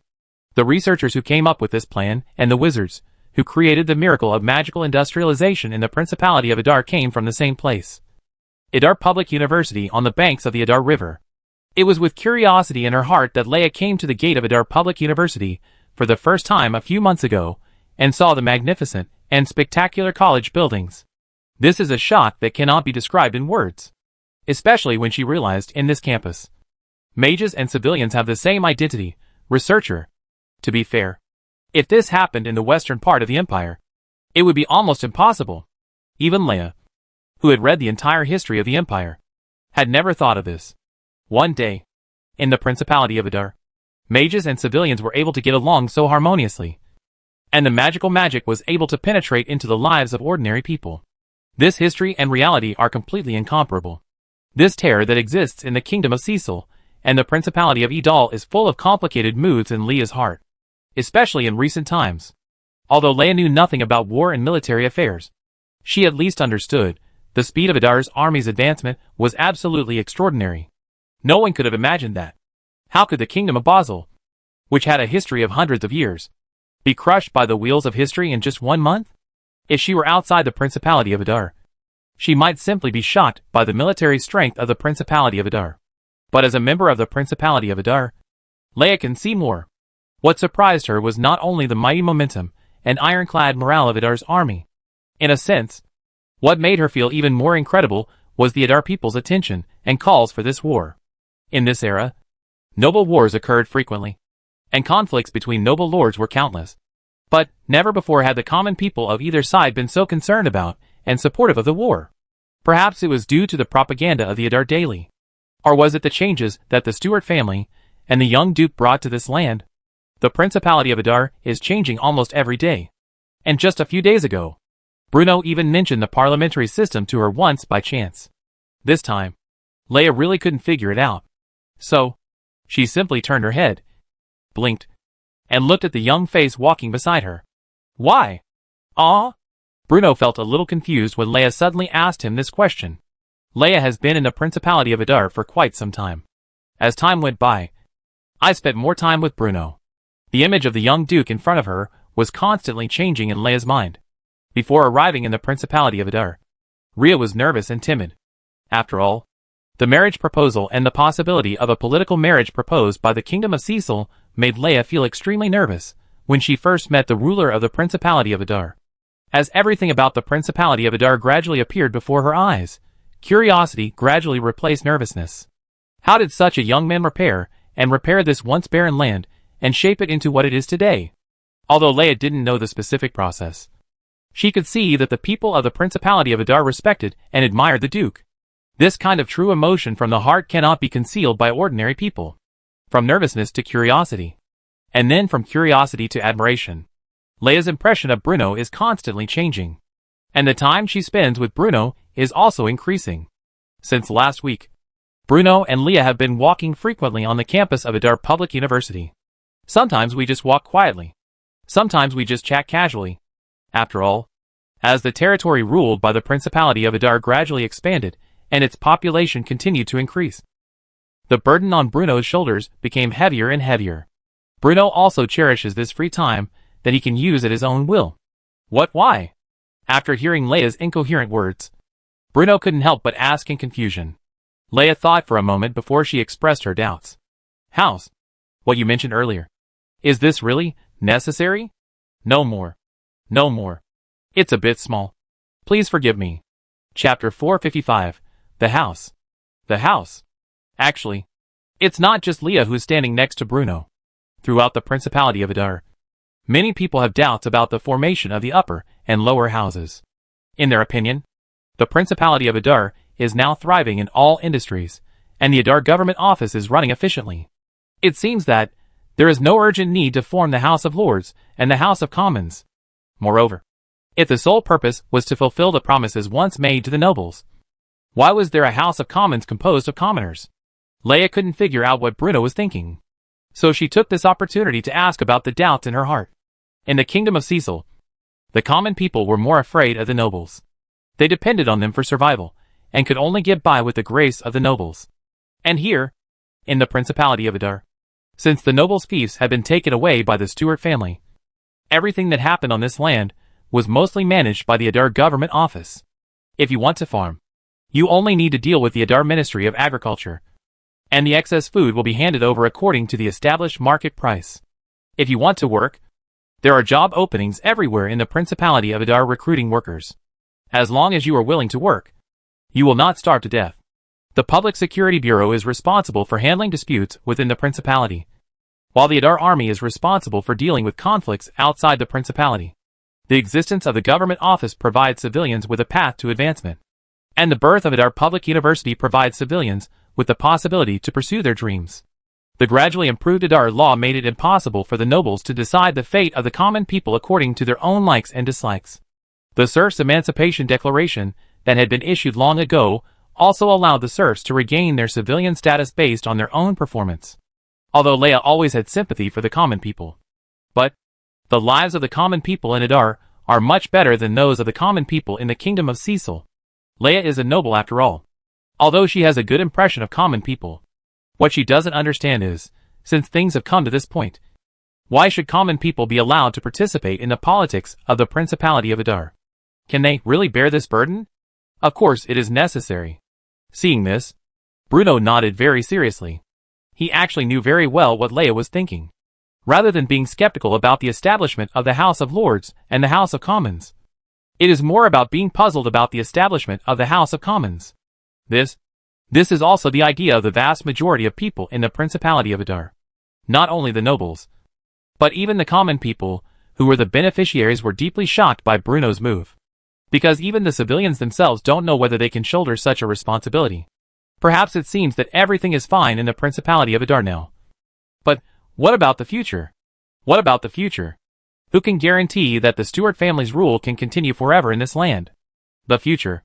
Upon hearing this, Leia couldn't help but be stunned. Why did Bruno decide to have an upper house of nobles and a lower house of commoners. Is he trying to replicate John Bull's political system?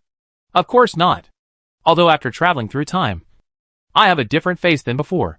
But, deep down in Bruno's heart, he is still an outstanding young man of the new era, and his bones have long been engraved with the mark of a flower-growing family. Indeed, the Principality of Adar is now thriving. For most people, this is an epic-making achievement. In their hearts, and even in the hearts of the vast majority of civilians, this is enough. But Bruno saw further and thought more. The history of mankind on Earth has long pointed out the trajectory of civilization development for Bruno. If we continue along this path, there is a great possibility that the Principality of Adar will follow the same path as John Bull in the future. But Bruno didn't want this, because in those Western countries in the previous life, with the decline of aristocratic power and the continuous development of society, businessmen who had accumulated enough wealth had transformed into a new vested interest group, the capitalists. Nowadays, the arrival of merchants has indeed brought development and changes to the Principality of Adar. The prosperity and development of business has promoted economic development and social progress, allowing civilians to get jobs, support their families, and obtain the dignity they deserve. But at the same time, Bruno was always on guard, because in the West in the previous life, as capital continued to expand, capitalists were even able to formulate laws that suited their own interests. It is precisely for this reason that he has always firmly controlled the key industries related to the economic lifeline of the Principality of Adar in his own hands. Bruno also remembered, long ago, when public intellectuals praise the West, they often say that corruption does not exist in foreign countries, and that everyone has noble character. But in fact, amid the crazy expansion of capital, power for money transactions seem to have become a legitimate rule in Western politics. A wide variety of political donations, tens of billions of campaign funds. This is not called corruption. This is a reasonable, legal, and fair term package that is open to everyone. Bruno certainly doesn't want the Principality of Adar to become so hypocritical in the future. So, the House of Lords and the House of Commons established by Bruno were also different from the House of John Bull. First, in the Principality of Adar, there will not be much difference in the powers held by the House of Lords and the House of Commons. The House of Lords is composed entirely of nobles, tentatively set at 26 people, while the House of Commons is composed of common people from all walks of life, including farmers, workers, students, merchants, sailors, etc., tentatively set at 278 people. As for power, according to Bruno's current vision, both the upper and lower houses will have the power of democratic supervision, participation in politics and decision-making, and can submit bills and legislative requests to the Adar Government Hall. In addition, the House of Commons will have the power to vote on the candidate for the head of Adar's Government Council. Only, unlike the John Bull family, members of Parliament from the Principality of Adar will not be able to participate in the election, and the list of candidates will be nominated by the Adar Government Office. As for the other powers that may be granted, they are still under consideration by Ford and others. Leave some room for amendment. In conclusion, Bruno does not want the future Adar Parliament to become a stage for party competition. If we do the same as Ermau and elect an actor comprador who knows nothing about politics, it would be a laughing stock. But, at this moment, many things will be useless even if they are said. Therefore, Bruno just replied quietly, the civilians know better what they want, and they also know better what the problems of the Principality of Adar are today. Only by involving civilians can the Principality of Adar identify the pain points, make accurate interventions, remove the shackles of mutual communication, seek the correct methodology, and avoid the rigidity of administrative measures and governance methods. Leia, that's all for now. I've been thinking about this for a long time. If you have any suggestions, please feel free to offer them. It's indeed a little less. So I'll go write my paper first. Chapter 456 Civilian Members. Bruno certainly knew that the Adar Parliament seemed to have no effect on the current Principality of Adar. But this is an indispensable sign. Bruno certainly would not give up his power in such a hurry. And that is why he imposed strict restrictions on many powers of the Parliament. For example, although the House of Representatives can vote on the candidate for the head of the Government Affairs Office, the candidates are all drawn up by the Adar Government Affairs Office. Whether it is Old Ford, Shabby, Lapo, or List, These people were closely connected to the Stuart family, and were loyal to Bruno himself. Although the Adar house is just a signboard, it can help Bruno express his opinions that are difficult to express directly when necessary.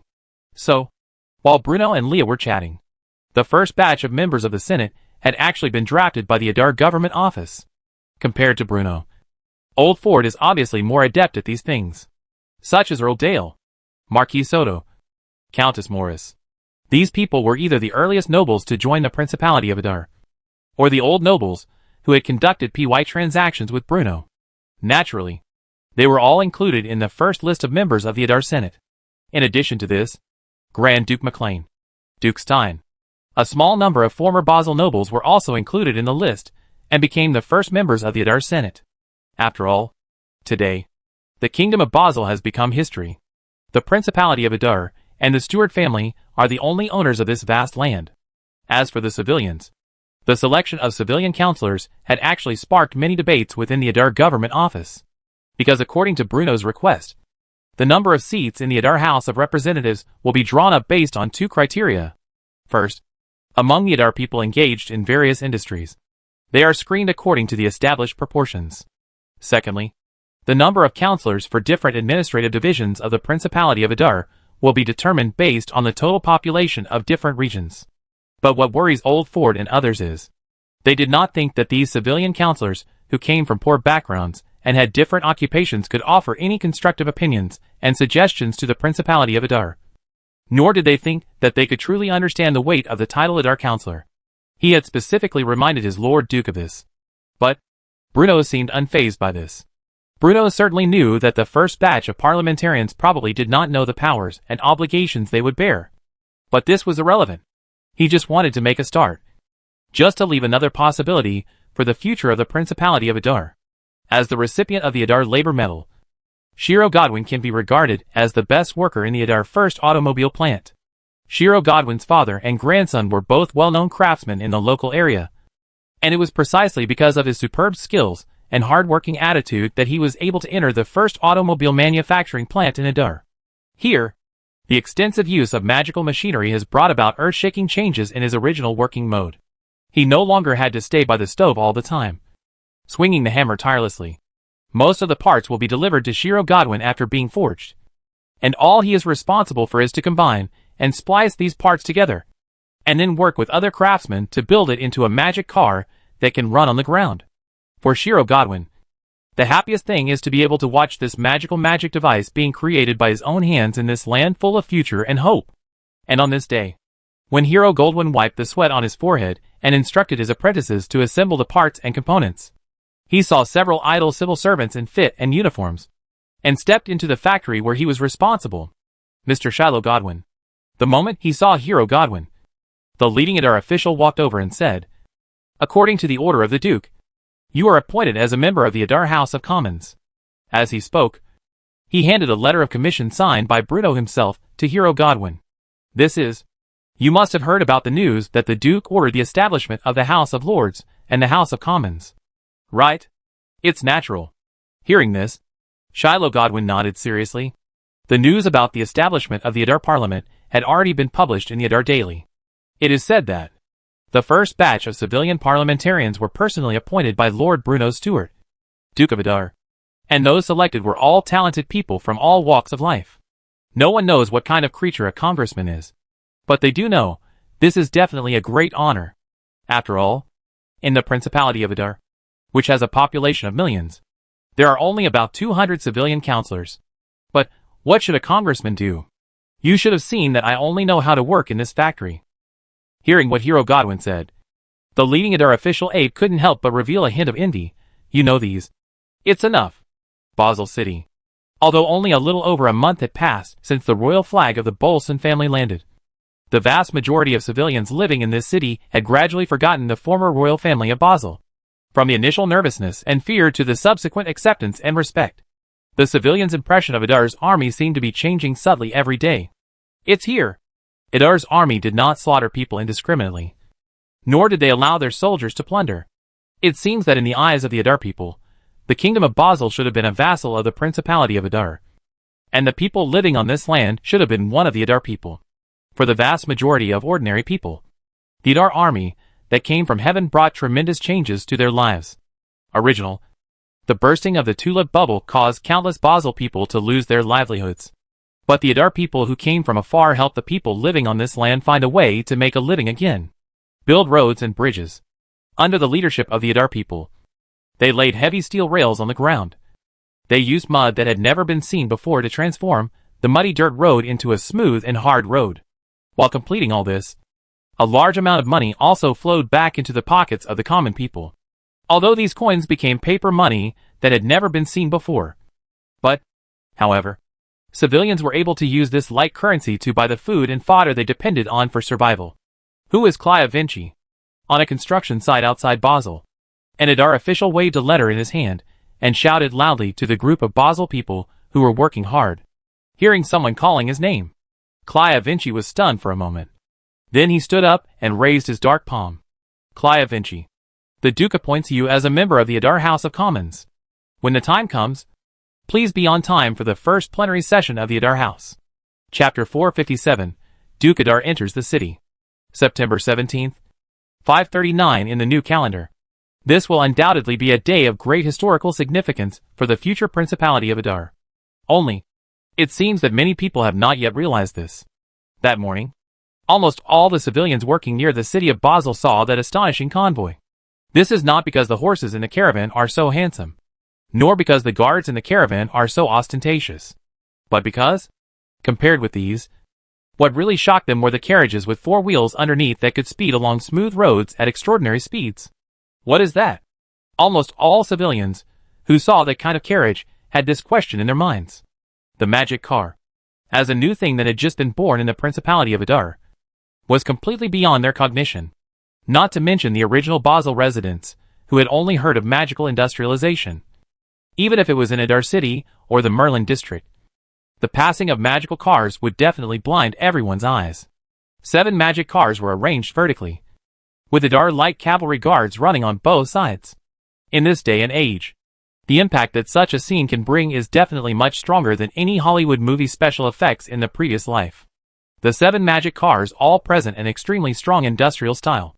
The clear edges and lines on the body make ruggedness and elegance coexist, giving people a grandeur that is difficult to describe in words. On both sides of the hood, the national flag of the Principality of Adar and the emblem of the Stuart family were hung on special small flagpoles, which instantly raised the profile of the entire magic car team to a higher level. Any Adar resident with a bit of common sense would realize that this was definitely the convoy of Bruno Stuart, Duke of Adar.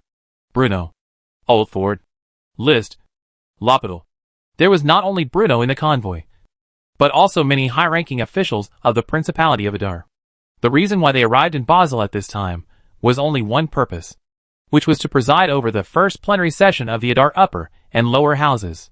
So far, the idea of building the Adar Parliament building has only remained in Bruno's mind. So, since the Adar Parliament building in the city of Adar has not yet broken ground, Bruno naturally has to choose a place that is prestigious enough to hold this meeting. The Basel Palace, located in the city of Basel, undoubtedly became the first choice for many Adar officials, including Bruno. To know, Bruno has never set foot on this vast land since the Adar army took it. I took advantage of the meeting time to stroll around Basel and inspect this new territory. This is not only a declaration of the Principality of Adar's rule and sovereignty over this land, but also an excellent opportunity to demonstrate the Principality of Adar's strength. The Adar soldiers guarding the gates of Basel had already received news of the Duke's impending arrival. So long before the magic convoy arrived, the Adar soldiers had already formed a battle formation at the city gate. The civilians living in this city were naturally extremely curious about the arrival of Duke Adar. After all, common people are the most genuine and honest group of people in this era, although they had some doubts about Adar's army at the beginning. But as Bruno said, time will prove everything. The actions of Adar officials were seen by the civilians living in the city, and the strict military discipline of the Adar army was remembered by the civilians living in this city. Not to mention, whether they were officials or soldiers of the Principality of Adar, they would pay when they ate on the street. They would not rob others when they bought goods, and they would not force anyone when they recruited. Compared to the former Basel royal family, the Paulson family, the rule of the Principality of Adar over this land has made life much better for the common people. They no longer had to live in fear all day long. fearing that they might anger some unknown noble lord. Nor did they have to worry about the ruffians hiding in the corners of the city, because the Adar army cleaned up the city as soon as they arrived here. From now on, they only need to submit to the Stewart family and obey the orders of the Adar government office. Even though Adar's army had only been here for over a month, the people living on this land had already gradually accepted the regime that had overthrown the kingdom of Basel in their hearts. So, when the convoy carrying Bruno and others was driving slowly on the Via Nerva, the civilians almost all widened their eyes and looked curiously at the vehicles in front of them that they had never seen before. Looking at the faces of the civilians on the street, Bruno even rolled down the window of the car and waved to them. At that moment, the civilians present were stunned. To be honest, the reason they stood here was just to watch the fun. They never thought that the high and mighty Duke would actually greet them and smile at them. Looking at that young face, an indescribable feeling gradually emerged in the hearts of the civilians present. The convoy traveled for a long time from the city gate to the Basel Palace, and Bruno waved for a long time. But, looking at the changes in the civilians' faces, Bruno knew it was worth it. Because of Bruno's actions, the common people of this era saw a hope that they had never had before. As a typical Basel-style building, although the Basel Palace has abandoned the architectural style of domes and spires, its flat-roofed architectural form appears particularly upright and majestic. The upper part of the outer wall of the palace is lined with marble statues of figures in various shapes, which are beautifully shaped and lifelike. At the main gate of the palace, Adar soldiers with neat ceremonial guards and strict military discipline had already lined up in neat formations, awaiting the arrival of their Lord Duke. Sam Layton opened the car door for Bruno himself, and looked at the industrial-style cars in front of him with longing.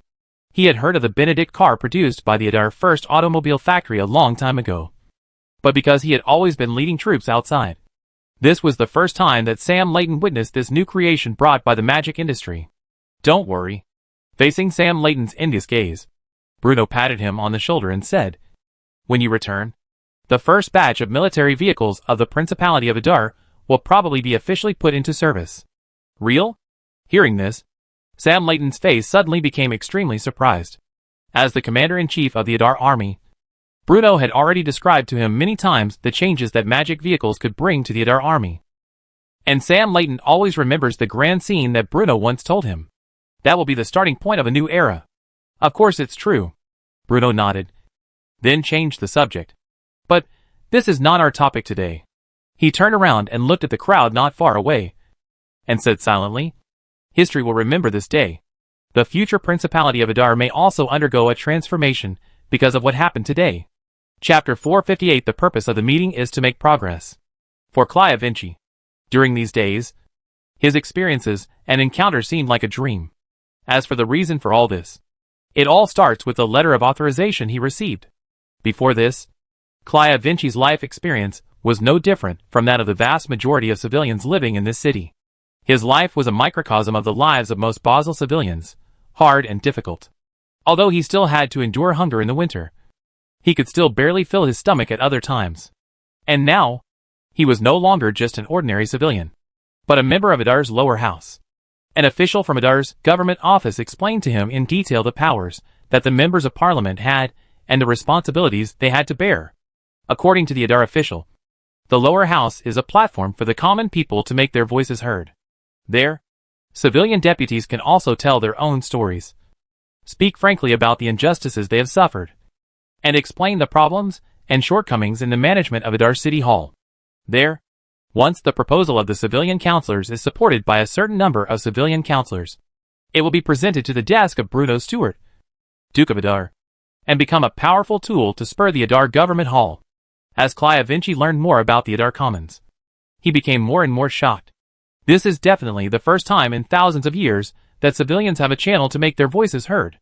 What surprised him most was, although the Adar house is divided into the upper house composed of nobles and the lower house composed of commoners, but to a certain extent, the power of the lower house is even greater. To know, the vote of the Adar House of Representatives can even directly affect the selection of the next director of the Adar Government Hall. Although Clive Vinci knew that they could not decide on the list of candidates yet, but allowing civilians to participate in the voting was beyond his imagination. He had never seen any nobleman who valued the opinions and support of the common people as much as the young Duke of Adar. So, when he, wearing his newly tailored parliamentary uniform and following the team in front of him, stepped into the majestic Basel Palace for the first time. Clea Vinci's heart was filled with excitement. The Basel Palace has stood on this land for many years. But this was the first time that Clea Vinci witnessed the luxurious life of the Basel royal family. The Adars made no changes to the interior of the Basel Palace. The interior furnishings and decorations of this palace are full of artistic charm. And the hundreds of halls and rooms are magnificent and luxurious. There are furniture with extraordinary shapes and exquisite craftsmanship, as well as huge oil paintings and knitted tapestries on the walls. In addition, more than a dozen huge arched windows and doors open to the palace garden, allowing a panoramic view of the colorful flowers. Even though the Paulson family had already landed their royal flag, the magnificence of the Basel Palace still dazzled these civilian parliamentarians, who came from poor backgrounds.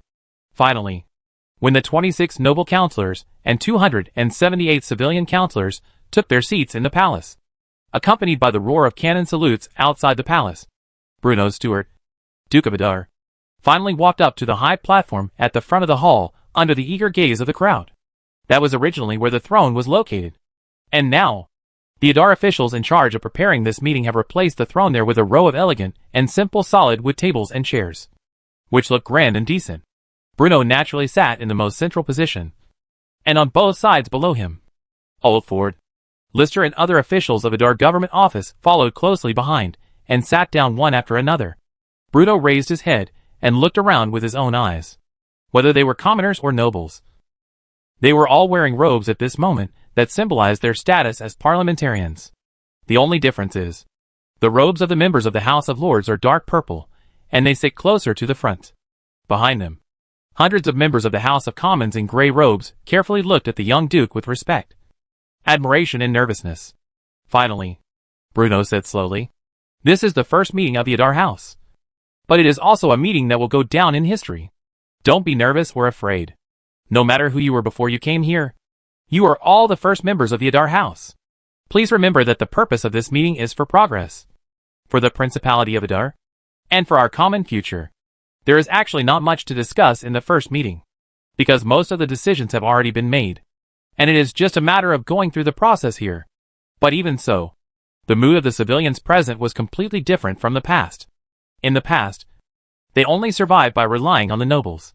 But now, they truly regard themselves as part of this country.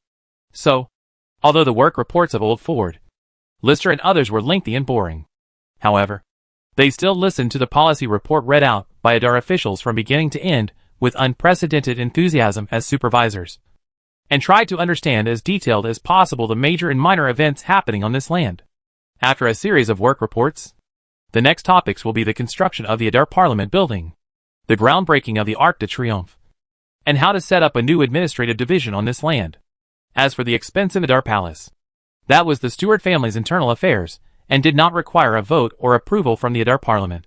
Although most of the noble members of the House of Lords were pretending to be reserved, some, including Clea Vinci, spoke enthusiastically and put forward their opinions on the redivision of the former Kingdom of Basel. Different lands and cities have different customs, social conditions, and social atmospheres, and the proposals of these Basel civilians will undoubtedly provide important reference for Bruno. Therefore, after a long discussion, in order to give the participating members a sense of participation, the Duke of Adar issued an order on the spot to divide the entire Principality of Adar into 8 provinces. Among them, the 3 provinces of Valence, Almes, and Adar were the territories under the rule of the Principality of Adar before the outbreak of the Basel Conquest War. The province of Valence is the Valence plain west of the Ida River, while the newly established province of Almes is the vast land north of the Solon River, including the Dale Hills and the Salenberg region. The newly created Goethe Province, Basel Province, Stein Province, Southeast Province and Central Province were within the original sphere of influence of the Kingdom of Basel. In conclusion, with the first plenary session of the Adar Council, almost all participants showed long-lost smiles. Bruno was happy because he had laid the foundation for the future of the Principality of Adar. The parliamentarians were very happy because they were finally able to personally participate in the affairs of the Principality of Adar, and gained a full sense of participation. In addition to the officials of the Adar government office, who may face questions from Adar councillors in the future due to work problems, the entire Principality of Adar presents a scene of peace and tranquility. At least, so far. That's it. Chapter 459 Adar Royal Exchange. The first plenary session of the Adar House of Representatives ended. But Sam Layton quickly jumped to Bruno's side. Are you asking about the Central Province? Looking at the backs of the congressmen, Bruno said calmly. Yes. Sam Layton nodded. Through this meeting, Bruno divided the Principality of Adar into 8 provinces. However, the geographical locations of 2 of these provinces are particularly special.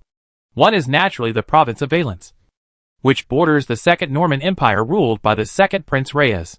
But after all, Adar's army had already set up defenses there, and the strength of the neighboring countries was relatively limited, so there was no problem. But the central provinces are completely different. Not only does it border the Principality of Sidon, but it is also adjacent to the Auguste region under the control of the Church. Although there is no clear evidence that the Church has completely controlled the entire Auguste region, Bruno and the Adar army cannot help but make such an assumption in advance. If not, could it be that the money and grain that the Church sends to the Auguste area every year is for planting trees and preventing wind and sand? Anyway, Bruno would never believe that the Church would have such awareness.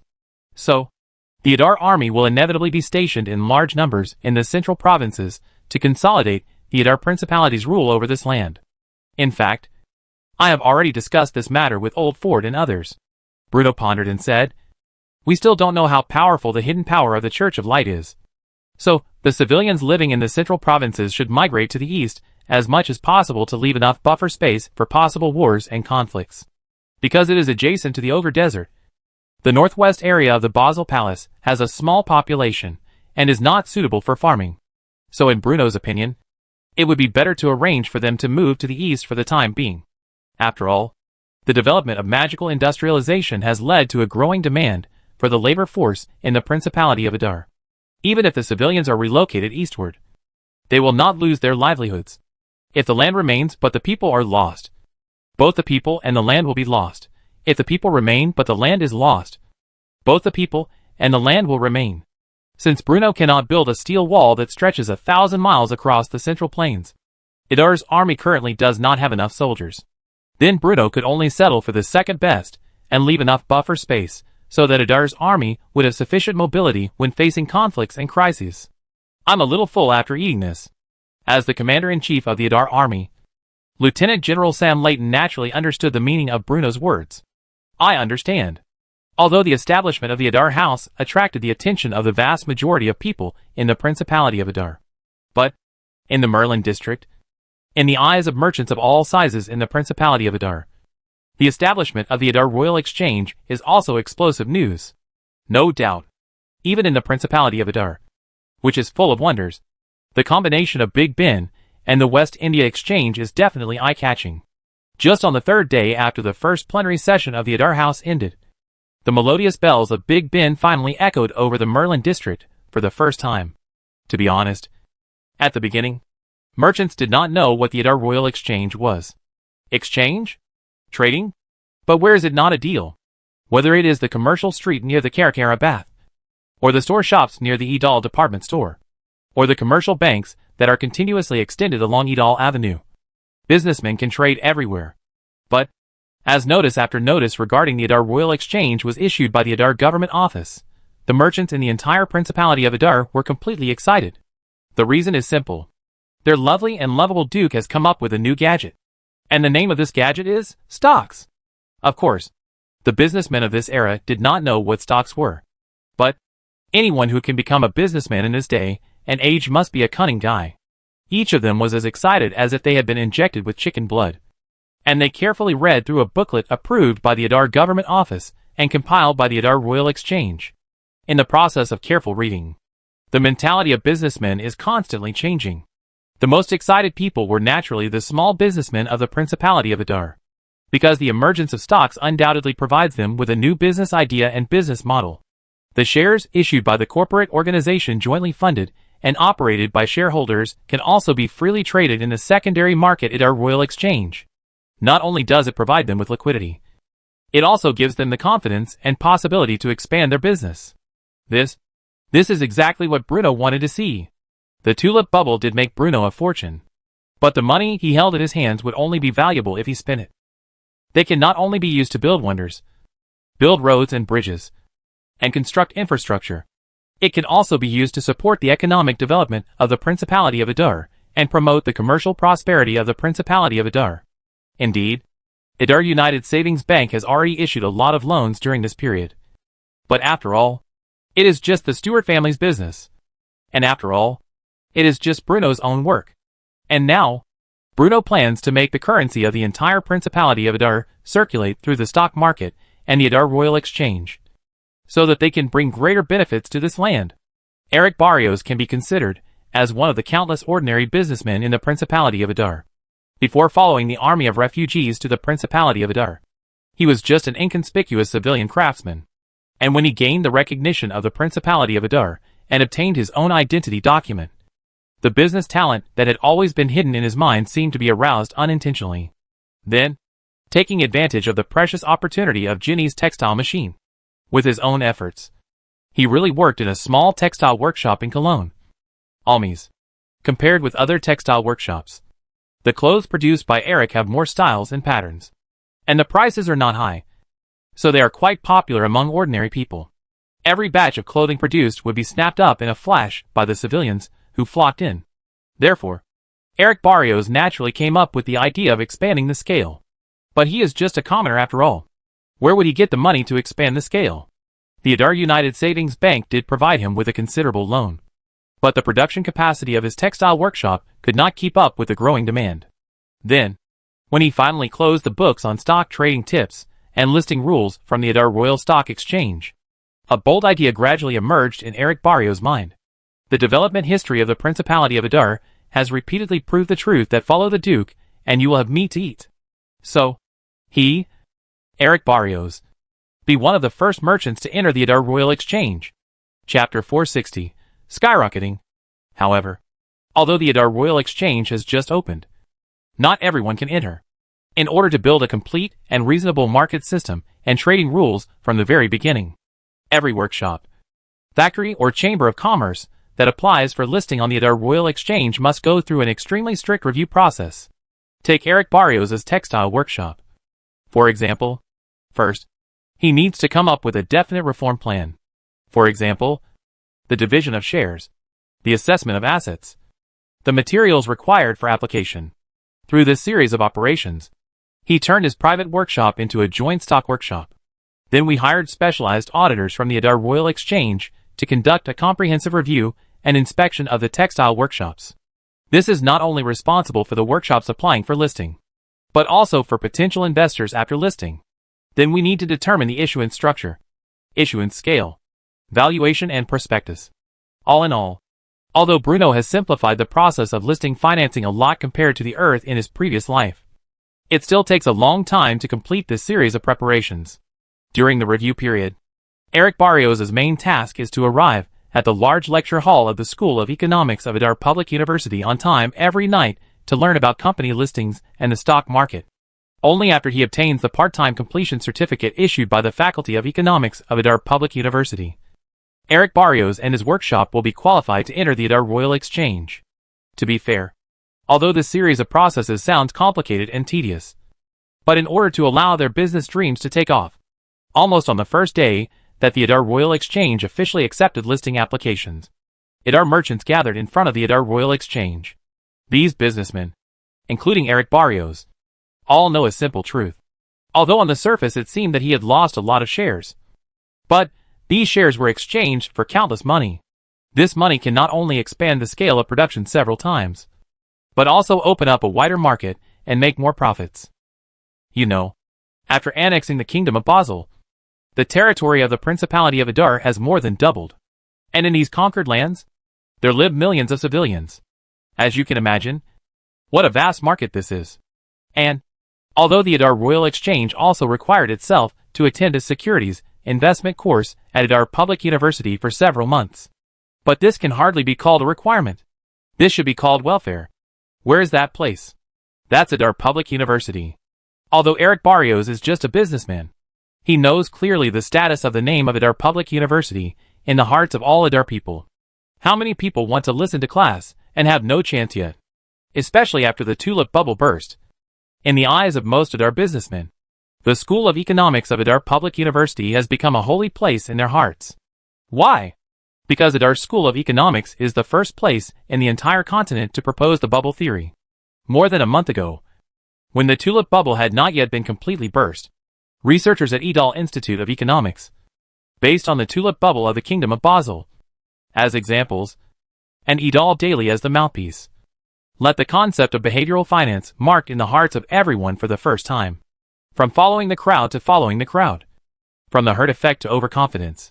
Researchers at the Adar School of Economics analyzed the creation and bursting of bubbles from various perspectives. Only, under the care of the Adar CIA. Before this theory reached the Kingdom of Basel, the tulip bubble burst. Then, Adar School of Economics, a subordinate department of Adar Public University, has become an extremely respected entity in the hearts of all businessmen. Then, Eric Barrios walked into the campus of Adar Public University with full of respect and vision for the future. Although he was only a part-time student attending classes at night, he understood many new concepts through those thick books. Equity capital, cost of capital, price-earnings ratio, intrinsic value, cognitive bias.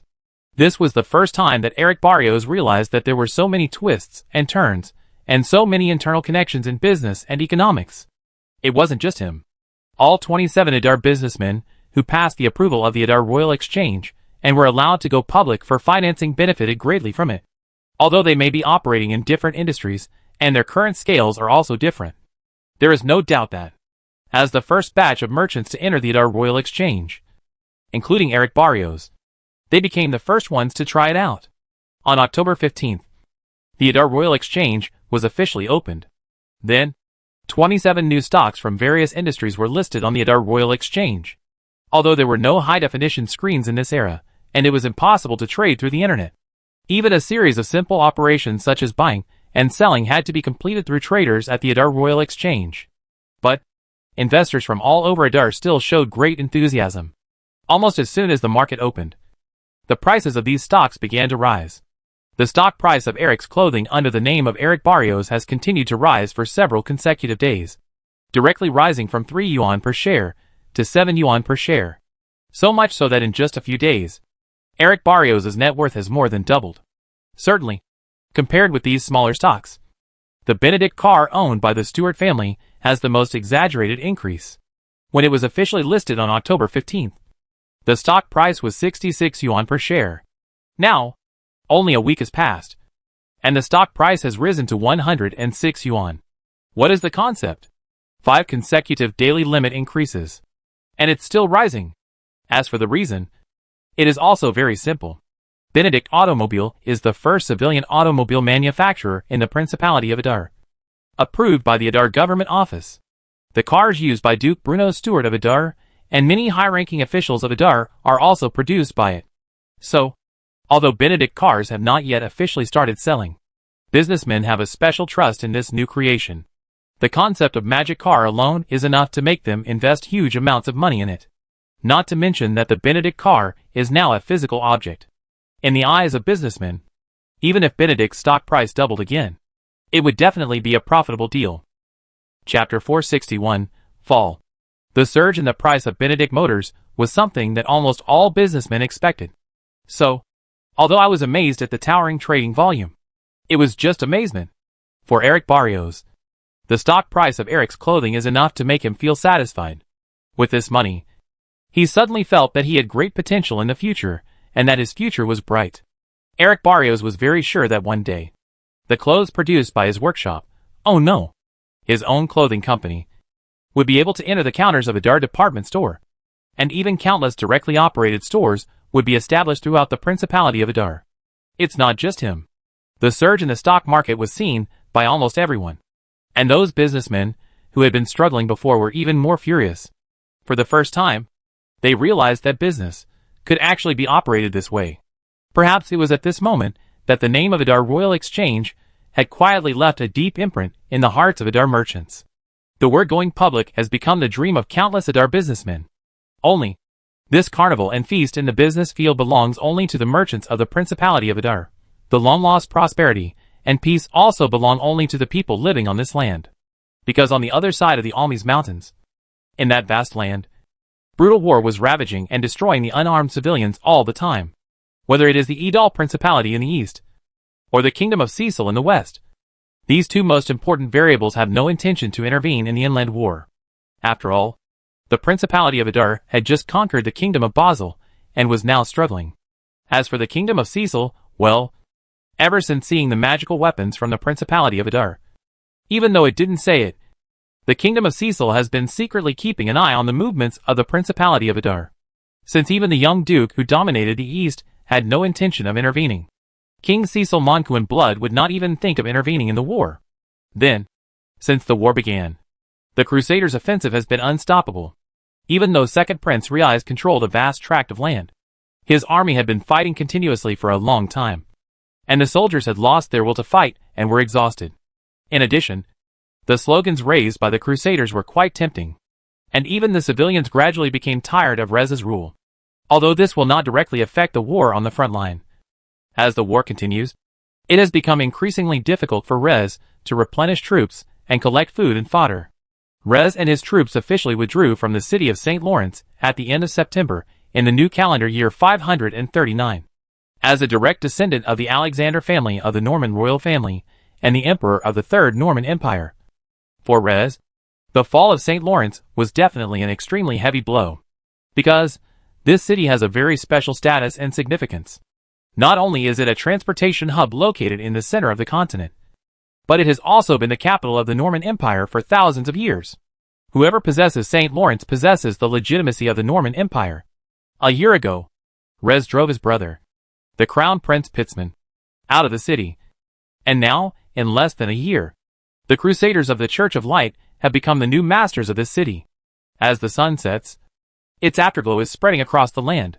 Standing on the towering walls of St. Lawrence, the commander of the Crusaders, Caravel Wendell, was calmly looking at the ruins inside the walls. This giant city that has stood on the continent for 100 years has become a devastated city under the ravages of war. Collapsed houses, the ashes left behind, and the victims begging for food on the street. If someone were walking on the streets of St. Lawrence at this moment, no one would have thought that this was once an extremely prosperous city. Commander, everything is ready. While he was thinking, a bishop wearing a pure gold cross walked up to Caraway Wendell. Hearing this, the Crusader Legion commander, who looked exceptionally heroic, could not help but close his eyes. A moment later, when Callaway Wendell spoke again, his voice had become extremely firm and cold. Then let's get started. Yes. After he finished speaking, the bishop nodded solemnly. Then, accompanied by a series of shrill trumpet sounds, thick smoke began to rise gradually in the direction of the Norman Palace. At this moment, the magnificent Norman Palace was finally set on fire by the Crusaders. Fire. A blazing fire shot up into the sky. With the evening wind, the red flame was spreading rapidly in the palace, swallowing everything around, and the thick smoke that gradually rose, in a very short time, sheltered most of the sky of St. Lawrence. Although they were separated by dozens of streets, Caraway Wendell, standing on the top of the city, seemed to still be able to feel the astonishing temperature contained in the flames and the pungent smell in the thick smoke. It was a dead wood, pills and corpses mixed together, and the smell of fierce burning. He took a deep breath and said deeply, "The royal family is already decaying, and the bright church is the only savior on this land." After that, he turned around and looked at the adjutant beside him. "Any news about Rez?" "Rez's army has crossed the Alban River and is retreating towards the San Plain. As you ordered, a legion of Crusaders is chasing them," the adjutant answered truthfully. "Killing them. We want to reshape the order of this continent. And they, damn it!" Speaking, as if accidentally, I saw a burst of light gold and slightly mang flash between Caraby Winder's eyebrows. In his eyes, he seemed to have a bloodthirsty light. "That, it is the imprint left after the blessing of the gods. And every sacred army soldier that comes out of the Augustri desert, which has the symbol of the emblem that symbolizes devotion and glory." "Yes." Hearing the commander's words, the deputy side nodded expressionlessly. Not far away, the flames that shot up into the sky had already engulfed the Norman Palace and the noble parliament, and were gradually turning the nobles' residences into ruins. Chapter 462, Flames Burning the City. The Norman Palace is gone. The largest palace building complex above the continent was swallowed ruthlessly by the raging and crazy flames in the stunned eyes, and then turned into the ruins and ashes on the ground. Perhaps at this moment, in the hearts of the Crusaders, this means the rise of the Church of Light. But it was precisely at this moment that in the hearts of St. Los's civilians, a kind of nervousness and fear that made them feel uneasy. Prior to this, the banner played by the bright church undoubtedly let the civilians feel God's heart. The church told them that the Holy Army would build a peaceful dynasty for them to build a peaceful, comfortable and unnecessary to be oppressed and exploited. Then, many people were moved. Before the Crusaders entered St. Lawrence, many of them had some vague expectations in their hearts. But, when the soldiers of the Crusaders really broke through the city gates and occupied St. Lawrence, the civilians living in this city suddenly discovered that the situation they were facing now seemed different from what they had expected. Compared with the promise you once made as soon as possible, the church seems to have greater interest in the sale of the atonement coupon. The bishop and the priests walked on the streets and lanes, calling on these civilians, who once lived under the rule of Res, to reduce their sins by purchasing the atonement vouchers. After all, Res can be able to conduct long-term confrontation and warfare with the soldiers selected from the civilians and the grain collected from the civilians. To sum up, these civilians living in cities also have a lot of sin. When Res came, they took their wealth and food. And when the Crusaders arrived, they also took away their wealth and food. Isn't it the kingdom of heaven? Isn't peace and peace? How can we talk about peace and happiness when civilians can't even fill their own stomachs? As the Norman palace was burned into ashes by a fire, this scene made the people's hearts, and it had uneasy emotions. This may be a confusion about the uncertainty of the future, or it may be a fear of the deterrent of force. They suddenly realized that the church did not seem to be as peaceful as they claimed, and the ruins in the city of St. Lawrence are the best evidence to prove this point. Only, the church did not seem to realize this, because the most real cognition that is deeply rooted in their hearts is actually no different from that of the nobles of this era.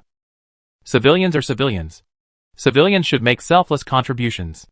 Then, rather than pacifying the civilians living in this city, the first thing Caraway Wendell had to do was to search for and execute those Norman troops who were unable to evacuate with Res. These Norman soldiers, who were born as commoners, became the burial objects of the Norman palace and became the gift given by the church to the city. The remote communication technology based on mental power allowed Bruno to learn everything that happened in St. Lawrence that afternoon, except that he never expected the church to burn down the Norman palace. Most of the actions taken by the church were exactly the same as Bruno expected. You can come and see it too. Bruno raised his head and handed the newly completed emergency report to Viscount Danielson. The messenger from the Kingdom of Cecil has returned from the Kingdom of Cecil through the air traffic network Griffin of the Principality of Edol. This time, his identity became the ambassador of the Kingdom of Cecil to the Principality of Adar. Alright.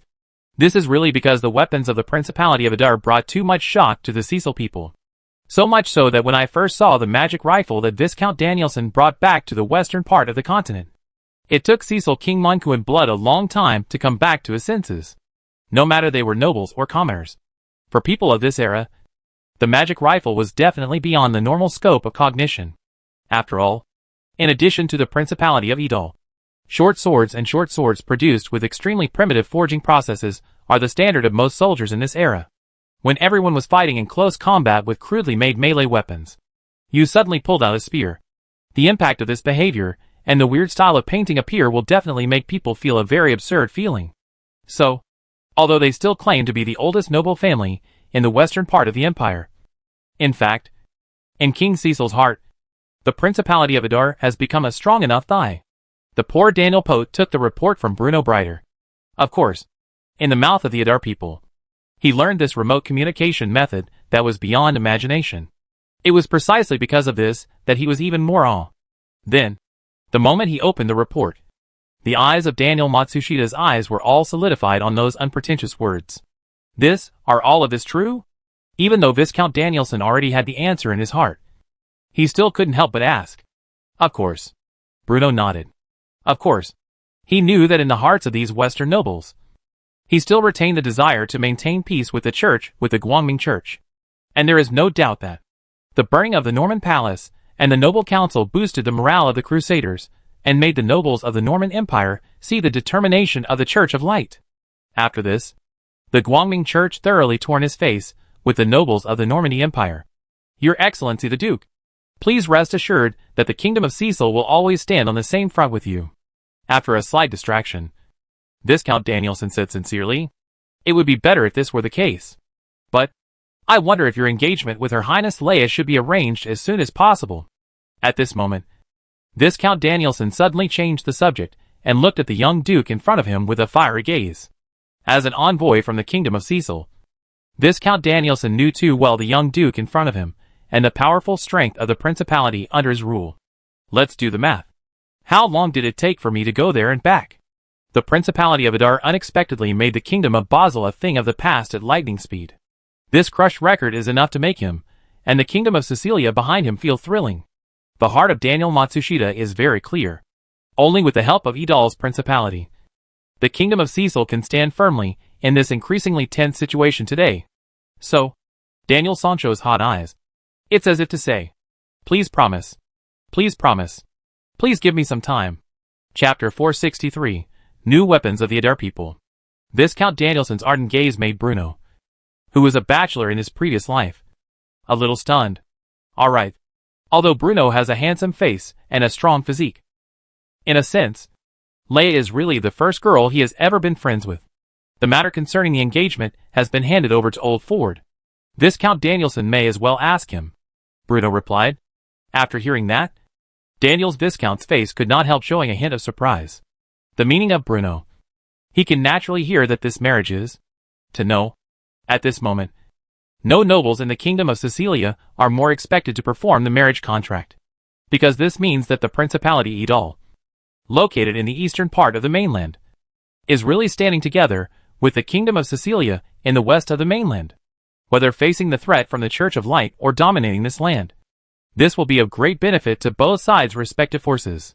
And, as the ambassador to Idal, the poor Daniel Pote had witnessed the changes that happened on this land, and also witnessed countless changes and miracles. The glorious achievement of annexing the Kingdom of Basel is only one aspect of the Principality of Adar. Besides, there are many new things that make him feel stunned. For example, the Idal Royal Exchange in the Merlin Special Economic Zone is definitely a milestone in the eyes of all businessmen. Stocks, listed. These unprecedented nouns were born quietly on this land in the eastern part of the continent. It not only provided new ideas for the merchants of this era, but also made the gold coins in the hands of the merchants gradually flow. For small businessmen, they can increase equity capital through financing and allow more people to participate. For big businessmen, they can continuously increase the value of their wealth by buying and selling stocks and securities. This gameplay, even in the rich Kingdom of Cecil, this was unheard of. Business, agriculture, industry, under the rule of the Stuart family and the management of the Adar government office. This land in the eastern part of the continent is developing rapidly at an unprecedented speed. Even if he is a proud Sicilian, Daniel Matsushita has to admit that Principality Idal may be the only country on this continent, the only country that can be with the Light Church. So, he knew even more that this marriage contract could bring in the Kingdom of Cecil. Viscount Danielson wished he could rush to the king right now, reveal his inner excitement to him, and describe in vivid detail everything he had seen in the Principality of Adar. It was at this moment that he became increasingly aware of the importance of the remote communication tool that was born in the Principality of Adar. Although we are thousands of miles apart, we can still be there in a flash. This is definitely a great weapon for information collection and information transmission. Fortunately, the young Duke Adar was not a stingy nobleman, and he was well aware of the common threat posed by the Church of Light to both sides. As early as a week ago, a three-masted warship equipped with a full set of long-distance communication equipment had already left the Adar naval port and sailed towards the direction of the Cecil Kingdom. It won't take long. How long? These two countries on the east and west sides of the mainland can be created through the magical invention of the Adar people. They can be linked in a new way to communicate with each other. By the time, the two sides can complete communication and exchanges in the instant, so that when facing external threats, they react at the fastest speed. Lord Danielson, would you like to see the new weapons of the Adar army? Just as Viscount Danielson was lost in thought, Bruno suddenly smiled and extended an invitation to the envoy from the Kingdom of Cecil. Of course. As you wish. The Duke of the Duke. Hearing this, Viscount Danielson nodded quickly and answered eagerly. As an envoy of the Kingdom of Cecil, Viscount Danielson knew exactly what the new weapon Bruno mentioned was. That seems to be a brand new equipment related to magic cars. In the Principality of Adar, the existence of magic cars is no longer a secret. The skyrocketing price of Binnock and the Binify car, which is riding in Edal officials, has already made this new creation imprinted in the minds of civilians and businessmen, especially those Adar who live in Edal City or Merlin Special Economic Zone. They can see several magic guides that have slowly drove over the street every day, and then marvel at their unexpected driving methods and the sharp and magnificent edges and lines. So, when he heard the invitation of Bruno, the heart of Daniel Matsushita was full of movement. The young duke invited himself to visit the new weapon of Edal? What does that mean? This means that the young duke in front of him really treats him as one of his own. If not, how could it be so open? I don't know. The real reason why Bruno invited him to take a look at the new weapons of the Adar army was to prevent the Kingdom of Cecil from kneeling too quickly when facing war. He must leave a thought for the Cecil people, because Bruno knew too well the character of the private armies of the nobles of that era. If you fight a smooth battle, these soldiers are definitely rushing forward one by one. But if they encounter a well-trained holy education soldiers, to be honest, Bruno had reservations about the combat capabilities of Cecil's army. Even if they have purchased a lot of old second-hand magic rifles at Principality of Edal, Bruno still does not have too much expectations for his combat effectiveness. As Bruno's understanding of the church deepened, he became more aware of the huge power hidden behind the church. The secrets in the Augustria desert, the stolen corpse thousands of years ago. Although Bruno can rely on the advancement of the previous life from the previous life to change the world little by little, it is not a world that is completely in line with the regular world after all. There are magic here. There are gods. It is precisely for this reason that, even though the Adar army's equipment is already in the lead, Bruno still remains highly vigilant and alert against the opponent, the Church of Light. Presumably you will be surprised. After that, Bruno stood up with a smile. Even if it was Bruno himself. After seeing the magic-guided chariot using the magic engine as the core of the driver, he couldn't help but amazed and even touched himself. Not to mention that people like Viscount Danielson, who have never seen such magical weapons, will suffer a severe impact in the future. The stronger the power of your country, the higher the possibility of our conspiracy of the Bright Church. After hearing the words, Daniel poised Sake calmly stated. Chapter 464 Light Armored Infantry Fighting Vehicle. The new weapon mentioned by Bruno was at the Edal Army Fire Factory on the Grand Highland. When the poor Daniel pushes goes down from the Binnock car he is riding, he still can't help but touch the angular lines of the rear of the car, and then reluctantly close the door. No way. Compared with a flat-handed carriage, this magic car that was born in the Principality of Edal has an unspeakable charm, which is always indulged. Daniel song.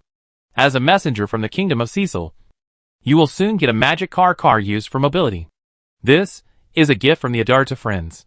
Bruno seemed to notice the expression of the poor of Daniel, and said with a smile, I'm sorry to have embarrassed you. The face of this sister messenger was slightly embarrassed. And then in the eyes, it quickly showed obvious surprises and jumping. Who can refuse such a domineering sidecar? I am now looking forward to the new weapons created by your country. The interesting Daniel Pote. No matter how he praised himself, they are indeed worth looking forward to. When the words fell, what Daniel song had not had time to them in the mouth of Bruno's mouth. So he saw several Adar soldiers and slowly pushed away the door of a factory building. Is this also a magic car? At this moment, looking at the new creation presented in front of his eyes, the poor Daniel Matsushita couldn't help rubbing his eyes, and explained it involuntarily. Not one. Not two. That is a row of neatly parked armored chariots. Under the illumination of the magic beam, the light brown steel plates paved on the body seemed to have a cold mang of the stars. And even a bit of cooling air appeared on the soles of Daniel Sancho's feet. This is the new weapon of the Adar army? Alright. At this moment, Viscount Danielson was completely confused. He originally thought, it will be reflected in front of your eyes is an improved new rifle, or a larger and stronger magic turret. However, the Adar gave himself a shock to him again. Yes, it's not surprised, but scared. Although Viscount Danielson's thoughts had become extremely chaotic, he also realized a very serious problem, which was, future wars seemed to be because of this, and gradually become unfamiliar. After all, Even a fool could see that it was absolutely a fantasy to let the thin soldiers fight against these chariots that looked extremely solid. Explorer Type A Infantry Chariot.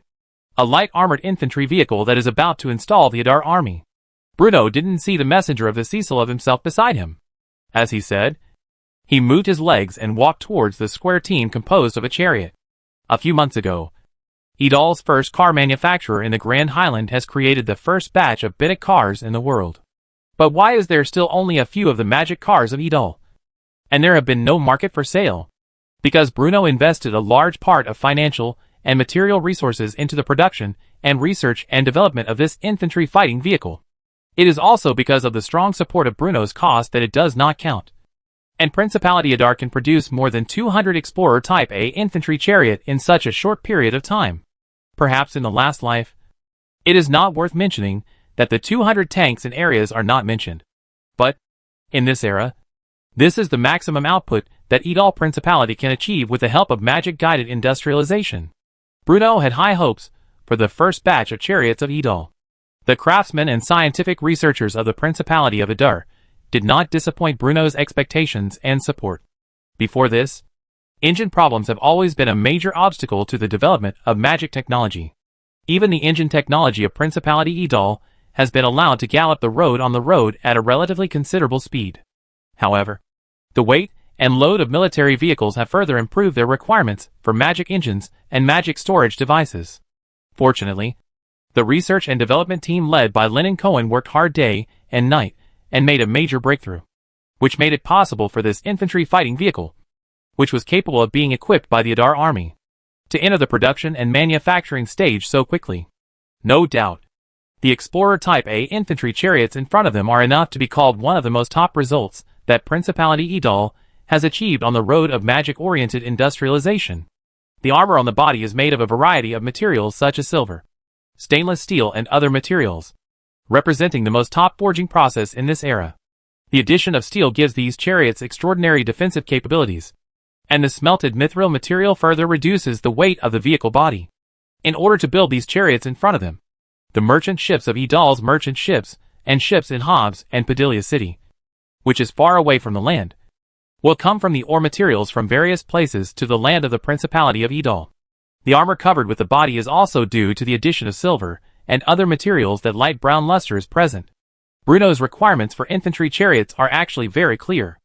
Its positioning is to be a troop transport vehicle that can provide the Adar army with rapid mobility, while also having a certain number of light vehicle-mounted weapons, so that it can cooperate with the infantry in combat. In addition, due to the consideration of saving costs and improving maneuverability, the batch of light armored infantry vehicles of the Principality of Idal did not use a crawler design idea. Instead, it was a wheeled chariot, which made it have the advantages of better maneuverability and lower magic consumption. At the same time, the craftsmen of the Principality of Idal also borrowed the forward-looking ideas provided by Bruno, and divided the entire vehicle into three parts. The front part is the cab and power compartment, which are responsible for controlling the movement of the vehicle, and can accommodate a driver and an observer. The middle part is a combat room, leaving a special cabin at the top of the car, so that the soldiers who ride can be found out to control the fixed car magic charge at the top of the vehicle. The back of the body is a carrier cabin that is enough to accommodate 6 to 8 idle soldiers, coupled with a rear springboard door, the protective net cover of the front of the car, and the telescopic spines that were installed on both sides of the body. Not to mention Viscount Danielson. Even Bruno, who saw these infantry fighting vehicles for the second time, was filled with an indescribable shock. Chapter 465: The Possibility of Studying in Iran. Under Bruno's leadership, Viscount Danielson, whose thoughts were already in a mess, just walked slowly and woodenly towards the armored infantry fighting vehicle in front of him. They can all move? Right. Although there was already a positive answer in my heart. Daniel Sanson couldn't help asking. Of course. Before Bruno answered, the idle soldiers who had been waiting for a long time had long answered the question of the Scissor messenger very intimately. In their opinion, the Siri messenger in front of him seemed a little less clever. The Duke of the Duke has already said that this is the latest light armored driving vehicle in the latest production of Principality Idal. If it can't move, can it still be called a car? Can they run fast? Viscount Danielson walked around the armored vehicle in front of him 3 times without saying a word. And then, he finally reorganized his thoughts, and asked in a deep voice. Hearing this, the soldiers at the side couldn't help but look at their own duke for instructions. Since the poor Daniel Matsumi asked, "Then you said it." Bruno nodded. Yes. With Bruno's instructions, the idle soldiers present said, as the latest generation of armored infantry fighting vehicles of the Principality of Adar.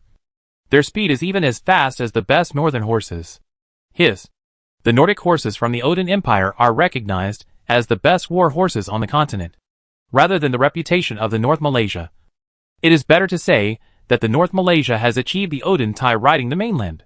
And now, the idle soldiers told themselves that the speed of these big heads in front of them could be compared with the most top northern battle horse. Thinking of this, the wargel Daniel Song could not help but take a breath. Only, the idle soldiers actually just said half. Because even if it is a good war horse, it will eventually be exhausted. But, these explorers' infantry chariots in front of them have no such concerns at all. As long as you have enough magic, then the Idal's armored ride will always be able to gallop this continent at this speed. And this is the most amazing thing. Your Excellency the Duke. Although Viscount Danielson has only seen the tip of the iceberg of the Explorer Type A armored infantry fighting vehicle, he has already cast his burning gaze on the young Duke of Adar. This is non-selling product. Of course, Bruno noticed the thoughts of Daniel Pawong, but he did not hide it. But frankly said, the Idal army has not been able to equip these weapons yet, and it cannot be sold in a short time. Besides, seeing Viscount Danielson's regretful expression, Bruno paused and continued. Besides, even if I sell it to your country, it will be of no use to you at all. Why? The poor Daniel Matsushita asked puzzledly. Do you have soldiers capable of operating these vehicles? These can all be cultivated. Then can you provide a stable source of magic power for these chariots? Source of magic? Of course. Is it possible that you think the chariots in front of you really have long legs and long feet?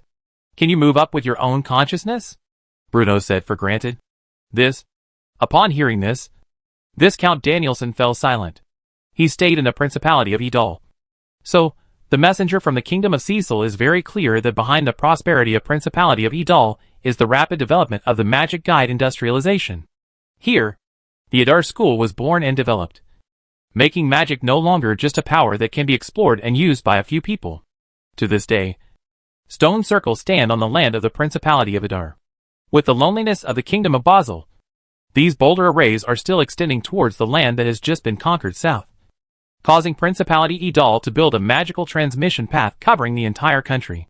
It is through these that magic can continue to spread throughout this land and affect the lives of all people, civilians and nobles. It is through these that the Adar people are able to create such a war machine.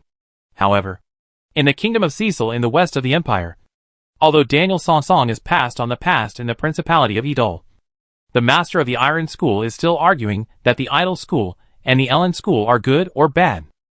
Yes, even if the magic concentration of the west of the Empire is constantly decreasing, the situation of the Iron School is gradually becoming worse. However, those wizards of the Iron School still stubbornly insisted on their own views and regarded the Adar School, which originated in the eastern part of the Empire, as a heresy in the field of magic. Therefore, even though King Cecil wants to try to change in a small area, magic needs to be realized after all, which makes it difficult for the magic guide industrialization to be promoted in the west of the Empire. You are right. The current Cecil Kingdom cannot do this. Thinking of this, Daniel Matsushita said difficultly. However, just when the Cecil envoy was feeling sad, Bruno suddenly changed the subject and said to him, "But just because we can't sell it now doesn't mean we can't sell it in the future. You can definitely send some people over to learn from the advanced experience of the Principality of Adar." Is it really possible? Hearing Bruno's words, Daniel Pote could not help showing a surprised expression. What's the matter? After all, the Bright Church is our common enemy, Bruno said in love. Alright. The reason why Bruno did this is of course not for Cecil, but for the interests of Principality Eater, with the expansion of Idal's principality, and the successful case of the Kingdom of Basel. To be honest, the ambition of Bruno is gradually becoming larger. Under the current circumstances, the Kingdom of Cymbe and Principality of Idal is obviously a community of interests, and has a common enemy church. The stronger the Kingdom of Cecil, the greater the help of Bruno. On the other hand, The premise of the industrialization of magic guidance is the establishment of the magic guide transmission route. Obviously, this is undoubtedly a large-scale project that is extremely time-consuming and laborious. Once the light church is covered, so does the Principality Adar still allow the Kingdom of Cecil to exist as an independent kingdom? Not necessarily. So, by then, all the efforts of the Kingdom of Cecil in the industrialization of magic will become a blessing for the Principality of Adar. It is for this reason that he will take the initiative to let the Kingdom of Cecil dispatches a team of international students to learn the advanced experience of Principality Edal. In front is the Patalia city-state located in the Lost Land. And behind is the Cecil Kingdom in the western part of the continent. How can Bruno obstruct their efforts in the industrialization of magic guidance? He is too happy. As long as these international students are about to learn, the Principality of Edal has become the only country on this continent. So, did these good seedlings from various regions become their own pockets? Chapter 466 Sword of Dawn. Viscount Danielson certainly didn't know what Bruno was really thinking. At this moment, he was trembling all over, and his heart was pounding because of Bruno's reply. To know, the Adalians have not only have a very profound accomplishment in the magic field, as far as he knows, in the Principality of Edal. Whether it is business or farming, whether it is a science and technology or humanities, the Adar people have a bright view and cognition for all walks of life. As far as the agricultural is just taken, apart from the Principality of Adar, which other country has high-yield crops such as potatoes and sweet potatoes? Even though the high-yield crops of the Principality of Adar have begun to spread beyond the Principality of Adar, is there any other country that can double or even multiply the yield of common crops such as wheat and barley? No! Except for the Principality of Adar. No other force can do it. Even if it is the bright church of the messenger of the gods. This cannot be done at all. As the day of Poon Daniel Matsuri's staying on this land is getting longer and longer, he has become more and more deeply realized. This is the changes brought about to this land. In that campus located on the banks of the Adar River, the boundaries between mages and ordinary people were erased, and the gap between nobles and commoners was narrowed. There are dozens of colleges, dozens of scientific research institutes, and thousands of students, teachers and scientific researchers. Magic, economy, agriculture, industry. Everything we come into contact with in daily life falls within the research scope of these colleges and research institutes. The bubble theory proposed by the School of Economics made people realize the essence behind the tulip bubble. The research on crop yields and fertilizer ratios by the Agricultural Research Institute has led to a continuous increase in the grain output of the Principality of Adar. Besides, there are also magic engines, as well as remote communication devices, and steam locomotives that gallop on the land of Principality in Adar. The strength of Principality Adar in various fields has exceeded most of the forces in this era. Even the Daniel Song Pote of the Sicilians can only look back. It is for this reason that Bruno's words have such a huge temptation to make Daniel Song show tremble. If the students sent to the Principality of Adar could make the Kingdom of Cecil look like this at some point in the future. Thinking of this, Viscount Danielson couldn't help but ask, "Your Excellency the Duke, thank you for your generosity. But can students from the Kingdom of Cecil really study at the Adar Public University like the Adar people?" The problem of Daniel Matsushita is not a question about Bruno, but because the current situation in this era is the case. Take the Mage School as an example. On this continent today, there are many schools of magicians. Whether it is the mainstream Iron School, or the Godzilla School, and the Sagu School that live in a corner of the continent. These schools have produced world-famous wizards, and have profoundly influenced the development of magic. But the reality is, no wizard has ever tried to mix these theories from various schools together. The only thing they do is to deeply bury their research results inside their school, and never want to share these knowledge and theories. And they themselves are unwilling to accept views from other schools. In other words, these schools believe that they are the only orthodox in the magic field, and their research is the only correct path. So, when Bruno proposed that a group of students could be sent to the Principality of Edal for exchanges and studies, the Puno Daniel Poor was surprised. Which force in this world does not keep these valuable research results in its own hands? Like the Principality of Edal. It is a big thing to get a group of mud legs to get a group of mud legs. But I didn't expect that. Will the Sicilians come to learn these theories and knowledge that are beyond imagination? Although today's Principality Edal and the Kingdom of Cecil have reached a preliminary alliance consensus. After all, they are not one forces. The advocacy of the Principality of Eder is completely different from any of its other forces. Here, collection and integrity. And both Sonlei is the belief of the Idol people, who always insist on, whether it's thinking about magic theory or exploring other industries. We are happy to accept any valuable opinions, and are happy to pass on our opinions to anyone who is interested in it. So, never use the views of the so-called magic masters of those small-belly chicken intestines to measure the understanding and accomplishments of the Idol people's understanding and accomplishment. Looking directly at Daniel Matsushida's doubtful eyes, Bruno said deeply. Bruno's words made the envoy from the kingdom of Cecil fall silent. My Lord Duke, please forgive my impoliteness, but I hope to pass this news back to the kingdom of Cecil now. No problem. Bruno waved his hand very generously, and turned his head to the soldiers on the side of his body. Send Daniel Pote. Go back. Not until Viscount Danielson's figure gradually faded away did Idar's Minister of Defense Sarah Cullen come out from the corner. The Idol sergeant, who was originally standing on the side of the detective a walking car, finally opened the door of the armored monster carefully. They should know what the Sicilians know. They already know. And the rest of them do not need to let them know. Let me tell you one thing. Although Bruno took Viscount Danielson out for a walk, it was only to broaden his horizons and let the Cecil people understand their own foundation. As for what kind of power of the Idar's armored were vehicles, and what kind of structure it has inside, it has not disclosed the slightest. These most crucial things are left to the Cecil people to imagine. The reason why Bruno shouted Sarah Corin here, and shouted in front of the armored chariots in front of him for a more important thing. That is, wait until the hundreds of Explorer light armored infantry cars in front of you, and the dozens of Sword of Dawn main battle tanks that were in another warehouse, and had not yet been seen by the world were installed one by one in the Idar army. The strategic plan of the entire Idol Principality will also change tremendous changes. Chapter 467. Yes, new weapons for the Idar people.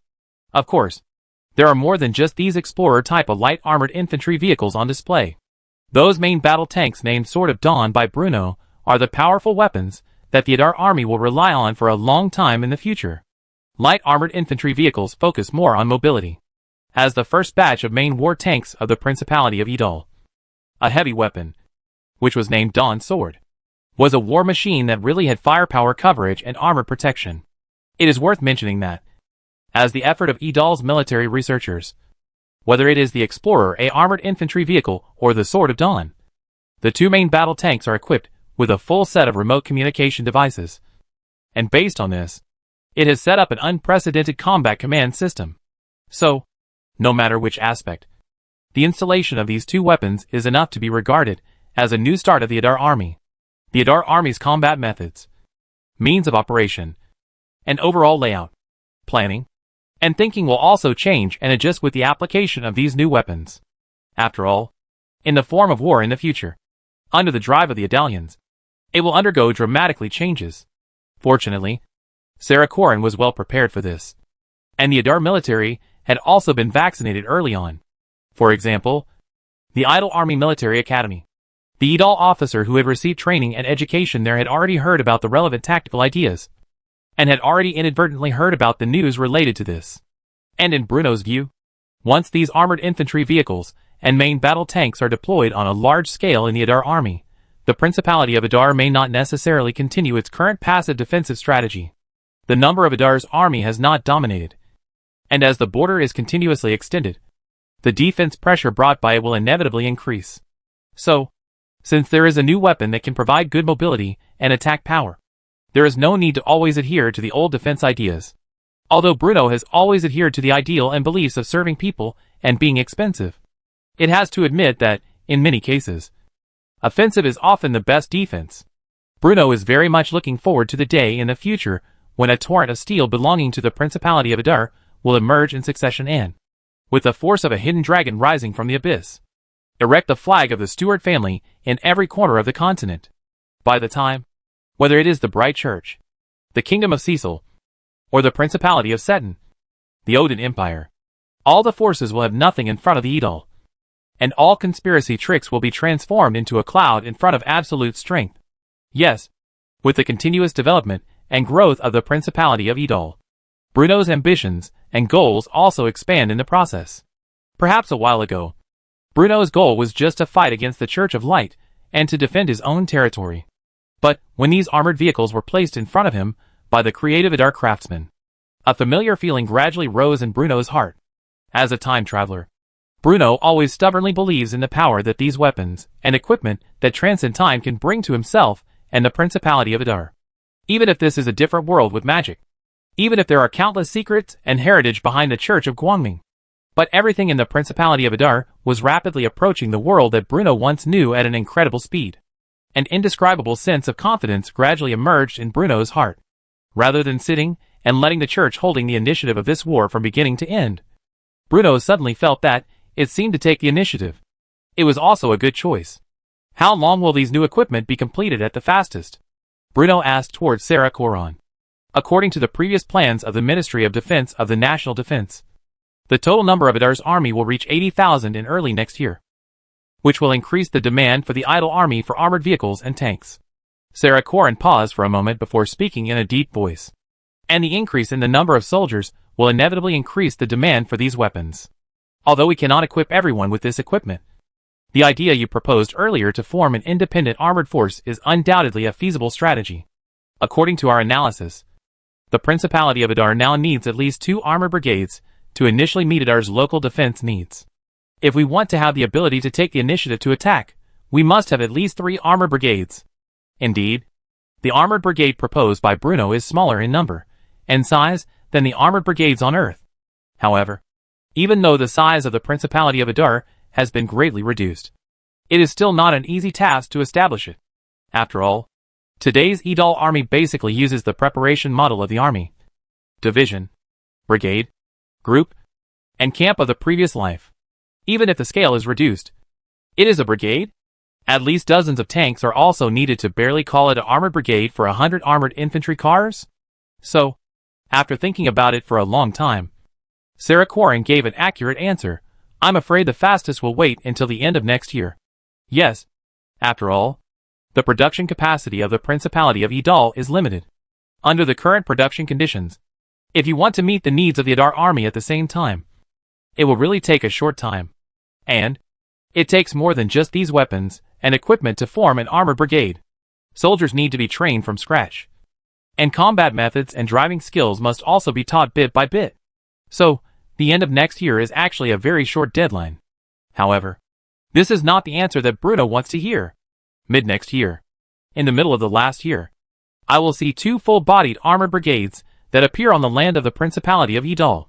If the production capacity is not enough, we will expand it and build more production lines.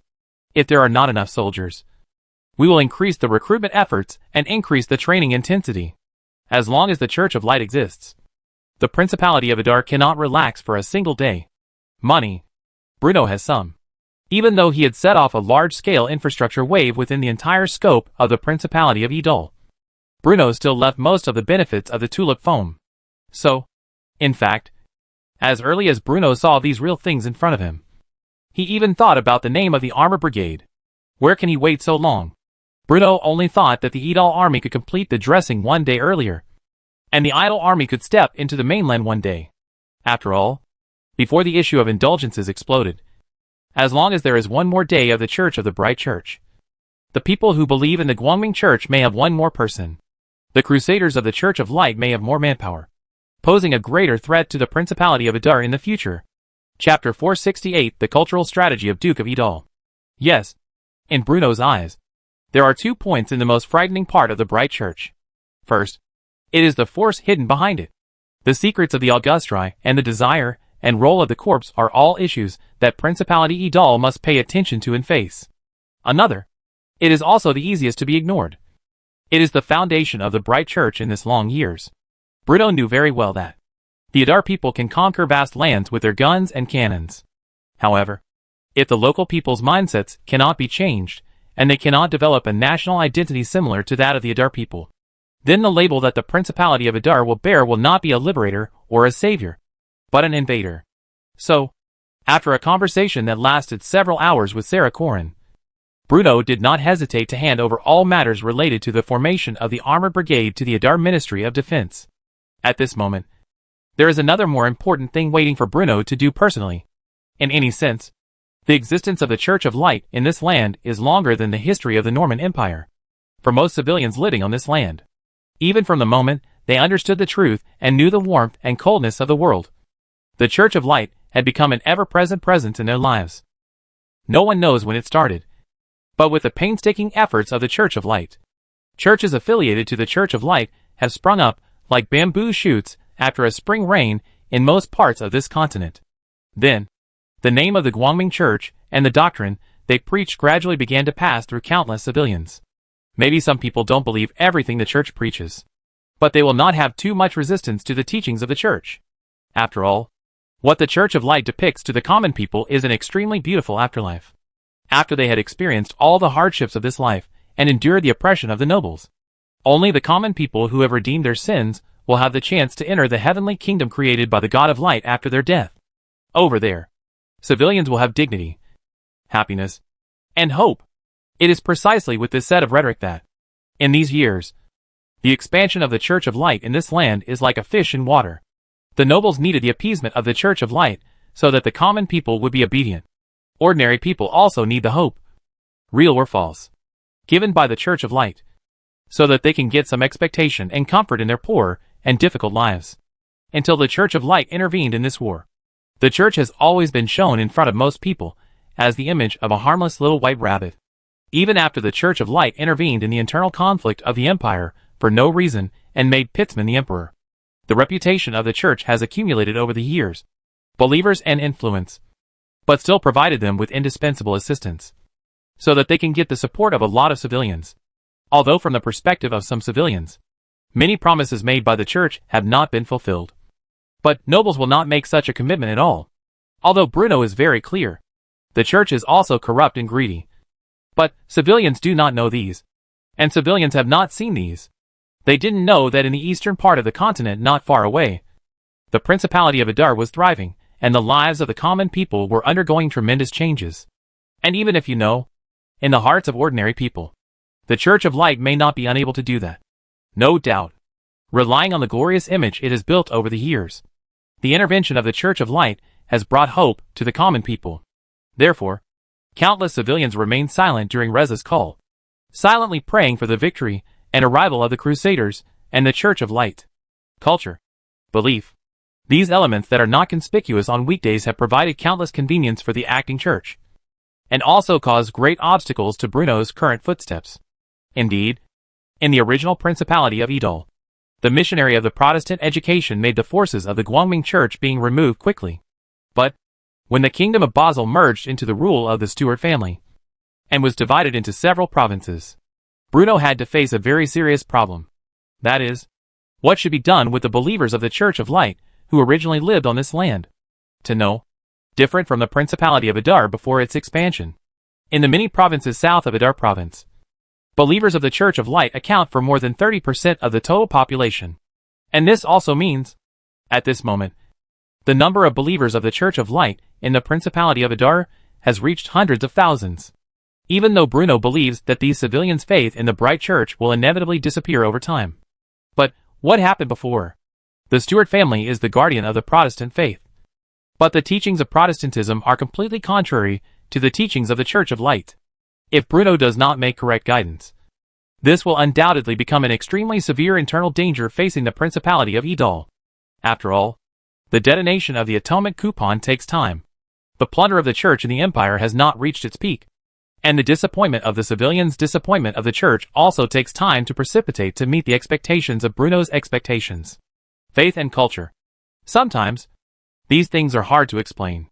In the arrangement of the army, Bruno can rely on the suggestions of many Idol generals and officials. But in terms of belief and culture, he must be more cautious. As a crossing of the earth, Bruno knows the impact of faith on people, and also knows the changes that culture will bring to society. So, in order to allow Basil's province, Gothia, etc., and can get rid of the shadow of the Church of Guangming as soon as possible, Bruno is really worth this time. Popularized 9-year compulsory education? Feel sorry. Bruno couldn't do it. He knows this. He still has it. On the one hand, because of the huge labor gap, the Principality of Idol could not send countless young people to reading. On the other hand, because the external threat brought by the bright church also does not allow Bruno to put most of his energy on the management of the territory. But the failure to popularize 9-year compulsory education does not mean giving up. As an outstanding young man in the new era, Bruno can never watch his leaders and continue the cultural level of per capita prenatal education. Because to him, the cultural level of prenatal education per capita undoubtedly meant his failure in governing the Principality of Adar. So, read. Perhaps we cannot popularize 9-year compulsory education now. But the Principality of Adar has the conditions and ability to popularize spelling and reading. Just like before in Adar City, he will require all children of school age to go to community schools to learn spelling and reading, so that these children from ordinary families can read newspapers and understand how to think. In Bruno's view, only after letting them understand more about this world and expose more things than ever before, can civilians have the possibility of getting rid of ignorance and learning and explaining issues. Thus, Bruno can not only curb the spread of light church power from the source, but also cultivate a sufficient number of reserved talents for the future Principality of Idal. What to read aloud and what to spell. There is actually a lot of operating space. Let these young civilian children who are young and young. It is much easier to make them agree with the ideals of the Principality of Adar and support the rule of the Stuart family during the learning process than to wait until they reach adulthood to teach them. But, anyway, if this is just the case, so the Idal government office, which has been familiar with the light, can be competent for this task. It is not necessary to use Bruno to deal with these things without using it. There is no need to do more. Yes, what Bruno wants to do is not just to copy the scene that was once staged in Adar City. Indeed, it is a good thing to popularize reading and spelling. Children's thinking can indeed be cultivated slowly. But all this takes time. Far water cannot be relieved thirst. Bruno is worried about the moment. He is most worried about those adults who are adults. Adult believers who are extremely respectful to the bright church. And those mad believers who are mixed in the Guangming church in the crowd. Will they pose a threat to my rule over this land? Will they do anything out of the ordinary? Bruno's concerns are actually unreasonable, because the church's hostility towards the Principality of Adar has been going on for more than just a day or two. Since the new religion was born on the land in the Eastern Empire, the bright church has hated Bruno's teeth itching.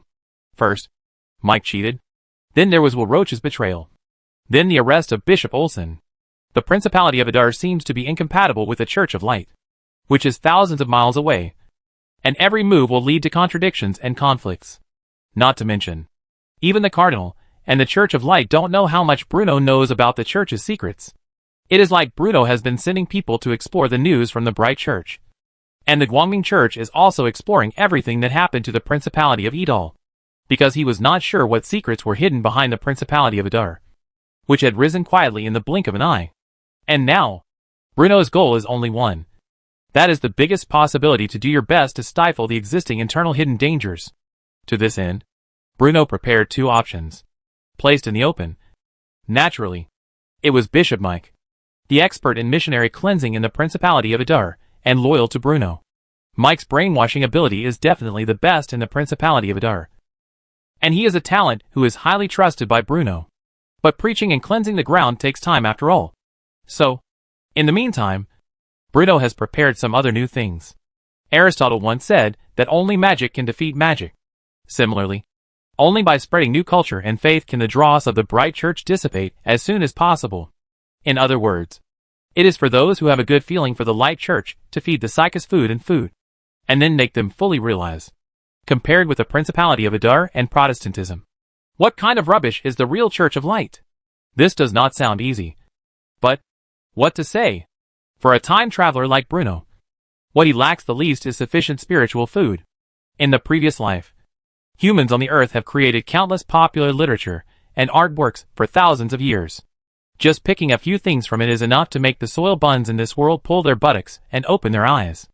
Only, considering the amazing per capita cultural level of Basel province and other places. After all, Bruno finally arranged an extremely important task to the painters of Principality of Idal. Draw comic strips. Nowadays, the Principality of Adar has newspapers and magazines. Idal Daily brings the latest news about people living on this land, and brings the latest news about Idal. The monthly issue of Football World provides Adar people with fresh topics to talk about after dinner. But that's not enough. Prior to this, most of the Principality of Idal's Principality of the Kingdom of Basel, such as Gurtham, Basel Province, etc., mostly focused on the corruption, abuse of power abuse of the Basel royal family. Now, as people gradually recognize the death of the Basel royal family, the focus of Principality of Idal's propaganda is also time to make changes.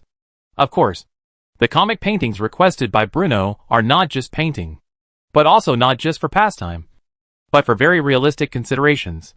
First, the Basels who live on this land will not spell a lot, but there are a lot of people who can see the pictures. The form of existence that is easy to understand in comics undoubtedly greatly reduces the threshold for reading. As long as there is no big problem in your head, you can generally understand the meaning. At Bruno's request, the content in these comics is naturally based on the selfishness and decaying sinister of attacking the bright church, just like some fairy tales in the last life. At first glance, it seems to be depicting a beautiful picture of harmony between man and nature, but if you look closely, you can appreciate the deeper meaning from it. The same is true of these comic paintings that are issued by Bruno, and will be released on a large scale within the scope of the entire Idal. When I first saw it, just a fascinating story. However, as the plot continues to develop, the ugliness of the church will be revealed to readers involuntarily. There is no picture in the comic painting, but the hypocrisy of the church. But it is hidden in the story. The deepest meaning of being shocked. Chapter 469, The First Step of the Cultural Offensive. Tonya Clark is an idle citizen who lives in Stannon's province and a believer in the bright church. As early as the king's flag of the Balsan family and the Basel royal family, he had a lot of intersections with the Idal in his life. After all, as a territory that once belonged to the Duke of Stein, before the Idar army conquered this land, originally located at the southernmost tip of the Kingdom of Basel, had almost become a popular testing ground for the agents of the Idar CIA. Thanks to the continuous infiltration of Idar agents and the submission of Basel's southern nobles, the intelligence of the Kingdom of Basel can almost be regarded as one-way transparent to the Principality of Idar. A large number of Idal businessmen, 8 Agars, and Idal craftsmen walk on this land, a large plantation run by the Idal Chamber of Commerce, and it is a coast of the entire Stannon province, from the Duke of Stein down. Barsons, big and small, in the frank exchanges with the Idar agents. He was impressed by the tall and majestic personality charm of the Idar people, and was willing to be a pioneer and voluntarily contribute his own strength to the development of the Idar Principality. So, in a sense, the province of Stein, located in the southeast of the continent, is actually the one with the strongest control and administrative capabilities of the Principality of Idar among these newly established provinces.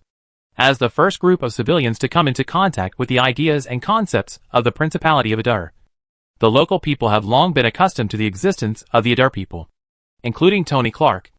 Many of them directly played for the Idar, and worked in the plantations operated by the Idal Chamber of Commerce. Therefore, the local people will naturally not have any resistance to these Idals, who provide their lives. In this era, there is nothing similar to loyalty to the country. But the era when my Feng Chen's official is not my Feng Chen is popular. It can be said, except for the Principality of Idar, the only things that maintain the rights and obligations between vassal and lord are contracts and oaths. Powers and obligations correspond one-to-one. And other than that, there is no other relationship between the lord and the vassal, since even the nobles who value the honor and faces have never had decent national identity. Even ordinary people who need to worry about food and clothing will naturally not have feelings similar to this. So a few months ago, when Tonya Clark first heard that the Idar army had captured the royal city of Basel, his entire heart was filled with an indescribable excitement. No way. As a commoner living in the province of Stein, his frequent contacts with the Idar people made him learn too many rumors about the Principality of Idar, although he is also a believer of the Bright Church. At the same time, everything about the Principality of Idal has made him feel fascinated. The Idar Chamber of Commerce implemented the same working system as the Principality of Idal in the plantation that he operated. It was also on the plantation where he worked so hard that Tonya Clark realized for the first time, common people can also have dreams. And common people can also enjoy the changes brought about by magic. As Idar's army strode across this land, those dreams that he had never dared to even dream of before gradually became a reality. Only, as a believer of the Church of Light, while feeling the changes brought about by the Principality of Idar, Tonya Clark's heart was also suffering. To be honest, what the Principality of Adar is doing now is actually very similar to the Kingdom of Heaven described in the teachings of the Church of Light. And they are even quite similar in nature. However, as the most powerful forces in the Eastern Empire, Principality Idol regarded the Bright Church as a dead enemy. Even though Bruno Stewart, Duke of Adar, never said it. But we are not fools. What was the first thing that the Adar army did after conquering this land? Was it to deal with the nobles living in this land? No. Of course not. The Adar people were the first to do it. That is to surround all the churches in this land. Pack up and capture all the clergy of the Church of Light who still remain in this land. And then throw them into the Bastille on the Valence Plain. What is the prevalent religion in the Principality of Adar? Without a doubt, Protestantism. Even the Duke of Edal himself is the guardian of the faith in Protestantism. Only, for this church that was born in the Eastern Empire, the Guangming Church called it rebellion and heresy. Because of this, not only Tonya Clark himself, but also in the hearts of most of the believers living on this land, there is a very complicated emotion. On the one hand, they recognized the rule of the Principality of Adar. But on the other hand, they felt very conflicted because their beliefs were contrary to the mainstream beliefs of the Principality of Adar. Although in Bruno's view, the more secularized new religion is obviously more in line with the needs of civilians. But the problem is, in many cases, especially in the aspect of religious beliefs, it is not that reasonableness can be accepted by people. Without saying anything else, it is very difficult to get hundreds of thousands of people to give up the beliefs they have held for countless years. Even though Bruno had many cleansing masters like Mike. Before that, the Principality of Adar had imposed extremely strict restrictions on the number of clergy. In the past, on ordinary days, a scale of several hundred people would have been completely sufficient. But if it were now, alright, hundreds of people and hundreds of thousands of people. Such a difficult wash mission can never be easily completed in a short time. That is why there are countless civilians like Tonya Clark, which is suffering from the fierce collision of two concepts. As the Duke of Eder, Bruno Stewart will treat church believers with so many people as an important factor that may affect the stability of Edal's country. Indeed, at this moment, they are feeling the changes in the Principality of Adar and obeying the orders from the Adar government office. But what about the future? No one can predict what will happen in the future. No one can be sure. October 7th, 5:39 in the new calendar. For Tony Clark, this should be an incomparable day. However, just as he excitedly left his home and walked to the plantation to work as usual, he saw a young newspaper boy running towards him quickly. Uncle Tonya, would you like to buy a picture book? The boy selling newspapers with a cloth bag was named Arthur. He was the son of Aunt Stephanie from the next village. Perhaps because he lost his father many years ago and was often short of food and clothing, he was well taken care of by everyone. As Duke Adar decided to popularize spelling and reading education, little Arthur basically spent his morning time selling newspapers and his daytime time going to school. Although his life is still tight, he has a hope. Only, little Arthur's performance today surprised Tonya a little. Oh, little Arthur. You know, Uncle Tonya will not spell, let alone read aloud. Those letters and words have never been willing to let me know. Hearing Arthur's words, Tonya shook his head with a smile and said towards Junior, what did you talk about today? This isn't a newspaper. It's a picture album. Hearing this, Arthur corrected very seriously. Album? Well, there are no words in it. It's full of very good pictures, telling many different stories. Even Uncle Tonya can understand it. Little Arthur explained. I can actually understand it? Little Arthur's few words seemed to inadvertently poke the vulnerability buried in Tonya. Should civilians learn nothing? Is it not worthy of spelling and reading for civilians? In the past, Tonya certainly had dreams when she was young. She also thought about learning to spell and understanding the wider world. However, the cruel reality was fiercely fanned him with a big mouth. Still learning spelling? How dare you? A mere commoner. Deserve this? During the period when this land was ruled by the Balsun family, although the lives of civilians could not be said to live in peace and work, at least it can be said to be hungry and cold. In the past, when even the most basic food and clothing became a luxury, how could ordinary people have the conditions to learn to spell? Even if it solves food and clothing. Patown and reading are also nobles. And the nobles nearly. Kiss, can you learn what you can learn? What are the qualifications to want to expect these? So, can't spell or read aloud. This is a large part of the citizen that hides in the bottom of their hearts. And now, little Arthur told himself that he could understand the book, although it is just an album. But in the eyes of civilians, the kind of things carried by paper and ink have unusual significance in themselves. How much? Without much hesitation, Tanya searched her pockets.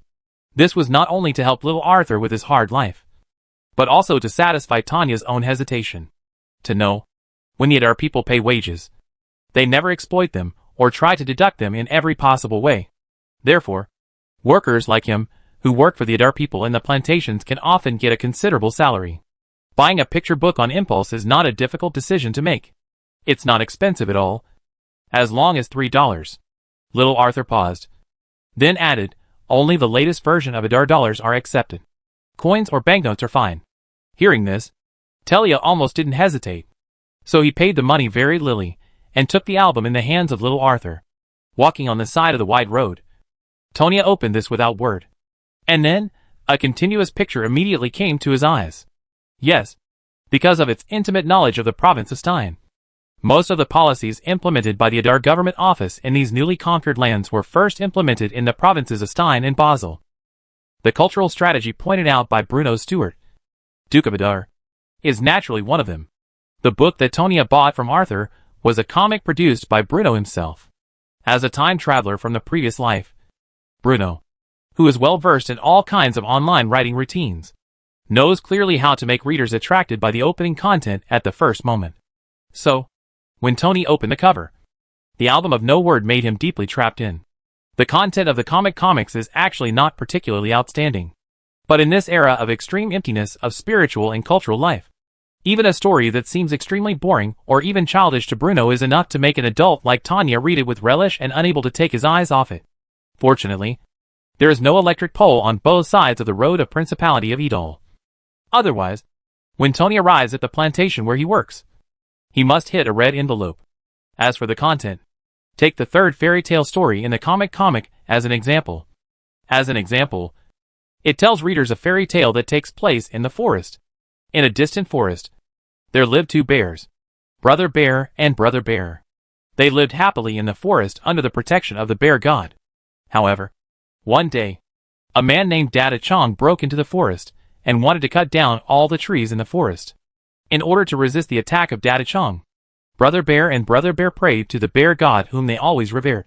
But the bear god abandoned them because Dada Chong promised to build a place for the bear god to settle his soul after cutting down all the forests. After losing the protection of the bear god, Brother Bear and Brother Bear had to leave the forest and travel through mountains and rivers on their own. Finally, they found their helper on the green grassland at the other end of the forest. From the corner of Bruno, this story is very boring, naive, and even too many elements. But, for ordinary people like Tanya, who have never read books, this is enough. The first temptation made by the cultural strategy of Bruno. The content in the comics cannot directly refer to the sin and ugliness of the bright church, and can only gradually convey the information related to it through the way of knocking on the side. It's not just the god of the bear in this story. The content in the comic combination of various fairy tales that Bruno can think of. Greek mythology and fable fragments have shaped a variety of selfish gods, and the protagonists, who have achieved success with their own efforts. And there is only one purpose of all this. That is, in the silence, the image of God was pulled down from the altar, thus breaking the fixed mindset in some people's minds. God is not necessarily perfect. Perhaps in the last life, the effectiveness of this approach can produce minimalism. But it's here, in this world. The thoughts and cognition of the common people still need guidance, and a complete way of thinking has not yet been formed. As the first book seen by many civilians who could not spell, the content of the comic book would undoubtedly be deeply imprinted in their minds. Therefore, almost the whole morning, those in the comics that are unusual gods are wandering and hovering in the minds of Tonya. Chapter 470, Hollywood Adar Repertory Theater in Another World. What is God? Actually, when those believers who believed in the bright church began to try to think about this problem, Bruno's first tentative test was already successful. Respect and reverence for God has always been one of the core teachings of the Church of Light. In the religious texts of the Church of Light, many gods, represented by the God of Light, are also perfect beings. If that before.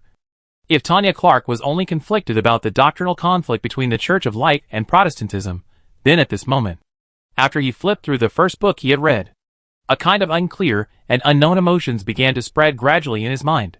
Because for the vast majority of common people in this era, books and classics were only things that aristocrats were qualified to read.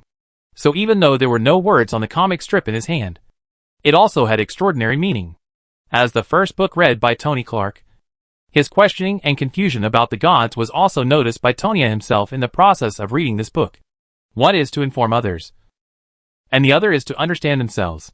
Although on the surface, there is not much difference between the two, but the impact on people is completely different. Perhaps even Tanya Clark herself didn't realize it. When he was confused about the god's image in the serial painting, the original strong faith in his heart had been silent, and an indescribable crack appeared. This crack may seem extremely small at present, and it will not shake Tanya Clark's faith in the short term. But, as these cracks increase in number and gradually deepen, this cultural offensive led by Bruno will eventually lash the Church of Light to pieces, and even turn the Church of Light upside down. But then again, it is obviously not enough to rely on several comics with a lot of elements. Bruno himself was very clear. This was just the beginning, and it was just one test. In order to enrich the spiritual world of the Edal, in order to allow the trend of thought of Protestantism to overwhelm the waves of the bright church, Bruno has prepared many new things for all the civilians living on this land. For example, drama. For example, a ball game. Another example is broadcasting. West of Idar City, the Hanging Gardens. Before the Edal Palace in Edal City was completed, the Air Garden will continue to exist as Duke of Edal Duke Bruno Stewart. It is precisely for this reason that it is the most core and strategic place in the entire Principality of Idar. The surroundings of the aerial garden are strict, and the people of contact must be investigated. The agents of the Idal Central Intelligence Agency are always alert to any suspicious object. After all, although the Principality of Idar was stable as usual at this time, the situation on the mainland was turbulent. As the rulers and leaders of the Principality of Edal, Bruno's security problem is naturally the top priority of the entire Edal. Today, a group of special guests from the province of Basel finally stood outside the Hanging Gardens. Look at the foot of Almes, not far away, looking up at the straight peaks of mountains in the clouds. Hannah Daria's mind was gradually shrouded by a nervous and anticipated emotion. As a civilian born in Basel City, this was the first time she had passed through the Man Fortress and came to the city of Edal, the core of the entire Edal. 17-year-old Hannah Daria has an enviable figure and face. Her good face is cold and dignified, but her thin lips are delicate like rose petals. A slender and delicate necklace was wrapped around her neck, and the light pink dress just outlined the perfect curve of her back. Hannah certainly knew why she came here. Only, looking at this magnificent architectural wonder in front of her, she still couldn't help but be distracted. This is the time when flowers and plants flourish. The sky garden has long been surrounded by clusters of flowers. The light fragrance of flowers floats in the slightly humid air, making people feel relaxed and happy involuntarily. Before the army of Edra's military conquering the kingdom of Basel, Hannah Daria and the Ying Yen Yen in front of the garden with her are mostly the maids in the royal palace of the kingdom of Basel. Singer and dance actor, dance teacher. Their daily work was to serve the noble ladies, who were dressed in luxurious clothes, and to dance and sing at noble banquets. As the kingdom of Basel becomes history. After that, the Basel Palace became the seat of the government office of the Basel province of the Principality of Ida. These maids who were born in civilian families, after being selected from a young age, naturally have no other places. So, for many reasons, Bruno had these maids, who originally served the royal family of Basel, taken to the Hanging Gardens outside the city of Idar. Don't think too much. His Majesty's attendants were already enough. And Bruno did not intend to bring these maids, who used to serve the Basel royal family, to the Edal Palace. The reason why they came here was actually to prepare for the establishment of the Idar Theatre. For a long time, the artistic accomplishment of the Kingdom of Basel can be said to be the top in this era. In the past, the protection from the Norman Empire and the long-term comfort allowed the nobles of the Kingdom of Basel to have enough time and energy to pursue luxurious and stylish artistic enjoyment. Therefore, although the soldiers of the Kingdom of Basel were exhausted and the civilians were in poverty, the nobles lived a very happy life, and all they talked about all day long was art. Even when Bruno built a spectacle, he had to use a large number of major engineers, art masters and sculpture masters from the Kingdom of Basel. It is with their help that Bruno was able to make repairs during the construction process of the wonder, not only to maintain its original wonder rating, but sometimes even to create a wonder building with a higher rating, like Adar Public University and Adar Royal Exchange. Moreover, the achievements made by the former Kingdom of Basel in the art of singing and dancing were also unique. Only, prior to this, those beautiful dancing and crisp voices were only exclusive to enjoy the Basel nobles. And now, in order to enrich the spiritual and cultural life of all Adar people, Bruno plans to set up a drama troupe. Wrong. It is not just a drama troupe. It is the cornerstone of the performing arts industry in the Principality of Adar. It is the second step to prepare by Bruno's cultural offensive for Idal. Although sometimes, culture sounds a little far away, and cultural victory seems to be an illusory thing. But Bruno deeply knows that the changes that the cultural soft power can bring to the Principality of Idal can bring the impact on the Principality of Idal. The very important point is, performance art is undoubtedly an important way to spread culture. Just like the earth in the last life, the individual heroism in the eagle sauce culture, the collective honor of the rabbit culture, and different cultural identity around the world. These different cultural heritages can be spread and promoted through the form of art performance. From cultural spread to cultural invasion. In the internet era of the previous life, Bruno saw too many examples. So, as a qualified crossing, Bruno naturally also needs to learn and use it alive, and use cultural beliefs to defeat cultural beliefs. Only in this way can Bruno, through various artistic performances and overwhelming public opinion offenses, completely eliminate the remaining influence of the Church of Light in the eastern part of the continent. In fact, Bruno had also long begun to establish an image for the Principality of Adar and the land he ruled. Principality of Idal is the light of hope above the mainland. It is a free lighthouse that leads civilians to the future. It is the only miracle place that can realize dreams and has dignity. Prior to this, the philosophy of the Principality of Adar was merely spread by word of mouth among the common people. Bruno cared more about what he did than what he said. But now, the Principality of Adar's cultural offensive and public opinion mobilization have gradually been put on the agenda as the situation continues to change. This is Bruno's original intention to establish the Adar Repertory Theater. No doubt. In this era, the effects that can be achieved by performances of drama and musicals are in no way inferior to those of movies and television in the previous life. As for why Bruno was so sure, because this is the spectacular bonus that the Arc de Triomphe can bring. The triumphal arch built in front of the royal palace of Basel is a witness to the conquest of the Kingdom of Basel by Adar's army, and also a commemoration and symbol of the Basel Conquest War. However, while commemorating the establishment of the Arc de Triomphe will also bring the wonders that cannot be ignored to the Principality of Idal. Establishing the cultural confidence of the Adar people is one of the spectacular bonus effects that the Arc de Triomphe can provide. In Bruno's view, when Juan's spread and missionary washing ground has a complementary effect between the two, the higher cultural level and richer insights, and a wider vision, will undoubtedly further compress the living space and belief of the Guangming Church. Hannah and her companion, of course, knew her mission long ago. From then on, they will become a member of the Idol drama troupe, have a new job, and tour on the land of Principality Idru. Actually, as soon as he heard the news, Hannah Daria only felt at a loss and was aggressive. The reason is simple. The audience watching their performances are no longer aristocrats, but common people. Oh my goodness. Of course, Hannah Daria, who was born in civilians, realized the hardships of civilian life. But in the days when she lived in the palace of Basel, she also witnessed the luxurious living conditions of the nobles. Hannah certainly looked down on the common people. Only, she did not think that the common people who could not even satisfy their own food and clothing could enjoy opera and dance in the magnificent palace like the nobles. But then, the operation of officials of the Ministry of Culture of Eder was completely stunned by Hannah Daria. The venue for their performances was not a magnificent palace, but an open-air stage. The plays they performed will no longer be dance, music, and opera, but are said to be arranged by Duke of Eder Duke Bruno Stewart in person. If it were just that, it would be fine. But here's the thing. Those shows are just a bunch of what and what. Alright. In this era, there was no performance form like drama that used stories and plots.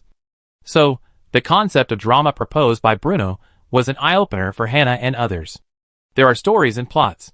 Although there is no crisp singing and swaying dancing posture, the content of the drama is fascinating and involuntarily obsessed. Since the current drama is an important part of the cultural strategy of Idol, the content of the drama is naturally carefully selected. For example, Hannah's performance is the large-scale drama Common People Partners. This drama is based on the most ordinary civilians in the Principality of Adar. It tells the story of the struggle of Adar's civilians from civilians to businessmen, and from the perspective of an observer, tells the audience about the earth-shaking changes that have taken place in the Principality of Adar over the years. In fact, when Hannah just got the script, in addition to being surprised by the expression of the theme of the drama, she was more amazed in the script. Being born into a commoner family, she was well aware of the gap between commoners and merchants, and also well aware of the influence of noble lords on commoners and merchants. However, during the way to the Principality of Idol, Hannah Daria finally realized the completely difference between Principality Adar and the former Basel Kingdom. In the Principality of Idar, the management of the Idol Affairs Department turned into the past.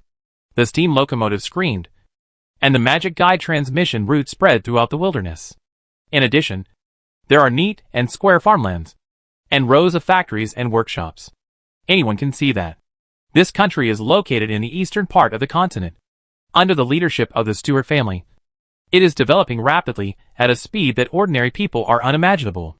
It is precisely because of all in front of him that Idol talents can tell the story of the unheard of people in the script. Of course, stories are stories. Although the content of the drama is the key to attract the attention of the audience, but to instill the thoughts of Principality Idol to civilians, exposing the ugliness behind the church little by little. This is the original intention of the drama performance. In this drama, the collusion and conspiracy between the fat priest, who claims to be righteous, and the nobles makes Hannah Daria hated to the core. Outside of the drama, when these dramas began to be popular on the land of Principality of Idol, the attack on the bright church would naturally have intensified with the discussion of the drama. Yes, this is what Bruno wants to see. Before the faith of the common people, who once believed in the Church of Light collapsed, Bruno did not intend to directly publicize the ugliness of the Church of Light in the name of the Principality of Adar, because in his opinion, only by allowing the common people to discover and explore on their own will the common people's resentment towards the Church of Light continue to ferment, and then be released to the greatest extent.